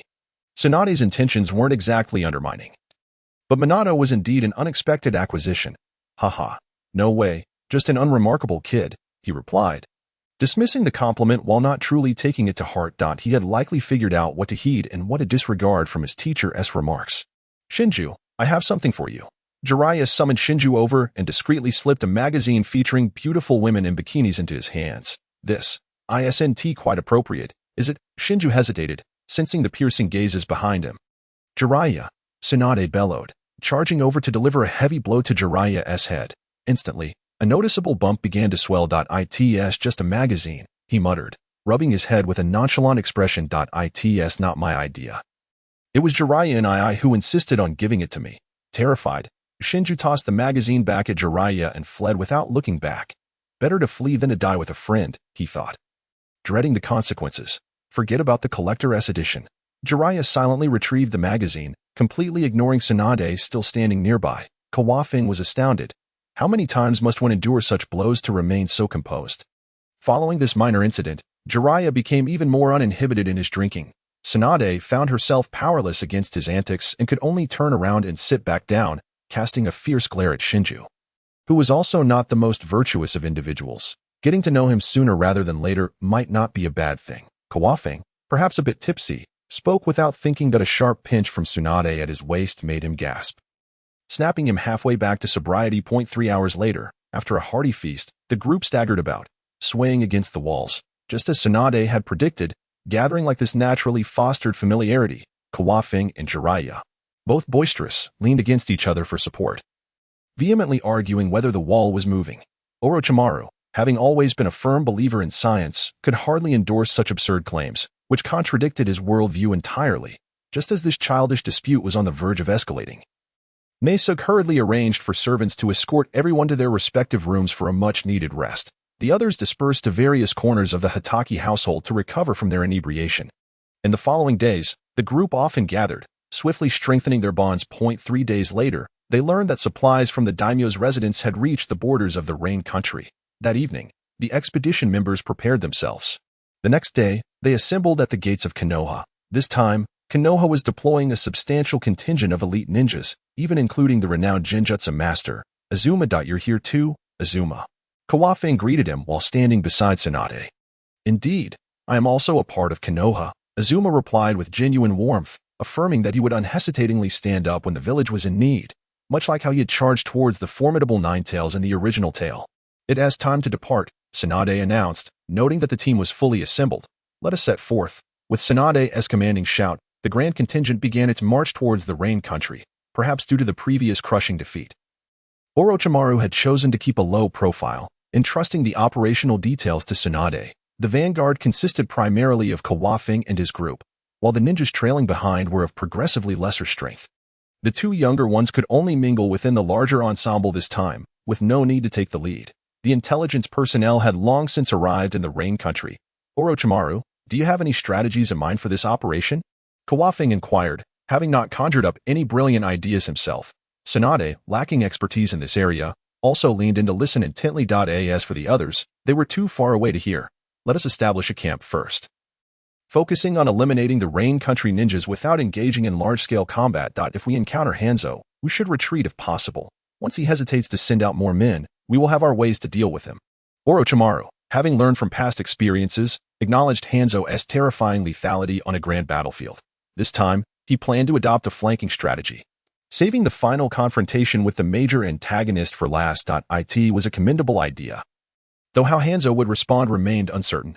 Tsunade, having witnessed Hanzo's poison firsthand, harbored significant trepidation towards him, and she had yet to concoct an antidote. Then we shall proceed according to Orochimaru's plan, adjusting our tactics as circumstances change. Kawakaze found this cautious approach prudent, as it could mitigate losses among the Konoha ninjas. Should they indeed encounter Hanzo, he would not mind testing whether his Sage mode was sufficiently powerful. To be on the safe side, the antidote Tsunade brought along needed to be distributed among everyone. Although they wouldn't completely neutralize the poison of the salamander, they would at least preserve lives. Orochimaru was aware that Tsunade had prepared a substantial quantity of antidotes precisely to safeguard everyone's lives amidst the toxic mists. As for whether they would fall victim to the Rain ninjas, that was beyond her control. After spending half a month, the Konoha ninja contingent reached the borders of the Rain Country. The moment they set foot on the soil of the Rain Country, the clarion call of war was sounded once more. Orochimaru immediately dispatched ninjas to summon the intelligence personnel who had arrived ahead, utilizing a special method of communication. They had just arrived and were still uncertain whether Hanzo had dispatched Rain ninjas to keep watch. Having barely rested, they soon received reports from the Konoha intelligence personnel. I am Yamashita Hayato. The leader of this Konoha intelligence unit introduced himself. Also a jonin from the Yamashita clan. No need for formality. Please relay the information you have gathered, Tsunade interjected, interrupting Hayato's formalities. Very well. After surveying the expressions of the gathered individuals, Hayato began his report. The Rain ninjas had been monitoring the borders, and the arrival of the large contingent could not be concealed. In recent days, the number of Rain ninjas had noticeably increased, and there had been several skirmishes. From the Rain ninjas, they had learned that Hanzo was aware of Konoha's large force arriving soon. He remained stationed at his headquarters, not making any moves. I recommend we first eliminate the Rain ninja spies before planning our next steps. The clan within the mountains truly excels at intelligence gathering, articulating information and strategic actions with remarkable clarity. After listening, Chuanfeng's mind was plagued by a foreboding thought. We cannot gather in one place. We must divide our forces immediately. Otherwise, if Hans ambushes us, it could lead to catastrophe. Although he believed he was no match for Hans, the lethality of the salamander against a large troop was indeed terrifying. Should an unforeseen event occur, Tsunade's antidote would only serve to delay the inevitable. And such losses would be unbearable for Konoha. Chuanfeng's reasoning was sound. Orochimaru, having witnessed the massacre of Konoha's ninjas under the toxic mist of the salamander, readily concurred with Chuanfeng's assessment. Hans likely refrained from setting an ambush out of respect for his teacher. In the wars of the Hokage, the absence of a leader can determine victory or defeat. Hans feared that the third Hokage could withstand him, which would lead to the inevitable downfall of the Rain Shinobi. The Third Raikage had demonstrated the capacity to single-handedly confront thousands during the Third Great Ninja War, showcasing the terrifying prowess of certain individuals in combat. However, once the scouts reported back, the situation could shift dramatically. Given the necessity of dividing our forces, I propose that Elite J-Nin leads smaller teams to advance from all directions into the heart of the Rain Country, striking when Hans is caught off guard. And then we shall regroup to launch a decisive attack against him. Jiraiya, also an adept in intelligence within Konoha, remained silent until he had synthesized the information, at which point he expressed his thoughts. If we encounter Hans, we can withdraw. Our primary target remains the ninjas of the Rain Country. Orochimaru's somber voice echoed, for he knew that had he been capable of defeating Hans, such words would have been inconceivable. I have no objections, Chuanfeng stated, sensing Orochimaru's gaze upon him, thereby affirming his support. Very well, then it is settled. Tsunade made the final decision, and the group swiftly dispersed without dissent. In no time, the main force scattered in every direction. The strength of Dai was unanimously acknowledged, and he, as a Ch-Nin, led a separate team, though Orochimaru thoughtfully assigned him a nimble-minded Ch-Nin as a companion. My health is poor and requires Tsunade's attention. Chuanfeng fabricated a feeble excuse, stubbornly trailing behind Tsunade with two small ones in tow. The others chose to ignore his ruse, even Tsunade casting a disapproving glance at him. Could he not come up with a more plausible reason? Tsunade's team became the most formidable, leading the largest number of ninjas into the depths of the Rain Country. Simultaneously, the Rain ninjas conveyed the news back to their headquarters. Lord Hans, the Konoha ninjas have reached the border. No sign of the third Hokage has been detected. This scout relayed the information Hans cared for most. Good, let us march forth and capture all of Konoha's forces, with the third Hokage absent. Hans felt unconcerned about facing two more of Orochimaru's caliber. Orders were dispatched, and the ninjas of Amigakure began to mobilize. Hans took most of his troops, leaving a handful of ninjas to patrol various locations. However, upon reaching the border, they found no trace of Konoha ninjas. Instead, numerous corpses of the Rain ninjas lay hidden deep within the forest, explaining the lack of reports along the way. Hans surmised that Konoha's forces had concealed themselves and quickly returned with his main contingent to defend against a potential infiltration of their stronghold. This back and forth consumed several days. Konoha's ninjas had already eliminated the few Rain ninjas they encountered along the way. Even when faced with larger numbers, they coordinated with the nearest Konoha units to annihilate their foes. As they approached the heart of the Rain Country, encounters with Rain ninjas increased. Chuanfeng and his group had just dispatched a unit of 30 Rain ninjas, without either him or Tsunade needing to engage. The Rain ninjas were dealt with by the Konoha forces, and the overwhelming numerical superiority resulted in one-sided slaughter without the involvement of high-level combatants. The two small ones had also grown accustomed to their current lifestyle, maturing further through the bloodshed they had witnessed. Their hands were stained with the blood of numerous Rain ninjas. Looking at the map, we are not far from Amigakure, Chuanfeng remarked, seated on a large stone away from the troop. Tsunade beside him. We should arrive in about 4 or 5 days. Tsunade leaned in to take a look, estimating the current pace of their advance. After days of travel and battle, even the most beautiful of individuals can appear somewhat disheveled. And Tsunade was no exception. Do not worry. Everything remains on course, Chuanfeng said, feeling a twinge of concern for Tsunade's appearance as he gently brushed aside her bangs, wiping the grime from her face. Tsunade observed Chuanfeng's actions without flinching, her eyes reflecting warmth. Just as Chuanfeng leaned closer, the atmosphere became charged with unspoken tension. Sensei, Lady Tsunade, Minato approached, carrying roasted wild rabbits, breaking the intimate moment. Here, I just finished roasting these. Realizing his timing was less than ideal, Minato awkwardly held up the 2 rabbits, his speech faltering. It was no wonder that Shinosuke had sent him. Truly a cunning plan. Ahem. Just in time. I'm hungry, Chuanfeng tactically coughed, beckoning Minato over. Tsunade quickly regained her composure as well. Thank you, Minato, she said, reaching out to ruffle his hair. I should take my leave now, Minato said, delivering the food and promptly fleeing the scene to avoid the awkwardness. Yet, images of Kushina filled his mind, wondering if he and she would one day share such sweetness as their teachers did. Chuanfeng and Tsunade began to nibble on the roasted rabbits, descending into silence once more. With only the faint sound of chewing breaking the stillness, once Chuanfeng finished eating, he was the first to speak. Based on the information from this batch of rain ninjas, Hans is heading towards the border. Hoping to settle the matter with a decisive battle. I suspect he has not detected our presence, and upon returning to Amigakure, he would likely adopt a defensive stance. It will be the final fierce battle. If danger arises, remember to stand behind me. Chuanfeng recalled that in the original story, Tsunade had fallen victim to Hans's fire release, exploding flame formation. Had it not been for Jiraiya's hair, she would have faced severe injury. I understand, Tsunade said, swallowing the morsel in her mouth, unable to refuse, her voice barely above a whisper. Yet, she knew she could never stand back. Chuanfeng had underestimated Hans. Mere brute strength alone did not justify his title as demigod. Bang! Hans, upon learning that the rain ninjas patrolling during his absence had been slaughtered en masse, slammed his fist down, shattering the low table before him. Konoha's forces boasted 6 exceptionally powerful ninjas, with Orochimaru being merely one among them. The precise level of their strength was beyond the comprehension of the scout who reported. Orochimaru had already been bested. He was merely a defeated foe. Among them were a taijutsu master with a form-fitting outfit and a center part, as well as 2 swordsmen, a formidable female ninja with immense strength, and a white-haired man with an explosive hairstyle. Hans fell into contemplation, realizing he might struggle against all 6 of them. These Konoha pests. After a prolonged silence, Hans cursed vehemently, seemingly formulating a plan. Shinda. Lord Hans. Shinda approached respectfully, bowing slightly. You. Hans quietly shared his arrangements with Shinda. Your subordinates will execute it flawlessly. With that, Shinda departed, leaving Hans to continue his deep contemplation. If taking on all 6 was unfeasible, he would resort to facing them 3 at a time. As Konoha's forces drew closer to Amigakure, they began to converge towards the center. The time for the decisive battle was nearing, and the hope of conserving strength without direct confrontation had become a luxury. Each face bore traces of concern. None could predict whether they would find eternal rest in the Rain Country. Embracing death was much easier said than done.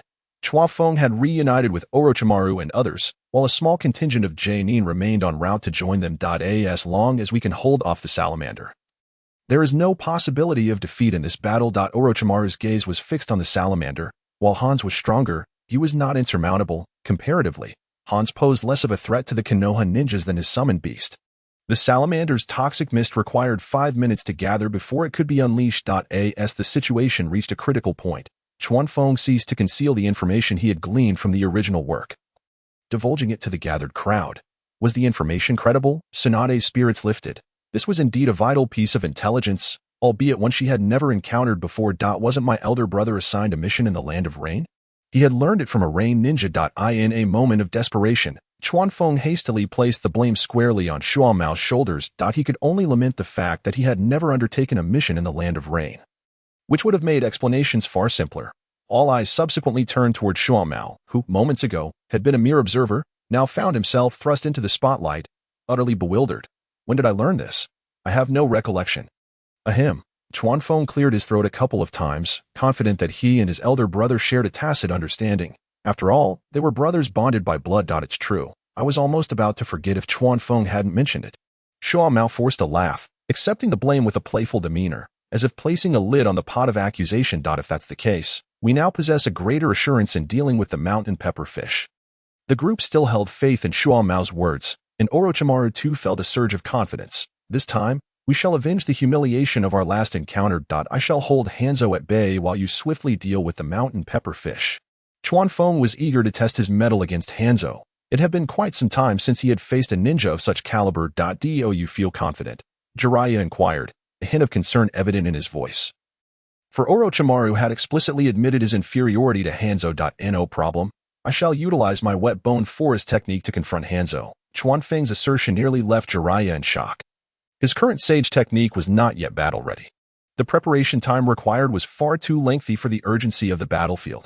Well, that's reassuring, Jiraiya concluded, falling silent thereafter. With an individual as dashing, exceptional, and affluent as himself, losing would not be in vain.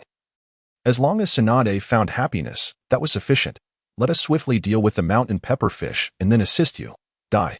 Ever the confident young man was resolute. Prior to engagement, he saw no possibility of defeat. Haha, excellent. Chuanfeng clapped Dai on the shoulder, feeling a profound sense of security with such a companion by his side. As the ninjas of Konoha assembled and advanced toward the hidden rain village, their movements were inevitably revealed. Contrary to Chuanfeng's expectations, Hanzo did not remain entrenched but instead appeared brazenly with his rain ninjas. Orochimaru, we meet again. Hanzo initiated the conversation, addressing Orochimaru first. This is our final encounter. Orochimaru's words dripped with significance, and his cold tone sent shivers down the spine. How audacious of a defeated foe to speak so boldly. Hanzo's anger flared as he brandished his sickle, yet he refrained from issuing an attack command.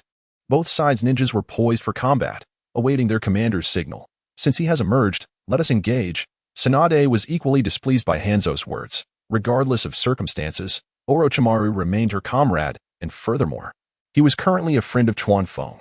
It was the perfect opportunity to gauge the prowess of a demigod in the ninja world. Chuanfeng grasped his eight-sided Han sword, eager to join the fray. Then let us fight. Both Orochimaru and Jiraiya concurred. Charge! The single word resonated among the ninjas of Konoha, heralding the commencement of battle. There were no extravagant ninjutsu displays at the outset. Both sides engaged in the most brutal hand-to-hand combat. As their forces collided, another group of rain ninjas surged into the fray. The leading rain ninja was exceptionally formidable, managing to withstand the combined assault of Jiraiya and Orochimaru. Tsunade, dispatching a nearby rain ninja with a single punch, rushed to provide assistance. With such a skilled rain ninja present, Konoha could save countless lives. They could always turn back once the mountain pepper fish appeared. Shua Mao and Dai plunged into the throng of rain ninjas. A whirlwind of green and white slicing through the ranks, claiming dozens of lives in mere moments. Chuanfeng brandished his sword, crackling with lightning, enveloped in its electric aura. Mountain pepperfish Hanzo, you shall have no opportunity now. Even without your summoning technique. He did not rush forward recklessly but rather advanced slowly, taunting Hanzo with his words. Such a high-level ninja could not be easily rattled by mere provocation. Noticing Hanzo's indifference, Chuanfeng ceased his probing and teleported directly to him. To his astonishment, he found Hanzo's form effortlessly cleaved in two, dissolving into water. Water clone. Chuanfeng immediately vacated his position, suspecting Hanzo might seize the chance to counterattack. However, he saw no further sign of Hanzo. The battle raged on intensely, with Tsunade and the others struggling against this rain ninja. Their growing anxiety was palpable, as they were so close to defeating him, yet always just out of reach. Unbeknownst to them, the battlefield had divided into two segments. One was led by Chuanfeng against Hanzo, while the other battled the Rain Ninja elite. Both sides of Rain Ninjas were being overwhelmed by the Konoha ninjas, suffering tremendous losses. The mountain pepper fish remained elusive. I shall not waste any more time with you. We shall battle another day. The Rain Ninja elite, anxious over his subordinates' casualties, evaded their attacks. Retreat, he commanded, leading the remaining Rain Ninjas away from the battlefield. Tsunade and her companions were unwilling to concede. They could not let their hard-won victory slip away. A shared glance among the three was all it took, and they, along with the Konoha ninjas, pursued the fleeing Rain Ninja elite. Upon witnessing Tsunade and her companions chase after the Rain Ninja elite, Hanzo's lips curled into a smirk beneath his mask. I am here. Young one. Chuanfeng turned to see Hanzo standing not far from the battlefield, perched upon a great tree, his sickle still swinging as if he were playing with a windmill. Let us see how many water clones you possess. Uncertain whether the figure before him was the true body, Chuanfeng knew water clones could not stray too far from their original. He retrieved a specially crafted shuriken from his ninja pouch and hurled it at Hanzo. The craftsmanship was indeed remarkable. The special shuriken flew at over twice the speed of a standard one, reaching Hanzo in the blink of an eye. Hanzo dodged swiftly, but in the next moment, Chuanfeng was already at his side. Without hesitation, the eight-sided Han sword plunged into Hanzo's heart. You are indeed powerful, but alas, this is merely a clone. With those words, Hanzo transformed into water and dissipated before Chuanfeng's eyes. At that moment, Chuanfeng sensed something amiss. How could a being of such stature rely solely on water clones to endure punishment? Before he could contemplate further, Hanzo's voice echoed from nearby. Did you not wish to see how many clones I possess? Chuanfeng glanced back toward the battlefield. Dai and Shua Mao were still leading the Konoha ninjas and decimating the Rain ninjas. However, Tsunade and her companions were nowhere to be seen, as if they had caught a glimmer of insight. Yet with Hanzo right before him, Chuanfeng reassured himself that Tsunade and her companions should be safe. Resolving not to hesitate any longer, he decided to eliminate Hanzo first. Once more, he he charged forward. Distancing himself from the battlefield, lightning chakra surged upon his sword, extending outward, enveloping Hanzo within his attack range. In the midst of Hanzo's terror-stricken gaze, Chuanfeng swung lightly, toppling a swath of trees in the forest. Found you. A smile graced Chuanfeng's lips as he spotted another Hanzo hiding behind a tree. Damn it, Hanzo cursed, forming hand seals. Water style, water burst wave. He unleashed a torrent of water from his mouth, creating a small lake within the forest. Too slow. Chuanfeng evaded in an instant, lightning flickering as he sped toward Hanzo's side. His eight-sided Han sword raised high, he prepared to strike down. This blow was certain to land. Summoning technique. Hans unleashed consecutive techniques, fully aware that he could not evade Chuanfeng's speed. After a swirl of smoke, Chuanfeng's sword was halted by a formidable object. Before him appeared a colossal shell, adorned with twin horns at its front and barnacles clinging to its surface, upon which Chuanfeng had just struck with his blade. A deep gash marred the shell, yet the immense recoil forced Chuanfeng to retreat into the water. You are not Hans. This individual, not only in appearance and demeanor but even in the essence of his chakra, bore a striking resemblance to Hans, which had allowed Chuanfeng to remain oblivious. Now that the truth had dawned upon him, it was too late. Following another burst of smoke, Hans transformed into another figure. Shinda. Ninjutsu. Shell whip. From within the shell, multiple flesh-colored whips lashed out towards Chuanfeng. I have no time to dally with you. This will end swiftly. Chuanfeng brandished his sword, severing each approaching whip. He continued his advance across the lake toward the god of the mountain pepper fish. Shinda. Ninjutsu. Shell spear. The barnacles on the Shell King launched black spears directly at Chuanfeng. Lightning flash. With a swift draw of his blade, the spear shattered, and Chuanfeng found himself before the shell. In the blink of an eye, he could sever Shinda's neck. However, Shinda had already prepared. The shell began to open slowly. Water release. Illusionary mist prison. Snowflakes drifted from within the shell, enveloping Chuanfeng. His movements grew sluggish as a sensation of being covered in snow washed over him, gradually rendering him immobile. Chuanfeng had fallen victim to Shinda's illusion. What use is a sword master if you're merely this? A smile began to creep across Shinda's face as he drew a kunai, poised to deliver a fatal blow to Chuanfeng. Sage art. Chuanfeng remained still, yet red seals appeared around his eyes, and his pupils transformed into a golden hue. The illusion shattered instantly under the onslaught of Sage Chakra. Godspeed. Chuanfeng, sword in hand, passed through Shinda, the eight-sided Han sword vanishing from his grasp. Tsunade, wait for me. Sensing the mark of the flying thunder god, Chuanfeng flickered out of existence. Shinda's face retained its smile, kunai in hand, and scathed. As he fell to the ground, his body split in two, blood staining the lake and spreading in concentric circles. Tsunade and her companions pursued the Rain Ninja Master to a secluded valley, encircled by mountains with only a single opening. You cannot escape. Orochimaru noticed the Rain Ninja's speed had diminished, and he surged forward with a knife in hand. Several giant snakes slithered from his left sleeve. Why should I flee? The voice of the Rain Ninja, filtered through his mask, conveyed a sense of triumph. Orochimaru found the voice strikingly familiar. The same techniques are ineffective against me. After a puff of smoke, the Rain Ninja morphed into Hans. Orochimaru's snakes were severed, and his blade was ensnared by chains. Had he not discarded his weapon swiftly, Hans's next strike would have pierced him. Mountain Pepperfish Hans. Tsunade now recognized the situation. They had fallen into a trap. This was a scheme set by Hans.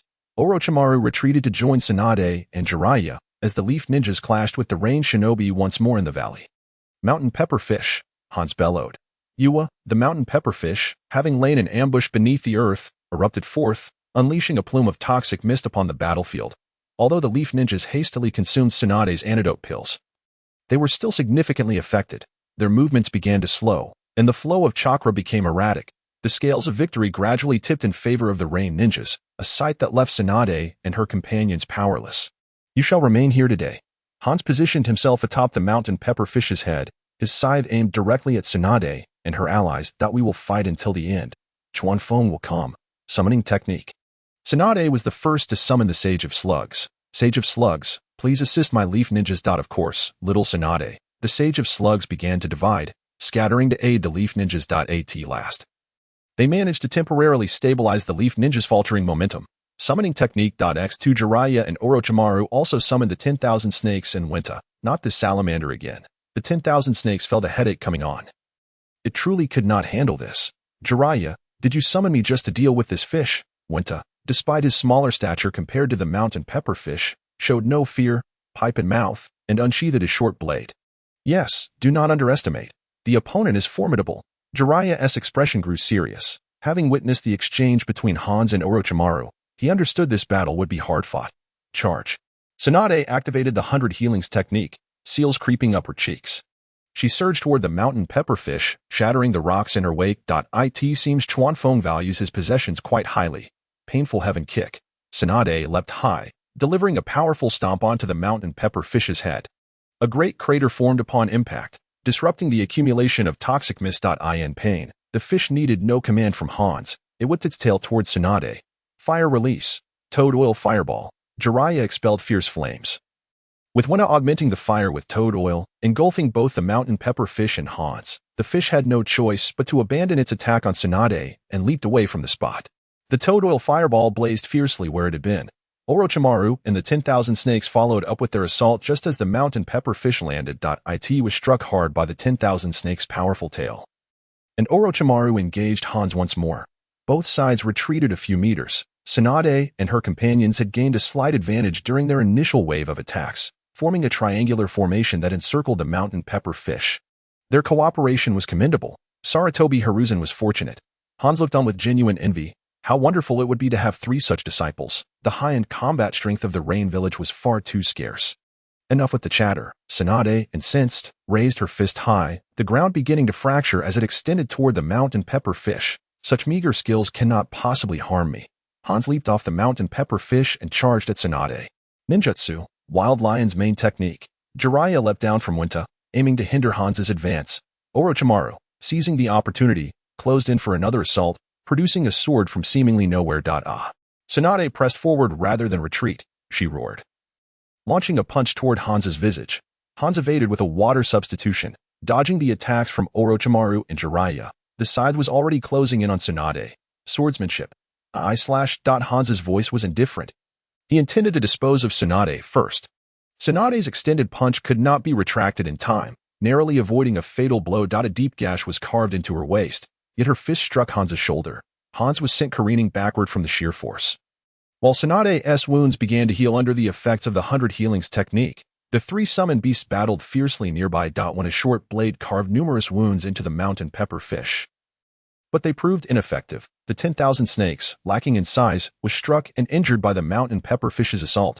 Winta, strike it harder. The once arrogant 10,000 snakes now had to rely on Winta for support. As it could barely hold its ground. Enough with the talk. I'm already striking. Winta leapt high, aiming his short blade at the mountain pepperfish's head. The fish, however, did not take the hit. It burrowed underground, re-emerging while sending the 10,000 snakes flying. Once again, it was a repeat of their previous confrontation. I will return. The 10,000 snakes transformed into smoke once more. Winta now faced the mountain pepperfish alone. Upon landing, Hans stretched his shoulders, having sustained minor injuries. Not bad. If I'm not mistaken, you belong to the Senja clan. Unfortunately, the wood release of Senja Hashirama has been lost to history. Is it necessary to resort to my grandfather's wood release against you? Upon hearing this, Tsunade grew increasingly irritable. The progress of her grandfather's cellular research had indeed been sluggish. The shadow clone technique. X2 Orochimaru and Jiraiya intended to employ a strategy of overwhelming numbers to subdue Hanzo. In an instant, 8 figures surged towards Hanzo, the original hidden among them. For a moment, Hanzo was oblivious to their presence. Tsunade leapt high once more. Painful heaven's foot. Hanzo stood firm, forming hand seals without a trace of fear. 1 against 9. Water release, hidden mist technique. As the words fell, a thick mist began to coalesce around Hanzo, expanding outward. Tsunade and her companions suddenly lost sight of their target. As she landed, a terrifying force struck the ground, creating a deep crater. The sound of 4 resounding bangs echoed as Tsunade's attack eliminated Jiraiya and Orochimaru's shadow clones. Now, it was my time to shine. Hanzo's voice echoed from all directions, leaving Tsunade and her companions uncertain of his whereabouts. After a considerable pause, a sound like the breaking of air pierced through. Bang! Another shadow clone was dispatched. Alas, it was not the original. Then I shall slay them one by one. Hanzo's voice whispered like a harbinger from the abyss. Use wind release. Orochimaru's voice was tinged with urgency. Within the thick mist, they were akin to blind men. Wind release, great breakthrough. X3 Orochimaru and Jiraiya unleashed a tempest alongside their shadow clones, gradually dispersing the mist. They could now discern the outlines of figures nearby. Naturally, Hanzo would not allow this to go unchallenged, summoning chains to claim their lives. Orochimaru and Jiraiya deftly evaded. but the last shadow clone fell victim to Hanzo's blade. As visibility improved, Tsunade discovered that Wanta had vanished, with Hanzo now perched atop the salamander. His true intention had been to assist the salamander in dealing with Wanta. The situation was becoming increasingly dire for them. Their chakra was nearly depleted, and fatigue was evident on their faces. In contrast, aside from a minor injury on his shoulder, Hanzo displayed no signs of distress. You are indeed troublesome, but it seems the time has come. Ninja art, toxic mist ejection. Hanzo, having perceived the trio's deteriorating condition, believed that his toxic mist would yield the desired effect, bringing the battle to a close. The salamander had gathered ample time to amass the poisonous fog, unleashing a thick purple mist that surged towards Tsunade and her companions. The extent of the mist rendered escape through conventional space-time ninjutsu nearly impossible. Moreover, Tsunade and her companions were not particularly swift ninjas. Hold your breath and flee. Tsunade thrust a high-grade antidote pill into each of their hands and dashed away.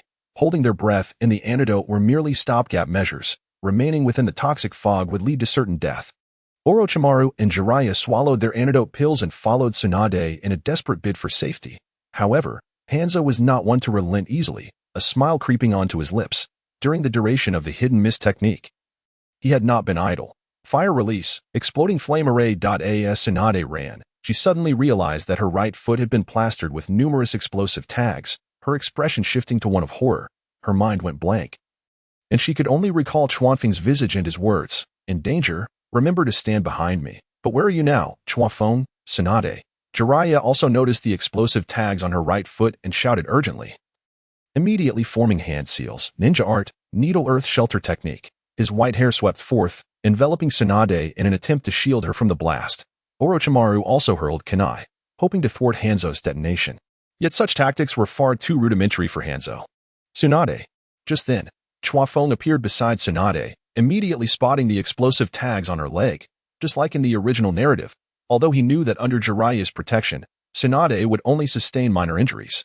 He could not restrain himself and activated the space-time barrier to absorb the explosion's impact. Jiraiya's white hair had yet to envelop Tsunade when Hanzo uttered the word explosion. He had already redirected the blast to the location where he had previously scattered shuriken, resulting in a tremendous sound. Chuanfeng X3 Tsunade and her companions felt a surge of excitement. Reinforcements had finally arrived. You all take a breather, leave the rest to me. Chuanfeng grasped his sword, his back to Tsunade and her companions. Finally facing the true Hanzo the salamander. Did you kill Shinda? Hanzo's gaze sharpened. Shinda was his top subordinate, the one who had earned the title of his right hand. So that was his name. You can go see his corpse now. Chuanfeng stood firm with his sword, his emotions settling after saving Tsunade, and he responded calmly to Hanzo's inquiry. Then you shall accompany Shinda to the grave. Sword technique, chainside second strike. Hanzo leaped down from the salamander's head, the chains moving ahead, sweeping towards Chuanfeng's sword. The salamander remained still, continuing to gather the toxic mist. Tsunade had already lifted the 100 heal technique. The cursed seal receded as she utilized healing palm technique to tend to Orochimaru and Jiraiya's wounds. Aren't you worried? Jiraiya questioned, puzzled, as Chuanfeng faced Hanzo alone while Tsunade focused on healing them. He should have confidence even without entering sage mode. Tsunade continued her ministrations, aware that she was one of the two who had witnessed Chuanfeng's strength after he entered sage mode. The other, Shinda, was now dead. Employing the healing palm technique with both hands, she treated Orochimaru with one hand and Jiraiya with the other. Behold the sage techniques of Wetbone Forest. An elder slug had inexplicably made its way onto Tsunade's shoulder. Her tone imbued with pride. I shall be watching closely. Orochimaru's eyes were glued to the clash between Hanzo and Chuanfeng. Chuanfeng instantly activated his lightning release body flicker technique, evading the incoming chains and closing in on Hanzo. Engaging him in a duel of swords. He raised his sword to block Hanzo's downward strike, then sidestepped to slash at Hanzo's neck. Each strike was lethal, impressive swordsmanship. Hanzo still had the strength to comment, tightening his grip on the chains to block Chuanfeng's strike. Your swordsmanship is mediocre. Chuanfeng's lips curled into a slight smirk, his sword strikes relentlessly targeting Hanzo's vital points. For a moment, Hanzo could only defend himself. Unable to spare a moment for banter, Chuanfeng noticed that the salamander seemed to have completed gathering the toxic mist and was now more aware of Hanzo's capabilities. Sage art. Lightning flash. Chuanfeng activated sage mode, the lightning around him intensifying, his speed increasing dramatically.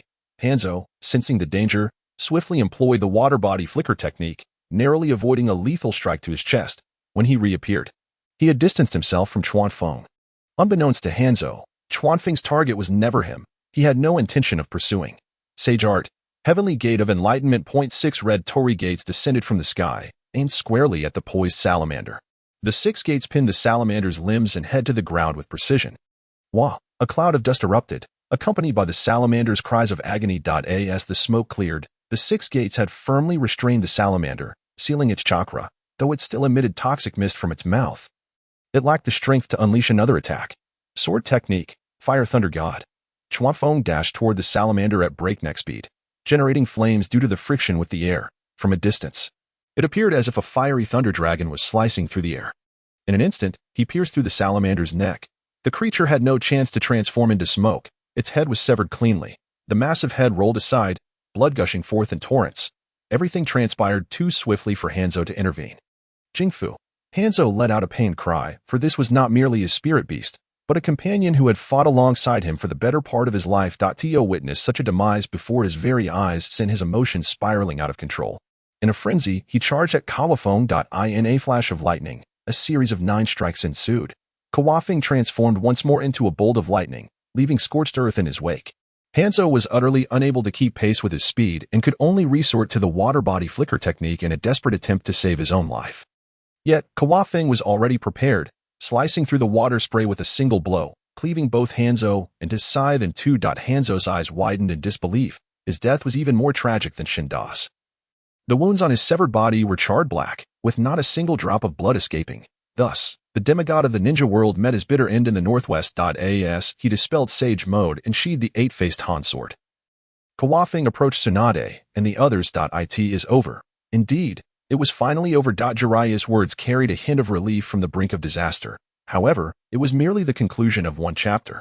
Orochimaru observed the rain ninjas, who had begun to scatter and retreat, with no intention of pursuing them. A far more brutal war awaited them. This was merely the beginning. Are you unscathed?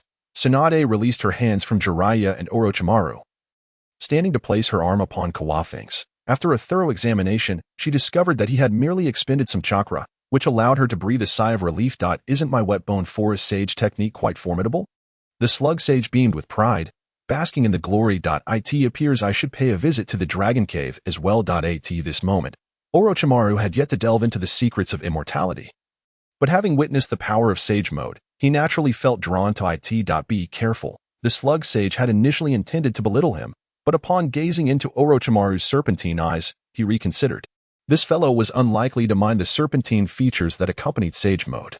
Regardless of the next steps, we can return for now. Kawafeng understood that the forthcoming battle would be with the Land of Wind. The ultimate goal of the martial factions of the Land of Fire was not merely the insignificant Rain Country. Then let us depart. Tsunade took the lead, moving toward the valley's exit. The leaf ninjas began to gather, and the slug sage handed the antidote obtained from Hanzo to Tsunade before returning to the wet-bone forest. One must admit, the slug sage was quite meticulous, a true expert at handling corpses. With Hanzo's death, there was no longer any need to pursue the fleeing rain ninjas. In the original narrative, after Hanzo vanquished Tsunade and her companions, he signed a truce with the leaf, after which the leaf invaded the Land of Wind.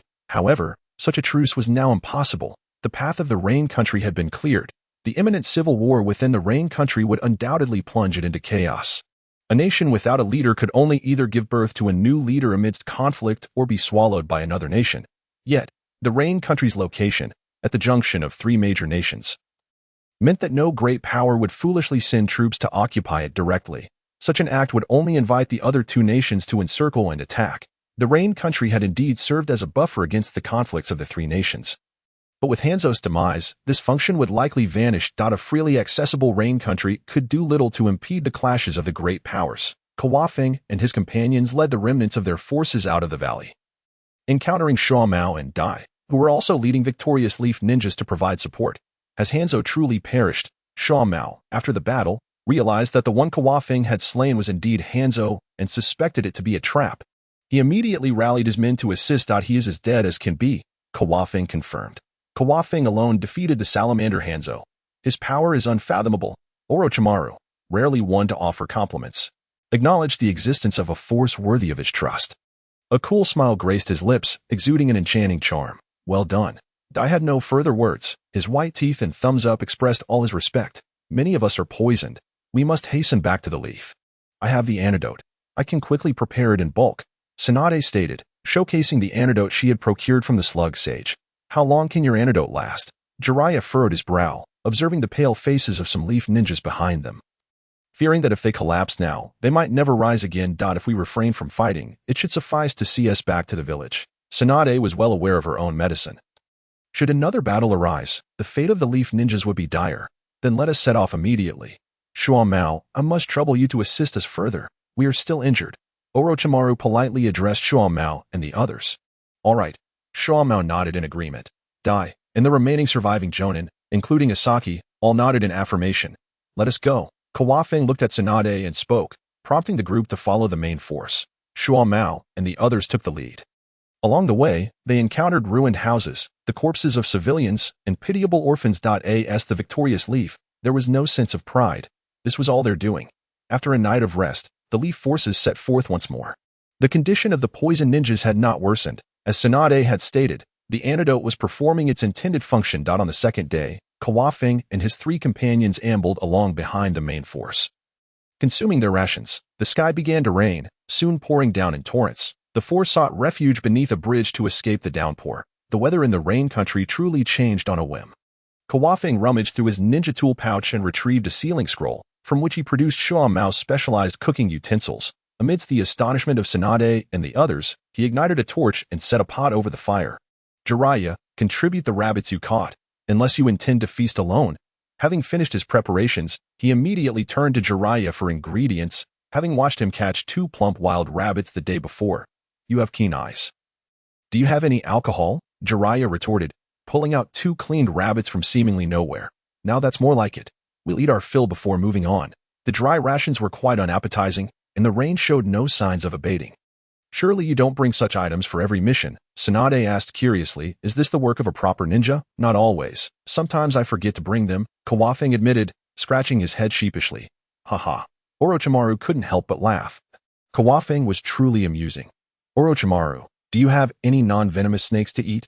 Kawafeng inquired while chopping the rabbit meat into the pot with a kunai. Contemplating the idea of snake meat. I never keep non-venomous snakes. Orochimaru, who had just been in high spirits, now wore a dark expression. He had never encountered someone so audaciously opportunistic. Tsunade, can your antidote cure this? Tsunade rolled her eyes, disregarding this glutton. Sigh. A little rabbit meat will suffice. I'm not that greedy. Kawafeng, feeling somewhat disheartened, let out a long sigh as he added the rabbit to the pot. Retrieving seasonings from his box. He produced 4 sets of bowls and chopsticks, along with 4 small bottles of alcohol. Then covered the pot and waited patiently. If Shuan Mao were to see this, he would likely be infuriated. He had never cooked when together with him. It was always his older brother who took on such tasks. Haha.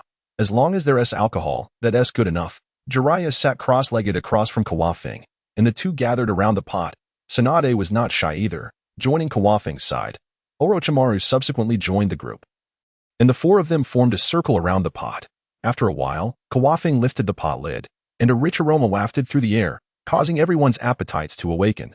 Let the feast begin. Kawafeng raised a bottle of alcohol and took the first sip. With a hiss, followed by 3 more sounds, a group of individuals was engaged in conversation and dining. In the shadowed corner, a small boy approached. Approximately 10 years old, with unruly orange hair and a face smeared with dirt, carrying a gas mask on his back.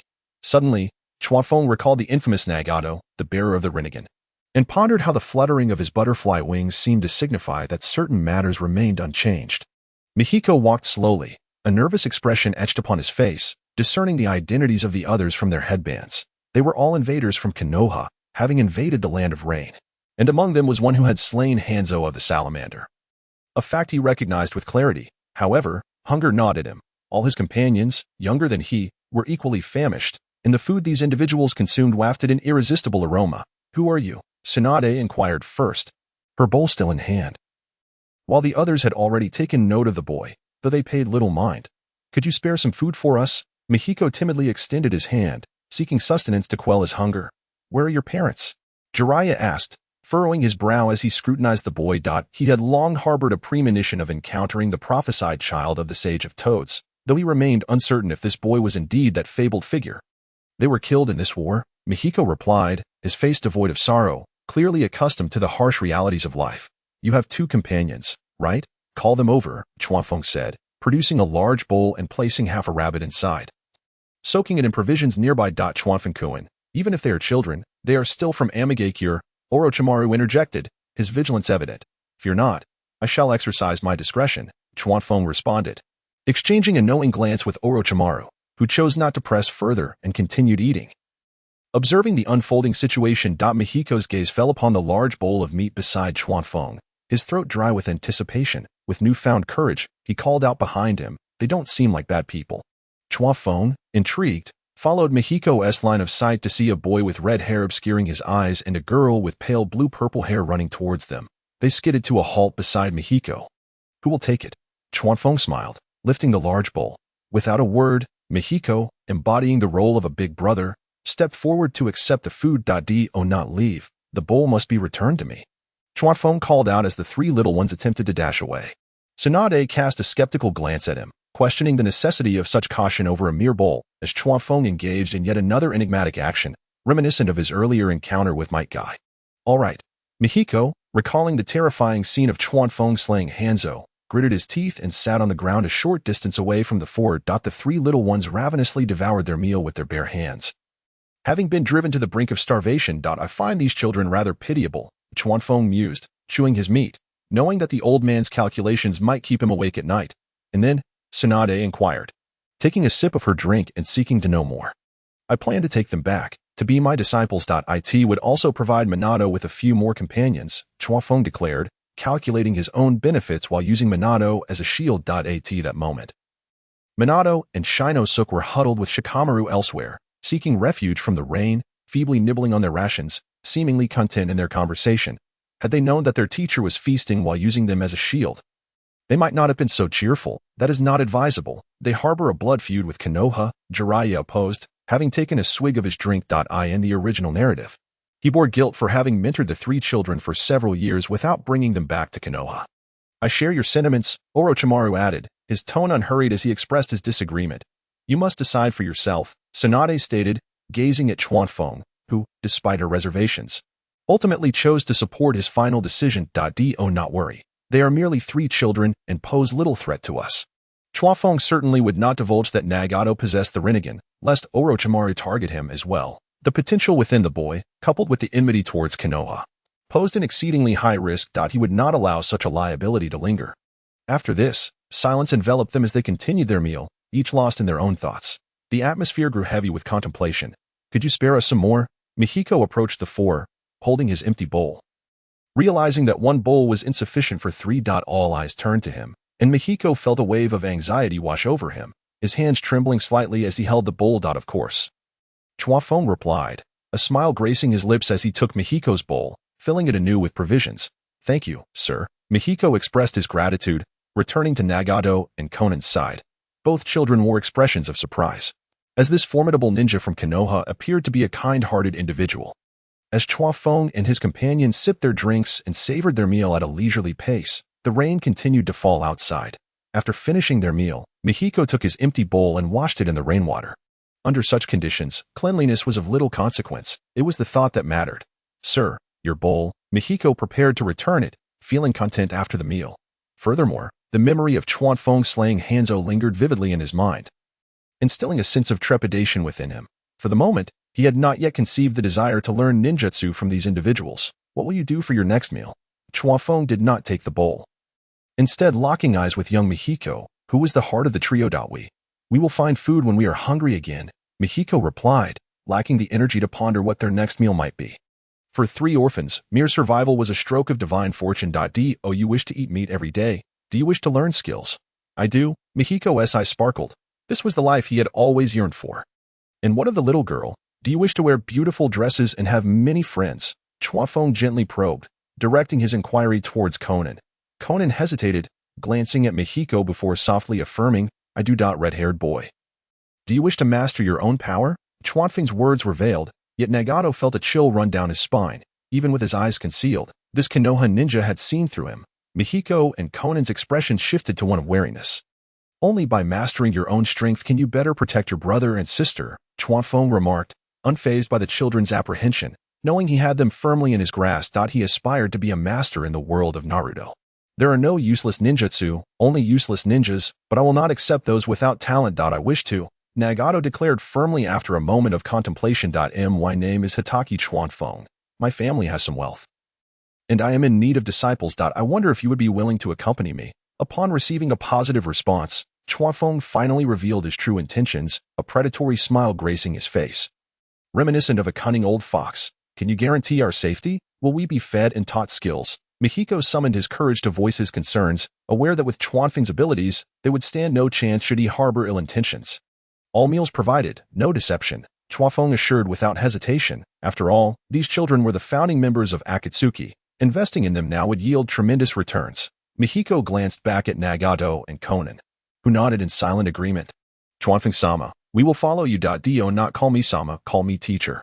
This is your teacher's wife, Tsunade. Kawakaze unabashedly positioned himself as their mentor, draping an arm over Tsunade's shoulder, a hint of pride evident in his demeanor. Do not act rashly, Tsunade cautioned, her eyes narrowing at Kawakaze's display of overfamiliarity. Tsunade cast a glance at Jiraiya and Orochimaru, noticing their pretense of gazing at the sky. Only then did she push aside Kawakaze and settle herself comfortably. This sudden progression seemed to leave Yahiko and his companions momentarily dazed. Teacher, Sensei, they collectively uttered, albeit a bit hesitantly. I am Yahiko. I am Konan. I am Nagato. The trio introduced themselves in turn. Greetings, Tsunade responded with a gracious smile gracing her fair visage. Having long been accustomed to being addressed by Minato in such a manner, haha, good children, Kawakaze, pleased, did not neglect to introduce Orochimaru and Jiraiya. At that moment, the two ceased their ruse and turned their attention to the trio. Finally revealing smiles in return to their greetings, the rain outside began to subside, and through the lingering clouds, a few rays of sunlight pierced the sky. Comfortable, let us depart, Kawakaze declared, rising and patting his rear, showing no intention of tidying up the cooking utensils. All right, Tsunade and the others were unconcerned about leaving behind such trivial items. They had eaten their fill. As they stepped out from beneath the bridge, the trio hesitated, reluctant to part with the fine cooking tools. Each took something in hand and began to wash it in the puddles. Yahiko even strapped a pot to his back, while Konan and Nagato clutched bowls and spoons, hastily pursuing Kawakaze. Upon witnessing this scene, Kawakaze was reminded of his own childhood filled with luxury and comfort, and felt a pang of sympathy for the trio. He turned back to Yahiko, gently ruffling his orange hair. You will no longer have to endure hardships. Yahiko looked up into Kawakaze's eyes, his face lighting up with a radiant smile for the first time, his gaze innocent and brimming with hope for the future.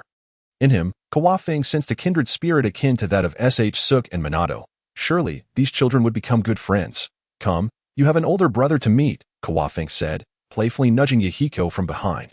The latter stumbled forward slightly. Witnessing this interaction, Nagato could no longer contain his tears, reminded of his own parents. Nagato, do not cry. Everything will be all right, we have a teacher now, don't we? Konan, younger than Nagato, stepped forward to offer comfort. Nagato wiped his tears and nodded. Bathed in sunlight, the seven of them set forth on the path to Konoha. Kawakaze, effortlessly quelling the Akatsuki organization in its infancy, mused to himself that he was indeed a great benefactor to the ninja world. Chuckling at the thought, startled by Tsunade's bemused gaze, he offered an awkward smile. I was just imagining what our future children might look like, he whispered to Tsunade, eliciting a blush on her cheeks. I wonder if they will resemble anyone in particular. As the group ventured further away, a visage of a yin-yang face emerged from the ground, fixating its gaze on Kawakaze and his companions for an extended period. Its expression darkened, for the significance of the Rinnegan was far too profound for him. Only when Kawakaze and the others vanished from sight did he submerge back into the depths, disappearing in the blink of an eye. Unbeknownst to Kawakaze and his entourage, days passed until the yin-yang face re-emerged within a vast cavern. The cave was spacious, with tunnels branching in all directions, and at its center stood a colossal husk. The figure resembled a gigantic humanoid with 9 eyes, its body a hue akin to withered wood, with 10 pillar-like appendages protruding from its back. It was indeed the Outer Path's golem, the physical manifestation of the Ten Tails. Nagato had been taken by the villagers of Konoha. Before the yin-yang face stood a gaunt old man, donned in a dark robe, with a white tubular object connecting him to the Outer Path's golem. His white hair obscured his right eye, revealing a left eye adorned with a 3-tomo Sharingan. Focus on him. I cannot afford to lose my eyes, he declared, now hindered by physical limitations, unable to reclaim his vision. He could only continue to have the yin-yang face monitor Nagato, ensuring the Rinnegan's fate remained within his grasp. Understood. Their exchange was brief, And with that, the yin-yang face vanished into the earth once more. Kawafing had contemplated the elderly man's reaction following Nagato's abduction, but he believed the time for the elder's demise had not yet arrived. There was still ample time. He had his own considerations and plans. And the most pressing matter at hand was to escort the Konoha ninja back to the village for treatment. After 20 days of arduous travel, Kawafing and his large contingent finally arrived at the gates of Konoha. The gates were flung wide open, with the third Hokage and 2 advisors personally welcoming them, showing them great respect. Tsunade exchanged a slight nod with Kawafing. "Teacher," they collectively exclaimed. "Third Hokage," echoed numerous voices. "Welcome back, everyone. This victory is a testament to everyone's efforts. Konoha will not forget you nor those who sacrificed themselves on the front lines." The third Hokage's expression was solemn, although they had emerged victorious. The losses suffered by Konoha were still considerable. "Teacher, I must quickly prepare the antidote. I shall head to the hospital first." After Tsunade spoke, she noted the third Hokage's nod of approval and departed from the group. Making her way to the hospital, after exchanging greetings with the third Hokage, Orochimaru, Jiraiya, and the others also dispersed, the 3 children hid behind Kawafing, standing beside Suk and Minato. At that moment, the trio had donned clean, well-fitted clothing, their faces no longer smeared with dirt. However, due to malnutrition, they still appeared somewhat unwell. 3 pairs of curious eyes fixated on the third Hokage, wondering if he was truly the leader of Konoha. Nagato, peering through his hair, struggled to see clearly. "Who was this?" The third Hokage, noticing the children's gaze, inquired of Kawafing. "They are orphans I have taken in, and I intend to guide them." Kawafing spoke candidly, given his status. Adopting a few orphans posed no issue. Even the orphanage director had managed to adopt T, let alone he, the true head of the Hatake clan. "You possess a kind heart," the third Hokage smiled at the trio. Not overly concerned, as it was all too common for orphans to arise in times of war. These were merely 3 fortunate children who had been taken in. Their presence at the Hatake household would hardly affect the village. "Third Hokage, my brother misses the children. We shall take our leave now. Go ahead. I have already made arrangements for the injured here." The third Hokage was adept at winning hearts, having meticulously organized the care of the wounded. Awaiting Tsunade's antidote, the Umbu were also following the third Hokage's orders, escorting the injured into the village. Kawafing and Suk led the 3 children home, while Minato and Suk headed towards the Senja clan. "Teacher, where did Minato Sensei go?" "Long ago, he had been referred to as Senpai in Japan, and I have now adopted the Chinese nomenclature. As long as everyone understands, it suffices." During this time, Minato had forged a pleasant bond with the trio. And Nagato held a particular fondness for his golden-haired senior. "He has gone to find his red-haired girl." Kawafing chuckled, ruffling Nagato's hair, which bore a color reminiscent of Kushina's. "I see." Nagato nodded, glancing at Konan. While Yahiko and Konan engaged in lively conversation, observing the tidy and serene Konoha and the smiles adorning the faces of its inhabitants, this was to be the place where they would live in the future. "Take them to explore. I shall take my leave first." Eager to return home, Suk quickly departed, leaping onto the rooftops, disappearing in a few agile bounds. The trio gazed on in envy, thinking their uncle was truly impressive.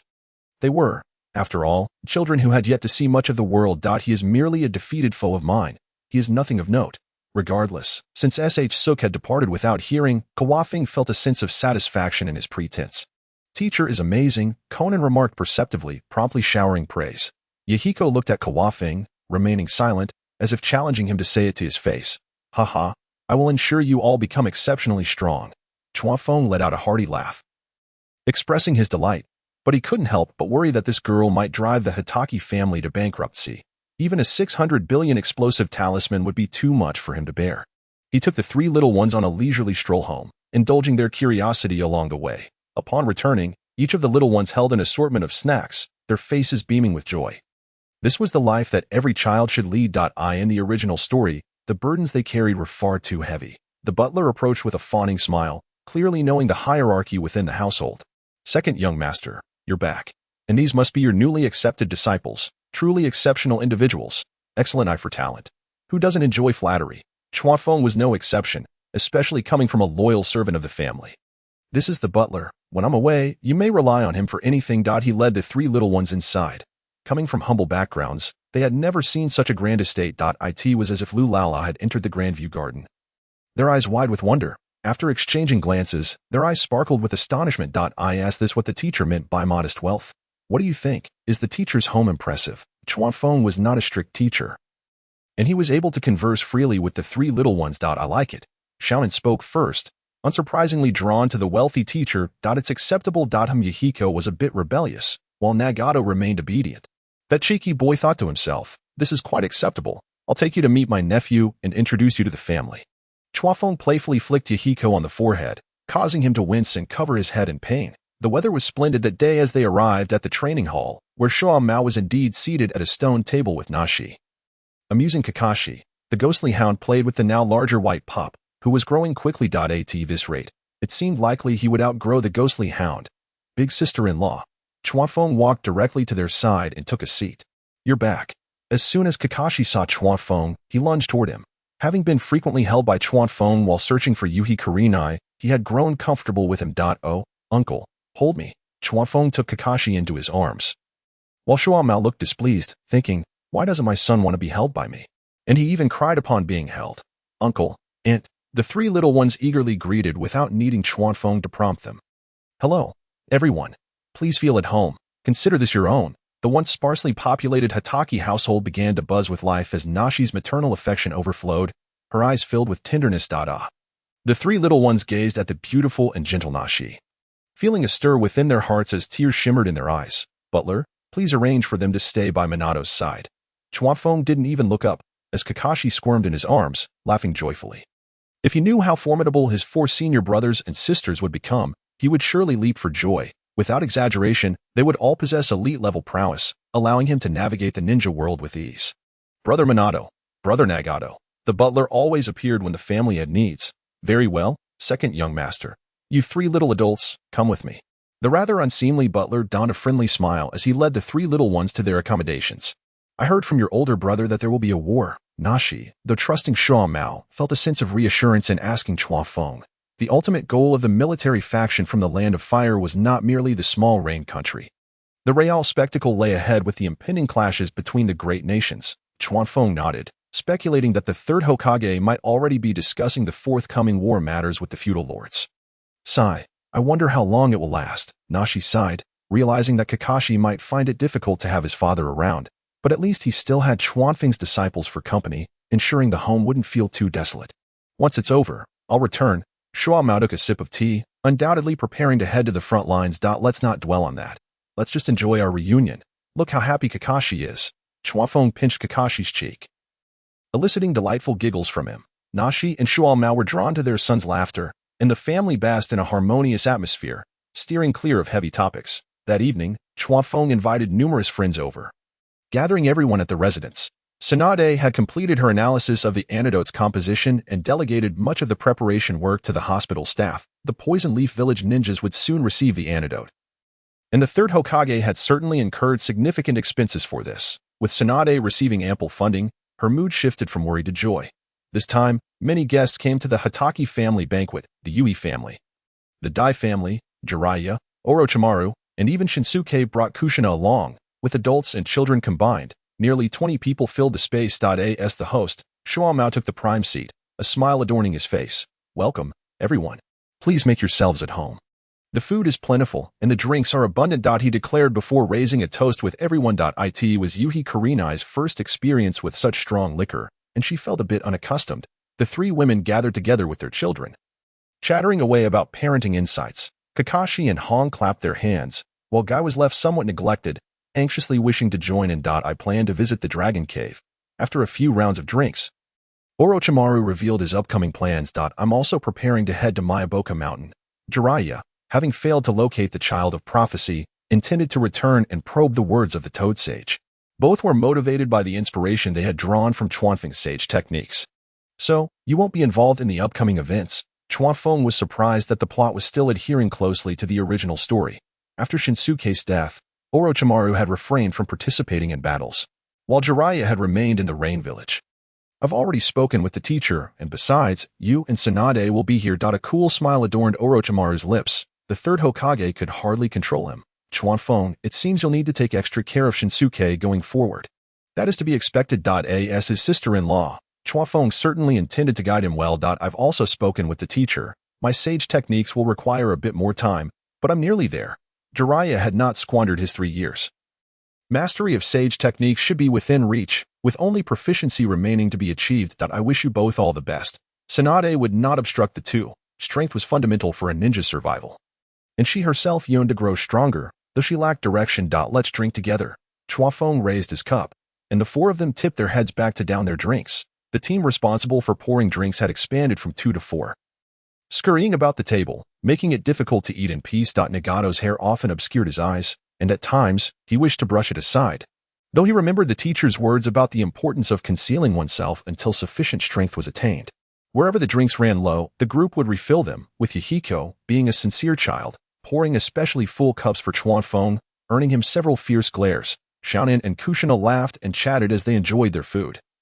The small age gap allowing the 6 children to form friendships. As the number of guests increased, the meal grew lively, the atmosphere becoming even more jubilant, with drinks flowing freely. However, this merriment contrasted sharply with the serious atmosphere at the Hokage Tower. The third Hokage remained at work, receiving reports from the Umbu. With so many jonin gathered at the Hatake residence, did they still need to keep watch? The Umbu ninja hesitated to ask, knowing it was a perilous task. One misstep could lead to dire consequences. Forget it, you may go. The third Hokage waved his hand with a smile, taking a puff from his pipe. Once the Umbu vanished, he exhaled smoke, murmuring softly, Tsunade, do not let the teacher down. He held high hopes for her. While Orochimaru remained under observation, yet for him, these matters were all to be dealt with posthumously. After all, the succession of the Hokage position only occurs after one's demise. The third Hokage glanced out the window. The sky had darkened, and many official duties still awaited his attention. He chuckled softly, shaking his head, and returned to his work. Meanwhile, the banquet at the Hatake residence had drawn to a close. The dining table lay in disarray, with only the servants remaining to tidy up. At the entrance, Kawafeng and Shumo were seeing off the guests. Let us gather again another day. Certainly. As they watched the crowd disperse, only Tsunade, Shoju, and Kushina remained. Sister, please stay a little longer. I shall accompany Kushina home for now. Shoju epitomized the exemplary brother-in-law of the Hokage, and after waiting for Kushina and Minato to bid farewell, the two took their leave. Kawafeng could hardly contain his urge to give him a hearty kiss. He was truly perceptive. Teacher, madam, we shall take our leave now, Minato remarked as he led the 3 little ones away, for this was no longer a suitable occasion for them. Did you not see how fast Shumo ran? Go on. Kawafeng waved his hand, reflecting on how considerate his disciples were. Tsunade, let us linger a while longer. I may still be feeling the after-effects of my battle with Hanzo. Kawafeng spoke his fib without a hint of hesitation. After all this time, what after-effects could there be? Tsunade saw through his thoughts clearly and rolled her eyes. Fetch me some dessert, she declared, striding toward the Hatake residence. Certainly, Kawafeng responded with delight, recognizing this splendid opportunity that must not be squandered. Butler, bring forth the desserts. He dashed to catch up with Tsunade as they made their way to the quiet room. Very well, young master. The butler's presence was unknown, yet his voice resonated steadily in Kawafeng's ears. My family can do handstands, and my dog can perform the Thomas spin. Such words were of no use to Kawafeng. As he and Tsunade entered her room, they had both washed up, and Tsunade donned a loose-fitting robe, her delicate skin subtly revealed with each movement. She appeared to have mentally prepared herself. At the moment the explosive tags were affixed by Hanzo, her mind was filled with visions of Kawafeng. Sitting on the edge of the bed, Tsunade watched as Kawafeng approached her slowly. At this critical juncture, she felt a rush of shyness, her cheeks flushed with a rosy hue. In Kawafeng's eyes, Tsunade was even more enchanting in this moment. Tsunade, you look stunning today. He broke the silence. Sitting beside her. He refrained from lunging forward, for should she push him away, it would be quite awkward. Was I not beautiful before? Tsunade possessed the unique logic of women, yet how could Kawafeng be bested by such a simple inquiry? You are beautiful. It's just that you were particularly exquisite today. As he spoke, his hand casually draped over Tsunade's shoulder. He felt her slight tremor. Are you thirsty? I can fetch you a glass of water. Tsunade faltered, attempting to make an escape. I am not thirsty. Having you is sufficient. Kawafeng firmly held her in place, turning her to face him, and leaned in closer. He then encircled her head with his hands, drawing her nearer. Unbeknownst to them, they both reclined upon the bed. As their lips parted, Tsunade's gaze shimmered with affection. Kawafeng-kun, I love you. I love you as well, Kawafeng murmured softly, his eyes slightly dazed. In this lifetime, having her was enough. They embraced once more, the fabric of their garments gradually slipping away, revealing Tsunade's splendid and graceful figure fully before Kawafeng's eyes. The temperature within the room seemed to rise steadily, the atmosphere growing increasingly intimate, their breaths intertwined. melding together as if time itself had come to a standstill. Outside, silence reigned, the moon hung high, while within the room, the essence of spring blossomed. After a considerable time, Kawakaze and Tsunade lay upon the bed, covered by a thin blanket, their limbs protruded halfway, clearly feeling a bit warm. Tsunade, her response was languid in content, the flush on her cheeks still lingering. The Hatake family is rather sparse. Do not start. I have yet to rest well. The Hatake family is indeed sparse, so I must burden you further. With that, Kawakaze rolled over and pounced upon her once more. It was unclear how much time had elapsed. Tsunade lay her head upon Kawakaze's arm, finally able to rest in tranquility. Yet, the wandering hand upon her body left her feeling somewhat exasperated. Were it not for her weakness, she would have certainly retaliated. Tsunade, would you be willing to adopt Hatake as your surname? Kawakaze posed this question earnestly, devoid of any jesting demeanor. He gazed at her lovely profile, inquiring softly. I would. Tsunade turned her head, their eyes meeting, without a shred of hesitation in her response. A night of silence ensued. The following morning, Tsunade rose without any signs of discomfort. Medical ninjas are no trifling matter. Merely a bit of fatigue. Big brother, big sister and law. In the dining hall, Tsunade greeted Shumo and his wife, omitting their names. Come, let us dine. Shumo showed no surprise, for as a man, who could be unaware of the circumstances? It was evident that this sister-in-law was set for the day. Teacher, madam, Minato arrived with the 3 little ones to join the meal. Take a seat. After we eat, I will assess your talents. In high spirits. Kawakaze was filled with enthusiasm for each forthcoming task. Once the family finished their meal, Tsunade prepared to head to the hospital, as her research endeavors must continue. Kawakaze accompanied her to the door, where they encountered Shoji, who mentioned that Orochimaru had already departed for the Dragon Cave. Sister, brother-in-law. Shoji wore a teasing smile, effortlessly transitioning from calling him big brother to brother-in-law. Haha. Brother-in-law loves you. Go practice in the training hall with Minato. Overjoyed, Kawakaze ruffled Shoju's hair and pushed him back into the house. Tsunade observed Kawakaze's smug demeanor, rolling her eyes, unable to comprehend the joys of men. I am off. I shall return tonight. Remember to come. I fear I shall not sleep alone. Kawakaze cast a flirtatious glance at Tsunade, leaving her blushing furiously. Off you go, you lecher.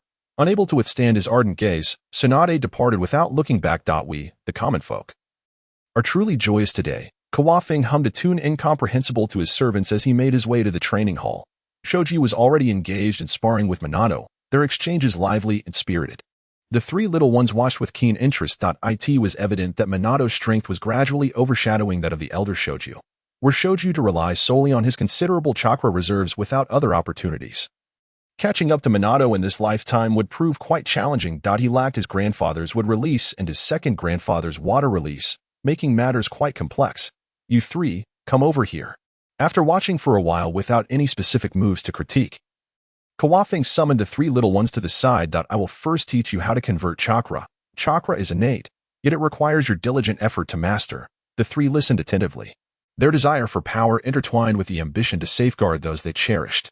Following Kawakaze's guidance, they began to practice their stances and convert their chakra. Once they became familiar with the process and sensed their chakra, Kawakaze took Nagato aside to a secluded room, one that had existed since their ancestors built the estate. Lift your hair aside, Kawakaze instructed, allowing Nagato to reveal his Rinnegan. Nagato slowly parted his hair, recalling the 2 Konoha ninjas who had perished before him. Teacher, please be cautious. He was uncertain of the source of that power, now worried it might injure Kawakaze. You still have a long way to go. In the original text, there was no guidance from Obito, and it would be impossible for Nagato to fully master the abilities of the Rinnegan so swiftly. Upon hearing this, Nagato remained silent, brushing aside his hair. This was the first time he fully revealed his eyes to Chuanfeng. Chuanfeng observed intently, noting the violet irises in the pupils that expanded outward in several rings. This was the renowned Rinnegan, often referred to as the eye that governs life and death, the pinnacle of ocular power. Sensei, he inquired, can you feel the power that these eyes bestow upon you? Chuanfeng seemed momentarily entranced, only snapping back to reality when Nagato called his name. No, I cannot. Nagato shook his head. At present, he could neither apply nor even sense the capabilities of the Rinnegan. Do not fret. Once your chakra reserves are sufficient, it will come naturally. Moreover, with these eyes, you will be able to master every chakra nature transformation except for Yin. This is not merely my assertion, it is documented in the Book of Formation. Sasuke has yet to attain Yang. This aspect was currently Nagato's greatest advantage. Although it was within Chuanfeng's expectations, he felt a tinge of disappointment at not experiencing the techniques Shinra Tensei and Basho Tenin. Devote yourself to your training. Your potential surpasses that of Yahiko and Konan. Chuanfeng did not intend to belittle either Yahiko or Konan. Greater potential also meant greater responsibility in the future. Sensei, I will strive to do my best. Little Nagato discerned the underlying meaning in Chuanfeng's words and nodded, his hair once again concealing the Rinnegan. Go now, and begin converting your chakra. I will teach you ninjutsu afterward. Chuanfeng had no intention of instructing Nagato in swordsmanship. He was far more suited to the role of a mage with high attack and defense. Until he fully mastered the Rinnegan, achieving advanced ninjutsu would be indicative of a true expert. Though he did not possess an extensive repertoire of ninjutsu, he had plenty of friends and resources, so finding scrolls would not be an issue, following their triumphant return from the battle in the Land of Rain. Konoha seemed to settle into a tranquil state. Each evening, Chuanfeng engaged in profound discussions with Tsunade about the sparse lineage of the Hatake clan. This topic proved to be quite draining for Tsunade, as they would often rest only at dusk and rise before dawn. Under her nurturing, Tsunade made significant strides in her research, largely due to the restrictions placed on Chuanfeng's access to the laboratory. Hashirama's cells had stabilized, and Tsunade seized the opportunity to extract Chuanfeng's blood, beginning her experiments on cell fusion. Chuanfeng was exhilarated, as if he could already sense the beckoning of would release. Yet the results of the research were slow to surface. Observing the expression Tsunade wore while discussing the matter daily, it was clear that progress was not forthcoming. The prospect of acquiring would release capabilities seemed unlikely in the short term. He had already set his sights on Orochimaru. Believing that the combination of the scientific madman and Tsunade's prowess would yield results exceeding the sum of their parts, regrettably, Orochimaru was currently at Rijindo, undergoing trials in sage techniques. Nagato and his companions were progressing rapidly. Now capable of learning basic ninjutsu, Chuanfeng encouraged Konan to delve into her origami studies and even gathered numerous ninjutsu scrolls for her reference during Nagato's learning process. Konan, truly deserving of her reputation as an angel within the Akatsuki, had already devised paper shurikens and paper clones. Her extraordinary talent left Chuanfeng feeling somewhat inadequate, as he questioned whether he was lacking in intellect, given that he had yet to unravel the ninjutsu proposed by his teacher. Only SHU, oblivious to the intricacies of the situation, cheered from the sidelines, simply impressed by Konan's prowess, without any deeper reflection. Yahiko had swiftly mastered water release and was learning swordsmanship under Minato's guidance.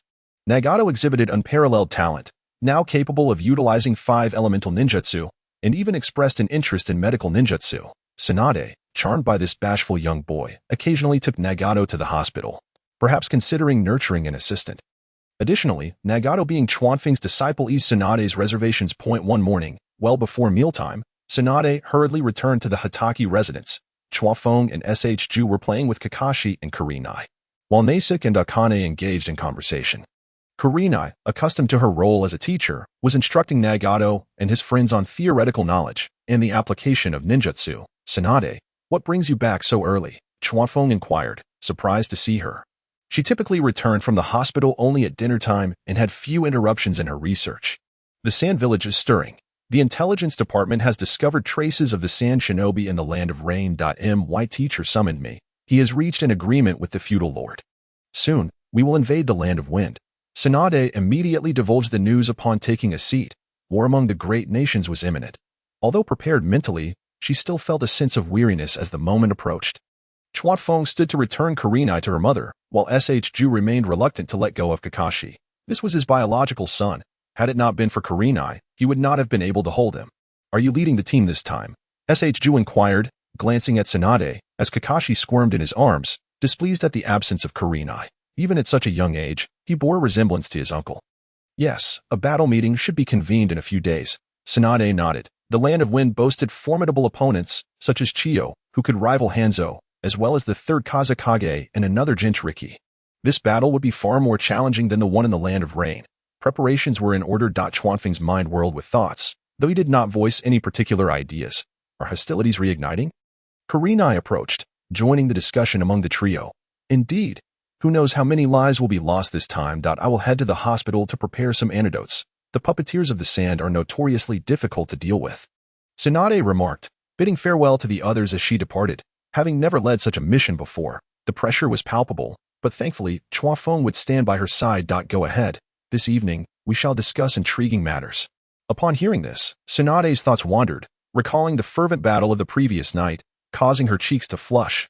She shot Chuanfeng a glare before hastily leaving. My dear son, it seems your father cannot accompany you once again.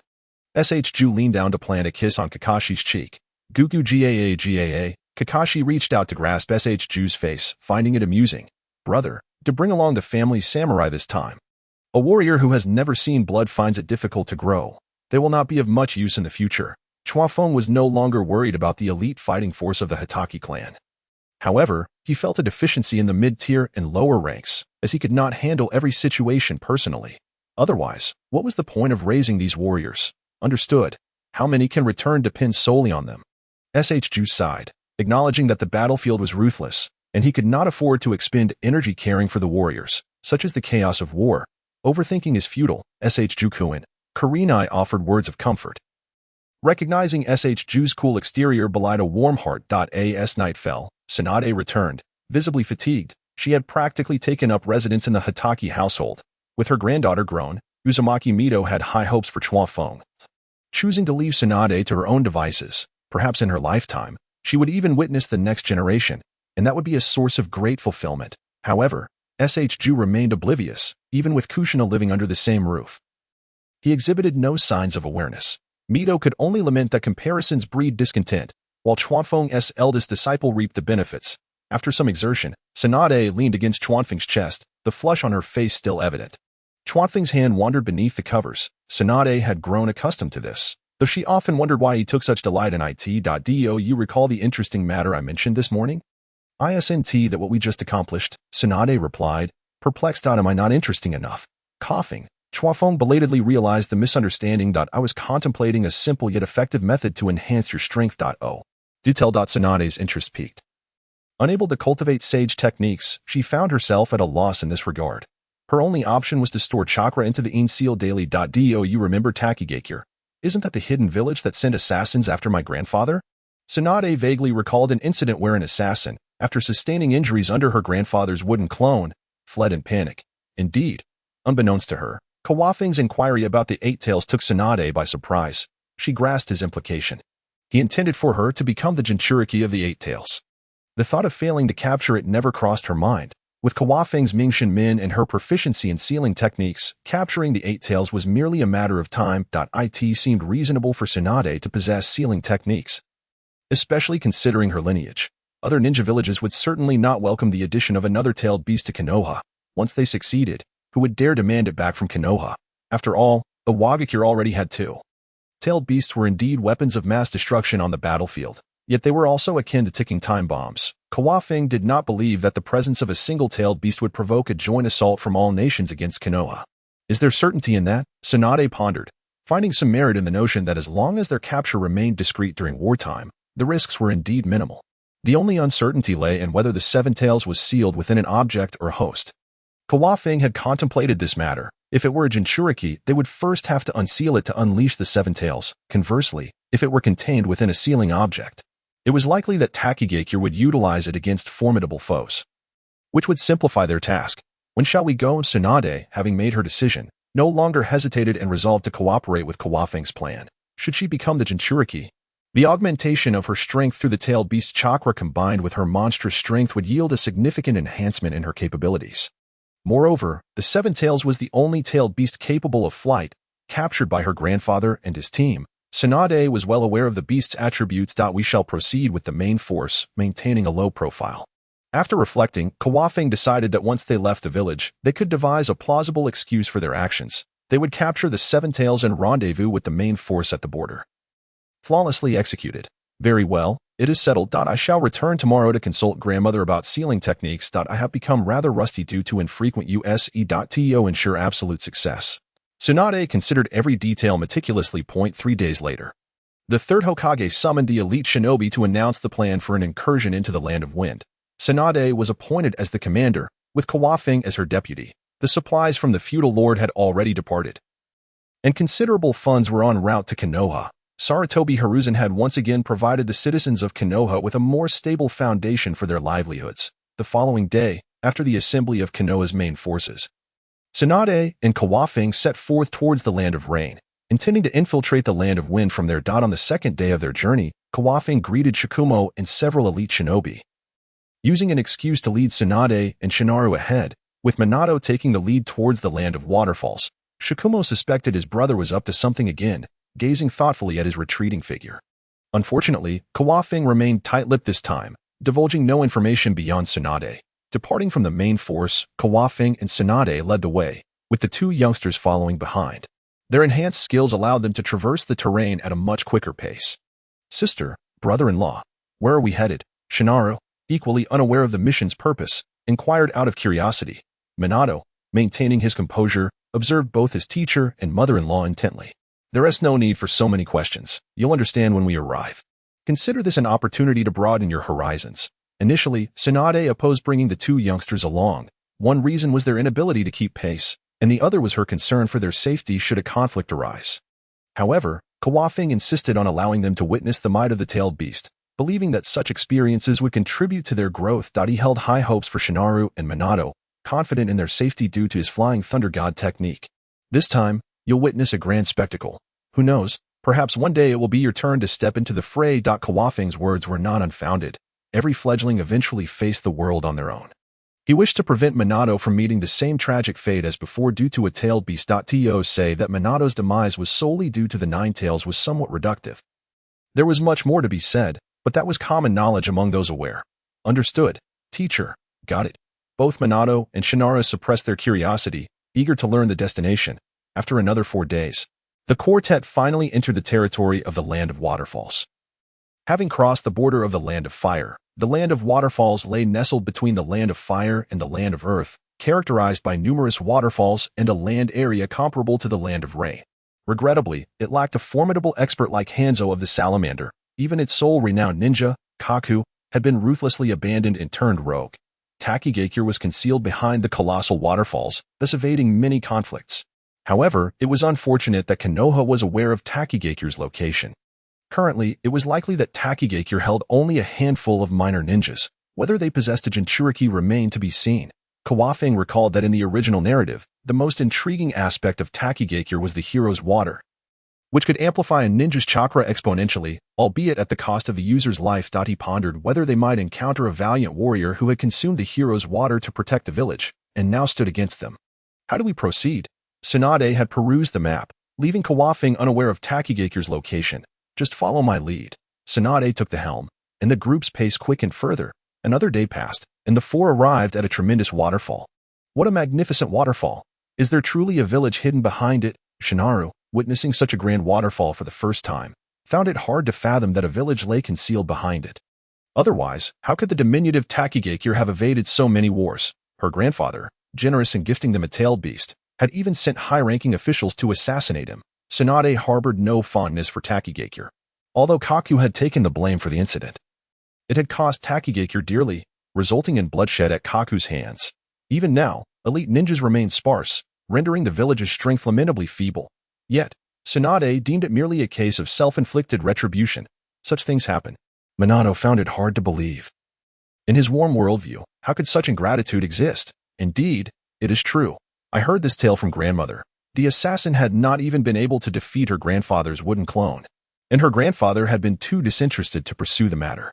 Should Kaku ever hear of this, he would likely feel quite embarrassed about bragging of his encounters with Sensei Hashirama. Let us proceed. Kawakaze leaped gracefully through the waterfall and landed on solid ground. Before them lay scattered houses and villagers traversing the streets. Tsunade and the two youngsters soon followed, equally astonished by the scene before them. Indeed, the area behind the waterfall was a hidden paradise. Whoosh, whoosh, whoosh. Before the three could exchange words, shuriken whizzed through the air towards them. The ninjas of Takigakure had discovered their presence. No assistance from Kawakaze or Tsunade was needed.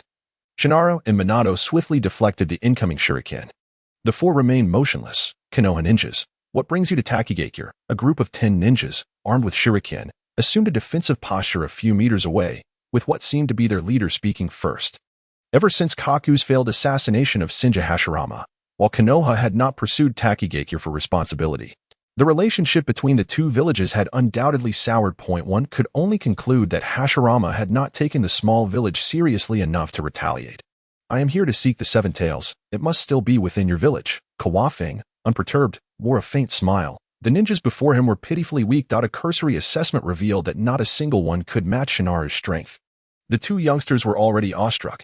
Indeed, they were witnessing a grand spectacle, observing the tailed beast up close. Their teacher, brother-in-law, truly regarded them highly. The seven tails belongs to our village. You shall not lay a finger on it. The Takegakure ninja, as if having stepped on its tail, shouted hoarsely. The seven tails was the last bastion of hope for Takegakure. The ninja nearly lost control, preparing to attack Kawafing and the others once more. Heh, what my grandfather bestowed upon you, I am here to reclaim. Tsunade, weary of further idle chatter with them, narrowed her gaze and struck the ground before her with a powerful fist. The earth split open, creating a vast chasm that extended towards the Takenin villagers. The less capable Takenin fell into the fissure, with only a handful managing to escape this onslaught. This group of Takenin was woefully weak. We need assistance, cried the lead Takenin, as a fellow ninja behind him produced a firework and ignited it. Kawakaze did not intervene, as this suited his intentions perfectly, sparing them the need to search for help one by one. Tsunade surmised Kawakaze's thoughts, rising to her feet to observe coldly, facing the Takenin. The Takenin lacked the courage to retaliate at that moment. Soon, more Takenin emerged from the depths of the village, led by a middle-aged man who exuded an innate authority without anger. He was likely the current village chief of Takenin. Konoha ninjas, it is rather unbecoming of you to harm our Takenin village. The chief stood before Kawakaze and the others, his countenance grim and his tone laced with barely contained fury. Were it not for the current precarious state of the Takenin village, he would have surely launched an attack himself. You sent people to kill my grandfather. Ju could not abide such hypocritical words and retorted sharply. Your grandfather? The chief's brow furrowed tightly. Could this be an act of vengeance from Konoha? That incident had occurred over 20 years ago, back when he was merely a mid-level official. He could not bear the weight of such a burden. Are you a descendant of Lord Hashirama? The chief addressed the god of the ninja world with a respectful title, cautious not to provoke the ire of those before him. Humph. Ju replied coldly, offering no further comment. Enough. The chief interjected. We have not come to Takenin village seeking revenge. We merely wish to request something from you. At this moment, Kawakaze finally stepped forward, stating his purpose to the chief. What is it that you seek? He desires the seven tails. Before the chief could finish his question, the earlier lead ninja interjected. Indeed, if you would be so gracious, we of Konoha shall not hold past grievances against you. Kawakaze boldly invoked the name of Konoha, feeling no trepidation, as once Tsunade became Hokage, their claim would be entirely legitimate. Furthermore, Konoha had never truly regarded the matter seriously. An elephant would not retaliate against an ant's bite. Are you not afraid of inciting public wrath? The chief, naturally possessing some intellect as a village leader, instinctively sought to leverage the influence of other great nations. You need not worry about that. I have my own plans. You merely need to tell me if you're willing to surrender it, Kawakaze replied, wishing to avoid unnecessary bloodshed, as a peaceful resolution would be ideal. I am sorry. But the Seven Tails is the very foundation of Takenin village and cannot be relinquished. Without hesitation, the chief rejected the request, knowing that doing so would sever the roots of Takenin village. Then do not blame me for being uncivil. As soon as the words left his mouth, Kawakaze vanished from sight, reappearing behind the chief, the blade of his sword pressed firmly against the chief's neck. The chief found himself with no opportunity to resist. Release the village chief. The Takenin ninjas advanced, their expressions tense, for the chief was the most formidable ninja in the village, yet still no match for this man. They could not even muster a chance to strike. Surrender the Seven Tails, and I shall spare your life. Kawakaze whispered this into the chief's ear, as Tsunade and her companions observed, knowing they had previously agreed upon this course of action. It is not that I refuse. The current condition of the Seven Tails is quite precarious. Should it emerge from its sealed state, our sealing jar will be unable to contain it. If the Seven Tails were to rampage, Takenin village would face utter destruction. The chief sighed helplessly, recognizing the terrifying strength of this man, yet the safety of his village took precedence. Oh, then allow me to assist you. Kawakaze's lips curled into a smile, sensing an opening in the situation. The chief was likely worried about the Seven Tails himself, as the seal was weakening over time. How can I trust you? While acknowledging Kawakaze's might, the chief did not believe they could manage the Seven Tails. Unwilling to wager the fate of his village, he hoped, within his lifetime, to find someone capable of becoming a Jinchuriki, thus restoring Takenin village to its former glory. After acquiring the tailed beast, Takenin village had reveled in its newfound strength, only to find Hashirama distributing tailed beasts to other great nations, leaving them at a distinct disadvantage. Perhaps out of resentment, or perhaps due to overconfidence, they had conspired to assassinate Hashirama, only to find themselves in a dire predicament. The Seven Tails had yet to find a suitable Jinchuriki, relying solely on the sealing jars from the fallen land of whirlpools to contain it, and could have even hired someone to reinforce the seal. With the destruction of the land of whirlpools, they could only watch helplessly as the seal gradually weakened. They had created a sealing space to house the seven tails, which had somewhat slowed the deterioration of the sealing jar. However, after so many years, the sealing jar was now on the verge of shattering. If the seven tails were to escape its sealing space, it could break free immediately. I possess the Flying Thunder God technique, which can distance the battle from your Takinan village. Thus, even in failure, your village would remain unharmed. What say you? I shall take on this troublesome task. Kawakaze pressed the sword closer, drawing blood from the chief's neck. Chief, grant him the seven tails. It is of no greater importance than you. The Takinan ninjas chimed in, their expressions showing that the chief was quite popular among them. Very well, I shall concede. The chief felt a mix of reluctance and a sense of relief, as the blade pressed against his neck left him with no choice but to comply. He believed that even if he were to perish, as long as the seven tails remained within the village, it would never escape Kawakaze's grasp and would inevitably be found. The instinct for self-preservation is inherent in humanity, and only a rare few possess the unwavering faith and conviction to face death without fear. He knew he had not yet reached that realm. To survive was already quite satisfactory. Had I known this earlier, we could have avoided such hostilities. The sword vanished from Kawakaze's grip, yet if the chief dared to change his mind, he would indeed unleash a massacre. Let us proceed. I will guide you. The chief touched his wound, maintaining his composure as he led the way deeper into the village. The Takinan ninjas glared at Kawakaze with indignation. You shall wait by the lakeside before departing.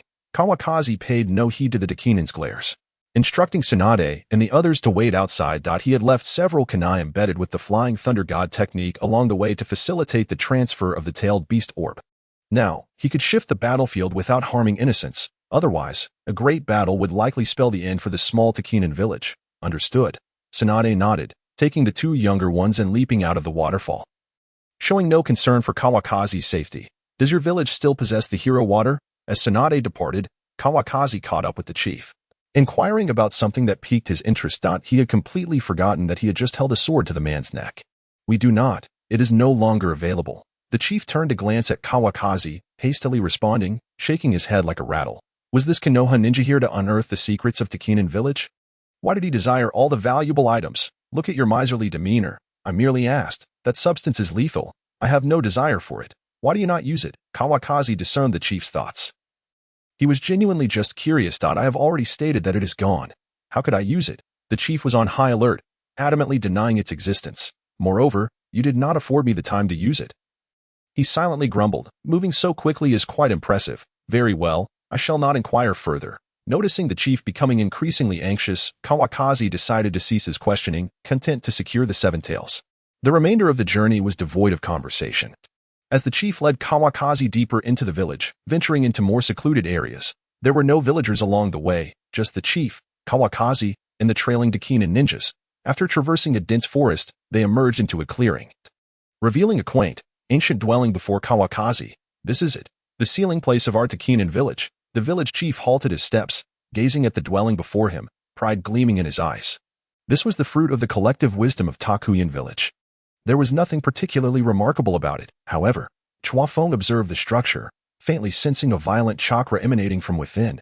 Indeed, this seal would not hold for long. Let's go inside. The further we take it, the better, he suggested. The village chief, disinterested in Chuanfeng's words, proceeded into the house, while the Takuyan villagers remained outside, waiting. Chuanfeng followed the chief into the interior, which was barren save for a circle of incantations inscribed upon the floor. At the very center lay a dark jar, unremarkable in appearance. The jar bore cracks, confirming the village chief's assertion. The seal was specifically designed to contain tailed beasts and posed no threat to humans. Noticing Chuanfeng's hesitation, the village chief stepped boldly into the perimeter of the sealing technique, encountering no anomalies. Better to be cautious, Chuanfeng murmured with a hint of regret, nodding slightly as he approached the sealing range. A surge of even more ferocious chakra met him, causing the jar to tremble. The seven tails sensed the presence of humans approaching. Having been imprisoned for so many years, it yearned to break free and unleash its fury. Take it away, the village chief said, turning away, seemingly unable to bear the sight. As he felt the absence of the seven tails' rampant chakra, he turned back, only to find the space behind him utterly empty. Well, it's for the best, he thought with a bitter smile, striding out of the house. With the departure of Konoha's personnel, there was no longer a need to fear the seven tails. Yet, it seemed that Takuyan village would now have to scrape by. The chief's expression turned somber. Fortunately, no lives were lost in this encounter, and Tsunade had only sustained minor injuries. The real threat had been her punch, which served as a deterrent. Let it be. At least the Seven Tails will no longer endanger the village's safety. If the Seven Tails were to break free, they would currently lack the means to resist. The speaker, presumably of considerable status, stood close to the village chief, prompting several Takuyan ninjas to nod in contemplation. Disperse, the chief declared, lacking the desire to linger any longer, his fingers brushing against the scar on his neck, now scabbed over. You may be swift, but the Seven Tails can fly. I hope it sends Chuanfeng tumbling down. It would serve as a measure of retribution. Chuanfeng carried the jar containing the Seven Tails to the lakeside, where Tsunade and the two younger ones awaited at a distance, before Chuanfeng could exchange words with Tsunade. The cracks on the jar began to widen, the violent chakra enabling it to break free from its confines. Floating in the air, the jar exploded into fragments, scattering in all directions with a sound like tearing air. A massive chakra began to coalesce in the sky, a powerful pressure bearing down upon Chuanfeng. This massive chakra gradually formed into a grotesque insect, sporting 6 wings and a long tail. With a lengthy horn atop its head, that creature is rather unsightly, Shingshu and his sister commented. Minato was left in awe. Could their teacher truly handle such a formidable being, ugly or not? Why don't you try confronting it? Tsunade shot a glare at her brother, who, despite the danger, still found time for banter. Shingshu scratched his head. I merely came to witness this grand spectacle. Such perilous entities are best dealt with by you all. Approaching Minato, the two younger ones began to discuss their safety, feeling secure with their teacher at the forefront. Humans, your luck is about to run out. May opened his eyes to find Chuanfeng before him. Mouth agape as he began to gather colossal-tailed beast chakra. The chakra spun violently, forming a high-density energy sphere, which May swallowed and then expelled towards Chuanfeng. The force of this attack could likely level several mountains. No wonder tailed beasts were considered weapons of mass destruction on the battlefield. Excellent. Chuanfeng unleashed a space-time barrier, causing the tailed beast ball to vanish mid-air, followed by a resounding explosion in the distance. I see now. This is the technique the teacher mentioned, Minato exclaimed, excitement propelling him into the air as he grasped the long elusive jutsu through the revelation sparked by the tailed beast ball. What do you understand? Shingshu inquired, confusion etched on his face as he struggled to grasp the situation. The technique the teacher asked me to study. I finally have clarity, Minato declared, believing the day of the Rasengan's birth was drawing near. Now it's your turn to receive an attack, Chuanfeng observed as May lunged at him, spewing scales and preparing to strike with its horn. Senjutsu, Fire Thunder God. Chuanfeng enveloped himself in lightning chakra. Incantations forming around his eyes, which transformed to a golden hue. He morphed into a blazing lightning dragon, dodging May's charge and slicing through one of its wings. The augmented Fire Thunder God in Sage mode proved to be immensely powerful. Ack! The Seven Tails let out a wail, crashing to the ground, one of its wings incapacitated, rendering it unable to fly. You've provoked my wrath. May's eyes glinted with malice as it began to condense another tailed beast ball. One comparable in size to the first, aimed at Chuanfeng once again. Chuanfeng smirked slightly, a hint of disdain in his expression. The previous explosion from the tailed beast ball had been rather mediocre. The eight-faced Hansword gathered an abundance of Senjutsu chakra, radiating a brilliant light. Sword technique. Death Scourge. Chuanfeng did not flinch. Instead, he transformed into a bolt of searing lightning, amidst the crackling sound. Lightning collided with the tailed beast ball. And Tsunade gasped in shock as Chuanfeng refrained from using the Flying Thunder God to redirect the lightning. Chuanfeng, retreat. Even the Seven Tails expressed disbelief. How could someone dare to counter a tailed beast ball with a sword? Boom! A tremendous explosion ensued, shaking the earth as the ground beneath Chuanfeng and the tailed beast ball caved into a semicircular depression. The tailed beast ball was cleaved in two before the eyes of the three ninjas and one tailed beast, with one half dissipating into the air and the other detonating upon impact with the ground. Your tailed beast ball is nothing to boast about. Chuanfeng stood unscathed, his golden pupils fixed intently on the Seven Tails. May, impossible. Absolutely impossible. May roared, incredulous as it witnessed its tailed beast ball split apart, shattering its perception of weaponry. As it gathered another massive amount of chakra, it realized it had no other effective means of attack. But Chuanfeng was not about to grant it any further opportunities. Sheathing the eight-faced Hansword, he formed hand seals. Senjutsu, Myriad Gate, with May unable to fly and still condensing the tailed beast ball. It became an easy target for Chuanfeng, who ensnared it beneath a descending red torii gate, rendering it immobile. Even the tailed beast ball in its mouth began to dissipate. May struggled. its last-ditch effort to swat at the red Tori feudal as it became completely ensnared. As the final gate sealed its tail, May lost all capacity for resistance. The entire ordeal resembled a game of whack-a-mole. It could only be said that Hashirama's specialized technique for subduing tailed beasts was indeed effective. Furthermore, the Seven Tails was undeniably weak. Despite possessing immense chakra, it lacked combat prowess, perhaps serving better as a power bank or flight assistant. Painful heaven's foot, just as Chuafeng was about to seek praise and a hug from Tsunade. He noticed her charging forward with a fierce battle C or Y.A. As she advanced, stones flew in every direction. She leapt high and landed squarely upon the Seven Tails' head, bending its massive horn into a perfect arc. The chakra-sealed Seven Tails was dealt a tremendous blow, its head tilting as it would have likely lost consciousness if not for its lack of a soul. The two younger ones, witnessing their sister or teacher mercilessly battering the fallen foe, were unwilling to be outdone, each throwing two kunai that clinked against the Seven Tails ineffectually, falling to the side. For Q, this was nothing short of a profound humiliation. The struggle against the tailed beast had set a precedent, albeit one marked by bitter defeat. Although he felt no physical pain, the psychological toll on Q was immense. All right, I feel for him, Chuanfeng sighed, rubbing his forehead. What kind of people are these? Do you still expect to coexist peacefully with Q after this? Is this where it ends?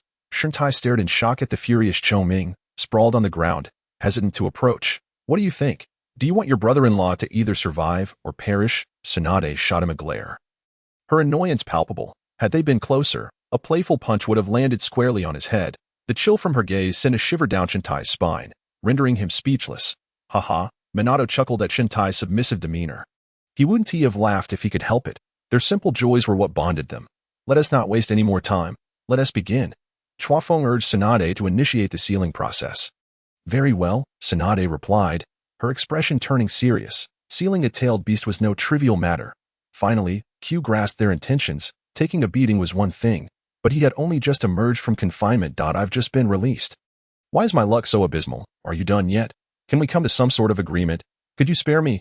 The subdued Q's loquacious nature began to surface. What do you mean by that? Keep talking, and I'll clip your wings. Chuafeng shot him an irritated look, noting how Q's earlier bravado had vanished, revealing an innocuous creature, albeit with a penchant for chatter. Had he not been imprisoned for so long, he likely wouldn't have lost his composure.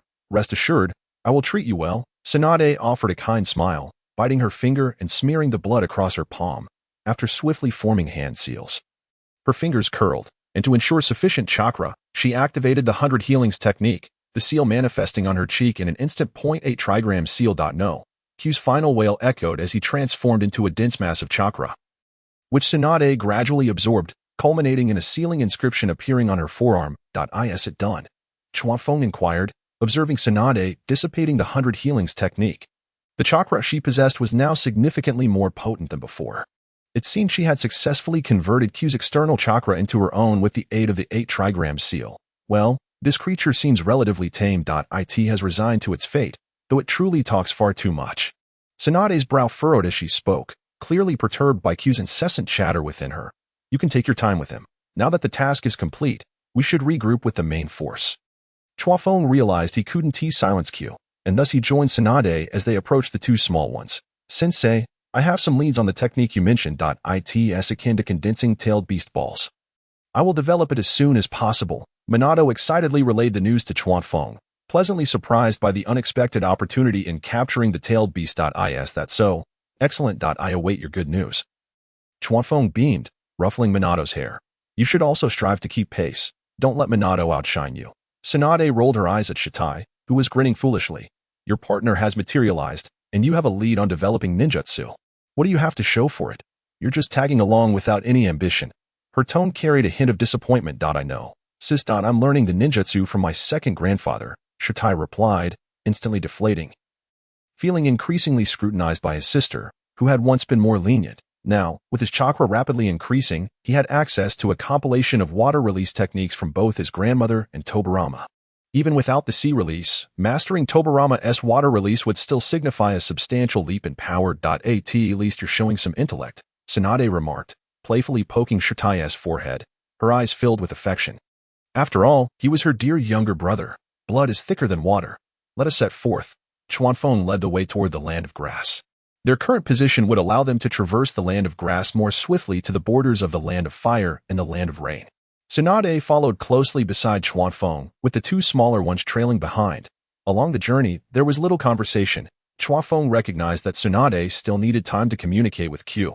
After several hours, Chuanfeng suddenly noticed chakra gathering behind Tsunade, only to witness two butterfly wings materializing and floating in the air behind her. So soon to fly.